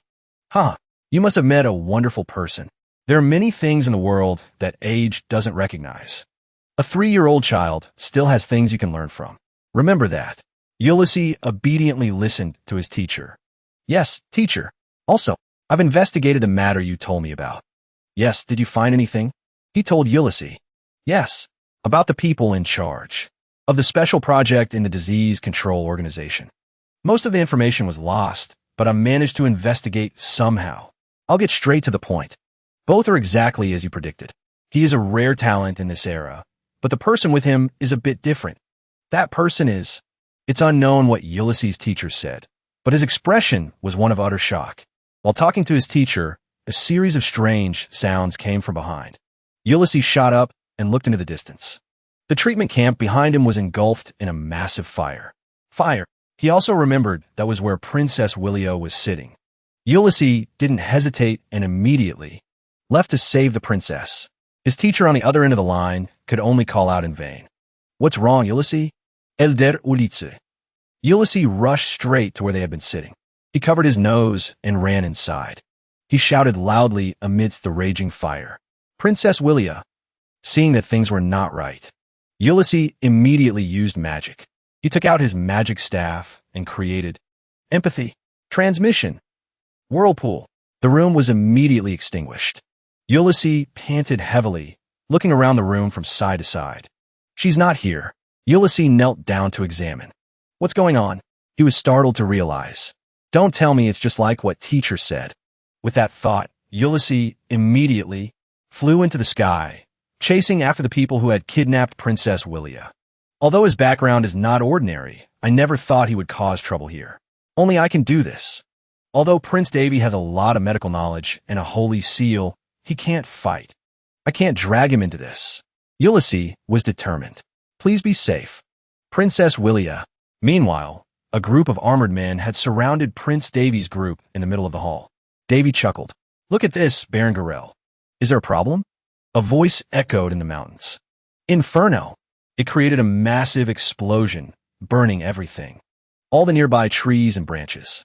Ulysses had used magic to block the strangers. There again, they must have taken Princess Willio. Ulysses stood very seriously and firmly in front of them. Have I ever used such high-level magic on a person before? Magic can easily take a life, so the user must be extremely careful. That's what I was taught, but now is not the time for that. I learned magic so I could learn about mana and protect people. If I don't use it when it's needed most, what's the point? What's the point? Thinking of Princess Willio waiting for him to save her, Ulysses became even more determined and attacked their hiding place directly. Ulysses looked around and muttered, I didn't expect them to build a place like this in the territory. This is far beyond what I heard from my teacher. At that moment, a person from a nearby cliff walked over and looked down. Ulysses looked up and was extremely surprised. Count Colio, where are you keeping Princess Willio? The scene shifts back to Prince Davy. Baron Garel and a few doctors were surrounded by a group of hooded figures. Baron Garel was stunned, not understanding what was happening. What do you think you're doing? One of them stepped forward and said, We have no personal grudge against you. We're just following orders. Orders? Baron Garel, we need you to die here. As for Prince Davy, we need you to come with us. Everyone was extremely confused.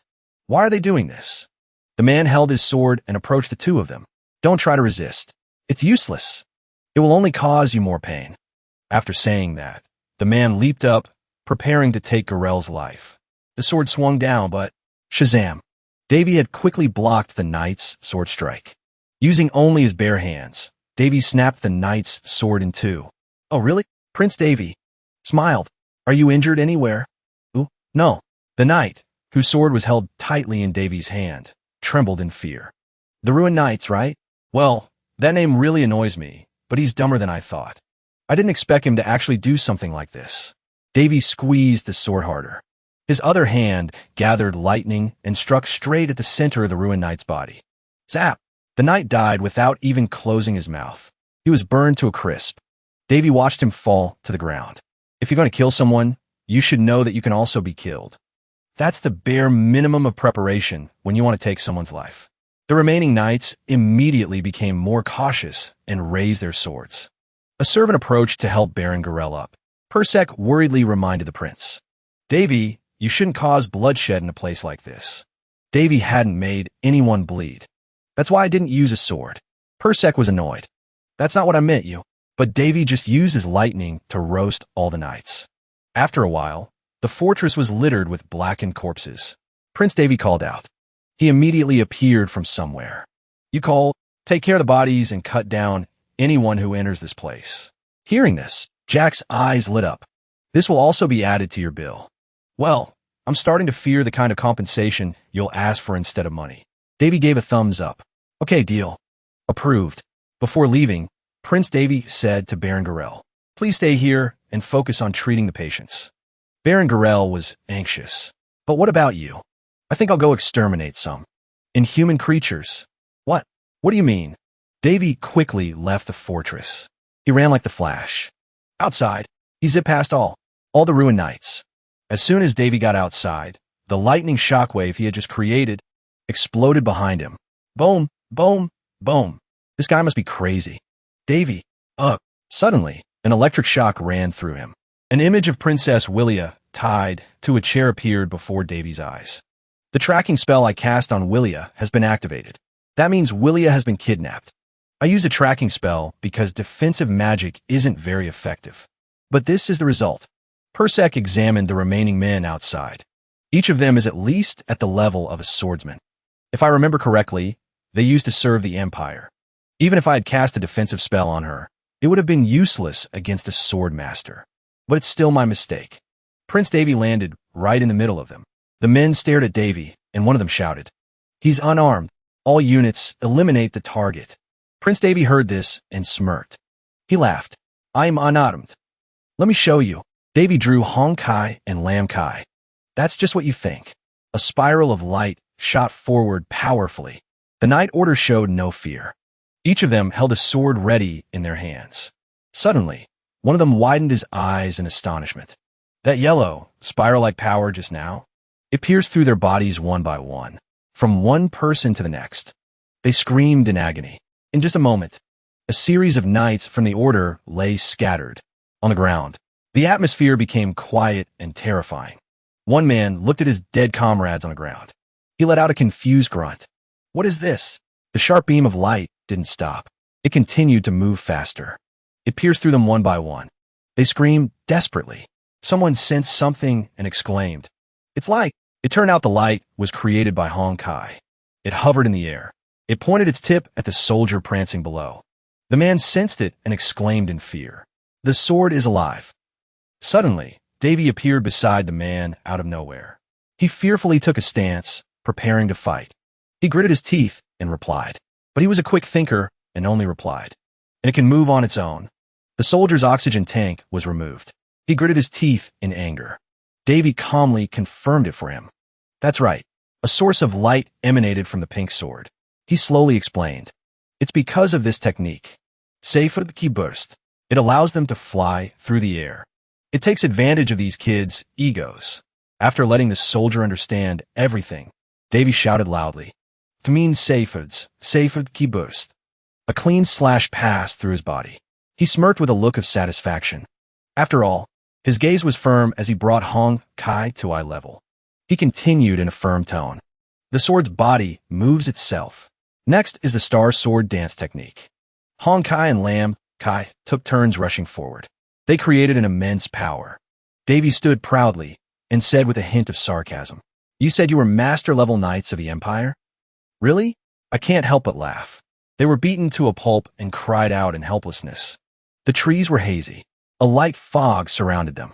Davy criticized the group. You're no different from the assassins I met on the way to the Pelist Kingdom. He rushed forward like a moth to a flame. Beside him were Lam Kai and Hong Kai. A questioning voice asked, I don't understand. The Demon Lord Queen, Persek sat on Davy's back, impatiently questioning him. Why are they targeting Willia? He fought enthusiastically while smiling and replying. I'm not sure. He struck the soldier in front of him and then offered his own speculation. Perhaps it's an excuse? Persek muttered doubtfully. An excuse. He affirmed it without hesitation. His slashes were wild and unrestrained. Those soldiers were no match for Davy. He speculated, they can't carelessly eliminate us because we have titles. He quickly finished his move, then bared his teeth in a pleased grin and explained. Ulysses is an elder of the Red Tower. I'm a royal of this country. If something happened to us, they would definitely launch an investigation. The best excuse is still that we were attacked by bandits or monsters. He thought, if it's within the Odame territory, it won't be a problem. Hearing this, Persek's face still showed confusion. She frowned and asked, then what does that have to do with Willia being kidnapped? Davy replied coldly, I don't know the details. He looked up and continued, but if I had to make up a story. While he was distracted, a soldier rushed at him like a moth to a flame to attack. Persek noticed and shouted a warning. Davy, in front of you. He easily dodged the opponent's attack. He even used Honkai to stab him to death in one blow. The sword pierced through the soldier's body. Davy leisurely continued. Then these guys would discover Willia is missing. Davy stroked Lamb Kai's head. Kai was also jumping towards him from a distance. Davy explained without hesitation. And that's why there was an attack on a territory with no knightly order on guard. He assumed, well, if they do that, they can evade responsibility. Hearing this, Persek also nodded and said, I see. At that moment, Honkai was climbing on his neck, playing happily. In the lush green forest, a flash of light, like lightning, suddenly shot across. Desperate screams echoed. A moment later, Davy continued to climb higher up the mountain.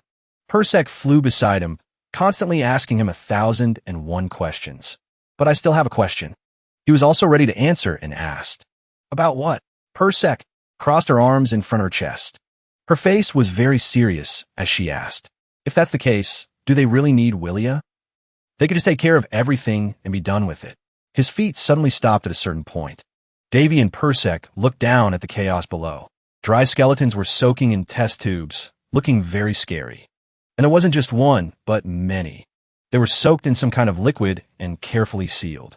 Persek's face became panicked as she exclaimed, Oh my God! Davy calmly continued. Do you remember what the knightly order said earlier? He repeated what was said. They asked me to go with them and to execute Berengu. He stood proudly and explained in a commanding voice. Because they are doing this, they won't let anything stop them from getting their hands on a rare, high-level mage who possesses a holy seal. Elsewhere, Ulysses was coughing up blood. He whispered something. Ulysses was quite seriously injured. He struggled to stand up straight. The person opposite him spoke in a sarcastic tone. You lasted longer than I expected. Count Colio, with a cunning face, continued. You shouldn't have come here in the first place. Ulysses showed no fear. He replied in a firm tone, I came to protect someone. Hearing this, Count Colio was curious. Protect? He stood proudly above, staring at him and asking. Protect who? The Princess of Ron? The two people in this territory who are about to die? Or Prince Davy, who is about to be dragged here? Ulysses' eyes widened in shock. He broke out in a cold sweat and questioned, What are you talking about? Count Colio sighed. Elder Ulice. He landed on the ground coolly and explained slowly. Did you think we gathered here without a plan? The knightly order has probably killed everyone in the territory by now. Hearing this was like a bolt of lightning for Ulysses. He exclaimed with a look of disbelief. How is that possible? Without another word, Count Colio drew his sword. He lunged forward and pierced Ulysses with his sword. He even said confidently to him, It's too late. Ulysses' eyes widened in shock, confusion, and disbelief. His glasses also fell to the ground. He was severely injured and collapsed to the ground. The tip of Count Colio's sword dripped with blood. He boasted in a mocking tone. If you wanted to protect everyone, you should have run away. Count Colio smirked and continued. Then at least you could have gotten one person out of this territory. As fast as possible. Ulysses gritted his teeth in anger. He glared at him with hatred. Suddenly, another person's contemptuous voice echoed steadily. Did you really think a fifth circle mage like you could protect everyone by standing up? It was like an attack on Ulysses. He lowered his head in shame. The Count suddenly mentioned Willia. You too have feelings for this princess. If so, then you're truly foolish. Ulysses' eyes widened in shock. He was speechless. Seeing his anxious and worried expression, Count Linton appeared, smirking with amusement. He unexpectedly stood beside Willia, while she was unconscious, and continued. From what I can see, it must be the latter. Ulysses cried out helplessly. Linton. The more he called his name, the more brazenly he laughed with delight. It seemed he found his weak spot. Ulysses looked at her and called out loudly, Princess Willia, please open your eyes. But in response to his words, she remained unconscious. Count Linton reached out his filthy hand and began to stroke her face. Well, she is quite beautiful. Ulysses was furious. His eyes were panicked, not knowing what he would do next. He used his last bit of strength to draw his weapon. Ulysses rushed forward like a moth to a flame without hesitation. He shouted his name, Linton, but before Ulysses could reach him, a hand from behind was about to stop him. It turned out Count Colio, standing below, wouldn't let him go so easily. He quickly and painfully slammed Ulysses' head to the ground. He couldn't lift his face. Count Linton's voice rang out again, reassuringly. Don't worry. He stood proudly with his arms crossed, as if he had lost all reason, and declared, I will turn you into useful test subjects. Suppressed by these two, Ulysses cursed in anger. Damn it, Count Linton's real name was Linton Bonidi. He was born in the Ruidic Kingdom, a medical kingdom that existed on the continent. In the east, before it became a vassal state under the Lindy's kingdom. He was a genius who showed extraordinary potential in the medical field from a young age. However, due to his eccentric personality, he was punished once by the Ruidic Kingdom. He was forbidden from performing any medical activities. And his story goes as follows. Linton, with a loud voice, to develop a cure for a rare disease. He kidnapped 200 people in his territory to perform thousands of experiments on them. This happened when Linton was only 15 years old. He was quite young at the time. At the same time, although he succeeded in creating a cure, only 10 of the 200 people survived. Even so, they were all half disabled. In other words, he was the type of person who would do whatever it took to achieve his goals. A person who kills another is a murderer. A person who kills many is a serial killer. And a person who kills 100 is called a butcher. But a person who kills 1,000 is called a hero. But what Linton did to develop the cure can only be seen as the act of a demon who killed 1,000 people. The ambitious demon seemed to have taken over Linton's mind. It's hard to explain everything. Back to reality. Count Linton smirked. I never thought you'd take the bait so easily. Ulysses lay on the ground and spoke with difficulty. Count Linton, do you know what you're doing? Count Linton had no patience to listen to him. He reached into his coat. He leisurely took something out. Let's not talk about things that only benefit the two of us. What's good will be good. He deludedly thought that. Prince Davy will die. The medical field will advance. And I will take his achievements and gain fame. As he spoke, he spread his arms wide as if savoring the taste of victory. Ulysses lay face down on the ground, listening to his every crazed word. You will become a wonderful test subject and contribute to humanity, Count Linton affirmed. What could be more reasonable than that? Hearing this, Ulysses was furious. He gritted his teeth and cursed. You're insane, but he was shameless. He even used a handkerchief to wipe the sweat from his face. He replied provocatively, thanks for the compliment. He put down the handkerchief and ordered, let's end this. Count Colio. Count Linton's cruel voice echoed relentlessly. He's very tough. He'll behave once we chop off an arm or two. As long as he doesn't die, it's fine. Colio received the order and approached Ulysses with his sword. He was severely injured. Resistance was impossible. He gritted his teeth and cursed under his breath. Damn it! Count Colio gently wiped the sharp sword in his hand with a cloth. He said calmly, I'll do it, standing on the line between life and death.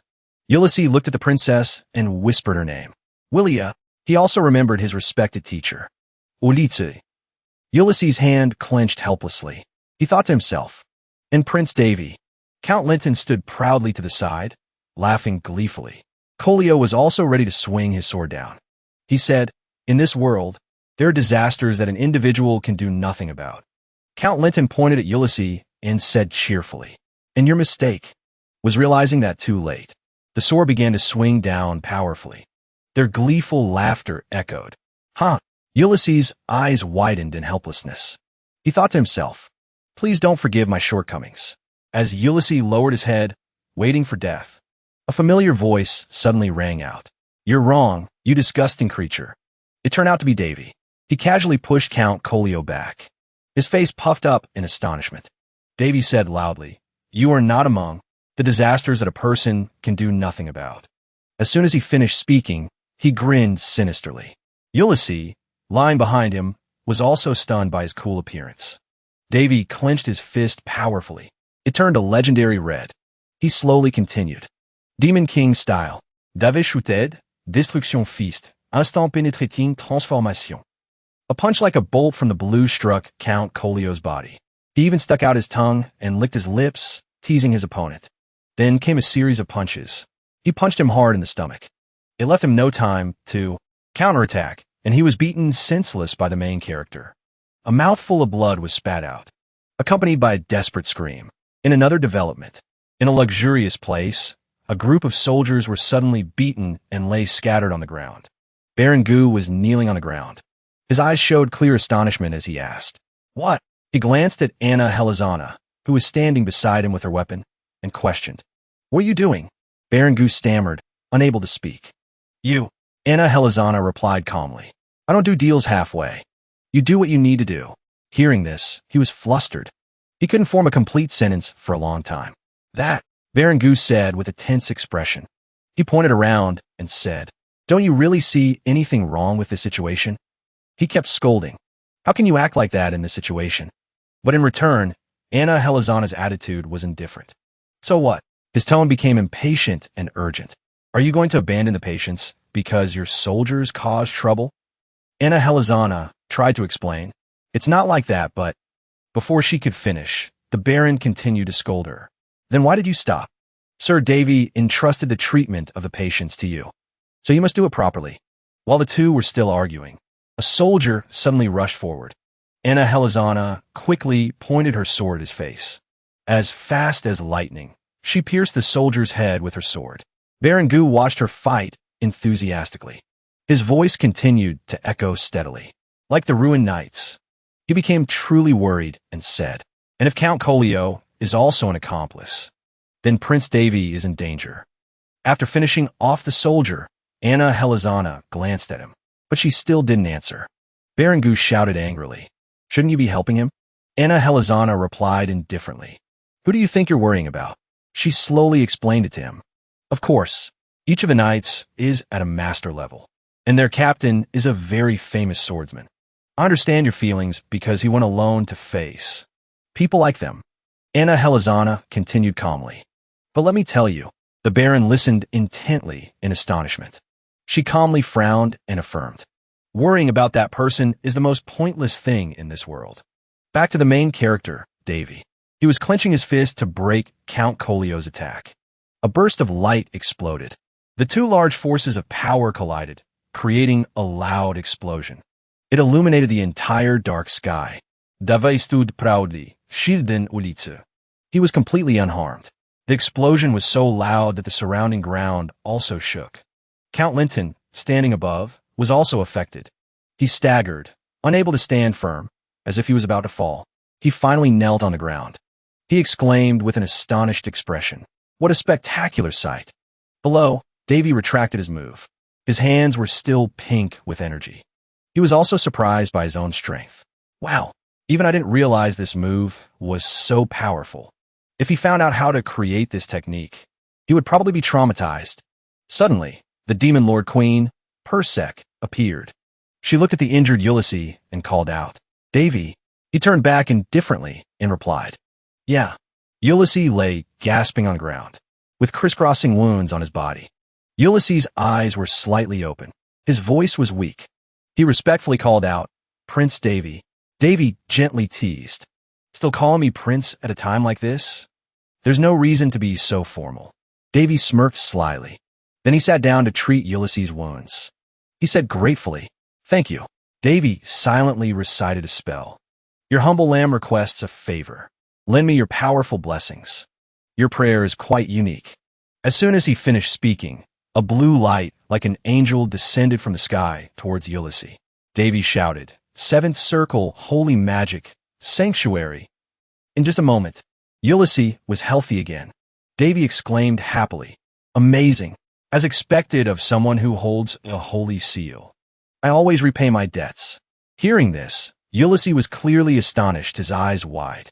"Sir," without another word, Davy tiptoed forward. He leaped up to where Count Linton was and said slowly, "And I also hold grudges."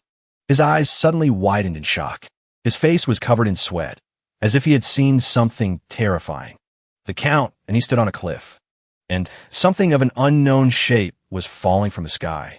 It turned out to be Count Linton's arm, which Davy had cut off and sent flying. He was in so much pain that he was drooling. He kept screaming, "Ah, ah, ah." Besides that, blood from his injured arm splattered everywhere. Count Linton couldn't bear it and knelt before him.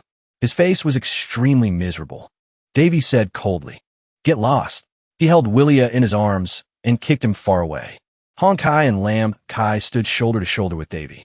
He stood high above, looking cool, and said, "Your blood will get on Willia." A moment later, Princess Willia also opened her eyes and woke up. She heard someone's desperate scream. She looked at Davy and called out weakly, "Brother." He smiled and replied, "You're awake." He asked her caringly, "Are you injured anywhere?" At that moment, Willia was startled and replied, "Ah, yes." She looked around. Her face showed a look of astonishment as she asked, "But this is—" Suddenly, Willia's eyes widened as if she saw something dangerous approaching.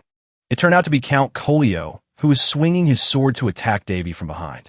Willia shouted in panic, "Brother, behind you!" His eyes were filled with killing intent.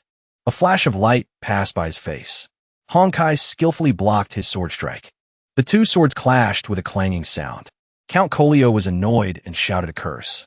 "You bastard!" He glared at Honkai. Only then did he realize. "You have a magic sword." Davy was not worried at all. He smirked contemptuously.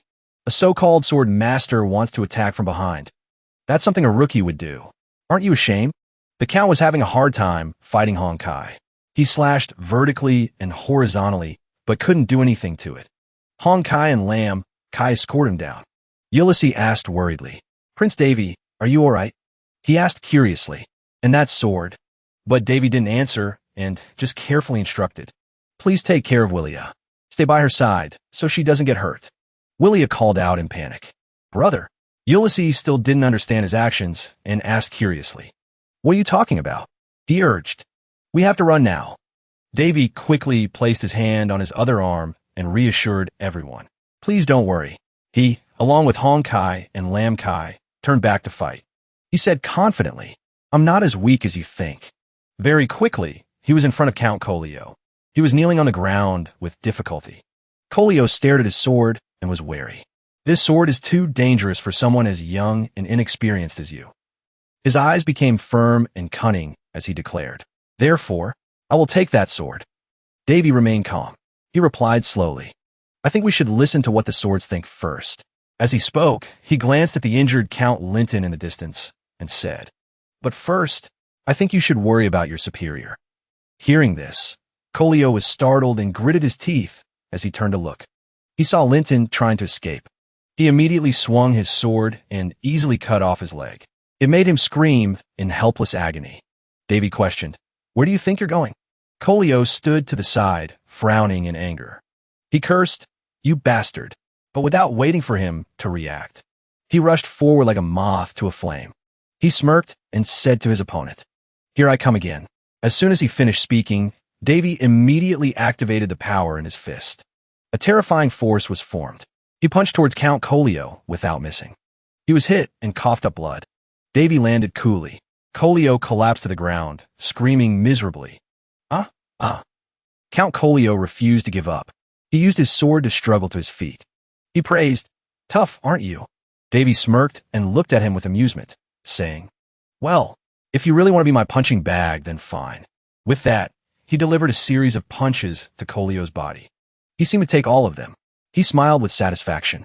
Count Colio bit his lip tightly, enduring the pain. His face contorted in agony.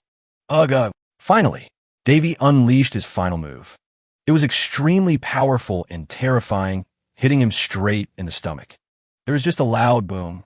All his internal organs and bones shattered. He coughed up blood. He held on until the very last moment. He stammered. Kolio clutched the wound in his stomach and kept shouting curses. "You filthy bastard. Stop aiming for my solar plexus." That's right where the stomach is.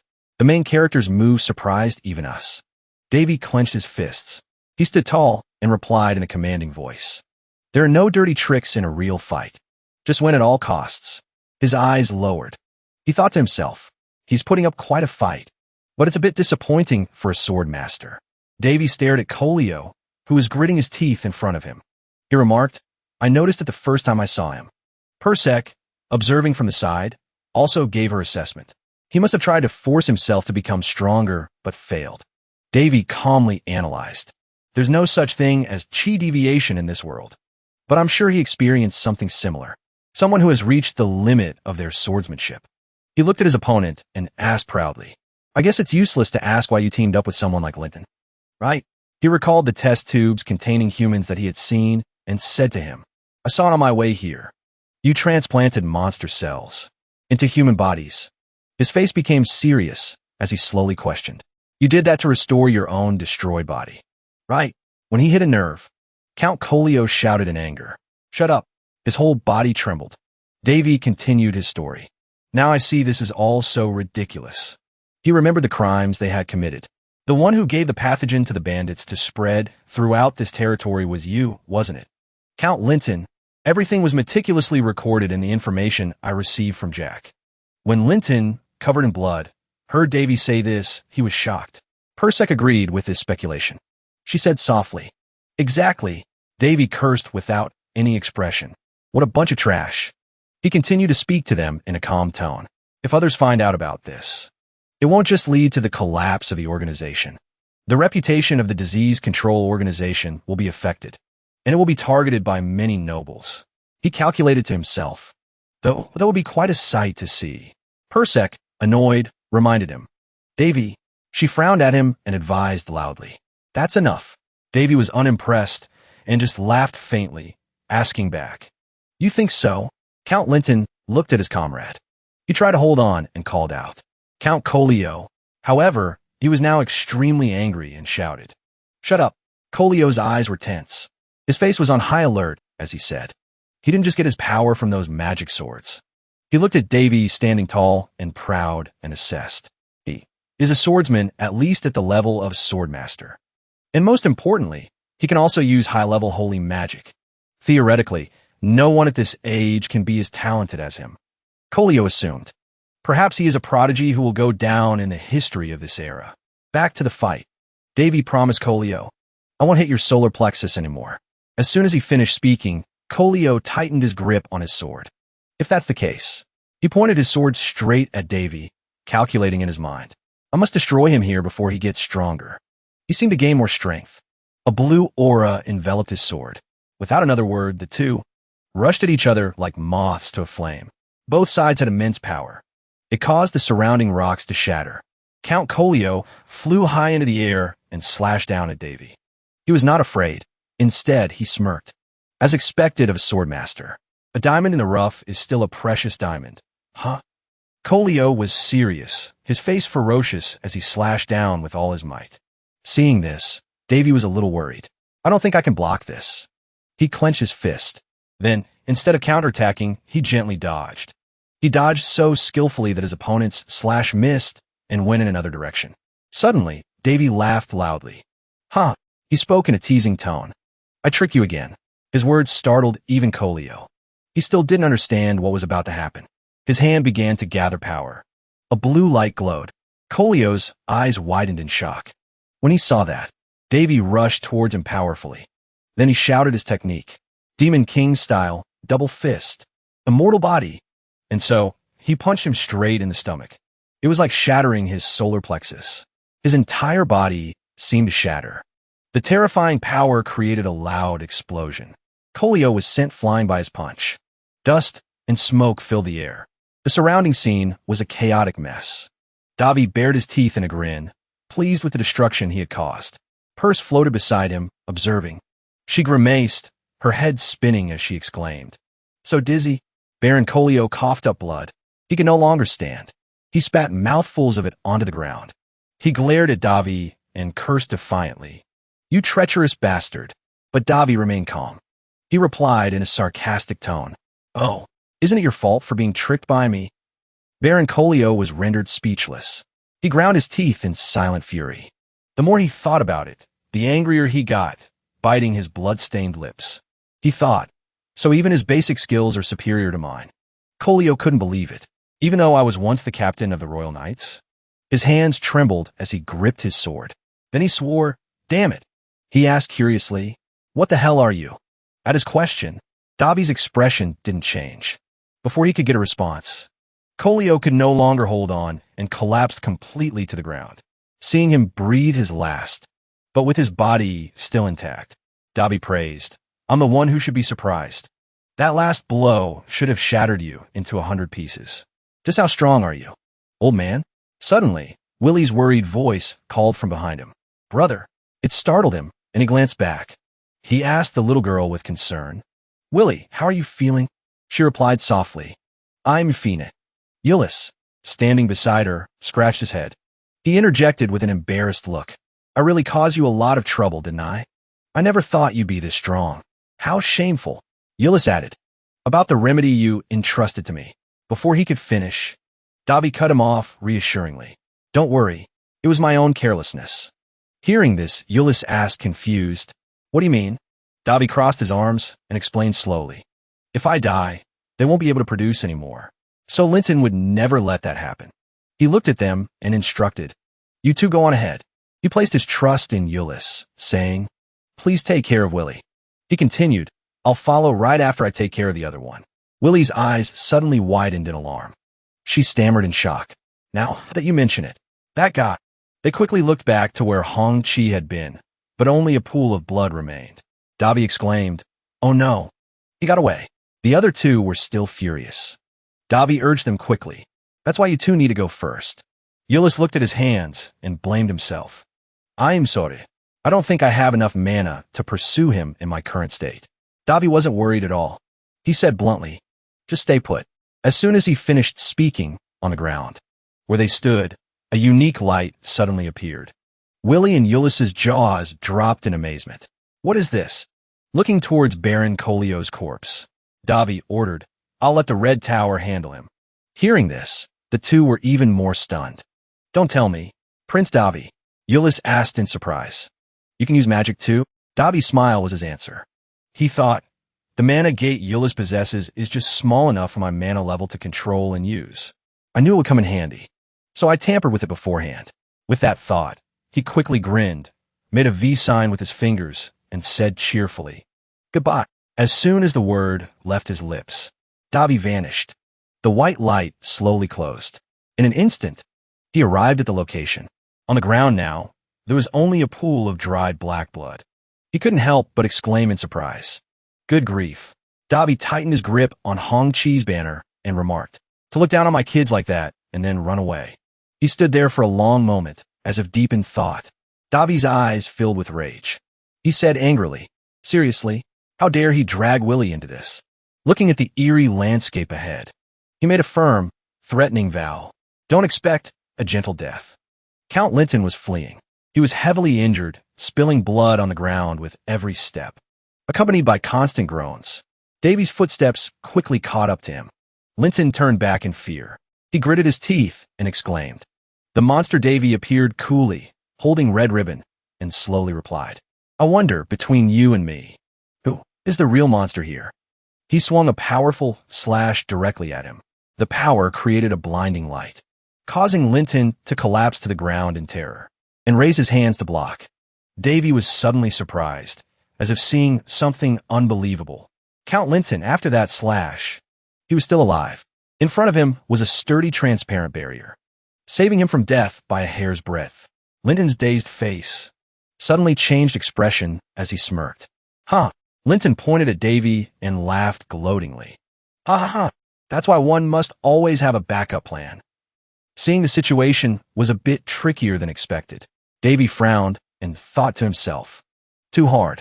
It feels like the air was compressed into a solid. He looked around, calculating. A barrier created by forcibly concentrating a significant amount of mana in one spot. He must have spent quite a fortune to create that. Suddenly, Count Linton took out a remote control. He pressed the button without hesitation, then spoke in a mocking tone. "You're good at acting high and mighty. You monster." Count Linton quickly dropped the remote, tried to stand up and hide inside that barrier. Purser realized his objective. She immediately warned Davy. "He's trying to escape." He stomped on the remote and laughed with delight. "Haha, I won." He introduced it with a face full of confidence. "This is a mana gate I found among the relics. It's a bit slow, but once activated, it can transport me through this dimension." He looked at him and spoke defiantly. "Why don't you try slashing it with your damn magic sword?" Davy listened calmly, letting him finish his rant. Count Linton, incredibly smug about his plan, threatened arrogantly. "I won't easily forgive those who interfere with my experiments. Just you wait. I will definitely capture you alive and put you in a test tube." He emphasized, "Just wait and see." Purser and Davy calmly watched him hallucinating about his power. Count Linton spoke while confidently opening his coat. Inside were small test tubes with a green liquid. He grinned with amusement. "I already have the formula you created. Everything you've done until now will go to waste." His eyes became manic. The more he spoke, the more he drowned in his own ambition. Linton laughed gloatingly, mocking Davy. "You won't be able to save anyone. Not now, and not in the future. After I'm gone." "Ha!" Davy remained silent, casually resting Red Ribbon on his shoulder. Count Linton's body was gradually disappearing. He waved goodbye smugly, not forgetting to continue his taunts. "How about that? At least I'll listen to your last words." Davy let out a long sigh. He asked wearily, "Are you done talking? I'm getting bored." As soon as the words fell, he gripped Blue Ribbon tightly. "No more words." Davy slashed Blue Ribbon hard against his barrier and spoke coldly. "Farewell." At this moment, Count Linton was still smiling. He hadn't sensed the imminent danger yet. A moment later, Linton reacted and exclaimed, "What?" The barrier quickly shattered into many pieces. Davy stood tall, watching the show. He glanced at Blue Ribbon and remarked, "Whether it's a mana barrier or a gate, it doesn't matter." Because he knew Blue Ribbon could slash things that don't exist in the physical world. There are still plenty of ways to kill you. Davy gripped Blue Ribbon, standing tall as he watched everything crumble before him. She looked at Linton, lying motionless in a pool of blood. She sighed and remarked, "He's become just another corpse." Davy spoke without a shred of pity. "This is the obvious outcome, based on his inhumane actions." He scratched his head and walked away. Gritting his teeth, he said with a hint of regret, "I didn't intend to let him die so easily, but it's all his fault." Before Davy could finish his sentence, the ground suddenly shook slightly. Everything suddenly became blurry. Purser shouted anxiously, "What is it?" Davy smirked. He broke out in a cold sweat. Then he looked over at the Count's corpse and cursed. "Linton, that bastard. Is he trying to destroy the evidence?" It seemed he had figured out his purpose, a thorn in my side until the very end. Elsewhere, horses' hooves galloped hurriedly down the road. Someone's authoritative voice commanded the subordinates, "Search the entire area. The first and third night orders will be in charge of apprehending Count Linton and Captain Colio." He gave careful instructions. "If they resist, retreat. Do not overexert yourselves." It was Prince Paris. He sat astride a white horse, speaking eloquently to his men. "The second night order. Find and protect Baron Gu. The rest will take care of the citizens." He shouted, giving meticulous orders. "Do not forget, our goal is not to risk our lives, but to ensure the safety of the people. Save as many as you can." The subordinates spurred their horses, charging forward like arrows. They obediently accepted their orders. "Yes, Your Highness." Paris's face grew worried. "The situation in this area is quite bad." The atmosphere was desolate, reeking of death. He scanned his surroundings and remarked, "It wasn't this bad before I left." A few days after leaving the region, Count Linton arrived as the captain of the epidemic control team. He recalled, based on the agreement, he should have waited to see if he had partial authority over this area. At that moment, Paris looked back in surprise. He remembered the person he had met that day. "I received news of a suspicious situation from Baron Gu after meeting him, that someone might have been spreading the plague." While Paris was lost in his jumbled thoughts, A voice suddenly rang out, pulling him back to reality. Your Highness, please look over here. The report was delivered in a panicked tone. Paris rode his white horse over. He was startled. A body. This is... Looking at the corpses strewn across the ground, and the familiar uniforms, Paris quickly realized. Are they all dead knights? He was stunned, unable to believe his eyes. So many. When the world happened here. The situation was urgent. Paris spurred himself on, riding his horse as fast as the wind. I have to hurry. At a magnificent, opulent castle. The sound of hurried footsteps echoed. Paris called out impatiently. Baron Gu. Hearing his name, the Baron turned in surprise. Prince Paris, he exclaimed with joy. You've returned. But at that moment, Paris was utterly stunned. A question mark appeared on his face as he took in the scene before him. Baron Gu walked over, speaking with concern. I'm glad you're safe. Paris, even more bewildered, replied. I'm the one who should be worried about you. He looked around. Everyone was working diligently. He asked, puzzled. What exactly happened here? Baron Gu quickly explained. Prince Davi and Princess Willy came here. Hearing this, he was shocked. He came? Baron Gu said proudly. And His Highness developed a cure within 3 days. Hearing this, Paris's head throbbed as he yelled. What? The Baron slowly elaborated. To be honest, I was also very surprised. Even an epidemic control team, like ours, had given up on this plague. And yet, Prince Davi was able to cure it so easily. Paris asked impatiently, what about the bodies outside? The Baron replied without a change in expression. They must be Count Collio's subordinates. It seems they wanted to eliminate us after the cure was developed. Hearing this, Paris became extremely worried. He asked frantically, what about my brother? What happened to Willy? Seeing his state, Baron Gu quickly tried to reassure him.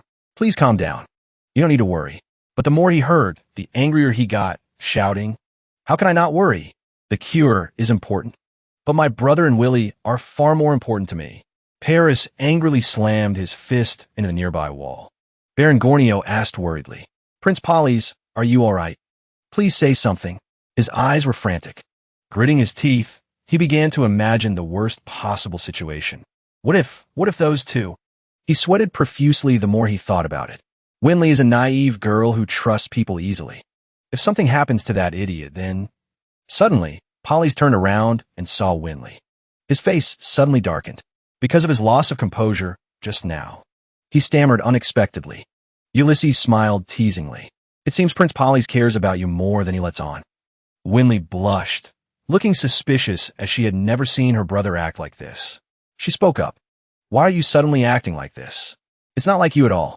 But before he could answer, suddenly there was a slight tremor, causing everyone in the castle to stumble.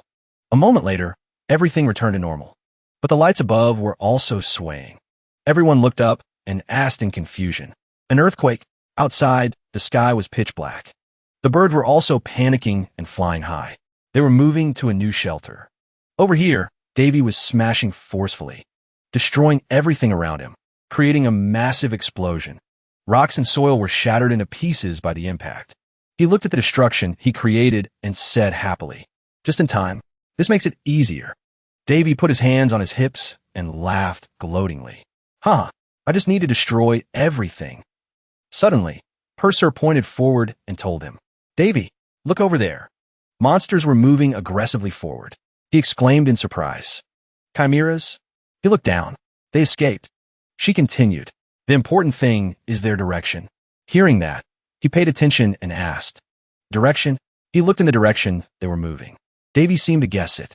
That direction is the Oda region. Watching the beasts moving in a massive swarm, Davy was suddenly shocked and cursed. Damn it, he sighed, thinking, if they hide in the forest, it will be hard to catch every single one. Purser quickly proposed a plan. How about going back and setting up a defense line there first? Davy looked up at the distant sky. The sky is pitch black. He was satisfied with this idea and praised her. Good idea. Having said that, he immediately leaped forward. Davy flew swiftly at an altitude of hundreds of meters. Suddenly, he stopped, sensing the surroundings. He snapped his fingers, creating a golden thread, then clicked his tongue in satisfaction. Perfect humidity. Davy smirked. He reached out, grabbed the sword beside him, and called out, Red ribbon. He gently stroked the sharp blade. Sorry, but I have to borrow some of your mana. He said to himself. If there is no way, I'll make one. Purser looked at him with a confused expression. She asked in surprise. What do you want to do? Davy patiently explained to her. Normally, a fifth circle mage cannot use wide area magic. But with what I have in hand, I can use mana from Red Ribbon and myself to create a spell. As soon as he finished speaking, he pointed Red Ribbon straight at the sky. A blinding pink light was created and shot straight up the center. Mysterious circles also formed beneath his feet. The sword tip gathered enough energy. Davy announced, I will utilize the lightning. A magnificent scene, created with a myriad of colors. Davy's face was full of confidence. He chanted, define range, expand boundaries, reorganize structure. As he spoke, mysterious golden lights appeared around him. Inside, many incomprehensible characters appeared. Purser's eyes widened in shock. She asked curiously, this is the first time I've seen this kind of language. Are these runes? Davy smiled slightly.